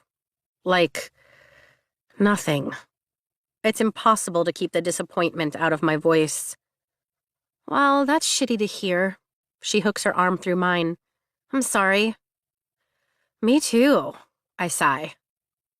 A door opens farther down the hall, and Liam Mari walks out with his arm wrapped around the waist of another first-year who bonded a brown club tail. Looks like everyone was celebrating last night except me. "Good morning, ladies." Riddick forces his way through the crowd and slings an arm around each of our shoulders as we enter the rotunda. Or should I say, riders? I like the sound of riders, Rhiannon replies, shooting a smile in his direction. It has a certain ring to it, Riddick agrees. It's definitely better than dead. Where's your relic? I ask Riddick as we pass through the columns of carved dragons and take the steps into commons. Right here. His arm falls off my shoulder and he shoves the sleeve up his tunic to reveal the brown mark of a dragon silhouette on his upper arm. You? Can't see it. It's on my back. That will keep you safer if you're ever separated from that massive dragon of yours. His eyes dance. I swear, I thought I was going to shit myself when I saw him on the field. What about yours, Rhi? Somewhere you'll never see, she responds. You wound me. He slaps his hand over his heart. I highly doubt that, she retorts, but there's a smile on her face. We move through commons and into the gathering hall, then make our way through the line for breakfast. It's odd to be on this side of it, and I startle at the sight of the guy behind the counter. It's Oren. He glares at me with a hatred that trickles like ice down my spine. I skip his station, opting for fresh fruit that I know can't be tampered with, just in case he decides to take my approach to conflict and poison me. Asshole, Riddick mutters behind me. I still can't believe they tried to kill you. I can, I shrug, taking my chances with a mug of apple juice. I'm the weakest link, right? Unfortunately for me, that means people are bound to try and take me out for the good of the wing. We headed toward the fourth wing section and find a table with 3 extra seats. Mind if we... Riddick starts. Absolutely, it's yours. A couple of guys from tail section scurry off the bench. Sorry, Sorengale, the other says over his shoulder as they find another table, leaving this one empty. What the hell? Well, that was really fucking weird. Rhiannon rounds the other side of the table and I follow, putting our backs to the wall as we step over the bench and sit, setting our trays in front of us. I'm half tempted to give my underarms a whiff to see if I smell. Even weirder, Riddick remarks, gesturing across the hall toward first wing. Following his line of sight, my eyebrows lift. Jack Barlow is being squeezed out of his table. He's forced to stand as others take his seat. What the hell is going on? Rhiannon bites into a pear and chews. Jack moves to another table, whose occupants won't make room for him, and then finds a place 2 tables down. How the mighty have fallen, Riddick notes, watching the same show I am, but there's no satisfaction in watching Jack struggle. Feral dogs bite harder when they're cornered. Hey, Sorengale, the stocky girl from first wing I beat in my second challenge says with a tight smile as she walks past our table. Hi, I wave awkwardly as she walks away, then turn to whisper to Riddick and Rhiannon. She hasn't spoken to me since I took one of her daggers in that challenge. It's because you bonded Tern. Imogen blows her pink hair out of her face and throws her leg over the bench across from us to sit, pushing up the sleeves of her tunic and revealing her rebellion relic. The morning after threshing is always a clusterfuck. Power balance shifts, and you, little Sorengale, are now about to be the most powerful rider in the quadrant. Anyone with common sense is going to be scared of you. I blink, my pulse elevating. Is that what's going on? I look around the hall and take note. Social groups have split up, and some of the cadets I would have considered threats are no longer sitting where they usually do. Which is why you're now sitting with us? Rhiannon arches a brow at the second year. Because I can count on one hand the number of nice words you've said to any of us. She holds up a fist with 0 fingers raised. Quinn, the tall second year in our squad who hasn't bothered to so much as look our way since Parapet, takes his seat next to Imogen, and Sawyer arrives, sitting on Rhiannon's other side. Quinn tucks her blonde curls behind her ears and brushes her bangs out of her eyes, her round cheeks rising as she smiles at something Imogen says. Have to admit, the hooped piercings that line the shells of both her ears are pretty awesome, and among her half-dozen patches, It's the dark green one, the same color as her eyes, with two silhouettes that's most intriguing. I should have studied up on what all the patches mean, but according to what I've heard, they change every year. I'm personally a fan of the first ones we've been given. I had to sew the flame-shaped patch with the emblem for Fourth Wing and the centered reddish number 2 with great care, being sure to only stitch the fabric of my corseted armor, since it's not like any needle is going to penetrate the scales.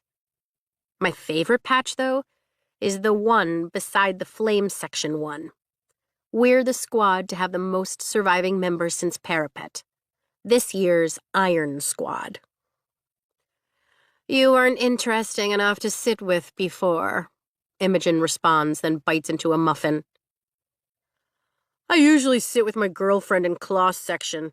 Besides, no use getting to know you when most of you die, Quinn adds, tucking her curls away again, just to have them spring forward.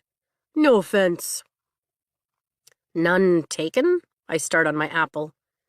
I nearly spit it out when Heaton and Emery, the only third years in our squad, flank Imogen and Quinn on the bench across from us. The only people we're missing are Dane and Sienna, who are eating with leadership as usual. I thought Seifert would bond, Heaton says to Emery across the table, as though we've caught them mid-discussion. The normally red flames in their hair are green today.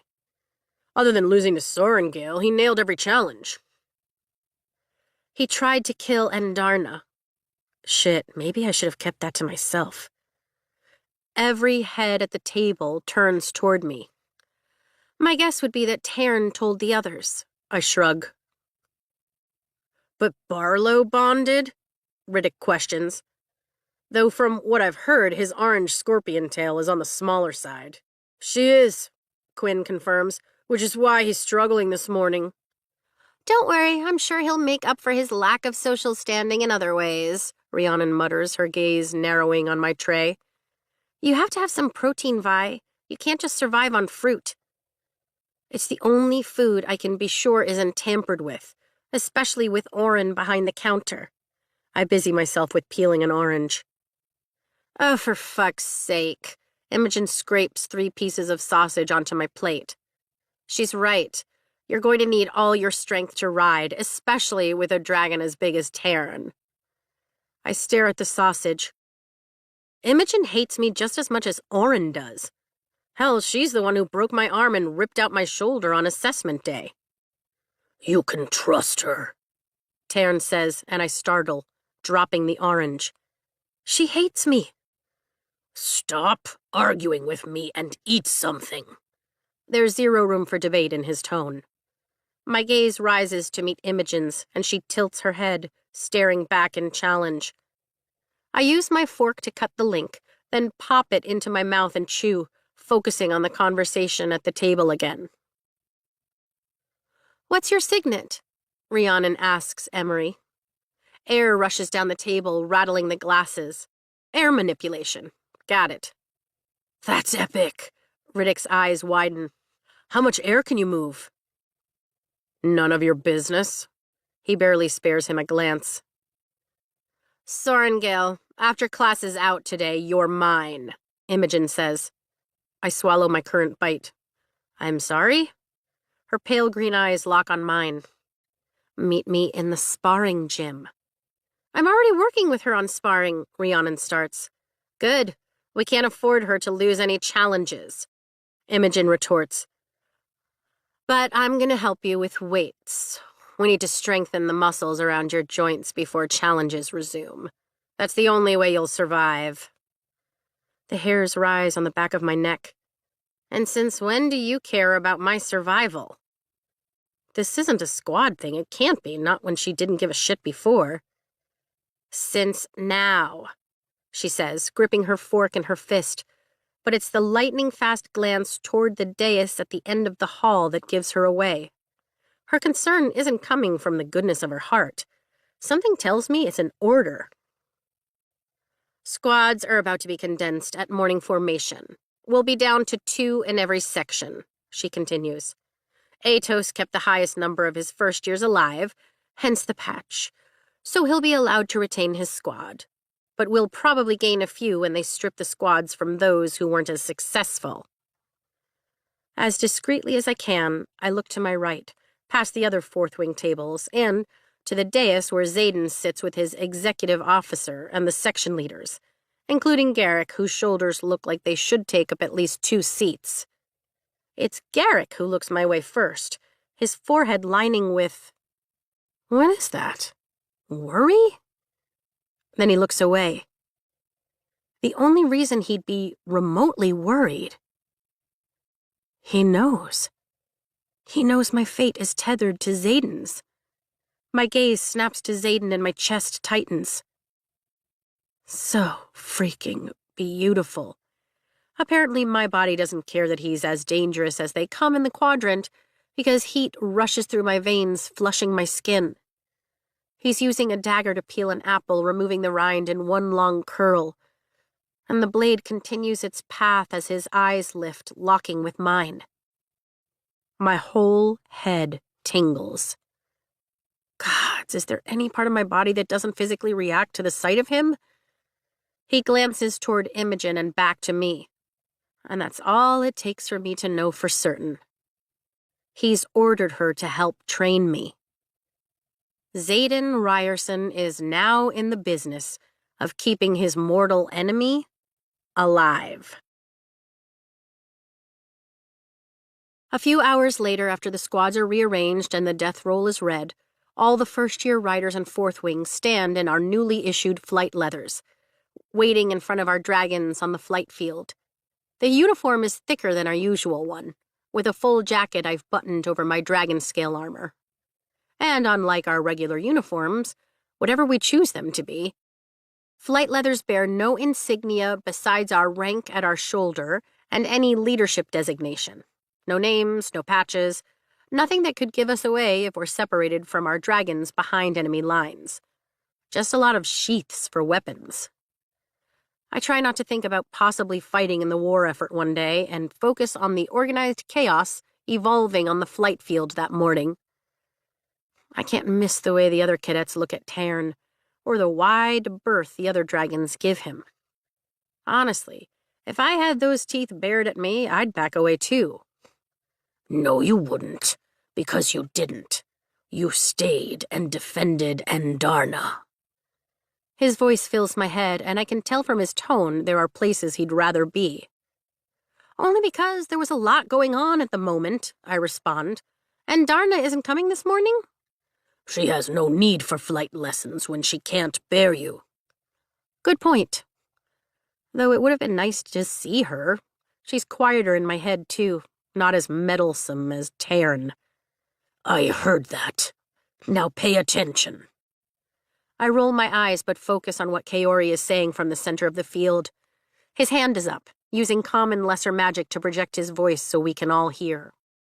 God help us when Riddick figures out how to do that. I bite back a smile, knowing he'll find some way to annoy the shit out of every rider in the quadrant, not just his squad. And at only 92 riders, you are our smallest class to date. My shoulders dip. I thought 101 were willing to bond, plus you. Willing doesn't mean they found worthy riders, Tairn answers. And yet 2 of you chose me? With 41 unbonded, that's quite the insult. You're worthy. At least I think you are, but you apparently don't pay attention in class. He chuffs and a warm puff of steam blasts the back of my neck. There are 41 unbonded riders who would kill to be standing where you are, Kaori continues. And your dragons know that your bond is at its weakest point right now. So if you fail, there's a good chance your dragon might let you if it thinks the unbonded will be a better choice. Comforting, I mutter. Tairn makes a noise that reminds me of a scoff. Now we're going to mount, then follow a series of specific maneuvers your dragons already know. Your orders are simple today. Stay in your seat. Kaori finishes. Then he turns and breaks into a sprint, racing the dozen feet toward his dragon's foreleg and making the vertical climb to mount. just like the last obstacle on the gauntlet. I swallow, wishing I hadn't eaten so much for breakfast, and turn to face Tairn. To my left and right, other riders are doing the same mounting maneuver. There's no way I can pull that off normally, let alone with my ankles still healing. Tairn dips his shoulder and makes his leg into a ramp for me. Defeat just about swallows me whole. I've bonded the biggest and certainly the grumpiest dragon in the quadrant, and yet he has to make accommodations for me. They're accommodations for me. I've seen your memories. I'm not about to have you sticking daggers into my leg to climb up. Now let's go. I snort, but make the ascent, shaking my head as I navigate his spikes to find the seat. My thighs ache from yesterday, and I wince as I get into position, gripping the pommel of scales. Kaori's dragon launches into the sky. Hold tight. I feel the same bands of energy clamp around my legs, and Tairn crouches a millisecond before he hurls us skyward. The wind tears at my eyes as my stomach falls away, and I risk holding on with one hand to lower my flight goggles. Immediate relief. "We had to go second?" I ask Tairn as we fly out of the canyon and higher into the mountain range. I get it now, why I didn't see the dragons training often, even though I've basically grown up at Basgiath. The only people around us are other riders. Everyone is going to see when I slide right off. I only agreed to follow Schmaud because his rider is your instructor. So you're an in-front kind of guy. Good to know. Remind me to spend some time at Temple so I can make multiple appeals to Dune. I keep my focus on Kaori, watching for when the maneuvers will start. The goddess of strength and war? Tairn clearly scoffs this time. What? Dragons don't think we need the gods on our side? Shit, it's cold up here. My gloved hands tighten on the pommel. Dragons pay no heed to your puny gods. Kaori banks right, and Tairn follows suit, leading us into a steep dive down the face of one of the peaks. I clench with my legs, but I know it's Tairn keeping me in the seat. He holds me there through another climb, and even a near spiral of a turn, and I can't help but notice that he's taking everything Kaori is doing and making it harder. You can't hold me here the entire time, you know. Watch me, unless you'd rather be scraped off the glacier below like Gleen's rider back there. I whip my head around to look, but all I see is Tairn's tail swinging, his massive spikes blocking the view. Don't look. We already lost a rider? My throat knots. Gleen chose poorly. He never bonds strongly anyway. Oh my God. If you Keep holding me like this, your energy will go into keeping me on instead of channeling when we need power for battle, I argue. It's a minuscule amount of my power. How the hell am I supposed to be a rider if I can't stay on my damn dragon by myself? Have it your way. The bands fall away. Thank you, shit! He banks left and my thighs slip. My hands slide. I skid right off his side, my fingers fumbling for purchase and finding none. Rushing air fills my ears as I plummet toward the glacier, raw fear gripping my heart and squeezing like a vice. The shape of a body below grows bigger and bigger.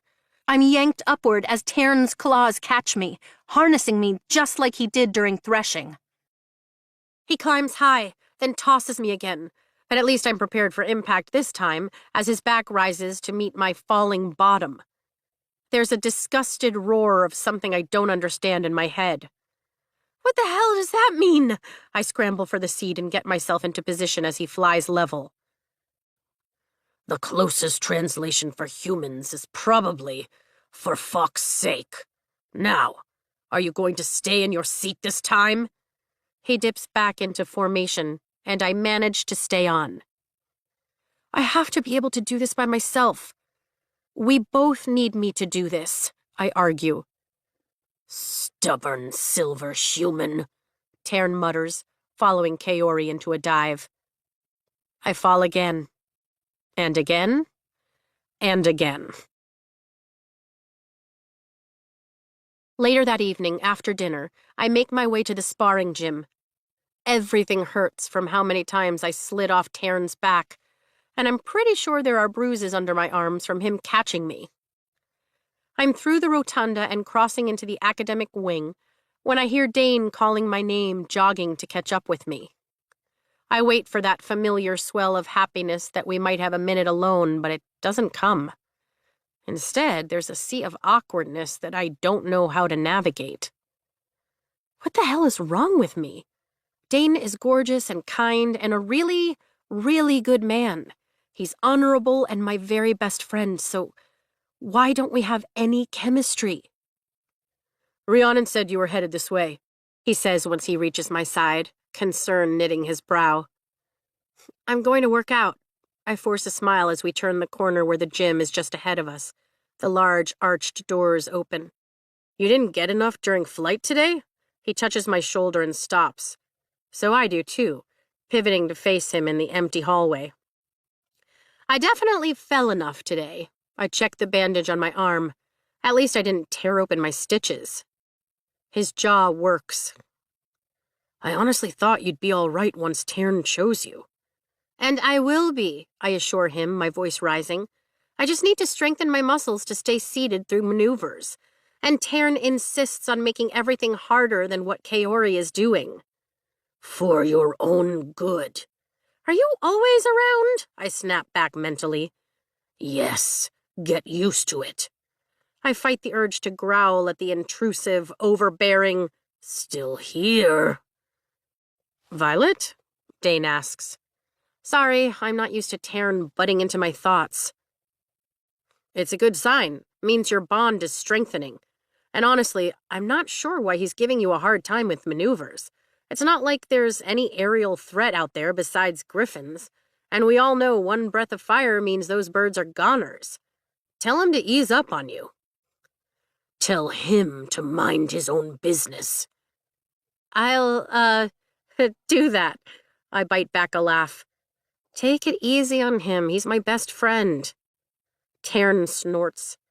A sigh rips from Dane's lips. And he palms my face gently, his gaze dropping to my lips for a heartbeat before he steps back. Look, about last night. The part where you told me Xaden would get me killed if I bonded Taryn, or the part where you kissed me? I fold my arms across my chest, careful with my right. The kiss, he admits, his voice lowering. It never should have happened. Relief courses through me. Right? I crack a smile. Thank gods he feels the same way. And it doesn't mean we're not friends. The best of friends, he agrees, but his eyes are heavy with the sadness I don't understand. And it's not that I don't want you. What? My eyebrows rise. What are you saying? Are our wires somehow crossed? I'm saying the same thing you are. Two lines appear between his brows. It's incredibly frowned upon to have a physical relationship with anyone in our chain of command. Oh. Yeah, that definitely isn't what I'm saying. And you know how hard I've worked to be a squad leader. I'm determined to be a wing leader next year, and as much as you mean to me. He shakes his head. Oh, this is all about politics for him. Right, I nod slowly. I get it. It shouldn't matter that the only reason he isn't pursuing me is rank, and it honestly doesn't. But it definitely makes me lose a little respect for him, which is something I never expected. And maybe next year, if you're in a different wing, or even after graduation, he starts, hope lighting up his eyes.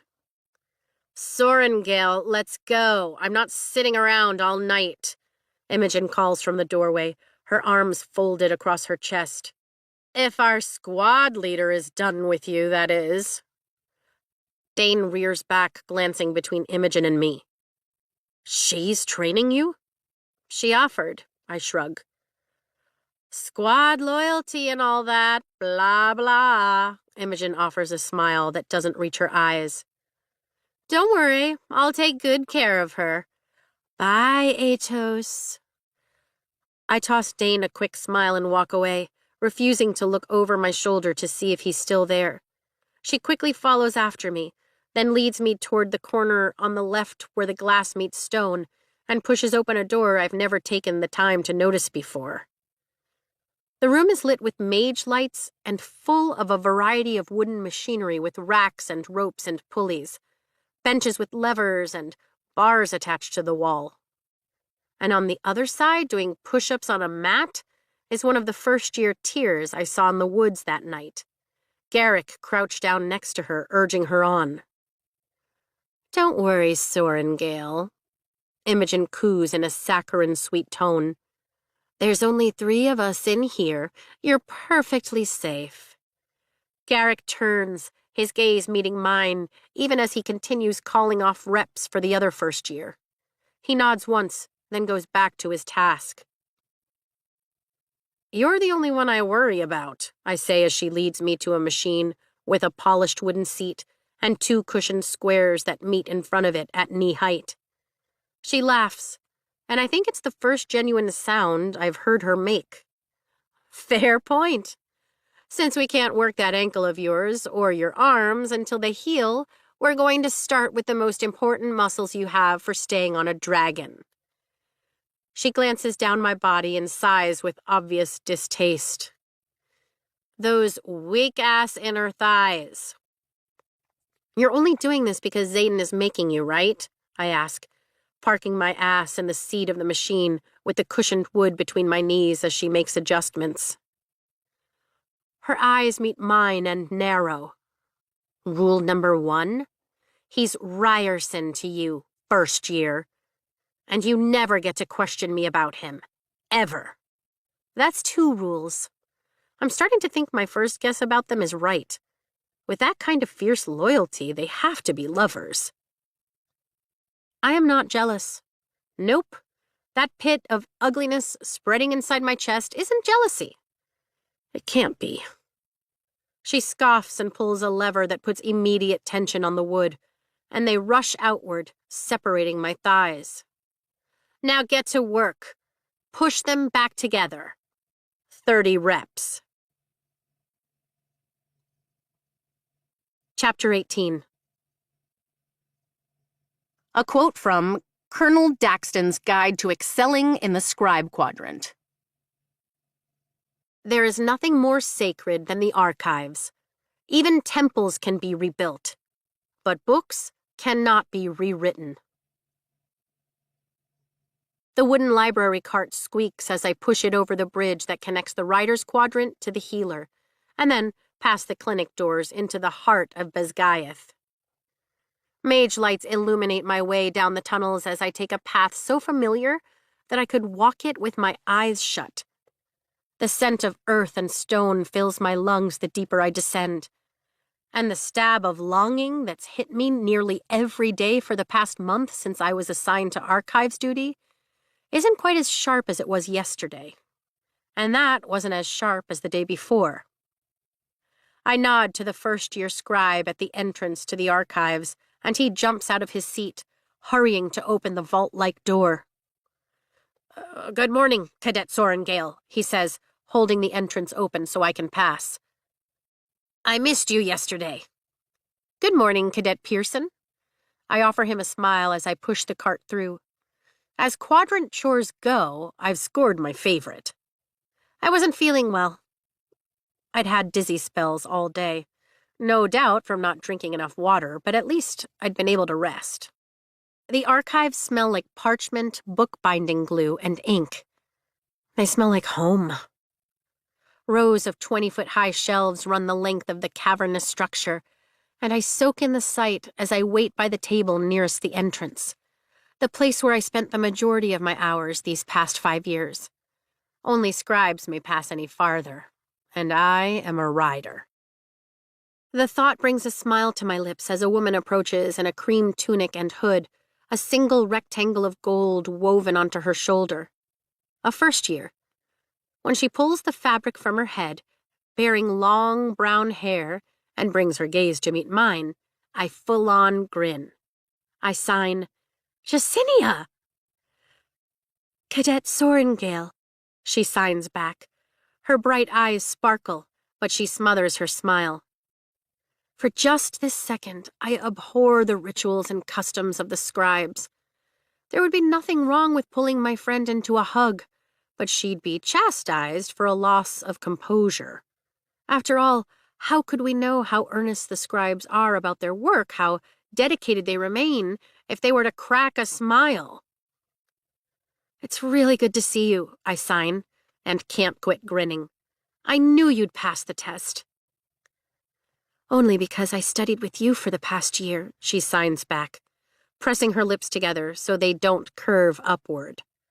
Then her face falls. I was horrified to hear about you being forced into the Riders Quadrant. Are you all right? I'm fine, I assure her, then pause to search my memory for the correct sign for a dragon bond.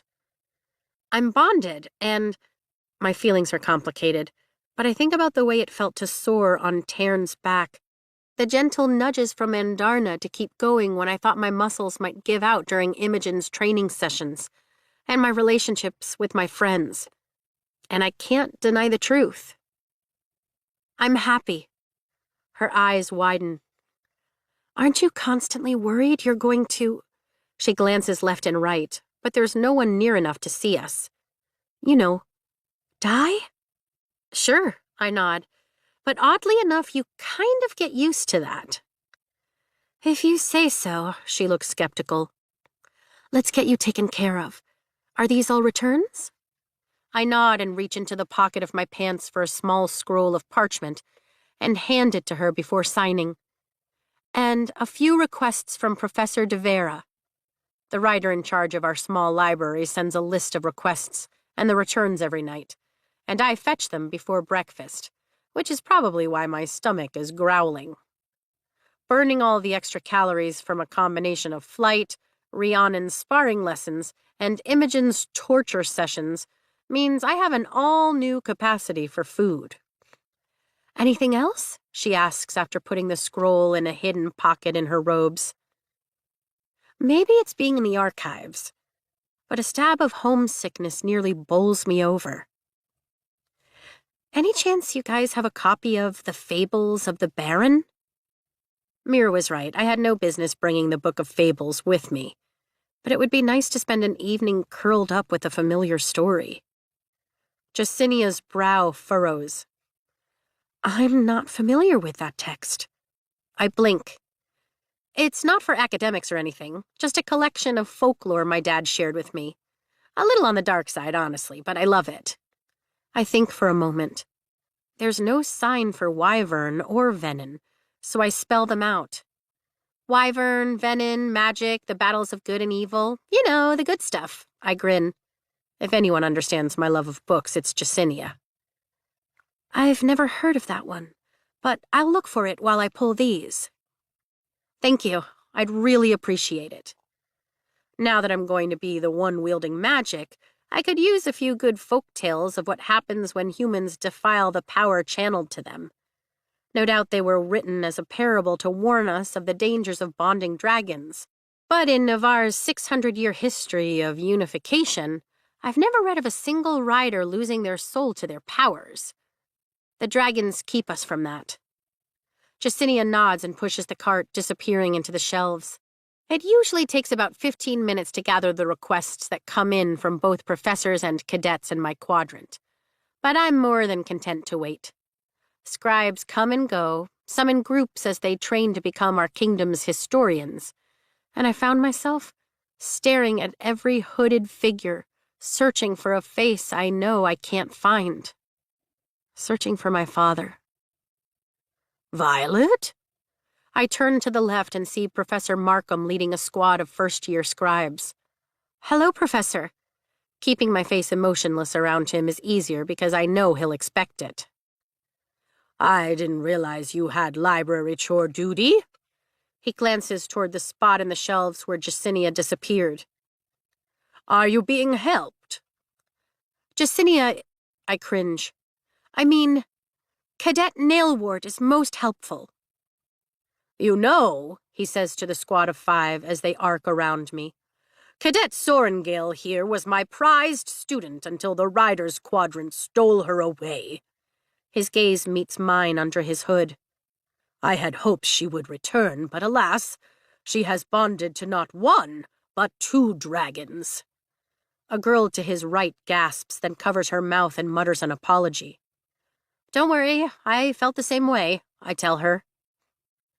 Perhaps you can explain something to Cadet Nasia over here, who was just griping that there's not nearly enough fresh air in here. Professor Markham turns his focus to a boy on his left. This group is just starting their rotations in the archives. Nasia turns beet red under his cream hood. It's part of the fire mitigation system, I tell him. Less air, less risk of our history burning to the ground. And the stuffy hoods? Nasia lifts a brow at me. Makes it harder for you to stand out against the tomes, I exclaim. A symbol that no one and nothing is more important than the documents and books in this very room. My gaze darts around the chamber, and a new pang of homesickness hits me. Exactly. Professor Markham levels a glare at Nasia. Now, if you'll excuse us, Cadet Sorengale, we have work to attend. I'll see you tomorrow in battle brief. Yes, sir. I step back, giving the squad room to pass. You are sad? Andarna asks, her voice soft. Just visiting the archives. No need to worry, I tell her. It's hard to love a second home as much as the first. I swallow. It's easy when the second home is the right one. And that is what the Riders' Quadrant has become to me. The right home. The longing for the kind of peace and solitude I found only here can't match the adrenaline rush of flight. Jacinia reappears with the cart, laden down with the requested books and bits of mail for the professors of my quadrant. She signs, I'm so sorry, but I couldn't find that book. I even searched the catalog for Wyvern. I think that's what you said, but there's nothing. I stare for a second. Our archives have either a copy or the original of almost every book in Navarre. Only ultra-rare or forbidden tomes are excluded. When did folklore become either of those? Though come to think of it, I never came across anything like the fables of the Baron on the shelves while I was studying to become a scribe. Chimera? Yes. Kraken? Sure. But Wyvern or the venom that create them? None. Bizarre. That's all right. Thank you for looking. I sign back. You look different, she signs, then hands the card over. My eyes widen. Not bad different, just different. Your face is leaner, and even your posture, she shakes her head. I've been training. I pause, my hands hanging by my sides while I consider my answer. It's hard, but great, too. I'm getting quicker on the mat. The mat? Her brow furrows. For sparring. Right. I forget that you guys fight each other, too. Sympathy fills her eyes. I'm really all right, I promise her, leaving out the times I've caught Orin gripping a dagger in my presence, or the way Jack seethes in my direction. How about you? Is it everything you wanted? It's everything and more, so much more. The responsibility we have not only to record history, but to speed information from the front lines is more than I ever could have imagined, and it's so fulfilling. She presses her lips together again. Good. I'm happy for you. And I mean it. But I worry for you. She sucks in a breath. The uptick in attacks along the border. Concern etches lines into her forehead. I know. We hear about them in battle brief. It's always the same, striking at faltering wards, ransacking villages high in the mountains, and more dead riders. My heart breaks every time we get a report, and a part of me shuts down with each attack that I have to analyze. "And Dane?" she asks as we head for the door. "Have you seen him?" My smile falters. "That's a story for another day." She sighs. "I'll try and be here around this time so I can see you." Sounds wonderful. I refrain from pulling her into a hug and walk through the door she opens. By the time I return the cart to the library and make it through the lunch line, our time is almost up, which means I'm busy shoveling food in my mouth as fast as I can while the members of our original squad chat around me. The newbies, 2 first years and 2 second years we took on when the 3rd squad was dissolved, are a table away. They've refused to sit with anyone with a rebellion relic. So fuck them. "It was the coolest thing ever," Riddick continues. "1 second, he was sparring against that 3rd year with the wicked broadsword skills, and then Sawyer—" "You could let him tell the story," Rhiannon chides, rolling her eyes. "No, thank you," Sawyer counters, shaking his head, staring at his fork with a hefty dose of fear. Riddick grins, in all his glory telling the story. "And then the sword just twists in Sawyer's hand, curving toward the 3rd year, even though Sawyer was way off the mark." He grimaces in Sawyer's direction. "Sorry, man, but you were, if your sword hadn't decided to warp and go straight for that guy's arm." "You're a metallurgist?" Quinn's eyebrows rise. "Really?" Holy crap! Sawyer can manipulate metals. I force down a little more turkey and openly stare at him. As far as I know, he's the first of us to display any form of power, let alone a signet. Sawyer nods. "That's what Carr says. Atos dragged me straight to the professor when he saw it happen." "I'm so jealous!" Riddick grabs his chest. "I want my signet power to manifest." "You wouldn't be so excited if it meant you weren't sure if your fork would stab into the roof of your mouth because you can't control it yet." Sawyer shoves his tray away. "Good point." Riddick looks at his own tray. "You'll manifest when your dragon is ready to trust you with all that power," Quinn says, then finishes off her water. "Just hope your dragons trust you before about 6 months and—" She makes a sound like an explosion and mimics it with her hands. "Stop scaring the children," Imogen says. "That hasn't happened in—" She pauses to think. "Decades." When we all stare at her, she rolls her eyes. "Look, the relic your dragons transferred onto you at threshing is the conduit to let all that magic into your body. If you don't manifest a signet and let it out, then after a bunch of months, bad things happen." We all gawk. "The magic consumes you," Quinn adds, making the explosion sound again. "Relax. It's not like a hard deadline or something. It's just an average," Imogen shrugs. "Fuck me. It's always something around here," Riddick mutters. "Feeling a little luckier now," Sawyer says, staring at his fork. "We'll get you some wooden utensils," I tell Sawyer. "And you should probably avoid the armory or sparring with anything." Sawyer scoffs. "That's the truth. At least I'll be safe during flight this afternoon." Adding flight classes to our schedule has been essential since threshing. The wings rotate for access to the flight field, and today is one of our lucky days of the week. I feel a tingle in my scalp, and know if I turn, I'll find Xaden watching us. Watching me. But I don't give him the satisfaction of looking. He hasn't said so much as a word to me since threshing. That doesn't mean I'm alone. Oh, I'm never alone. There's always an upperclassman somewhere near when I'm walking the halls or headed to the gym at night.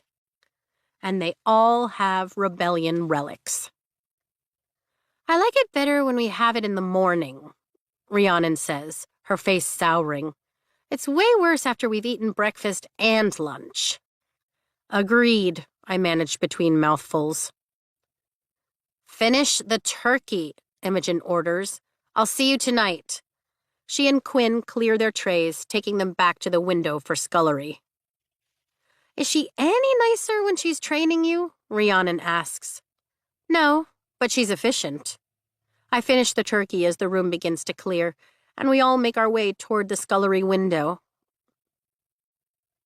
What's Professor Carr like? I ask Sawyer, then tuck my tray onto the stack. The wielding professor is one of the only ones I haven't met, since I haven't manifested a signet. Fucking terrifying, Sawyer answers. I can't wait for the entire year to start wielding lessons so everyone can enjoy his particular brand of instruction. We head out through Commons and the rotunda and into the courtyard, all buttoning up our coats. November has hit hard with gusty winds and frosted grass in the morning, and the first snow isn't far behind. I knew it would work, Jack Barlow says ahead of us, dragging someone under his arm and thumping her head affectionately. Isn't that Caroline Ashton? Rhiannon asks, her mouth hanging open as Caroline heads toward the academic wing with Jack. Yeah, Riddick tenses. She bonded Glean this morning. Wasn't he already bonded? Rhiannon watches them until they disappear into the wing. His rider died on our first flight lesson. I focus on the gate ahead that leads to the flight field. So I guess the unbonded still have that shot they're looking for, Rhiannon mutters.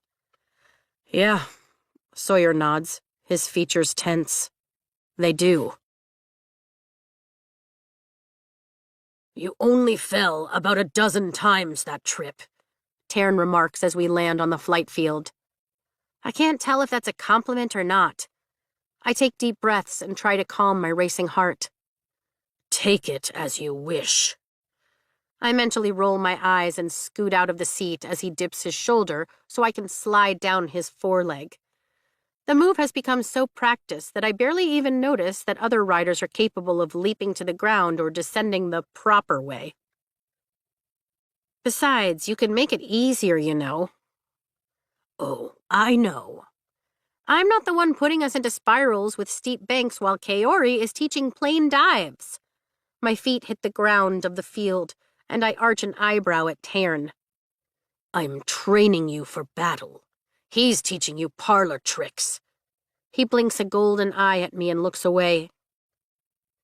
Do you think we can get Endarna to join us next week, even if it's just to fly along? I do all the checks Kaori has taught us, looking for any debris that could have lodged between the long, taloned toes of Taryn's claws or between the rock-hard scales of his underbelly. I am not foolish enough to not know that I have something stuck in my flesh. And I wouldn't ask Endarna to join us unless she requested it. She can't keep up the speed, and it would only draw unwanted attention. I never get to see her, I blatantly whine. I'm always stuck with your grumpy ass. I'm always here, Endarna answers, but there's no flicker of gold. She's most likely in the Vale as usual, but at least she's protected there. This grumpy ass just caught you a dozen times, Silver One. Eventually, you could call me Violet, you know. I take the time to examine every row of his scales. One of the biggest dangers to dragons are the smallest things they can't remove that penetrate between the scales, causing infection. I know, he repeats. And I could call you Violence, like the wing leader. You wouldn't dare. I narrow my eyes as I move forward, checking where his chest begins to rise. And you know how much that ass annoys me. Annoys you? Taryn chuckles above me, the sound like a chuffing cat. Is that what you call it when your heart rate— Don't even start with me. A growl rumbles through Taryn's chest above me and vibrates my very bones. I pivot, my hands hovering along my sheathed daggers as Dane approaches. It's just Dane. I walk out from between Taryn's forelegs when Dane pauses a dozen feet away. Anger does not suit him. He growls again, and a puff of steam hits the back of my neck. Relax, I say, and glance back over my shoulder at him. My eyebrows shoot up. Taryn's golden eyes are narrowed in a glare on Dane, and his teeth are bared, dripping saliva as another growl rumbles. You're a menace. Stop it, I say. Tell him if he harms you, I'll scorch the ground where he stands. Oh, for fuck's sake, Taryn. I roll my eyes and walk to Dane, whose jaw is locked, but his eyes are wide with apprehension. Tell him, or I'll take it up with Kath. Taryn says if you harm me, he'll burn you, I say as dragons to the left and right launch skyward without their riders, headed back to the Vale. But not Taryn. Nope, he's still standing behind me like an overprotective dad. I'm not going to harm you, Dane snaps. Word for word, Silver One. I blow out a breath slowly. Sorry, he actually said if you harm me, he'll scorch the ground where you stand. I turn and look over my shoulder. Better? Taryn blinks. Dane keeps his eyes on me, but I see it there, the swirling anger Taryn warned me about. I would rather die than harm you, and you know it. Happy now? I ask Taryn. I'm hungry. I think I'll partake in a flock of sheep. He launches with great beats of his wings. I need to talk to you. Dane's voice drops, and he narrows his eyes. Fine, walk me back. I motion at Rhiannon to go on without me, and she walks ahead with the others, leaving Dane and me to bring up the rear. We fall back at the edge of the field. Why didn't you tell me you can't keep your fucking seat? He shouts at me, grabbing my elbow. I'm sorry? I yank my arm out of his hold. Taryn growls in my mind. I've got this, I shout back at him. All this time I've been letting Kaori teach you, thinking he must have everything under control. After all, if the rider of the strongest dragon in the quadrant couldn't keep her seat, then surely we'd all know. He rips his hand over his hair. Surely I would know if my best friend fell every fucking day that she flew. It's not a secret. Anger bubbles in my veins. Everyone in our wing knows. I'm sorry if you haven't been keeping tabs on your squad, but trust me, Dane, everyone knows. And I'm not going to stand here while you lecture me like I'm a child. I stalk off, my strides eating up the ground as I follow my wing. You didn't tell me, he says, anger in his voice giving way to hurt as he catches up, more than matching my pace. There's not a problem. I shake my head. Taryn can keep me buckled in magically if he needs to. I'm the one asking him to loosen the restraints. And I'd think twice before you question him. He's more of the char first, ask questions later type. It's a huge problem because he can't channel his full powers? I ask as we make it out of the field, heading toward the steps that descend next to the gauntlet. I know that. Why do you think I'm up there asking him to loosen up? Frustration is a living, breathing thing inside me, eating up all rational thought. You've been flying for a month, and you're still falling. His voice follows me down the staircase. So is half the wing, Dane. Not a dozen times they aren't, he shoots back. He's on my heels as I pick up my pace toward the path that will lead back to the Citadel, the gravel crunching beneath my boots. I just want to help you, Vi. How can I help? I sigh at the plaintive tone in his voice. I keep forgetting this is my best friend, and he's having to watch me risk my life every day. I don't know how I'd feel if our roles were reversed. Probably just as concerned. So I try to lighten the mood and say, You should have seen me a month ago when it was 3 dozen times. 3 dozen? His voice rises on the last word. I halt at the mouth of the tunnel and offer a smile. It sounds worse than it is, Dane, I promise. Will you at least tell me what part of flight you have trouble with? At least let me help you. You want a list of my flaws? I roll my eyes. My thighs are too weak, but I'm building muscle. My hands can't grip the pommel, but they're getting stronger. It took weeks for my biceps to heal. So I'm training that one too. But you don't have to worry about me, Dane. Imogen is training me. Because Ryerson asked her to, he guesses, folding his arms across his chest. Probably. Why does it matter? Because he doesn't have your best interest at heart. He shakes his head, looking more like a stranger than I've ever seen him before. First, it was bending the rules to make it up the gauntlet. And yes, Amber lit into me for an hour about how you acted dishonorably. Dishonorably? Fuck this! And you just took her word for it without asking me what happened? She's a wing leader, Vi. I'm not about to question her integrity. I proved myself with the Codex, and Ryerson accepted it. He's a wing leader too. Fine, you made it up. Don't get me wrong, I couldn't stand myself if something happened to you, whether you were handling the trial the right or wrong way. And then I thought you'd be fine if you survived threshing, but even bonded to the strongest of them. He shakes his head. Go ahead, say it. My hands curl into fists, my nails biting into my palms. I'm terrified you're not going to make it to graduation, Vi. His shoulders slump.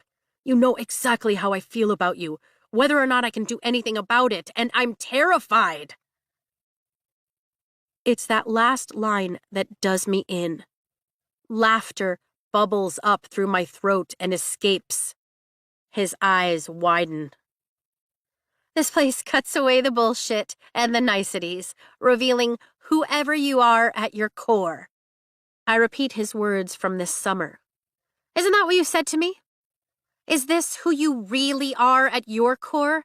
Someone so enamored with rules that he doesn't know when to bend or break them for someone he cares about? Someone so focused on the least I'm capable of doing. He can't believe I can do so much more? The warmth drains from his brown eyes. Let's get one thing straight, Dane. I take a step closer, but the distance between us only widens. The reason we'll never be anything more than friends isn't because of your rules. It's because you have no faith in me. Even now, when I've survived against all odds and bonded not just one dragon, but two, you still think I won't make it. So forgive me, but you're about to be some of the bullshit that this place cuts away from me. I move to the side and march past him through the tunnel, forcing air through my lungs.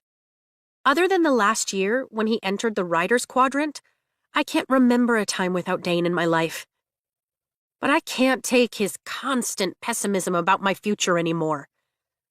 Sunlight overpowers me for a second as I walk into the courtyard.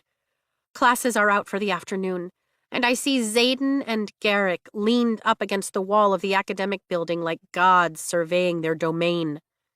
Xaden arches a dark eyebrow as I pass by. I flip him the middle finger.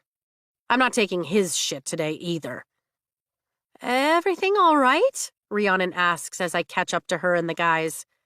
Dane is an ass. Make it stop! Someone screams, rushing down the steps of the rotunda and holding his head. It's a first-year and third wing who sits 2 rows beneath me in battle brief and perpetually drops his quill. For God's sake, make it stop! He shrieks, stumbling into the courtyard. My hands hover over my blades. A shadow moves to my left, and a glance tells me Xaden has moved, casually putting himself just ahead of me. The crowd hollows, forming a circle around the first year as he screams, clutching his head. Jeremiah! Someone shouts, coming forward. You! Jeremiah spins, pointing his finger at the third year. You think I've lost it? His head tilts, and his eyes flare. How does he know? He shouldn't know! His tone shifts like the words aren't his own. Chills race down my spine, dragging my stomach to the ground. And you! He spins again, pointing at a second year in first wing. What the hell is wrong with him? Why is he screaming? He turns again, focused on Dane. Is Violet going to hate me forever? Why can't she see that I just want to keep her alive? How is he? He's reading my thoughts. The impression is uncanny, embarrassing, and terrifying. Oh, gods, I whisper, my heart thundering so loud I can hear the pounding blood in my ears. Forget the embarrassment. Who cares if people know Dane is thinking about me? Jeremiah's signet power is manifesting. He can read minds, an intrinsic. His power is a death sentence. Riddick stumbles backward on my left, shoved aside, and I don't need to look to know whose muscled arm now brushes my shoulder. The scent of mint somehow steadies my heartbeat. Jeremiah unsheathes his short sword. "Make it stop! Can't any of you see? The thoughts won't stop!" His panic is palpable, clogging my own throat. "Do something!" I beg Xaden, glancing up at him. His unwavering, lethal focus is on Jeremiah, but his body tenses at my plea, poised, ready to strike. "Start mentally reciting whatever bookish shit you've learned." "I'm sorry?" I hiss up at him. "If you value your secrets, clear your thoughts. Now," Xaden orders. Oh, shit. Nothing comes to mind, and we're clearly in imminent danger. Many Navarian defense posts exist beyond the safety of our wards. Such posts are considered to be in a zone of imminent danger and should only be staffed by military personnel and never the civilians who usually accompany them. "And you!" Jeremiah turns, his gaze locking on Garrick. "Damn it all to hell! He'll know about—" The shadows around Jeremiah's feet snake up his legs in a heartbeat, winding around his chest until they cover his mouth in bands of black. I swallow the boulder in my throat. A professor pushes through the crowd, his shock of white hair bouncing with every step of his large frame. "He's an Intrinsic!" someone shouts, and that seems to be all that's necessary. The professor grips Jeremiah's head with both hands, and a crack echoes off the walls of the silent courtyard. Xaden's shadows melt away, and Jeremiah falls to the ground, his head at an unnatural, macabre angle. His neck is broken.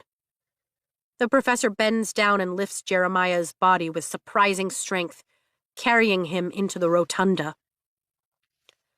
Xaden inhales sharply beside me, then walks away with Garrick, headed toward the academic wing. "Nice to see you, too." "Maybe I don't want a signet power after all," Riddick murmurs. "That death is merciful compared to what will happen if you don't manifest one," Dane says, and I swear I start to feel my relics burn across my back, even though my dragons haven't started channeling. "And that," Sawyer says from Rhiannon's side, "was Professor Carr." "You always have to check your sources," Dad tells me, ruffling my hair as he stands beside me at the table in the archives.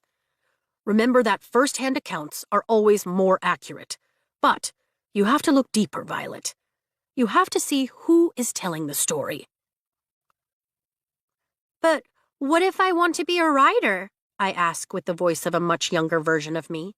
"Like Brennan and Mom." "Wake!" A familiar consuming voice rumbles through the archives, a voice that doesn't belong here. "You're not like them, Violet. That's not your path." Dad offers me an apologetic smile, the usual kind that says he sympathizes, but there's nothing he can do. The kind he gives me when Mom makes a choice he doesn't agree with. "And it's for the best.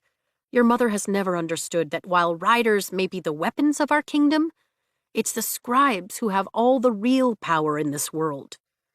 "Wake before you die!" The bookshelves in the archives tremble, and my heart jolts. "Now!" My eyes fly open, and I gasp as the dream disintegrates. I'm not in the archives. I'm in my room in the writer's— "Move!" Tairn bellows. "Fuck! She's awake!" Moonlight reflects off a sword slicing through the air above me. Oh shit! I roll toward the opposite side of my bed, but not fast enough, and the blade slams into the side of my back with a force even my thick winter blankets can't diffuse. Adrenaline camouflages the pain as the sword rebounds, unable to split the dragon's scales. My knee slams into the hardwood floor, and I thrust my hands beneath my pillow, drawing back 2 daggers as I untangle from the covers and gain my feet. How the hell did they get my door unlocked? Blowing my unbound hair out of my face, I meet the wide, shocked eyes of an unbonded first year. And he's not the only one. There are 7 cadets in my room. 4 are unbonded men, 3 are unbonded women. I gasp with recognition. Make that 2, as she runs for the door and slams it on the way out. She opened the door. There's no other explanation. The rest are all armed, all determined to kill me, all standing between my unlocked door and me. My hands curl around the hilts of my daggers and my heart rate skyrockets. Guess it won't do me much good to ask you to leave nicely. I'm going to have to fight my way out of here. Get away from the wall. Don't let them trap you. Good point, but there's not exactly a lot of places to go in this tiny room. Damn it! I told you her armor is impenetrable. Orin hisses from the other side of the room, blocking my exit. Fucking asshole. I should have killed you during threshing, I admit. My door is closed, but surely someone will hear if I A woman lunges for me, scrambling across my bed, and I dodge, sliding along the icy pane of the window. The window! It's too high. You'll fall to the ravine, and I can't get there fast enough. No window. Got it. Another woman throws her knife, rending the fabric of my nightgown's sleeve as it lodges in the armoire. But she missed any flesh. I spin, leaving the sleeve behind as it rips away, and flick my dagger as I round the end of my bed. It lands in her shoulder, my favorite target, and she goes down with a cry, clutching her wound. The rest of my weapons are stored near the door. Shit. No more throwing things. Keep a hold of that weapon. For someone who can't help, Taryn has no problem dishing out opinions. You have to go for her throat, Orin shouts. I'll do it myself. I move my blade to my right hand and fend off one attack from the left, slicing her down the forearm, and then another to the right, stabbing into a man's thigh. I kick out with my heel and catch another in the gut as he attacks, sending him careening back onto my bed, his sword tumbling after him. But now I'm cornered between my desk and the armoire. There are too many of them, and they all rush at the same damn time. My dagger is kicked out of my hand with appalling ease, and my heart seizes as Orin grips my throat, yanking me toward him. I sweep out for his knees, but my bare feet make no impact as he lifts me off the ground, cutting off my air supply as I kick for purchase. No. I dig my hands into his arm, my fingernails puncturing his skin as I claw, drawing blood. He might bear my scars after this, but his grip doesn't ease as he crushes my throat. Air. There's no air. He's almost there, Taryn promises, panic lacing his tone. He who? I can't breathe, can't think. Finish her, one of the men yells. He'll only respect us if we finish her. They're after Taryn. Taryn's roar of rage fills my head as Orin lowers my body, flipping me around as he curls his arm so my back is against his chest. At least my feet are on the ground, but the edge of my vision goes dark, my lungs fighting for oxygen that isn't there. The greedy eyes of a bleeding first-year stare back into mine. Do it, she demands. Your dragon is mine, Orin hisses in my ear, and his hand falls away, replaced by a blade. Air rushes into my lung as cold metal caresses my throat, the oxygen flooding my blood and clearing my head enough to realize this is it. I am going to die. From one heartbeat to what will probably be my last, an overwhelming sorrow seizes my chest, and I can't help but wonder if I would have made it. Would I have been strong enough to graduate? Would I have become worthy of Taryn and Andarna?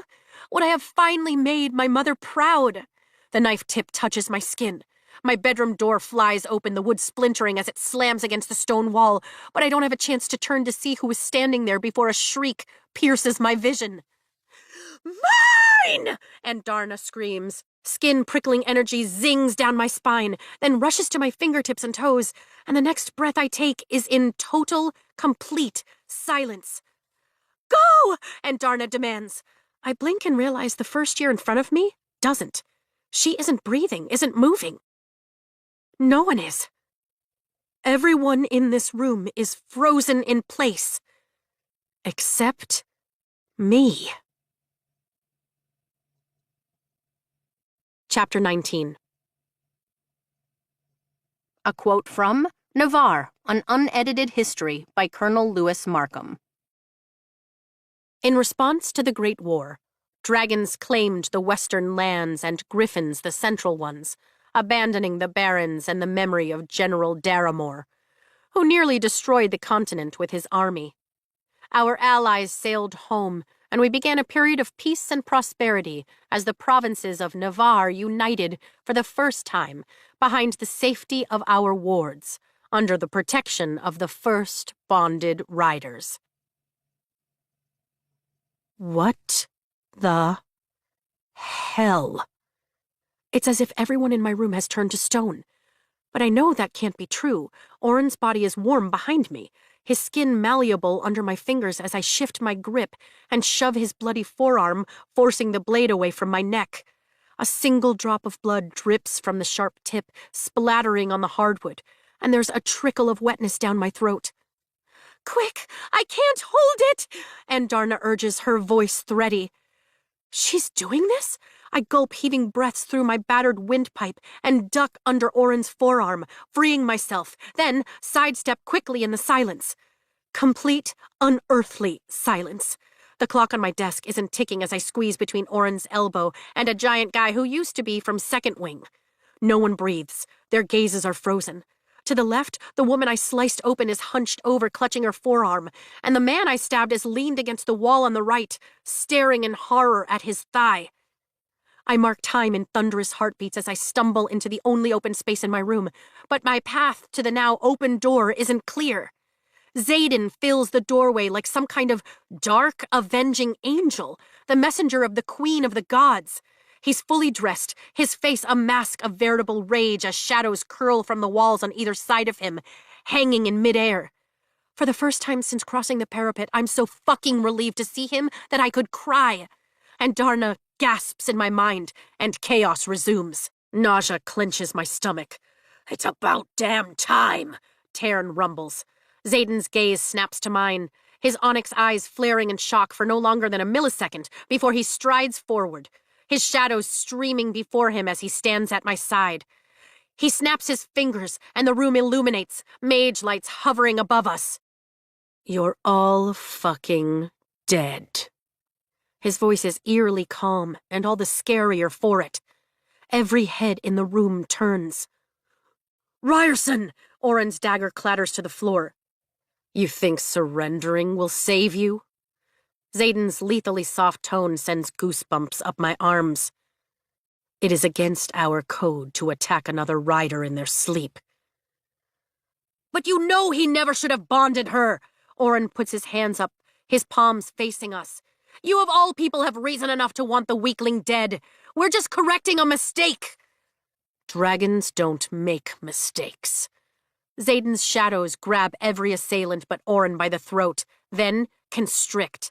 They struggle, but it doesn't matter. Their faces turn purple, the shadows holding tight as they sag to their knees, falling in an arc in front of me like lifeless puppets. I can't find it in my heart to pity them. Xaden prowls forward as though he has all the time in the world and holds out his palm as yet another tendril of darkness lifts my discarded dagger from the floor.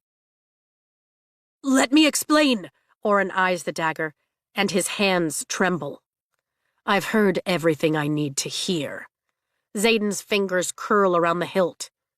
"She should have killed you in the field, but she's merciful. That's not a flaw I possess." He slashes forward so quickly that I barely catch the move, and Oren's throat opens in a horizontal line, blood streaming down his neck and chest in a torrent. He grabs for his throat, but it's useless. He bleeds out in seconds, crumpling to the floor. A crimson puddle grows around him. "Damn, Xaden." Garrick walks in, sheathing his sword as his gaze rakes over the room. "No time for questioning?" His glance sweeps to me, as if cataloging injuries, catching on my throat. "No need for it." Xaden counters as Bodhi enters, doing the same quick assessment Garrick had. The similarity between the cousins still gives me pause. Bodhi has the same bronzed skin and strong brow line, but his features aren't as angular as Xaden's, and his eyes are a lighter shade of brown. He looks like a softer, more approachable version of his older cousin, but my body doesn't heat at the sight of him the way it does around Xaden. Or maybe Oren just strangled the common sense out of me. An illogical laugh bubbles up through my lips, and all three men look at me like I've hit my head. "Let me guess," Bodhi says, rubbing the back of his neck. "We're on cleanup? Call in help if you need it," Xaden answers with a nod. Bodies. I'm alive, I'm alive, I'm alive. I repeat the mantra in my head as Xaden wipes the blood from my dagger on the back of Oren's tunic. "Yes, you're alive." Zayden steps over Oren's body and 2 others, retrieving my dagger from the fallen woman's shoulder before reaching my armoire. I don't even recognize her, and yet she tried to kill me. Garrick and Bodhi haul out the first bodies. I didn't realize I'd said that out loud. The trembling starts in my knees, and then nausea overpowers me. Fuck, I thought I'd work past this kind of reaction to adrenaline, but here I am shaking like a leaf as Zayden sorts through my armoire like he hasn't just taken out 6 people. As if this kind of slaughter is commonplace. It's the shock, he says, whipping my cloak from its hook and retrieving a pair of boots. Are you hurt? His words are clipped and break whatever temporary block I had on the pain. It comes flooding back in a throbbing wave that centers in my back. So much for the adrenaline rush. Every breath feels like I'm shoving my lungs against broken glass, so I keep them short and shallow. But I manage to stay on my feet, retreating until I feel the stone wall against my uninjured side, letting it take my weight. Come on, violence. His cajoling words are at odds with his terse tone as he folds my cloak over his arm and brings my boots through the remaining bodies he's left on my floor. Pull your shit together and tell me where you're hurt. He's killed 6 people without so much as a spot of blood on his midnight black leathers. My boots hit the ground next to my feet, and my cloak lands on the little armchair in the corner. I can barely breathe, but can I risk admitting my current weakness to him? His fingers are warm under my chin as he tilts my head up so our gazes collide. Wait, is that a hint of panic swirling in his? You're breathing like crap, so I'm guessing it has to do with my ribs. I finish before he can guess. Trying to mask the pain isn't going to work with him. The one by the bed hit the side of my ribs with the sword, but I think they're just bruised. There hadn't been that telltale snap that comes with broken bones. Must have been a dull sword. He cocks a dark eyebrow. Unless it has something to do with why you sleep in your leather vest. Trust him, Tarn demands. It's not that easy. It has to be for now. It's dragon scale. I lift my right arm and pivot slightly so he can see the gaping hole in my nightdress.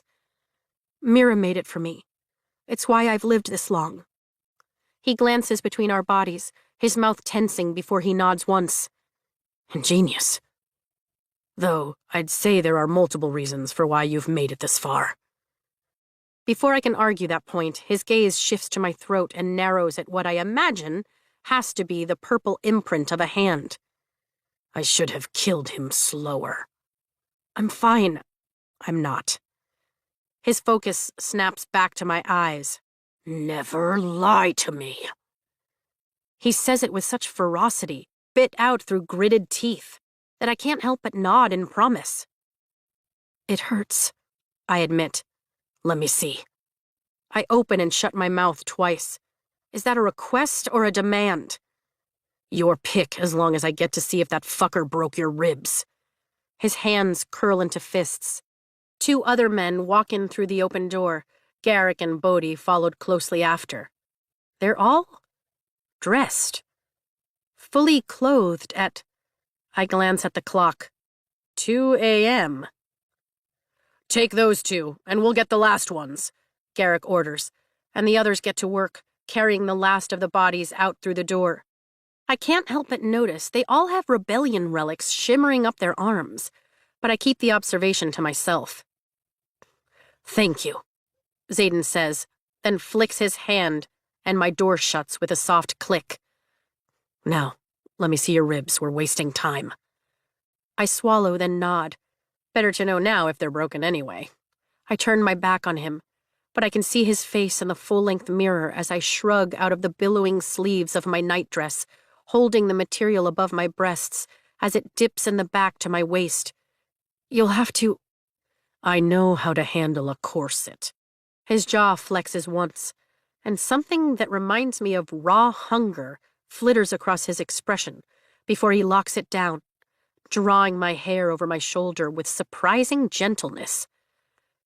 His fingers skim my bare skin and I suppress a shiver, locking my muscles so I don't arch into his touch. What the hell is wrong with me? There's still blood on my floor, and yet my breaths are tight for the entirely wrong reason, as he makes quick work of the laces, starting at the bottom. He wasn't lying. He absolutely knows his way around a corset. "How the hell do you get yourself into this thing every morning?" he asks, clearing his throat, as inch after inch of my back is exposed. "I am freakishly flexible. It's part of the whole bone-snapping, joints-tearing thing," I answer over my shoulder. Our eyes meet, and warmth flutters through my stomach. The moment is gone as quickly as it came, and he pulls my armor apart, inspecting my right side. Gentle fingers stroke over the abused ribs, then prod carefully. "You have one hell of a bruise, but I don't think they're broken." "That's what I thought. Thank you for checking." It should be awkward, but somehow it isn't, even as he laces me back up, securing the ends. "You'll live. Turn around." I do, tugging my nightdress back over my shoulders, and he drops to his knees on the floor before me. My eyes widen. Xaden Ryerson is kneeling before me, his black hair at the perfect level for me to run my fingers through the thickness. It's probably the only thing that's soft about him. How many women have felt those strands between their fingers? Why the hell do I care? "You're going to have to walk through the pain, and we have to do it fast." He grabs a boot, then taps my foot. "Can you lift it up?" I nod, lifting my foot. Then he robs me of every logical thought by putting on my boots and lacing them one at a time. This is the same man who had no problems with my death just a few months ago, and my brain can't seem to wrap itself around the different sides of him. "Let's go." He wraps my cloak around my shoulders and buttons it at my collar like I'm something precious. Now I know I'm in shock, because I'm anything but precious to Xaden Ryerson. His gaze drifts over my hair, and he blinks once before tugging my hood up over the fading dark-to-light mass. Then he grasps my hand and tugs me into the hallway. His fingers are strong as they curl around mine, his grip firm but not too tight. Every other door is shut. The attack wasn't even loud enough to rouse my neighbors. I'd be dead by now if Xaden hadn't shown up, even if I had managed to get out of Oren's hold. But how did that happen? Where are we going? The hallways are dimly lit by blue mage lights, the kind that signal it's still night for those without windows. "Keep talking loud enough for others to hear, and someone will stop us before we get anywhere." "Can't you just hide us in shadows or something?" "Sure, because a giant black cloud moving down the hallway isn't going to look more suspicious than a couple sneaking around." He shoots me a look that keeps me from countering. Point taken. Not that we're a couple. Not that I wouldn't climb the man like a tree if presented with the right set of circumstances. I cringe as we make it to the main hallway of the dormitory. There will never, ever be a right set of circumstances when it comes to him, let alone right after he's executed half a dozen people. But in my defense, and in a sick, twisted way, his rescue was pretty damn hot. Even if he's hauling me down the hallway at an untenable speed, even if he only did it because my life is tied to his, my chest screams for a break, but there's none to be found as he leads me past the spiral staircase that leads up to the second and third year dorms and into the rotunda. It's going to take weeks for my ribs to fully heal. Our boots against the marble floor are the only sounds as we pass into the academic wing.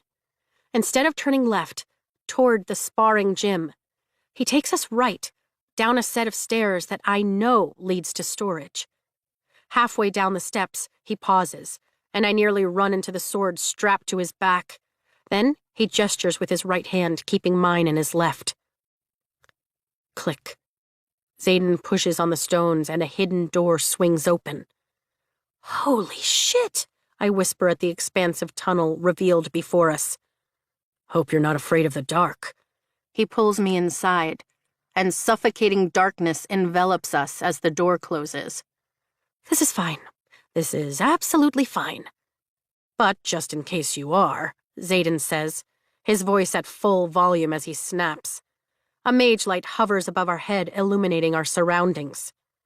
Thanks.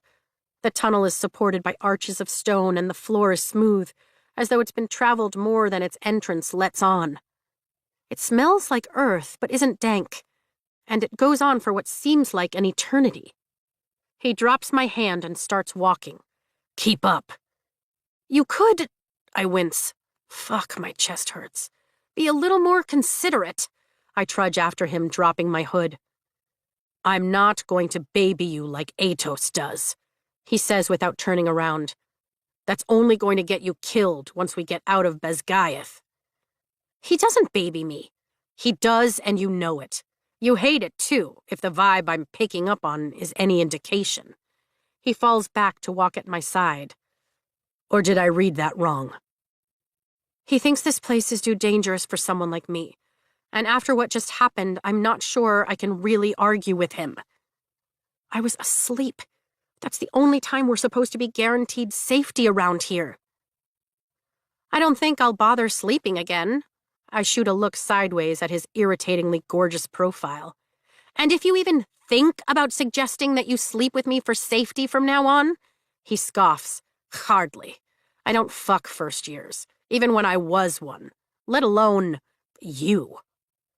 Who said anything about fucking? I fire back, cursing myself as the ache in my ribs only intensifies. I'd have to be a masochist to sleep with you, and I can assure you I'm not. Fantasizing about it doesn't count. Masochist, huh? A corner of his mouth quirks into a smirk. You hardly give off snuggly morning after vibes. A smile of my own curves my lips. Unless you're worried about me killing you while we sleep. We round a corner, and the tunnel continues. I have zero concern about that. As violent as you are and skilled with those daggers, I'm not even sure you could kill a fly. Don't think I didn't notice that you managed to wound 3 of them and never went for a kill shot. He shoots a disapproving look my way. I've never killed anyone, I whisper like it's a secret. You're going to have to get over that. All we are after graduation are weapons, and it's best if we're honed before leaving the gates. Is that where we're going? Are we leaving the gates? I've lost all sense of direction in here. We're going to ask Tairn what the hell just happened. Xaden's jaw flexes. And I'm not talking about the attack. How the hell did they get past your locks? I shrug but don't bother to explain. There's no way he'll believe me. I barely believe it myself. We'd better figure it out so it doesn't happen again. I refuse to sleep on your fucking floor like some kind of guard dog. Wait. This is another way to the flight field? I do my best to mentally wall off the pain in my throat and ribs. He's bringing me to you, I tell Tairn. I know. Are you going to tell me what that was in there? I would if I knew. Yes, Xaden says, and the path curves again. It's not exactly common knowledge, and I'm going to ask you to tuck this little tunnel into the file of secrets you keep on my behalf. Let me guess. And you'll know if I tell? Yes. Another smirk appears, and I look away before he can catch me staring. Are you going to promise me another favor? The path begins to climb, and the ascent is anything but gentle. Every breath reminds me of what happened less than an hour ago. Having one of my favors is more than enough, and we've already reached mutually assured destruction status, Sorengale. Now, can you push through it, or do you need me to carry you? That sounds like an insult, not an offer. You're catching on. But his pace slows to match mine. The ground shifts beneath my feet, as though it's rocking. But I know better. It's my head, the result of the pain and stress. My steps wobble. Xaden's arm wraps around my waist, steadying me. I hate how his touch elevates my heart rate as we continue the climb, but I don't protest. I don't want to be grateful for anything when it comes to him. But man, if that minty scent of his isn't delicious. What were you doing tonight anyway? What makes you ask? His tone clearly insinuates that I shouldn't. Too bad. You made it to my room within minutes, and you're not exactly dressed for sleeping. He's strapped with a sword, for crying out loud. Maybe I sleep in my armor too. Then you should pick more trustworthy bedmates. He snorts, a flash of a smile appearing for a heartbeat. A real one, not the fake, forced sneer I'm used to seeing, or the cocky little smirk. An honest, heart-stopping smile that I'm anything but immune to. It's gone as fast as it appears, though. So you're not going to tell me? I ask. I'd be frustrated if I didn't hurt so damn much. And I'm not even going to touch why he needed to haul us all the way to Tarn when I can chat with him anytime I want. Unless he wants to talk to Tarn, which is ballsy. Nope. Third-year business. He lets go when we reach the stone-walled end of the tunnel. A few hand gestures and another click sounds before he pushes open the door. We step out into crisp, freezingly cold November air. What the hell? I whisper. The door is built into a stack of boulders on the eastern side of the field. It's camouflaged. Xaden waves a hand and the door closes, blending into the rock as if it's part of it. There's a sound I now recognize as the steady beat of wings, and I look up to see the 3 dragons block out the stars as they descend. The earth shudders as they land in front of us. I'm guessing the wing leader wants a word? Tarn steps forward and Sigale follows, her wings tucked in tight, her golden eyes narrowing on me. And Darna scurries between Sigale's claws, galloping toward us. She skids the last dozen feet, paws digging into the ground to stop just in front of me, bringing her nose to my ribs as an urgent sense of anxiety fills my head, swamping me with feelings I know aren't mine. No broken bones, I promise, stroking my hand over the bumpy ridges of her head. They're just bruised. You're sure? She asks, worry widening her eyes. As sure as I can be, I force a smile. Trudging out here in the middle of the night is worth it to alleviate her anxiety. Yes, I want a word. What the hell kind of powers are you channeling to her? Xaden demands, staring up at Tarn like he isn't... Tarn. Yep, ballsy. Every muscle in my body locks, sure that Tarn is about to torch Xaden for impudence. None of your business what I choose or do not choose to channel toward my rider. Tarn answers with a growl. This is going well. He says, I start. I heard him. Xaden counters, not sparing me a glance. You what? My eyebrows hit my hairline, and Andarna retreats to stand with the others. Dragons only talk to their riders. That's what I've always been taught. It's absolutely my business when you expect me to protect her, Xaden retorts, his voice rising. I got the message to you just fine, human. Tarn's head swivels in that snake-like motion that puts me on alert. He's more than agitated. And I barely made it. The words come out clipped through clenched teeth. She would have been dead if I'd been 30 seconds later. Seems like you had 30 seconds gifted to you. Tarn's chest rumbles with a growl. And I'd like to know what the fuck happened in there. I inhale sharply. Don't hurt him, I beg Tarn. He saved me. I've never seen someone so much as dare to speak to another rider's dragon, yet alone yell at one, especially not one as powerful as Tarn. He grumbles in response. We need to know what happened in that room. Xaden's dark gaze cuts through me like a knife for a millisecond before he glares back at Tarn. Do not dare to try and read me, human, or you'll regret it. Tarn's mouth opens, his tongue curling in a motion I know all too well. I move between the two and tilt my chin at Tarn. He's just a little freaked out. Don't scorch him. At least we agree on something. A feminine voice sounds through my head. Sigale. In awe, I blink up at the navy blue dagger tail as Xaden moves to my side. She talked to me. I know, I heard. He folds his arms across his chest. It's because they're mates.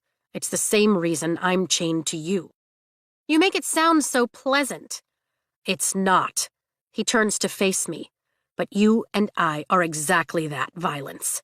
We're chained. Tethered. You die, I die. So I damn well deserve to know how the hell you were under Seifert's knife 1 second and across the room in another. Is that the signet power you've manifested with Tern? Come clean, now. His eyes bore into me. I don't know what happened, I answer honestly. Nature likes all things in balance, Andarna says like she's reciting facts, just like I do when I'm nervous. That's the first thing we're taught. I pivot to face the golden dragon, repeating what she said to Xaden. What is that supposed to mean? He asks me, not her. Guess that means he can hear Tern, but not Andarna. Well, not the first thing. Andarna sits, flicking her feather tail along the frost-laden grass. The first thing is we shouldn't bond until we're full grown. She cocks her head to the side. Or maybe the first is where the sheep are. I like goats better, though. This is why feathertails don't bond. Tern sighs with a hefty dose of exasperation. Let her explain, Sigale urges, clicking her talons like nails on the ground. Feathertails shouldn't bond because they can accidentally gift their powers to humans, Andarna continues. Dragons can't channel, not really, until we're big, but we're all born with something special. I relay the message. Like a signet? I ask out loud so Xaden can hear. No, Sigale answers. A signet is a combination of our power with your own ability to channel. It reflects who you are at the core of your being. Andarna sits up and tilts her head proudly. But I gave my gift directly to you, because I'm still a feathertail.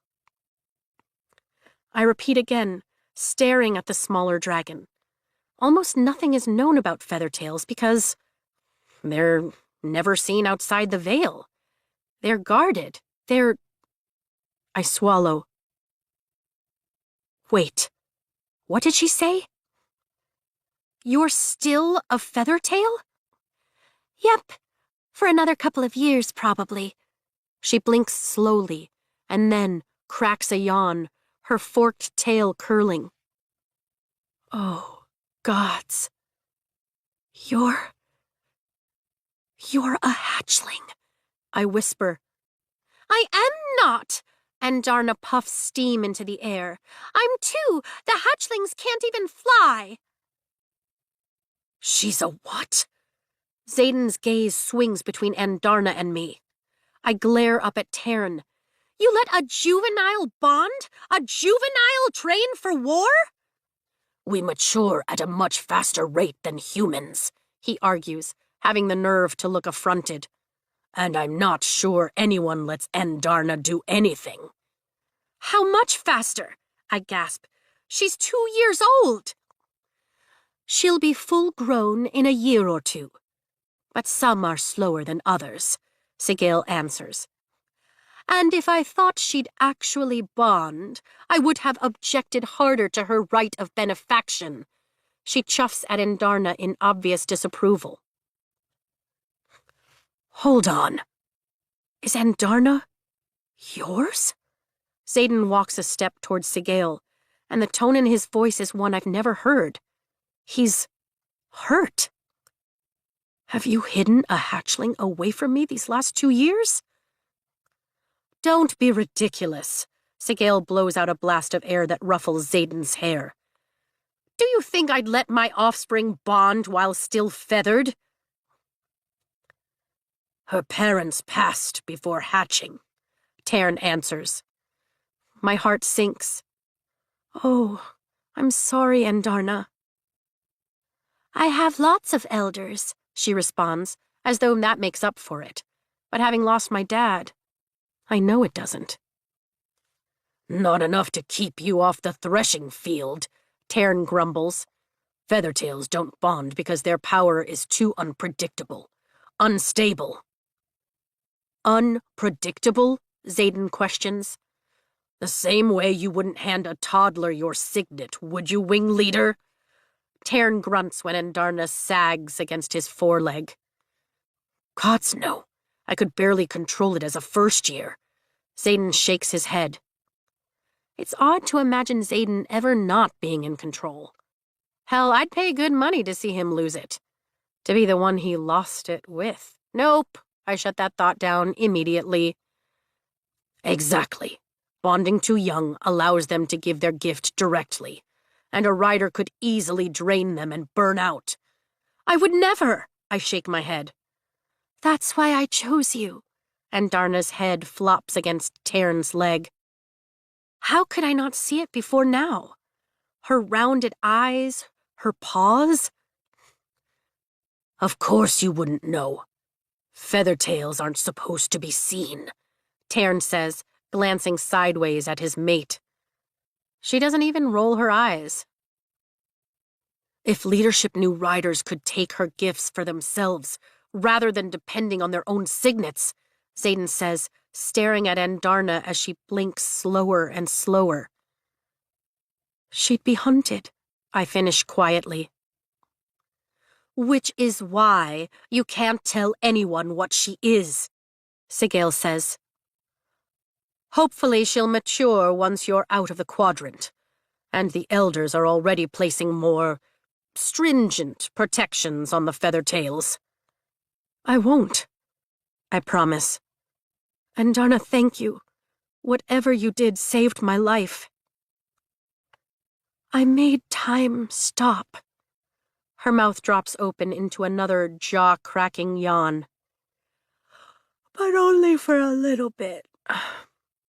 Wait, what? My stomach hits the ground as I stare into Andarna's golden eyes and forget the pain, the solid earth beneath my feet, even the need to breathe as shock rolls through me, robbing me of logic. No one can stop time. Nothing can stop it. It's unheard of. What did she say? Xaden asks, gripping my shoulders to steady me. Tern growls and a puff of steam blasts us both. I'd take your hands off the rider, Sigale warns. Xaden loosens his grip, but continues to cradle my shoulders. Tell me what she said, please. His mouth tightens, and I know that last bit cost him. She can pause time, I force out, stumbling over my words. Briefly.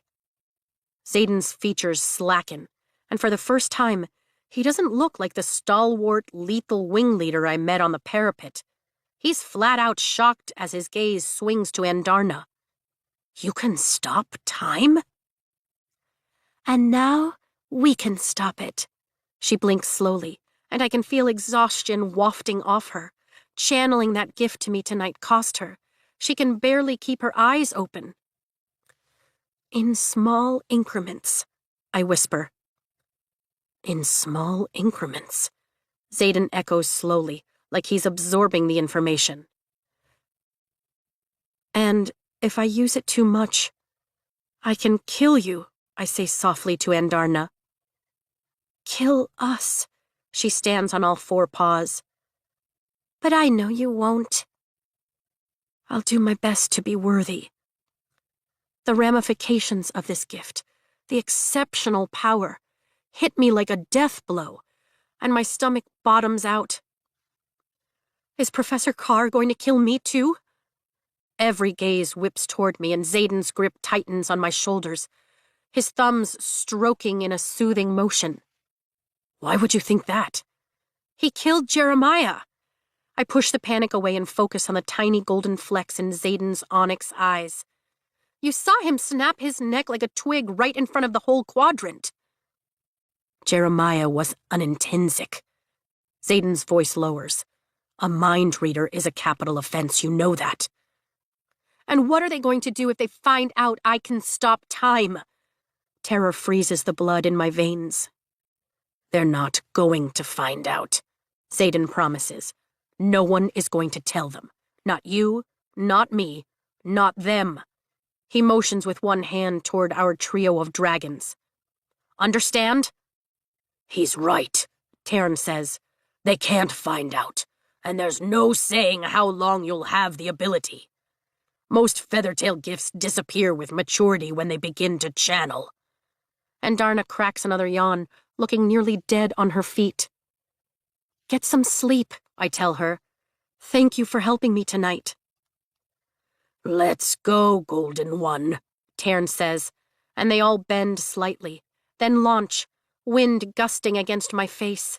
And Darna struggles, her wings beating twice as hard, and Taryn flies up underneath her, taking her weight and continuing on to the Vale. Promise me you won't tell anyone about the time stopping, Xaden asks as we head back into the tunnel. But it feels an awful lot like a command. It's not just for your safety. Rare abilities, when kept secret, are the most valuable form of currency we possess. My brow furrows as I study the stark lines of the rebellion relic that winds up his neck, marking him as a traitor's son, warning everyone that he's not to be trusted.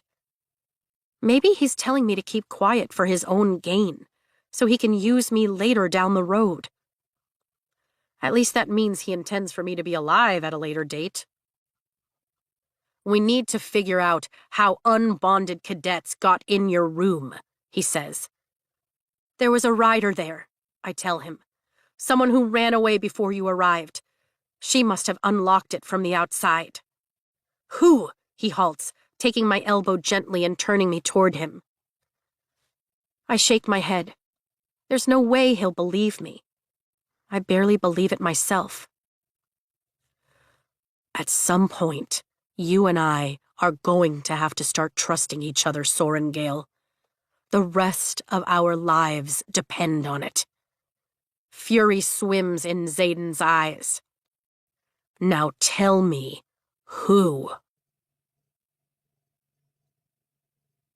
Chapter 20. A quote from My Time as a Cadet, a memoir by General Augustine Melgren. Accusing a wing leader of wrongdoing is the most dangerous of all accusations. If you're right, then we've failed as a quadrant to select the best wing leaders. If you're wrong, you're dead. Orin Seifert.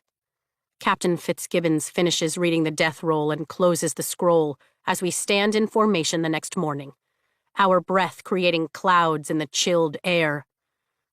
We commend their souls to Malak. There's no room for sorrow in my heart for 6 of the 8 names, not when I'm shifting my weight to soothe the ache of black and blue along my ribs and ignoring the way other riders stare at the ring of bruises I wear around my throat.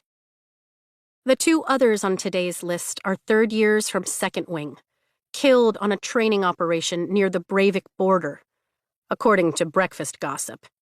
And I can't help but wonder if that's where Xaden had been before coming to my rescue last night. I can't believe they tried to kill you while you were sleeping. Rhiannon's still seething at breakfast after I told our table what happened. Maybe Xaden is fighting to keep last night's events a secret, to hide what a liability I really am to him. Because no one else in leadership knows. He didn't say a single word after I told him who unlocked the door, so I have no clue if he believes me or not. Even worse, I think I'm getting used to it. Either I have kick-ass compartmentalization skills, or I really am acclimating to always being a target. Captain Fitzgibbons makes some minor announcements, and I tune him out as someone strides our way, cutting through the space between the flame and tail sections of our wing. Just like it always does, my stupid, hormone-driven heart stutters at the first sight of Xaden. Even the most effective poisons come in pretty packages, and Xaden's exactly that, as beautiful as he is lethal. He looks deceptively calm as he approaches, but I can feel his tension, as if it's my own. like a panther prowling toward his prey. The wind ruffles his hair, and I sigh at the completely unfair advantage he has over every man in this courtyard. He doesn't even have to try to look sexy. He just is. Oh, shit. This feeling right here, the way my breath catches and my entire body draws tight when he's near, is why I haven't taken anyone to bed or celebrated like the rest of my perfectly normal friends. This feeling is why I haven't wanted anyone else. Because I want him. There aren't enough curse words in the world for this. His gaze locks with mine just long enough to quicken my pulse before he addresses Dane, ignoring Fitzgibbon's announcements behind him. There's a change to your squad role. Wing leader? Dane questions, his spine straightening. We just absorbed 4 from the dissolution of the 3rd squad. Yes. Xaden looks to the right, where 2nd squad tail section stands at attention. Belden, we're making a role change. Yes, sir. The squad leader nods once. Atos, Vaughn Penley will be leaving your command, and you'll be gaining Liam Mari from tail section. Dane's mouth snaps shut, and he nods. We all watch as the 2 first-year riders exchange places. Penley's only been with us since threshing, so there's no heartfelt goodbye from our original squad. But the other 3 grumble. Liam nods at Xaden, and my stomach twists. I know exactly why he's being put under Dane's command. The guy is massive, as tall as Sawyer, and as built as Dane, with light blonde hair, prominent nose, blue eyes, and the sprawling rebellion relic that begins at his wrist and disappears under the sleeve of his tunic, gives his mission away. I do not need a bodyguard, I snap at Xaden. Am I out of line speaking to a wing leader that way? Absolutely. Do I care? Not one bit. He ignores me, facing Dane. Liam is statistically the strongest first year in the quadrant. He has the fastest time up the gauntlet, hasn't lost a single challenge, and is bonded to an exceptionally strong red dagger tail. Any squad would be lucky to have him, and he's all yours, Atos. You can thank me when you win the squad battle in the spring. Liam steps into formation behind me, taking Penley's place. I do not need a bodyguard, I repeat, a little louder this time. I could give 2 fucks who hears me. One of the first years behind me gasps, mortified by my audacity, no doubt. Imogen snorts. Good luck with that approach. Xaden walks past Dane and stands directly in front of me, leaning into my space. You do, though, as we both learned last night, and I can't be everywhere you are. But Liam here, he points back to the blonde tier. He's a first year, so he can be in every class, at every challenge, and I even had him assigned to library duty. So I hope you get used to him, Soren Gale. You're overstepping. My nails bite into my palms. You haven't begun to see overstepping, he warns, his voice dropping low, sending a shiver down my spine. Any threat against you is a threat against me. And as we've already established, I have more important things to do than sleep on your floor. Heat flushes up my neck and stains my cheeks. He is not sleeping in my room. Of course not. He freaking smirks, and my traitorous stomach dips. I had him moved into the one next to yours. Wouldn't want to overstep. He turns on his heel and walks away, headed back to his place at the front of our formation. Fucking mated dragons, Dane seethes, keeping his eyes forward.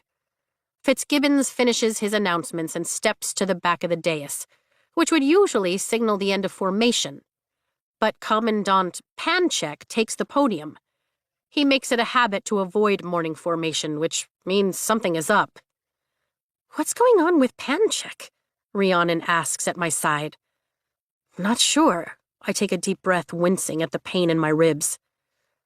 It has to be something big if he's fumbling with a codex up there, Rhiannon says. Quiet, Dane orders, glancing back over his shoulder at us for the first time this morning. He does a double take, his eyes flaring wide as he catches sight of my neck. Vi? He hasn't spoken to me since our fight yesterday. Gods, how has it been less than 24 hours when I feel like a completely different person? I'm fine, I assure him, but he's still staring at my throat, locked in shock. Squad leader Atos, people are staring. We hold way more than our share of the attention as Commandant Panchek begins to speak at the podium, telling us that there's another matter to handle this morning. But Dane won't look away. Dane! He blinks, jerking his gaze to mine. And the apology in those soft brown eyes clogs my throat. Is that what Ryerson meant by last night? I nod. I didn't know. Why didn't you tell me? Because you wouldn't believe me even if I did. I'm fine, I repeat, nodding toward the dais. Later. He turns, but the motion is reluctant. It has been brought to my attention as your commandant that a breach of the Codex has occurred, Panchek calls out over the courtyard. As you know, breaches of our most sacred laws are not to be tolerated, Panchek continues. This matter will be addressed here and now. Will the accuser please step forward? Someone's in trouble, Rhiannon whispers. Think Riddick finally got caught into Von Vern's bed? That's hardly against the Codex, Riddick murmurs from behind us. He's the executive officer for Second Wing. I send a pointed look over my shoulder. And? Riddick shrugs, grinning without a touch of remorse. Fraternizing with command is frowned upon, not unlawful.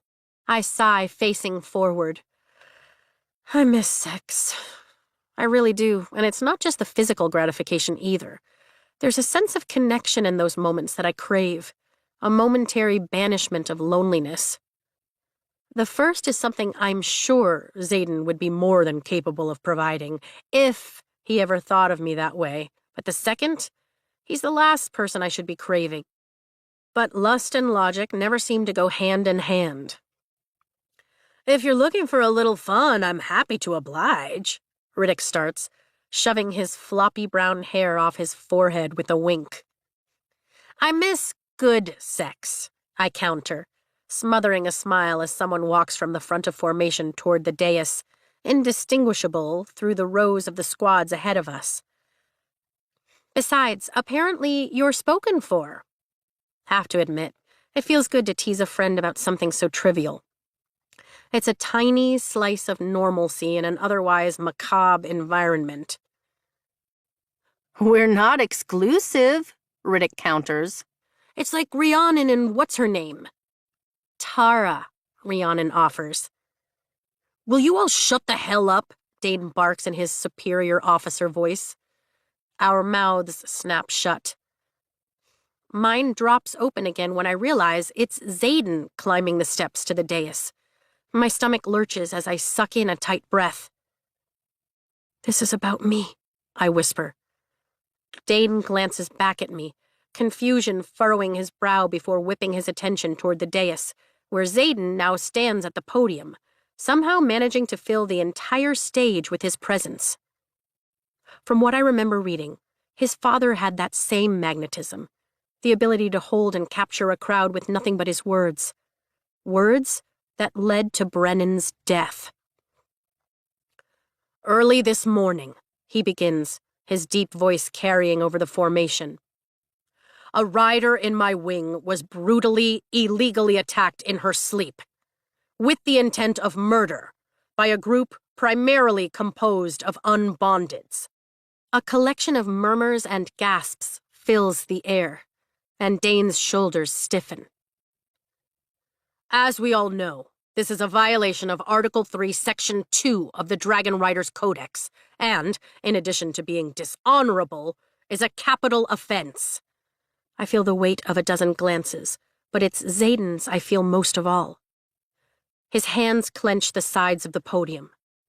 Having been alerted by my dragon, I interrupted the attack along with 2 other Fourth Wing riders. He dips his chin toward our wing, and 2 riders, Garrick and Bodhi, break formation, then climb the steps to stand behind Xaden, their hands at their sides. As it was a matter of life and death, I personally executed 6 of the would-be murderers, as witnessed by Flames Section Leader Garrick Tavis and Tails Section Executive Officer Bodhi Duran. Both tears. How convenient. Nadine, one of our new additions to the squad, said from the row behind Riddick and Liam. I look back over my shoulder and pin her with a glare. Liam keeps his eyes forward. But the attack was orchestrated by a rider who fled before I arrived. Xaden continues, his voice rising. A rider who had access to the map of where all first years are assigned to sleep. And that rider must be brought to swift justice. Shit, this is about to get ugly. I call you to answer for your crime against Cadet Soren Gale. Xaden's focus shifts to the center of the formation. Wing Leader Amber Mavis. The quadrant draws a collective breath before an uproar rips through the crowd. What the hell? Dane bites out. My chest tightens. Gods, I hate it when Dane proves me right.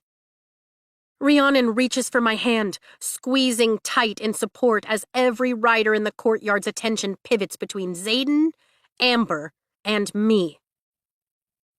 She's a Tier 2, Nadine, Riddick says over his shoulder. Or are you only biased against marked ones? Amber's family stayed loyal to Navarre, so she wasn't forced to watch her parents executed and wasn't marked by a rebellion relic. Amber would never, Dane shakes his head. A wing leader would never. He turns completely to face me. Get up there and tell everyone that he's lying, Vi. But he's not, I say as gently as I can. It's impossible. His cheeks flush a mottled shade of red. I was there, Dane. The reality of his disbelief hurts so much more than I expected, like a blow to my already battered ribs. Wing leaders are beyond reproach. Then why are you so quick to call our own wing leader a liar? My brows rise in challenge, daring him to say what he's so careful to keep quiet.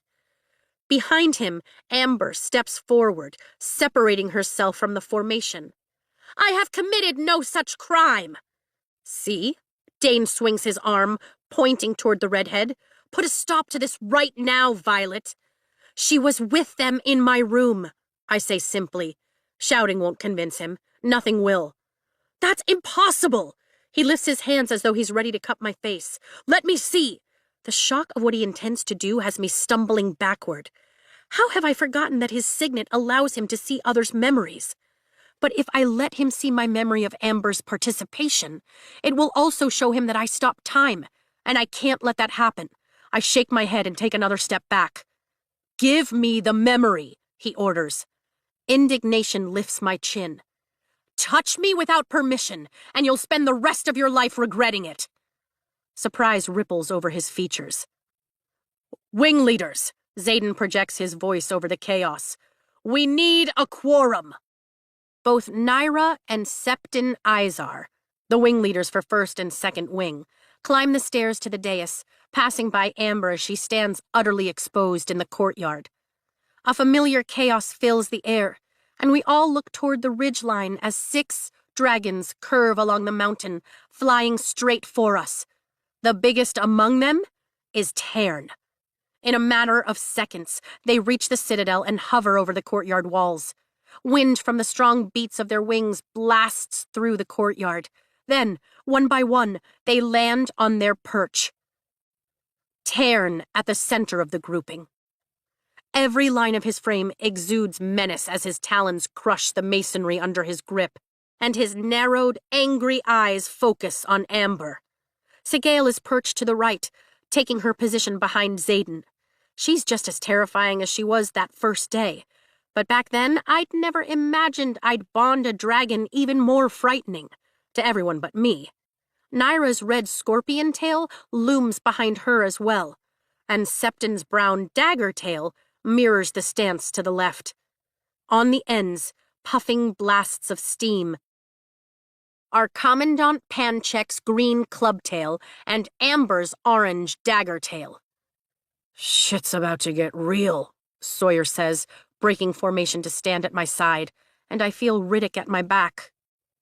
You can stop this all right now, Violet. You have to, Dane implores. I don't know what you saw last night, but it wasn't Amber. She cares too much about the rules to break them.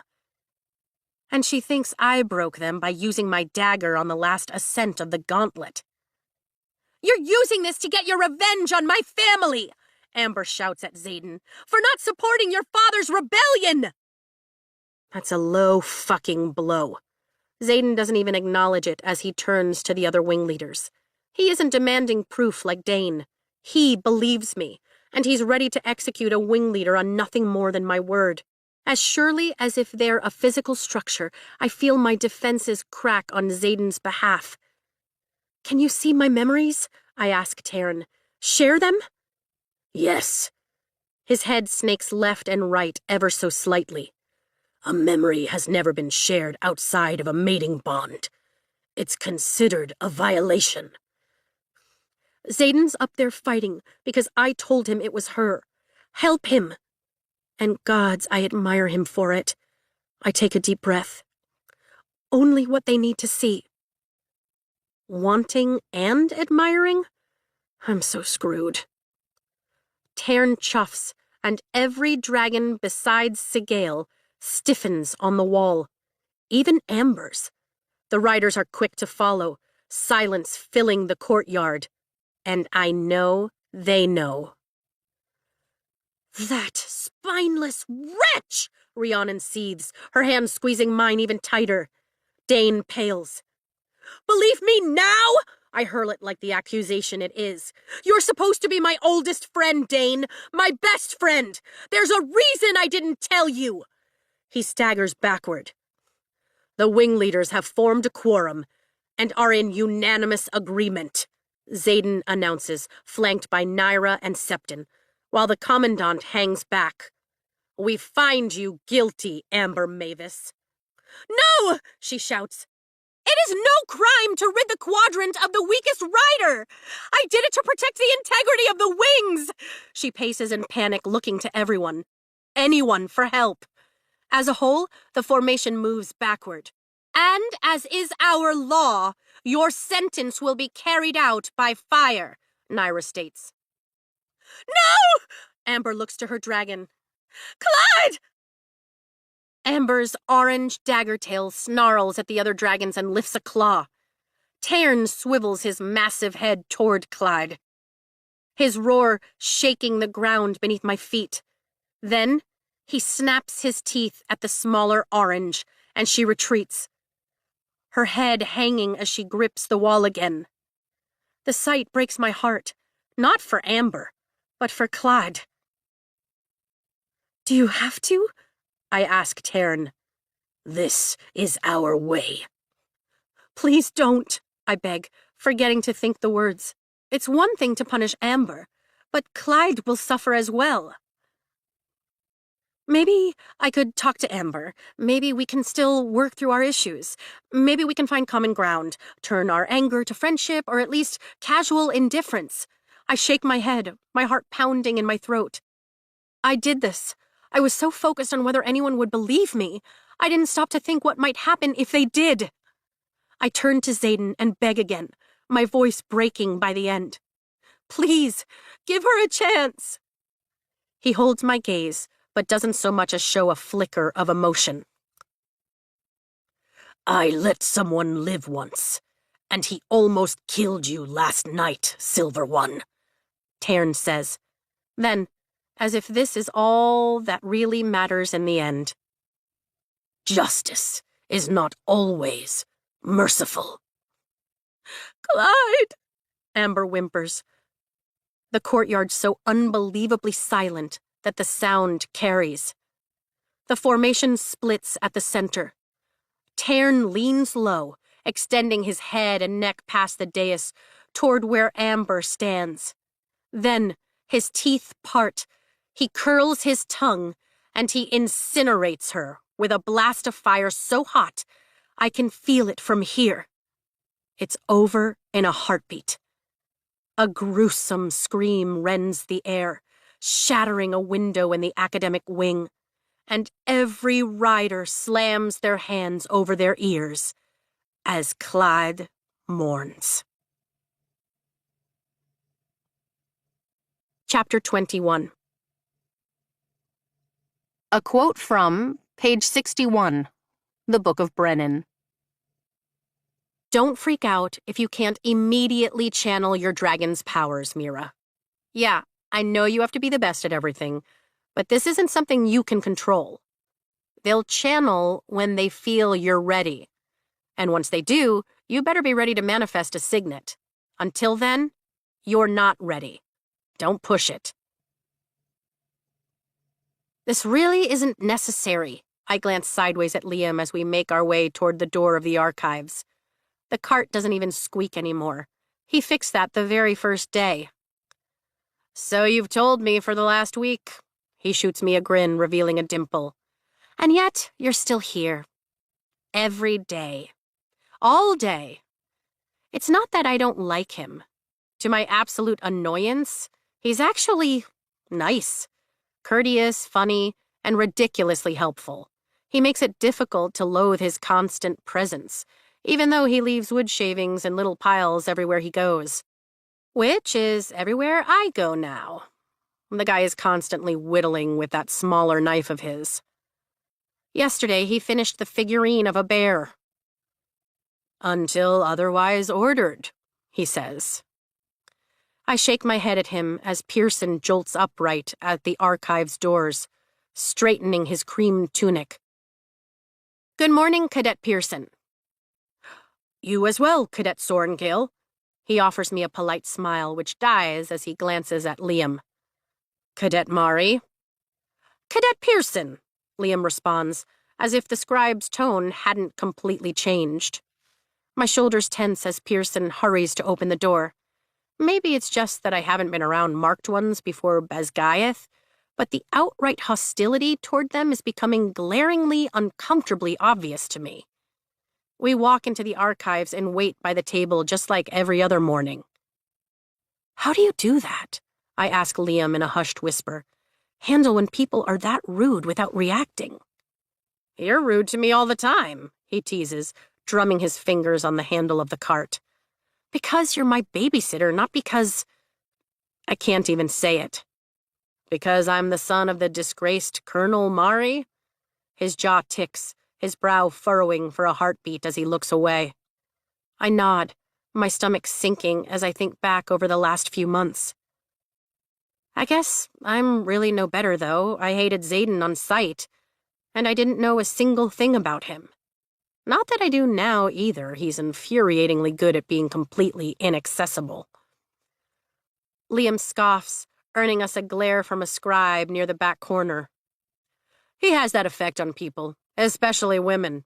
They either despise him for what his father did or want to fuck him for the same reason. Just depends on where we are. You actually know him, don't you? I crane my neck to look up at him. He didn't just pick you to shadow me because you're the best in our year. Just now catching on, huh? A grin flashes across his face. I would have told you that on the first day if you hadn't been so busy huffing and puffing about the pleasure of my company. I roll my eyes as Jacinia approaches, her hood up over her hair. Hey, Jacinia, I sign. Good morning, she signs back, her mouth curving in a shy smile as her gaze darts up to Liam. Good morning, he signs with a wink, clearly flirting. It shocked me to my toes that first day that he knew how to sign, but honestly, I'd been a little judgy just because I didn't want a shadow. Just these today? Jacinia asks, inspecting the cart. And these. I reach for the list of requests amid their obvious glances and hand it to her. Perfect. Her cheeks flush, and she studies the list before putting it in her pocket. Oh, and Professor Markham left before his daily report arrived to teach your briefing. Would you mind taking it over? Happy to. I wait until she's pushing the cart away from us, then smack Liam's chest. Stop it, I whisper out loud. Stop what? He watches her until she turns the corner at the first set of shelves. Flirting with Jesinia. She's a long-term relationship woman, so unless that's what you're looking for, just don't. His eyebrows hit his hairline. How does anyone think long-term around here? Not everyone is in a quadrant where death is less of a chance and more of a foregone conclusion. I breathe in the scent of the archives and try to absorb a little of the peace it brings. So you're saying that people still try to make cute little things like plans? Exactly. And those some people is Jesinia. Trust me, I've known her for years. Right, because you wanted to be a scribe when you grew up. He scans the archives with an intensity that almost makes me laugh, as if there's any chance someone is going to lunge out of the shelves and come after me. How did you know that? I lower my voice as a group of second years passes, their expressions somber as they debate the merits of two different historians. I did my research on you after I was, assigned. He shakes his head. I've seen you practicing this week with those blades of yours, Sorengale. Ryerson was right. You would have been wasted as a scribe. My chest swells with more than a little pride. That remains to be seen. At least challenges haven't resumed. Guess enough of us are dying during flight lessons to hold off on killing more through hand-to-hand. What did you want to be when you grew up? I ask, just to keep the conversation going. Alive? He shrugs. Well, that's something. How do you know Xaden anyway? I'm not foolish enough to think that everyone in the province of Tyrrendor knows one another. Ryerson and I were fostered at the same estate after the apostasy, he says, using the Tyrish term for the rebellion, which I haven't heard in ages. You were fostered? My mouth drops open. Fostering the children of aristocrats was a custom that died out after the unification of Navarre more than 600 years ago. Well, yeah, he shrugs again. Where did you think the kids of the traitors? He flinches at the word. Went after they executed our parents. I look out over the sprawling shelves of texts, wondering if one of them holds the answer. I didn't think. My throat catches on that last word. Most of our great houses were given to nobles who had remained loyal. He clears his throat. As it should be. I don't bother agreeing with what's obviously a conditioned reply. King Tari's response after the rebellion was swift, even cruel. But I was a 15-year-old girl too lost in her own grief to think mercifully on the people who'd caused my brother's death. The burning of Arisha, which had been Tyrrendor's capital, to the ground, had never sat well with me, though. Liam was the same age. It wasn't his fault his mother had broken faith with Navarre. But you didn't go with your father to his new home? His gaze swings toward mine and his brow furrows. It's hard to live with a man who was executed on the same day as my mother. My stomach sinks. No, that's not right. Your father was Isaac Mari, right? I've studied all the noble houses in every province, including Tyrrendor. Had I gotten something wrong? Yes, Isaac was my father. He tilts his head, looking toward the area where Jesinia disappeared, and I get the distinct feeling he is over this conversation. But he wasn't part of the rebellion. I shake my head, trying to make sense of it. He isn't on the death roll of the executions from Caldir. You read the death roll from the Caldir executions? His eyes flare. It takes all my courage, but I hold his stare. I needed to see that someone was on it. He draws back slightly. Fen Ryerson. I nod. He killed my brother at the Battle of Arisha. My mind scrambles trying to harmonize what I've read and what he's saying. But your father wasn't on that roll. But Liam was, as a witness. Mortification sweeps over me. What the hell am I doing? I'm so sorry, I shouldn't have asked. He was executed at our family's house. His features tighten. Before it was given to another noble, of course. And yes, I watched as they did it that time, too. I already had the rebellion relic by then, but the pain was the same. He looks away, his throat working. Then I was sent to Tirvain to be fostered by Duke Lindell, the same as Ryerson. My little sister was sent elsewhere. They separated you? My jaw practically unhinges. Neither fostering nor separating siblings is mentioned in any text I've read about the rebellion. And I've read a ton. He nods. She's only a year younger than me, though, so I'll get to see her when she enters the Quadrant next year. She's strong, quick, and has good balance. She'll make it.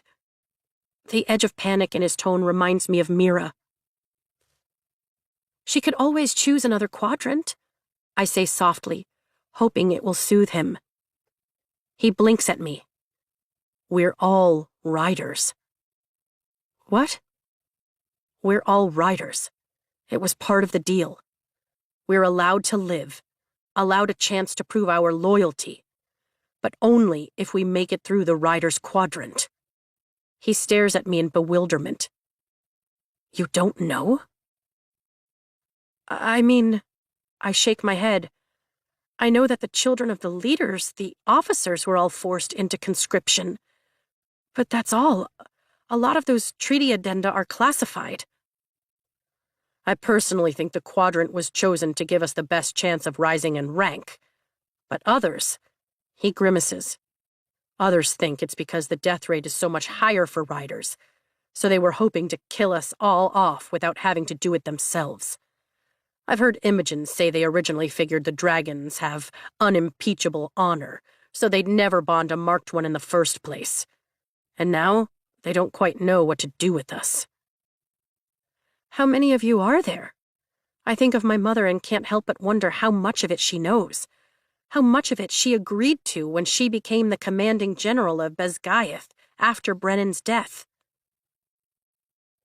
Xaden's never... He pauses. 68 of the officers had kids under the age of 20. There are 107 of us, all who carry rebellion relics. The oldest is Xaden, I murmur. He nods. And the youngest is almost 6 now. Her name is Julianne. I think I'm going to be sick. Is she marked? She was born with it. I understand it was done by Dragon, but what the fucking hell? And it's all right that you ask. Someone should know. Someone should remember. His shoulders rise and fall as he breathes deeply. Anyway, is it hard for you to be in here? Or is it more of a comfort thing? Subject change noted.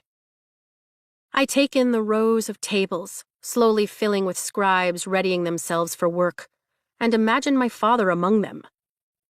It's like coming home, but not. And it's not that it's changed. This place never changes. Hell, I think change is the mortal enemy of a scribe. But I'm starting to realize that I've changed. I don't quite fit here. Not anymore. Yeah, I get that.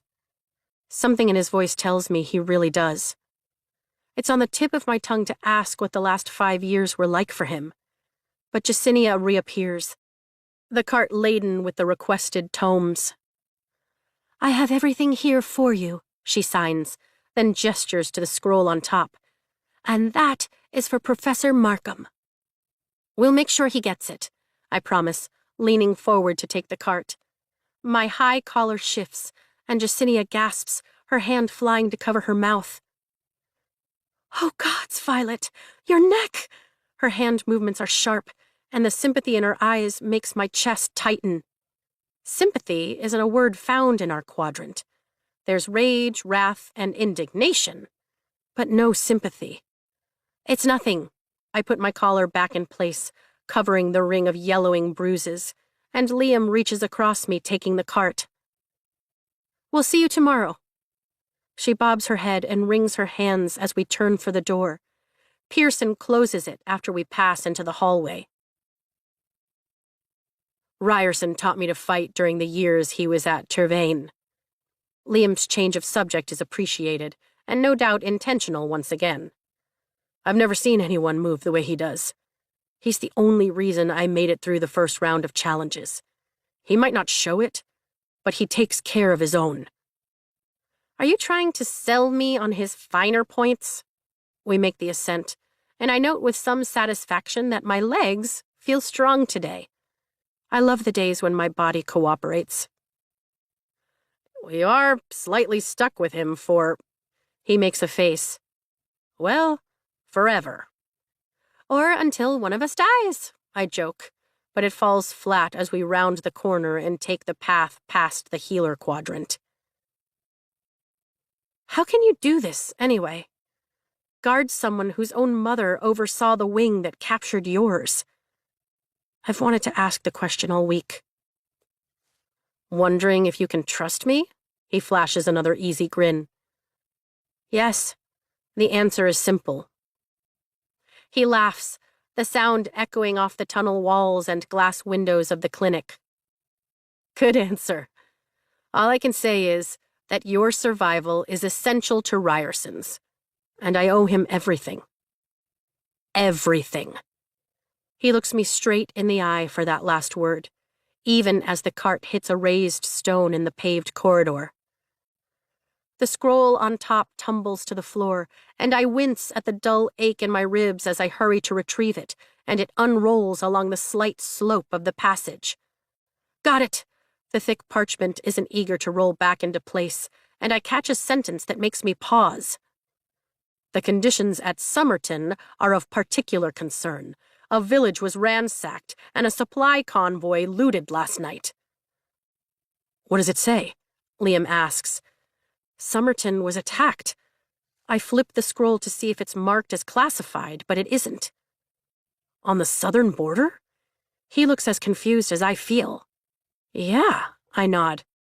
It's another high-altitude attack, too, if I remember my geography correctly. It says a supply convoy was looted. I read a little further, and the community storage in nearby caves was ransacked. But that doesn't make sense. We have a trade agreement with Poromil. A raiding party, then. I shrug. No clue. Guess we'll hear about it in Battle Brief today. Attacks along our southern borders are rising, all with the same description. Mountain villages are being torn apart wherever the wards weaken. Immense, incredible hunger strikes, my stomach gnawing on emptiness that demands to be appeased with the blood of Sorengale? Liam looks over at me, concern etched between his brows. Tairn's awake, I manage to say, clutching my stomach like I'm the one who craves a flock of sheep, or goats, or whatever he decides for the morning. Good gods, please go eat something. The same could be suggested to you, he snarls. Such a morning person, aren't you? The hunger dissipates, and I know it's because he's dampening the bond in that moment because I can't. His emotions only flow into me when they override his control. Thank you.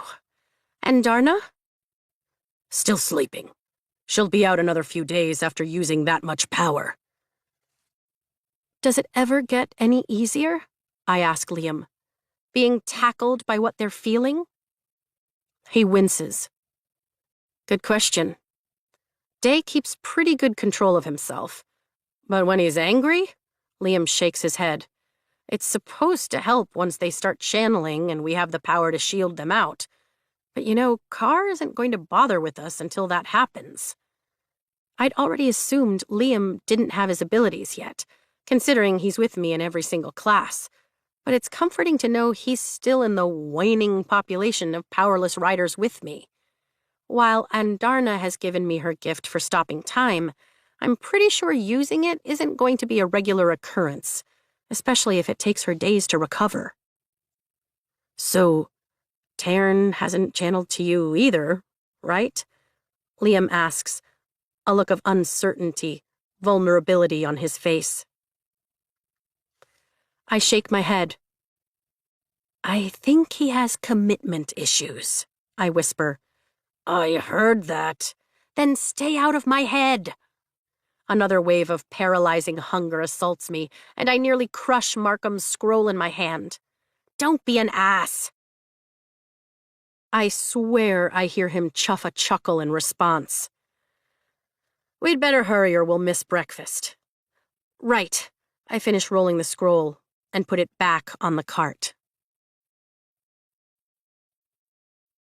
I want to be like the cool kids, Rhiannon grumbles as first years from second and third wings pour out of the stairwell of the turret that leads up to Professor Carr's classroom that afternoon, further clogging the hallway on our way to battle brief. We will, I promise, linking my arm through hers. Have to admit, there's more than a little twinge of jealousy in my chest. You may be cool, but you will never be as cool as I am. Riddick pushes past Liam and throws his arm over my shoulder. She's talking about everyone who's already channeling, I explain, juggling my books so I don't drop them. Though, at least if we're not channeling, we're not stressed about manifesting a signet before the magic kills us. The relic in the center of my back tingles, and I can't help but wonder if Andarna's gift has triggered that clock for me. Oh, I thought we were discussing how I just owned that physics test, he grins. Definitely the highest score in the class. Rhiannon rolls her eyes. Please, I scored 5 points higher than you. We stopped counting your grades months ago. He leans forward slightly. Your grades in that class make it unfair for the rest of us. He looks between our shoulders. Wait, what did you get, Mari? Not getting into the middle of this, Liam responds. I laugh as we break apart, entering the bottleneck of cadets to get into the briefing room.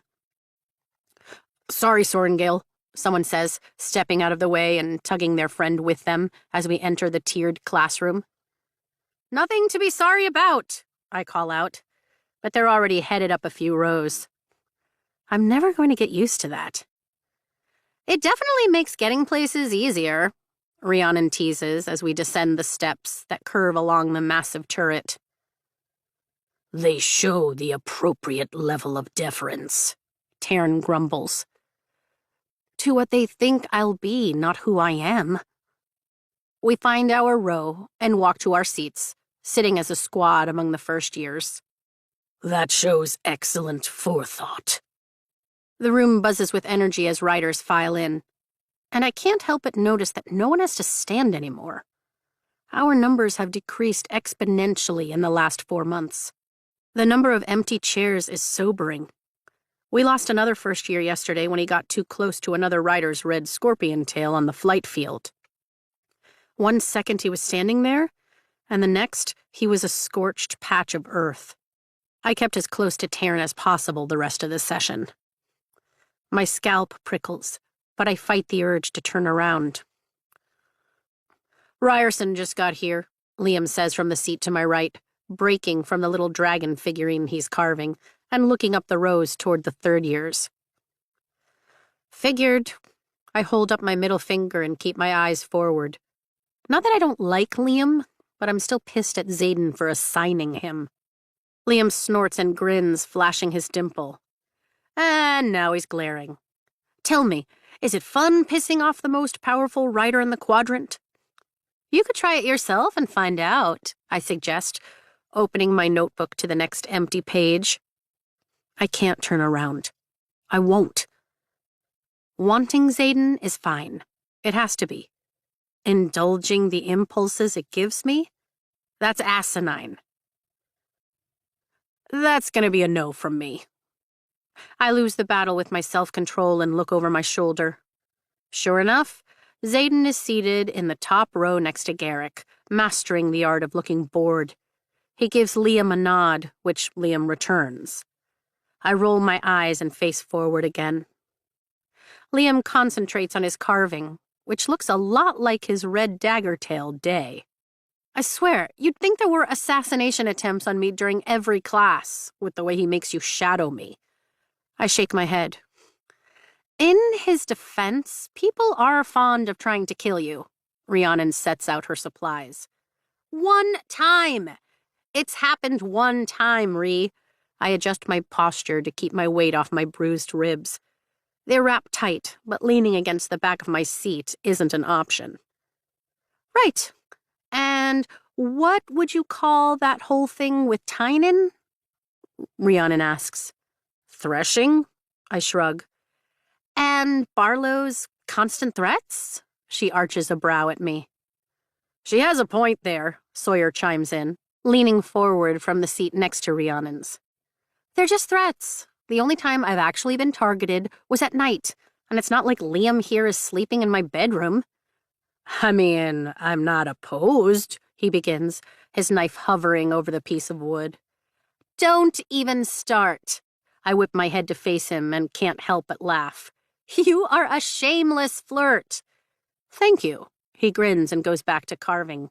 It wasn't a compliment. Don't mind her. She's just sexually frustrated. Makes a girl crabby. Rhiannon writes the date down on her empty page and I follow suit, dipping my quill into my portable ink pot. Those easy, messless pens some of the others can already use is just another reason I can't wait to channel. No more quills, no more ink pots. That has nothing to do with it. Gods, could she have said that a little louder? And yet, I don't hear you denying it. She smiles sweetly at me. I'm sorry I don't make the cut, Liam teases, but I'm sure Ryerson would be fine with my reviewing a couple candidates, especially if it means you'll stop flipping him off in front of his entire wing. And how exactly would you be reviewing candidates? What will you be scoring? Rhiannon asks, one eyebrow raised above her wide grin. This I have to hear. I manage a straight face for all of 2 seconds before laughing at how horrified he suddenly looks. Thanks for the offer, though. I'll make sure to run any potential liaisons by you. I mean, you could watch. Rhiannon continues, blinking innocently at him. Just to be sure she's fully covered, so no one sticks it to her. Oh, are we telling dick jokes now? Riddick asks from Liam's side. Because my entire life has led up to this very moment. Even Sawyer laughs. Fuck me, Liam mutters under his breath. I'm just saying that since you're protected at night now. We laugh harder and he blows out a deep breath. Wait, I stop laughing. What do you mean I'm protected at night? Because you're next door? My smile vanishes. Please tell me he's not making you sleep in the hallway or something obnoxious. No, of course not. He warded your door the morning after the attack. His expression clearly says I should know this. I'm guessing he didn't tell you? He what? He warded your door, Liam says, quieter this time, so only you can open it. Shit. I don't know how to feel about that. It's more than slightly controlling, and way out of line, but also sweet. But if he's the one who warded it, then he can get in too, right? Well, yeah, Liam shrugs as Professors Markham and DeVero walk down the stairs, heading for the front of the room. But it's not like Ryerson is going to kill you. Right. You see, I'm still adjusting to that little change of heart.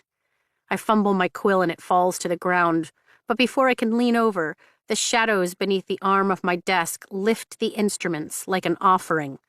I pluck it out of the shadows and look back at Xaden.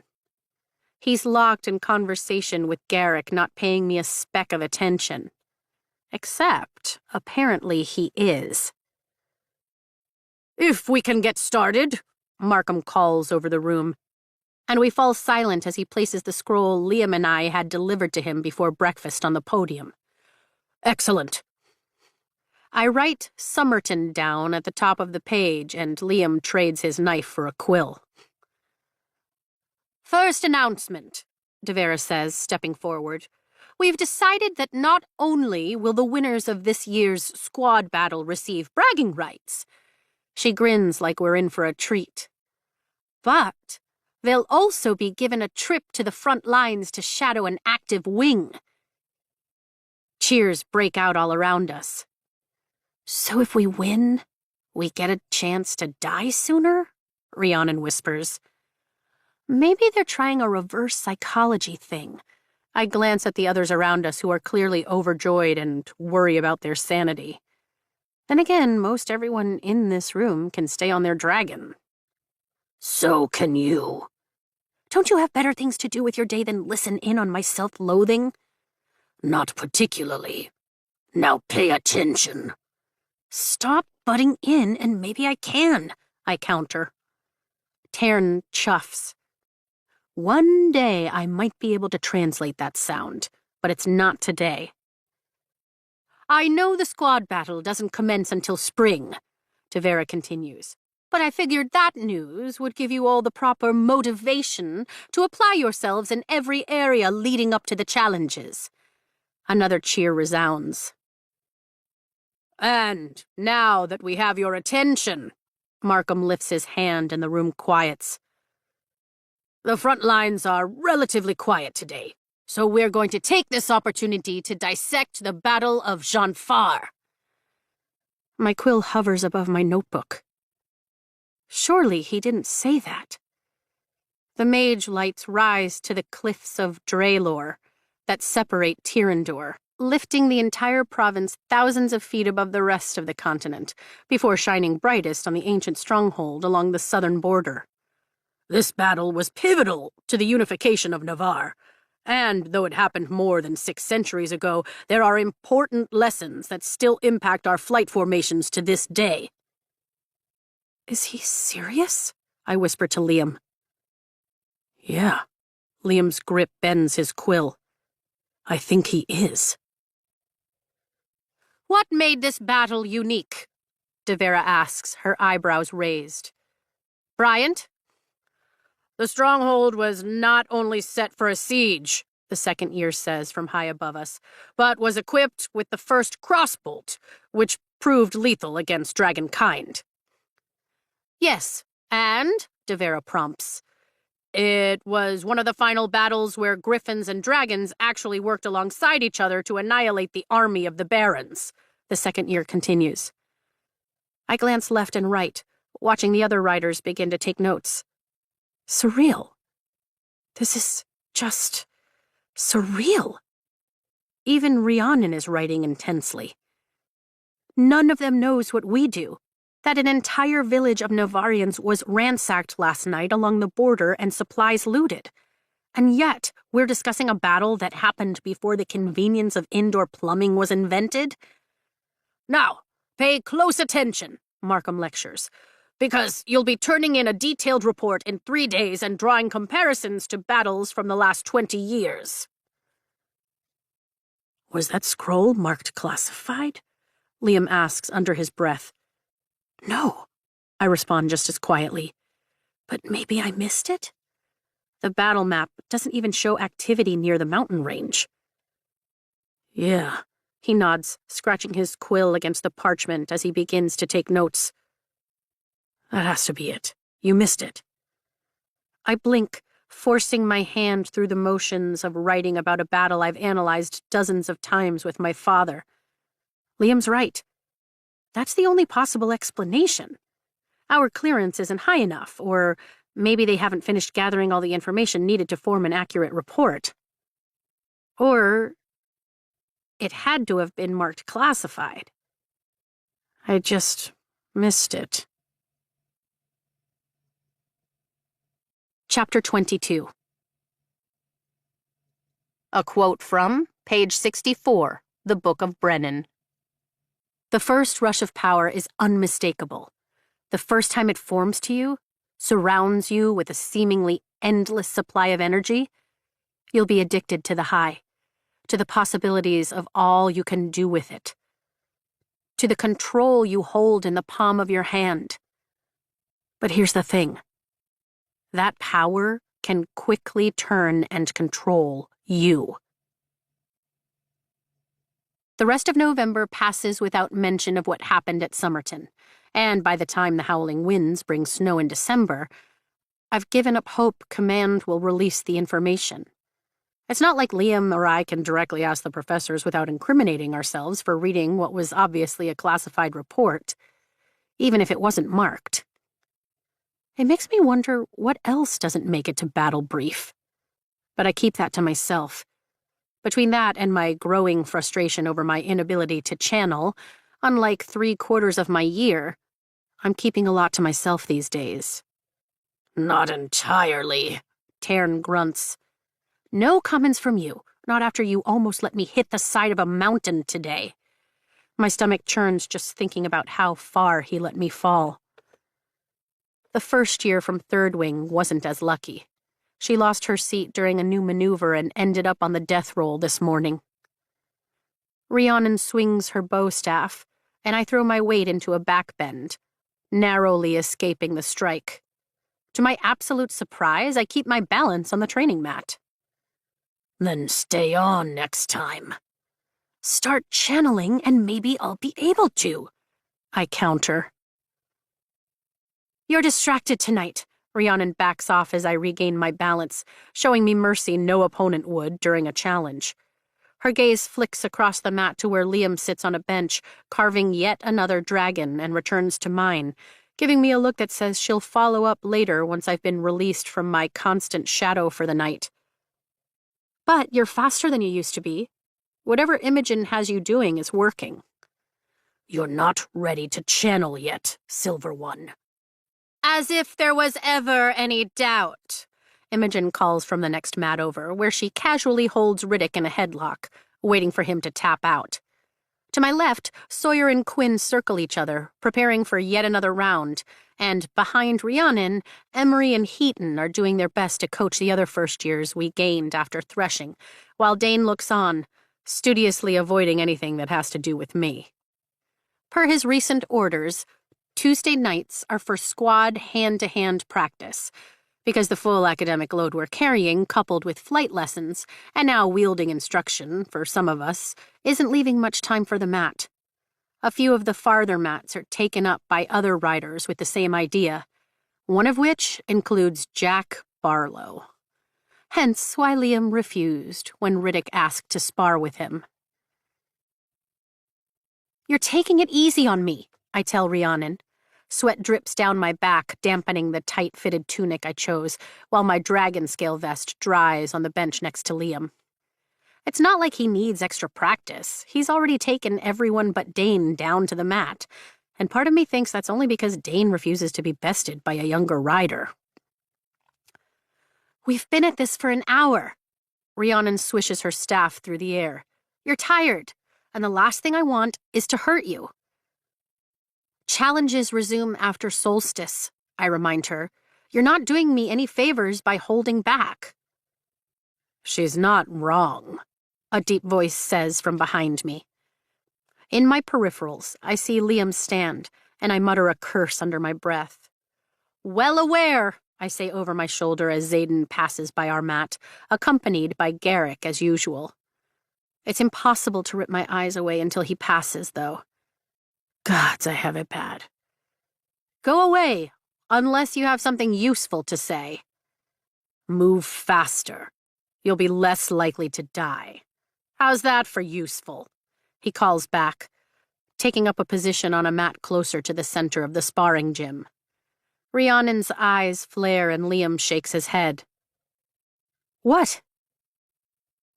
The way you talk to him, Rhiannon murmurs. What's he gonna do? Kill me? I charge forward, swinging my staff at her legs. She jumps over the attack and spins, bringing the staff against mine with a crack. You're likely to kill each other, Liam chimes in, taking his seat again. Can't wait to see how you two function after graduation. After graduation? Haven't let myself think past this week, let alone all the way to graduation. Not when there are some very difficult questions I'm not ready to ask. Look, I know you're aggravated by how long it's taking Tarn to channel, Rhiannon says, circling me on the mat again. I'm just saying on this mat with me is a way safer place for you to take out that anger than the giant shadow-wielding wing leader. I don't want to take any of my anger out on you. You're my friend. I gesture loosely toward Xaden. He's the one who stuck me with a shadow I can't shake because he thinks I'm his weakness. But does he help me? I lash out with the staff, and she counters. No. Does he train me? Another lunge, another clash of our staffs. No. He's remarkably good at showing up when I'm about to die and eliminating threats, but that's it. He sure as hell doesn't have a problem keeping his eyes off me the way I do him. So there's definitely some anger there, Rhiannon drawls as she spins away easily. You would be furious if someone took your freedom away, if you had Liam at your door every morning until every night, even as seemingly great as he is. I dodge one of her attacks. I appreciate that, Liam butts in, proving my point. Yeah, she agrees, I would. And I'm pissed on your behalf. Now, let's put that anger to use. Rhiannon rains another series of moves down on me, and I keep up, but only because she's doing exactly what I accused her of and taking it easy on me. Then I make the mistake of glancing over her shoulder toward the center of the gym. Holy fucking hot. Xaden and Garrick have stripped off their shirts and are sparring like their lives depend on it, a blur of kicks, punches, and rippling muscle. I've never seen two people move that fast. It's a beautiful, hypnotizing dance with lethal choreography that makes me hold my breath whenever Garrick goes in for the kill and Xaden deflects.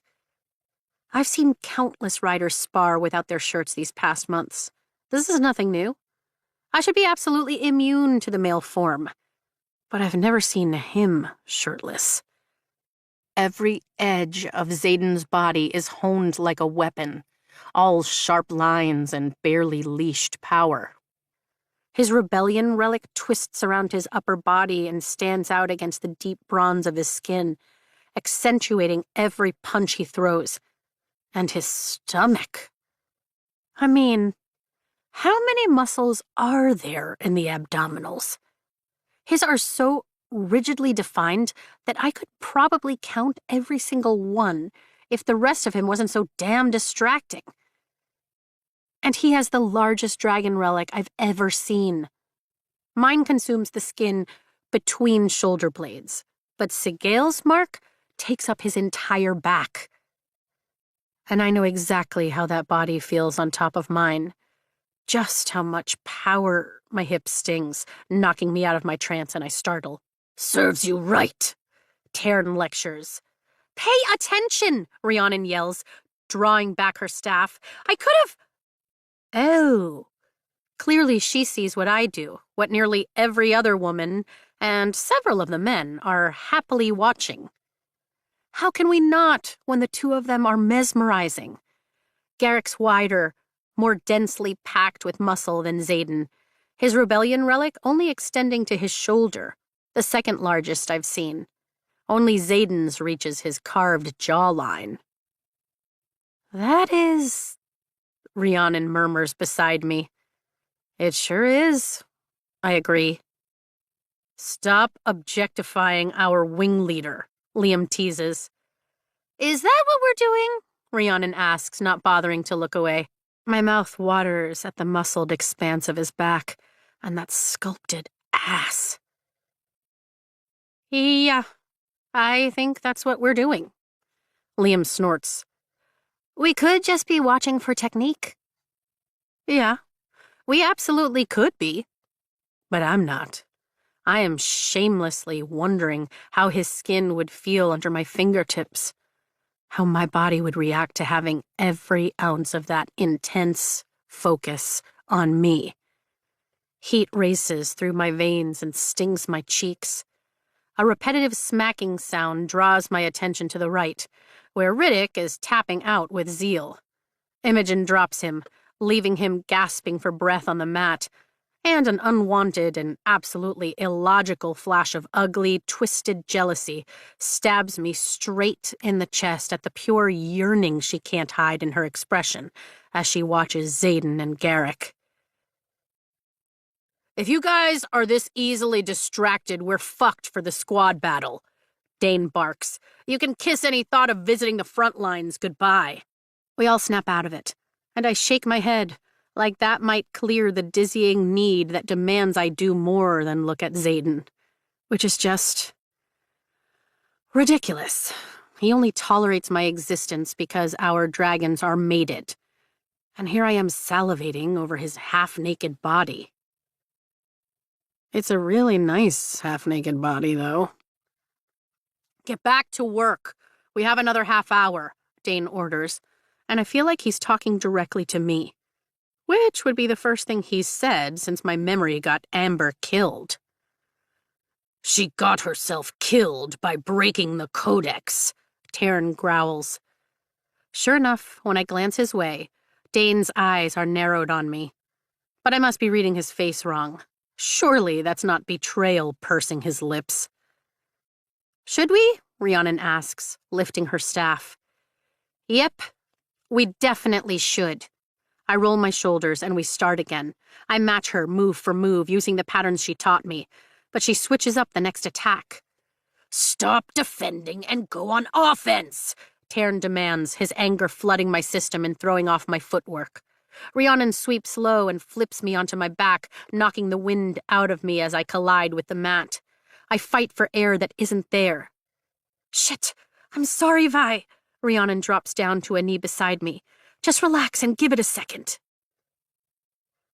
"And yet, that is the rider Taryn chose," Jack mocks, talking to someone in his squad as he grins maliciously at the edge of the mat. "I'm starting to think he chose wrong, but considering I haven't seen you wield any powers, I bet you're thinking the same thing too, aren't you, Soren Gale? Shouldn't you have twice the ability to channel with 2 dragons? It doesn't work like that with Andarna, but none of them know that. Liam stands, putting himself between Jack and me as the first trickle of air dances into my lungs. "Simmer down, Mari. I'm not going to attack your little charge.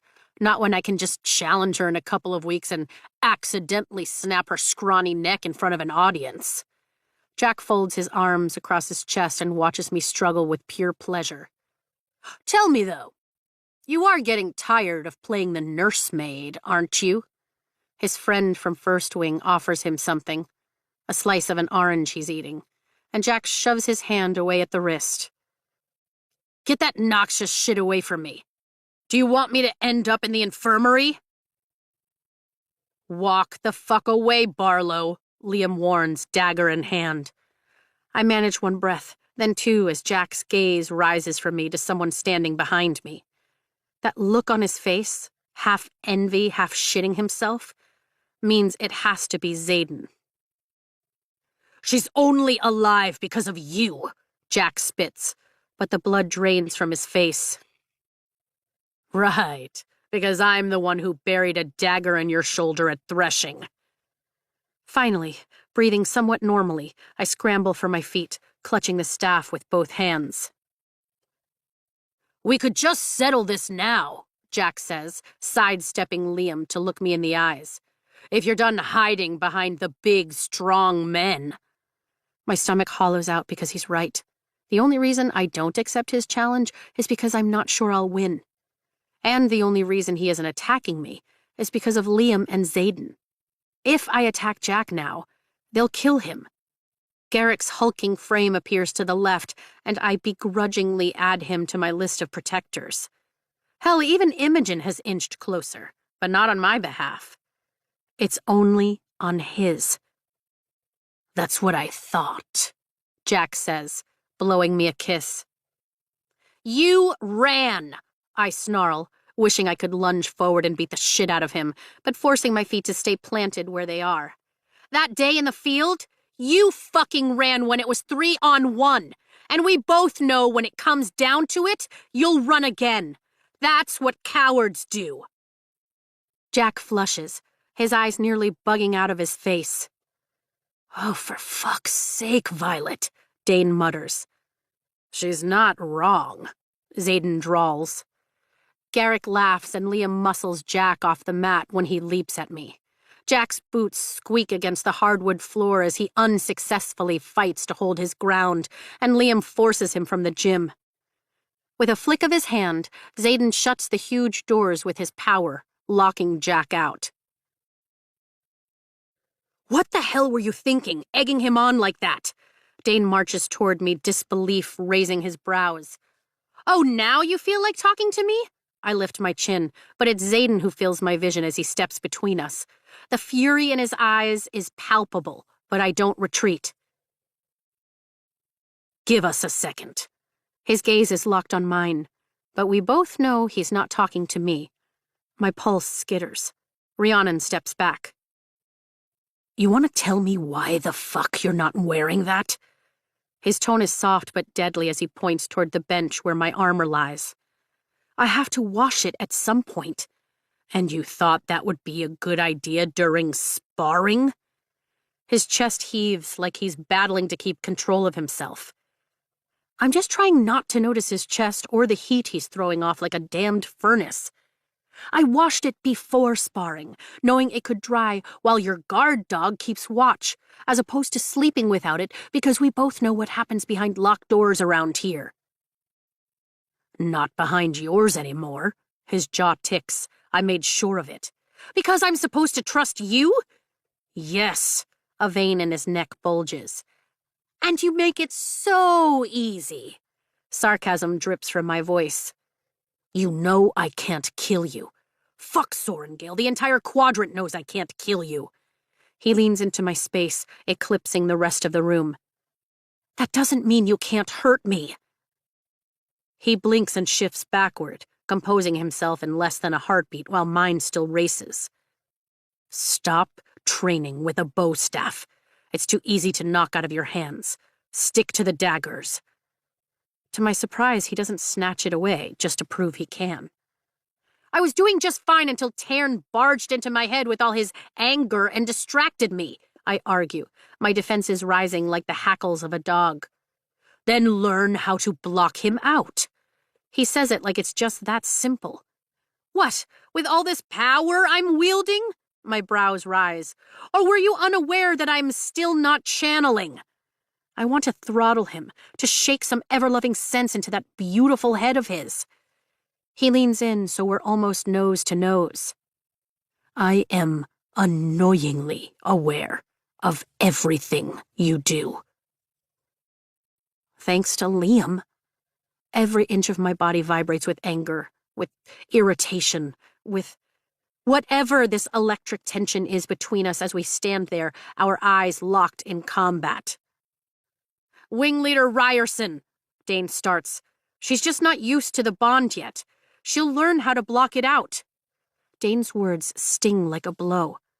I inhale sharply and step back from Xaden.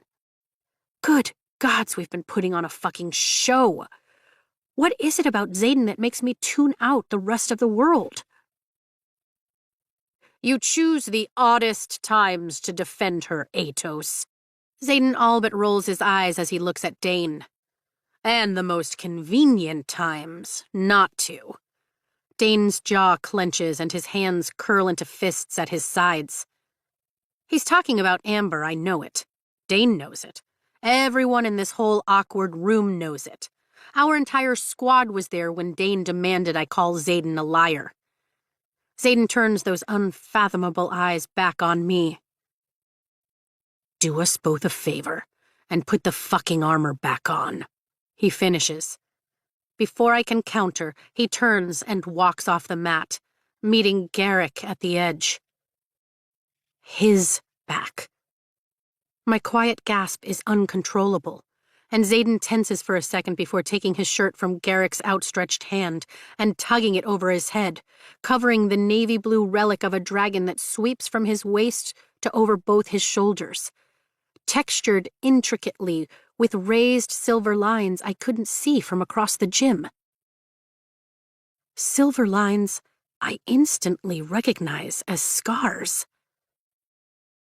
You held your own and controlled your temper. Tern says, an immense swell of pride flooding my chest.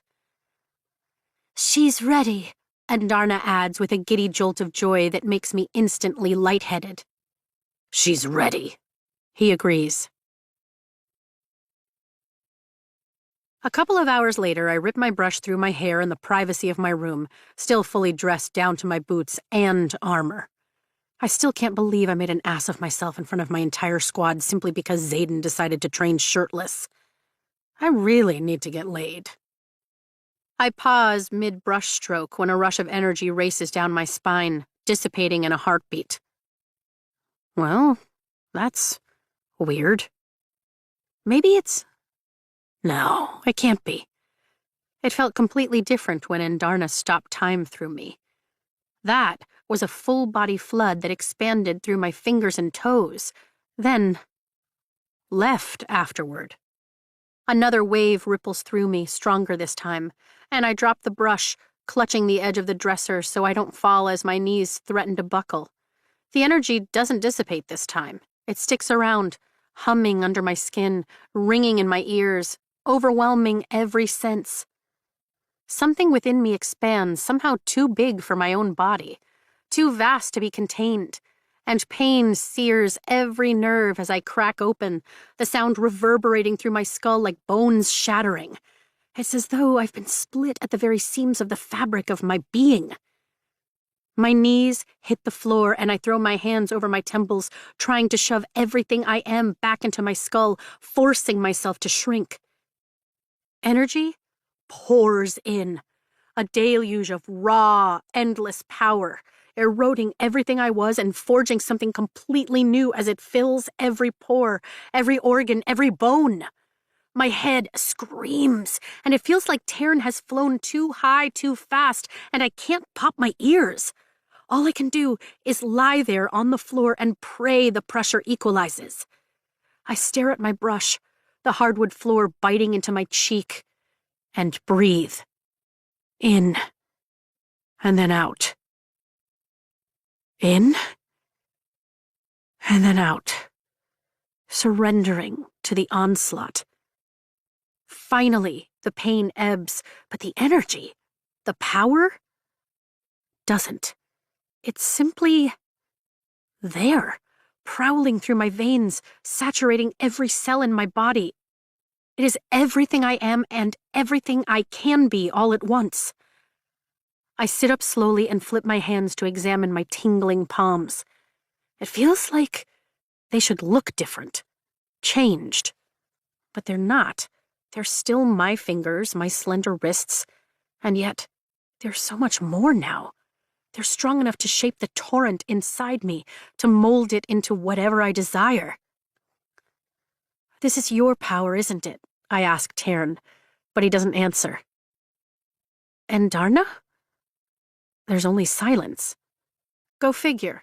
They're always around, pushing into my head when I could use a little space, then nowhere to be found when it's the other way around.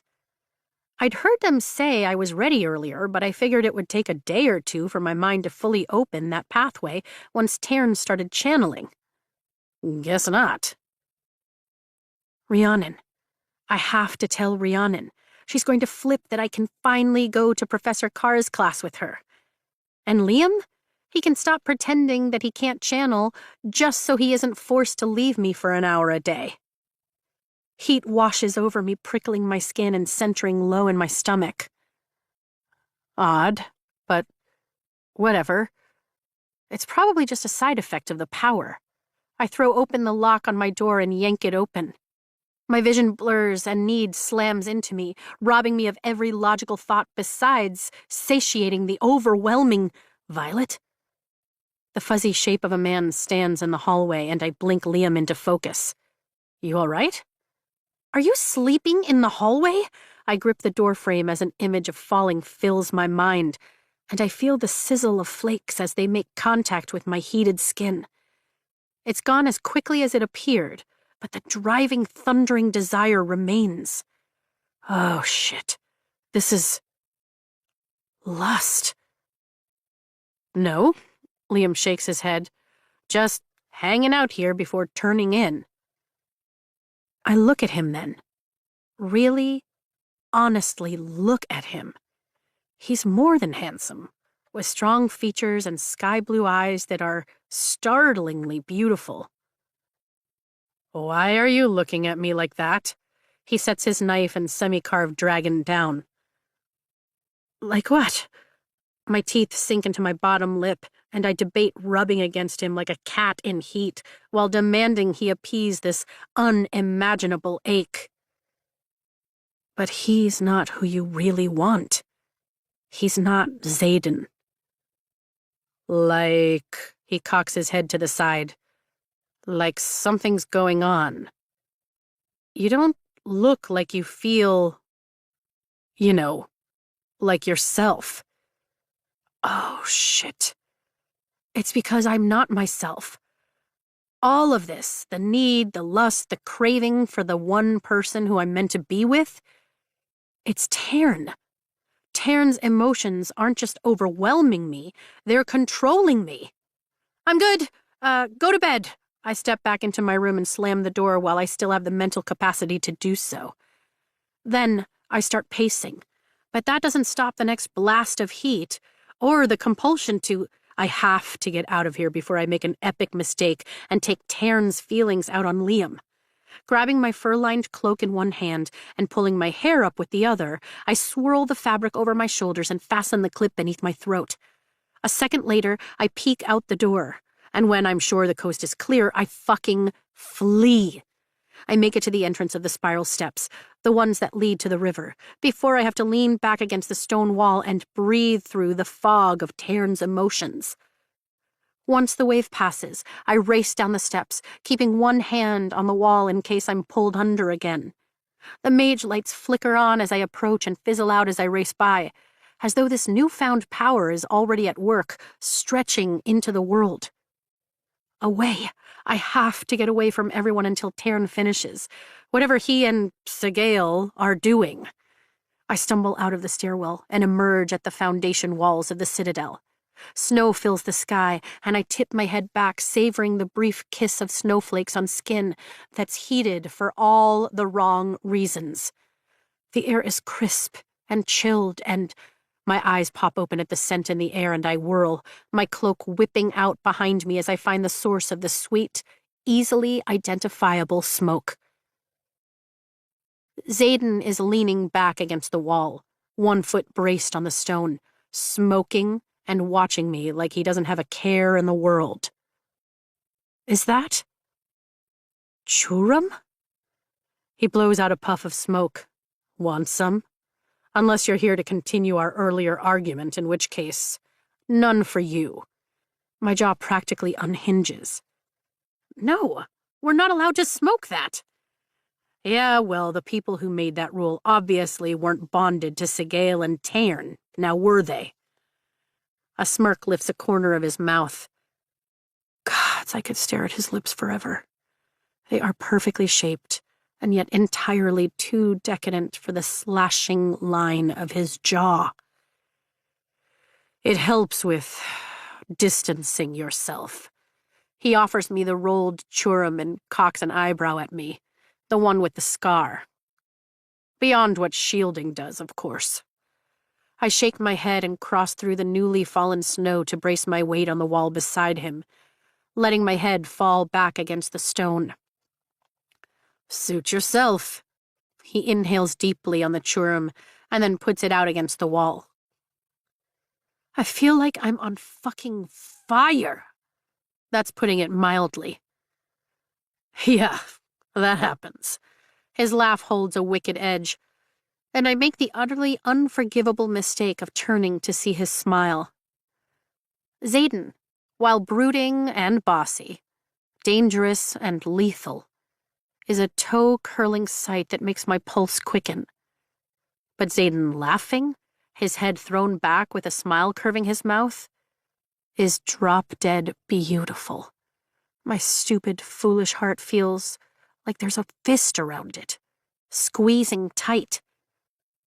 There is nothing I wouldn't sacrifice, nothing I wouldn't give to have one unguarded moment with this man I'm going to be tethered to for the rest of our lives.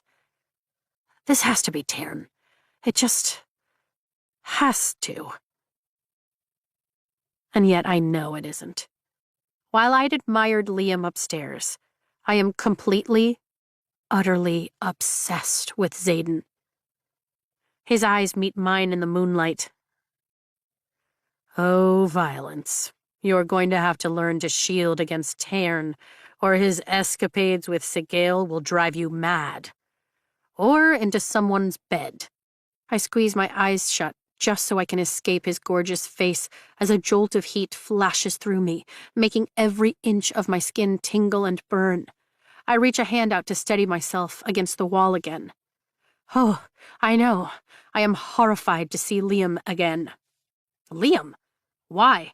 He pivots to face me, leaning against his shoulder. Where the hell is your bodyguard? I'm my own bodyguard, I counter, resting my cheek on the icy stone. And he's in bed. Your bed? His voice is like a crack of lightning. I pry my eyes open to meet his gaze.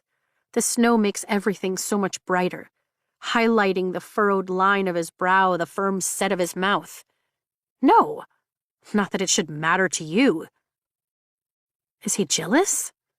That's oddly comforting. He looses a breath, his shoulders dipping. It doesn't matter to me as long as you're both consenting. And trust me, you're in no condition to consent. You have no clue what I'm capable of consenting. Undeniable, unquenchable need nearly takes me out at the knees. Xaden's arm wraps around my waist, steadying me. Why the hell aren't you shielding? Not all of us have been given lessons.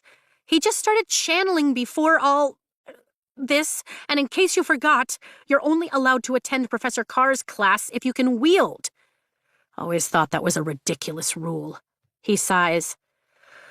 All right, crash course, only because I've been where you are and woken up with more than a few regrets. You're actually going to help me? I've been helping you for months. His hand flexes at my waist, and I swear I can feel the warmth of his touch through my cloak and leathers. No, you sent Liam to help. He's been helping me for months. My forehead puckers. Weeks, almost months, whatever. He has the nerve to look offended. I'm the one who burst through your door and killed everyone who attacked you, and then I removed the other threat to your life with a very public, very polarizing display of vengeance. Liam didn't do that. I did. The crowd wasn't polarized. They were all for it. I was there. You were torn. In fact, you begged Tairn not to kill her, damn well knowing she'd just come after you again. That point was still debatable. Fine, but let's not pretend that you didn't do most of that for yourself. It would be inconvenient for you if I died, I shrug, blatantly poking at him to help ignore the rising tide of lust thundering through me. He stares at me with disbelief. You know what? We're not fighting tonight. Not if you want to learn how to shield. Fine, we're not fighting. Teach me. I tilt my chin. Gods, I barely reach his collarbone. Ask me nicely. He leans closer. Have you always been this tall? I blurt the first thing that comes to mind. No. I was a child at some point. I roll my eyes. Ask me nicely, Violence, he whispers, or I'm gone. I can feel Tairn at the edge of my mind, his emotions ebbing and flowing, and know the next wave is going to hit hard. How freaking long can those two possibly take? How often is it like this with them? Often enough that you're going to need proper shields. You won't ever be able to block them out completely. And sometimes they forget to block us, like tonight. That's why the Churim helps. But at least it's like walking by a brothel instead of actively participating in one. Well, Shit. Right then. All right. Will you teach me to shield? A smile curves his mouth, and my gaze drops to his lips. Say, please. Are you always this difficult? Only when I know I have something you need. What can I say? I like making you squirm. It's like a sweet little slice of payback for what you've put me through these last couple of months. He brushes the snow off my hair. What I've put you through? Unbelievable. You've scared me nearly to death once or twice, so I think saying please is a fair request. Like he's ever played fair a day in his life. I take a deep breath and swat at a snowflake that lands on my nose. As you prefer. Xaden? I smile sweetly up at him and inch a little closer. Would you pretty please teach me how to shield before I accidentally climb you like a tree and we both wake up with regrets? Oh, I'm firmly in control of my faculties. He smiles again, and I feel it like a caress. Dangerous. This is so damn dangerous. Heat flushes my skin, so hot that I debate tossing my cloak to the ground just to get a little relief. Notably, Xaden isn't wearing one. And since you asked so nicely, he adjusts his stance and brings both his hands up to my cheeks, cradling my face before sliding them back to hold my head. Close your eyes. It requires touching me? My eyes flutter shut at the sensation of his skin against mine. Not at all. Just one of the perks of not thinking too clearly. You have incredibly touchable skin. The compliment makes me suck in a breath. So much for controlling his faculties. You need to envision somewhere. Anywhere. I prefer the top of my favorite hillside, near what's left of Aracia. Wherever it is, it needs to feel like home. The only place I can think of is the archives. Feel your feet hit the ground, and dig in some. I imagine my boots on the polished marble floor of the archives and wiggle them a little. Got it. That's called grounding. Keeping your mental self somewhere so you aren't swept away by the power. Now, call to your power. Open your senses. My palms begin to tingle, and a flood of energy surrounds me, just as saturating as it was in my bedroom, but without the pain. It's everywhere, filling the archives and pushing at the walls, making them bow and bend, threatening to break them. Too much. Focus on your feet. Stay grounded. Can you see where the power flows from? If not, just pick a place. I turn in my mind. The barrage of molten power is flowing through the door. I see it. Perfect. You're a natural. It takes most people a week just to learn how to ground. Now, do whatever you need to mentally do to wall yourself off from that current. Tarn is the source. You block that power, and you'll have some control back. The door. I just need to close the door and twist the enormous circular handle that seals the archives off for fire control. Desire makes my heart pound, and I grab onto Xaden's arms, anchoring myself in reality. You've got this. His voice sounds strained. Whatever you create in your mind is real to you. Shut off the valve. Build a wall. Whatever makes sense. It's a door. My fingers dig into the soft material of his tunic, and I mentally heave myself against the door, forcing it shut 1 inch at a time. There you go. Keep going. My physical body trembles at the effort it takes to mentally shove the door closed, but I get it there. I've got the door shut. Great. Lock it. I imagine spinning the giant handle and hearing the locks click into place. The relief is immediate, a cool blast of snow against my feverish skin. Power pulses turning the door clear. It changed. I can see through the door. Yeah. You'll never be able to fully block him. Got it locked? I nod. Open your eyes, but do your best to keep that door locked. It means keeping 1 foot grounded. Don't be surprised if it slips. We'll just start again. I open my eyes, keeping that mental picture of the shut archives door, and while my body is still heated and flushed with warmth, that inescapable driving need is, blessedly, somewhat muted. I can't find the right words. Xaden studies me with an intensity that makes me sway toward him. You are astonishing. He shakes his head. I couldn't do that for weeks. Guess I have a superior teacher. The emotion swelling through me is more than joy. It's euphoria that has me grinning like a fool. I'm finally not only good at something, but astonishing. His thumbs stroke over the soft skin under my ears, and his gaze drops to my mouth and heats. Hands flexing, he draws me forward a few inches before he suddenly lets go and retreats a full step. Damn it, touching you was a bad idea.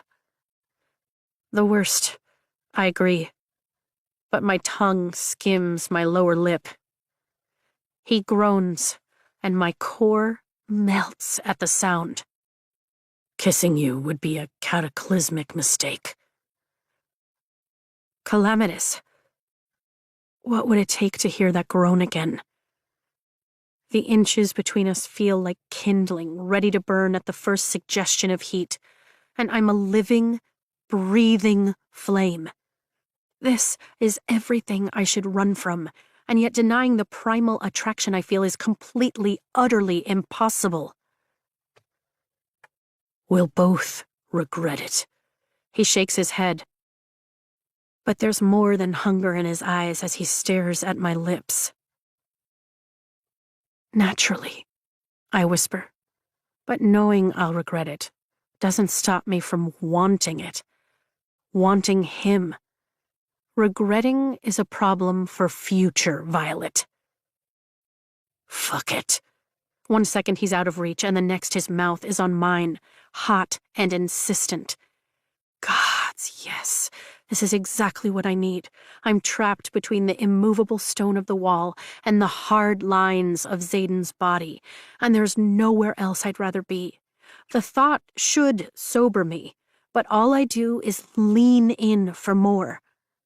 He tunnels a hand through my hair, cradling the back of my head, angling me for a deeper kiss, and my lips part eagerly. He takes the invitation, sliding his tongue along mine with expert teasing strokes that have me clutching at his chest, fisting the material of his shirt to pull him closer as desire dances up and down my spine. He tastes like churum and mint, like everything I'm not supposed to want and yet can't help needing.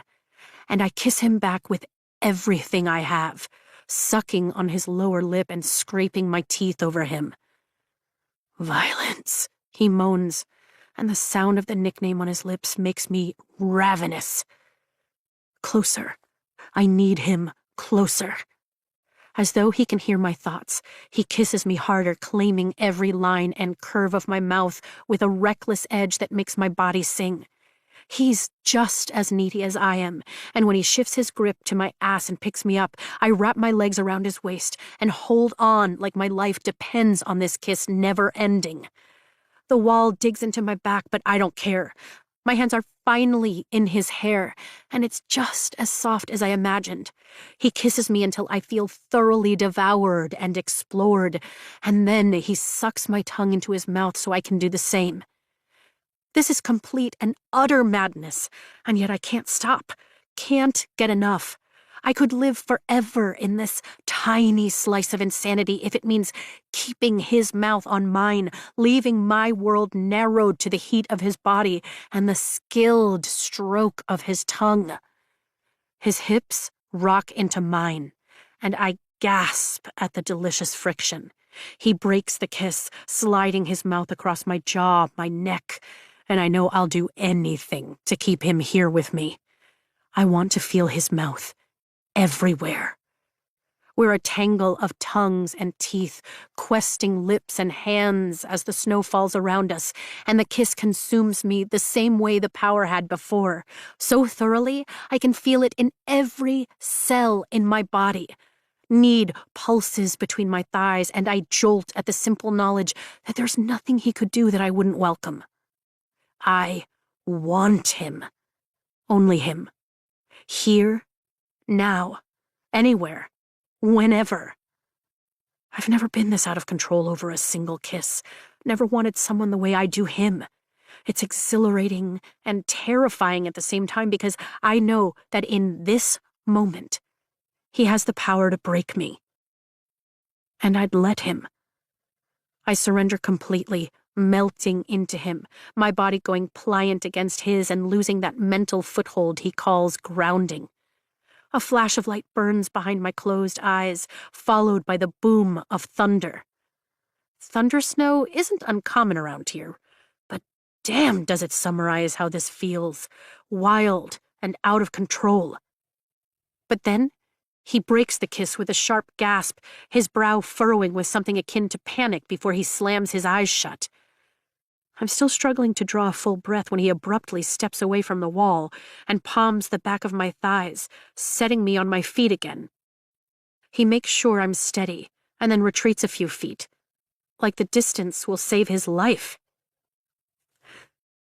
You have to go. His words are clipped and at odds with the heat in his eyes, his ragged breaths. Why? The cold is a shock to my system without his body heat. Because I can't. He rakes both hands through his hair and leaves them on the top of his head. And I refuse to act on desire that isn't yours. So, you have to walk back up those steps. Now. I shake my head. But I want everything. This isn't your want. He tilts his head up at the sky. That's the fucking problem, and I can't leave you out here on your own. So have just a little mercy on me, and go. Silence ices over between us as I get a hold of myself. He's saying no. And the shitty part about it isn't the chill of chivalrous rejection. It's that he's right. This started because I couldn't tell Tairn's emotions from my own. But those emotions are gone, aren't they? My door is wide open, and I don't feel anything coming from Tairn's direction. I manage a nod, and then I flee for the second time tonight, climbing the steps as quickly as possible to get back to the Citadel. My shields are open, but I don't bother stopping to shut that mental door since Tairn isn't barging through. Common sense prevails. By the time I reach the top, my thighs burning from the workout. Xaden stopped us from making a huge mistake. But I didn't. What the hell is wrong with me? And how could I have been a heartbeat away from ripping off my clothes to get closer to someone I don't like, and even worse, can't fully trust? It's harder than it should be to keep moving in the direction of my dorm room, when all I want is to go right back down those stupid freaking steps. Ugh, tomorrow is going to suck.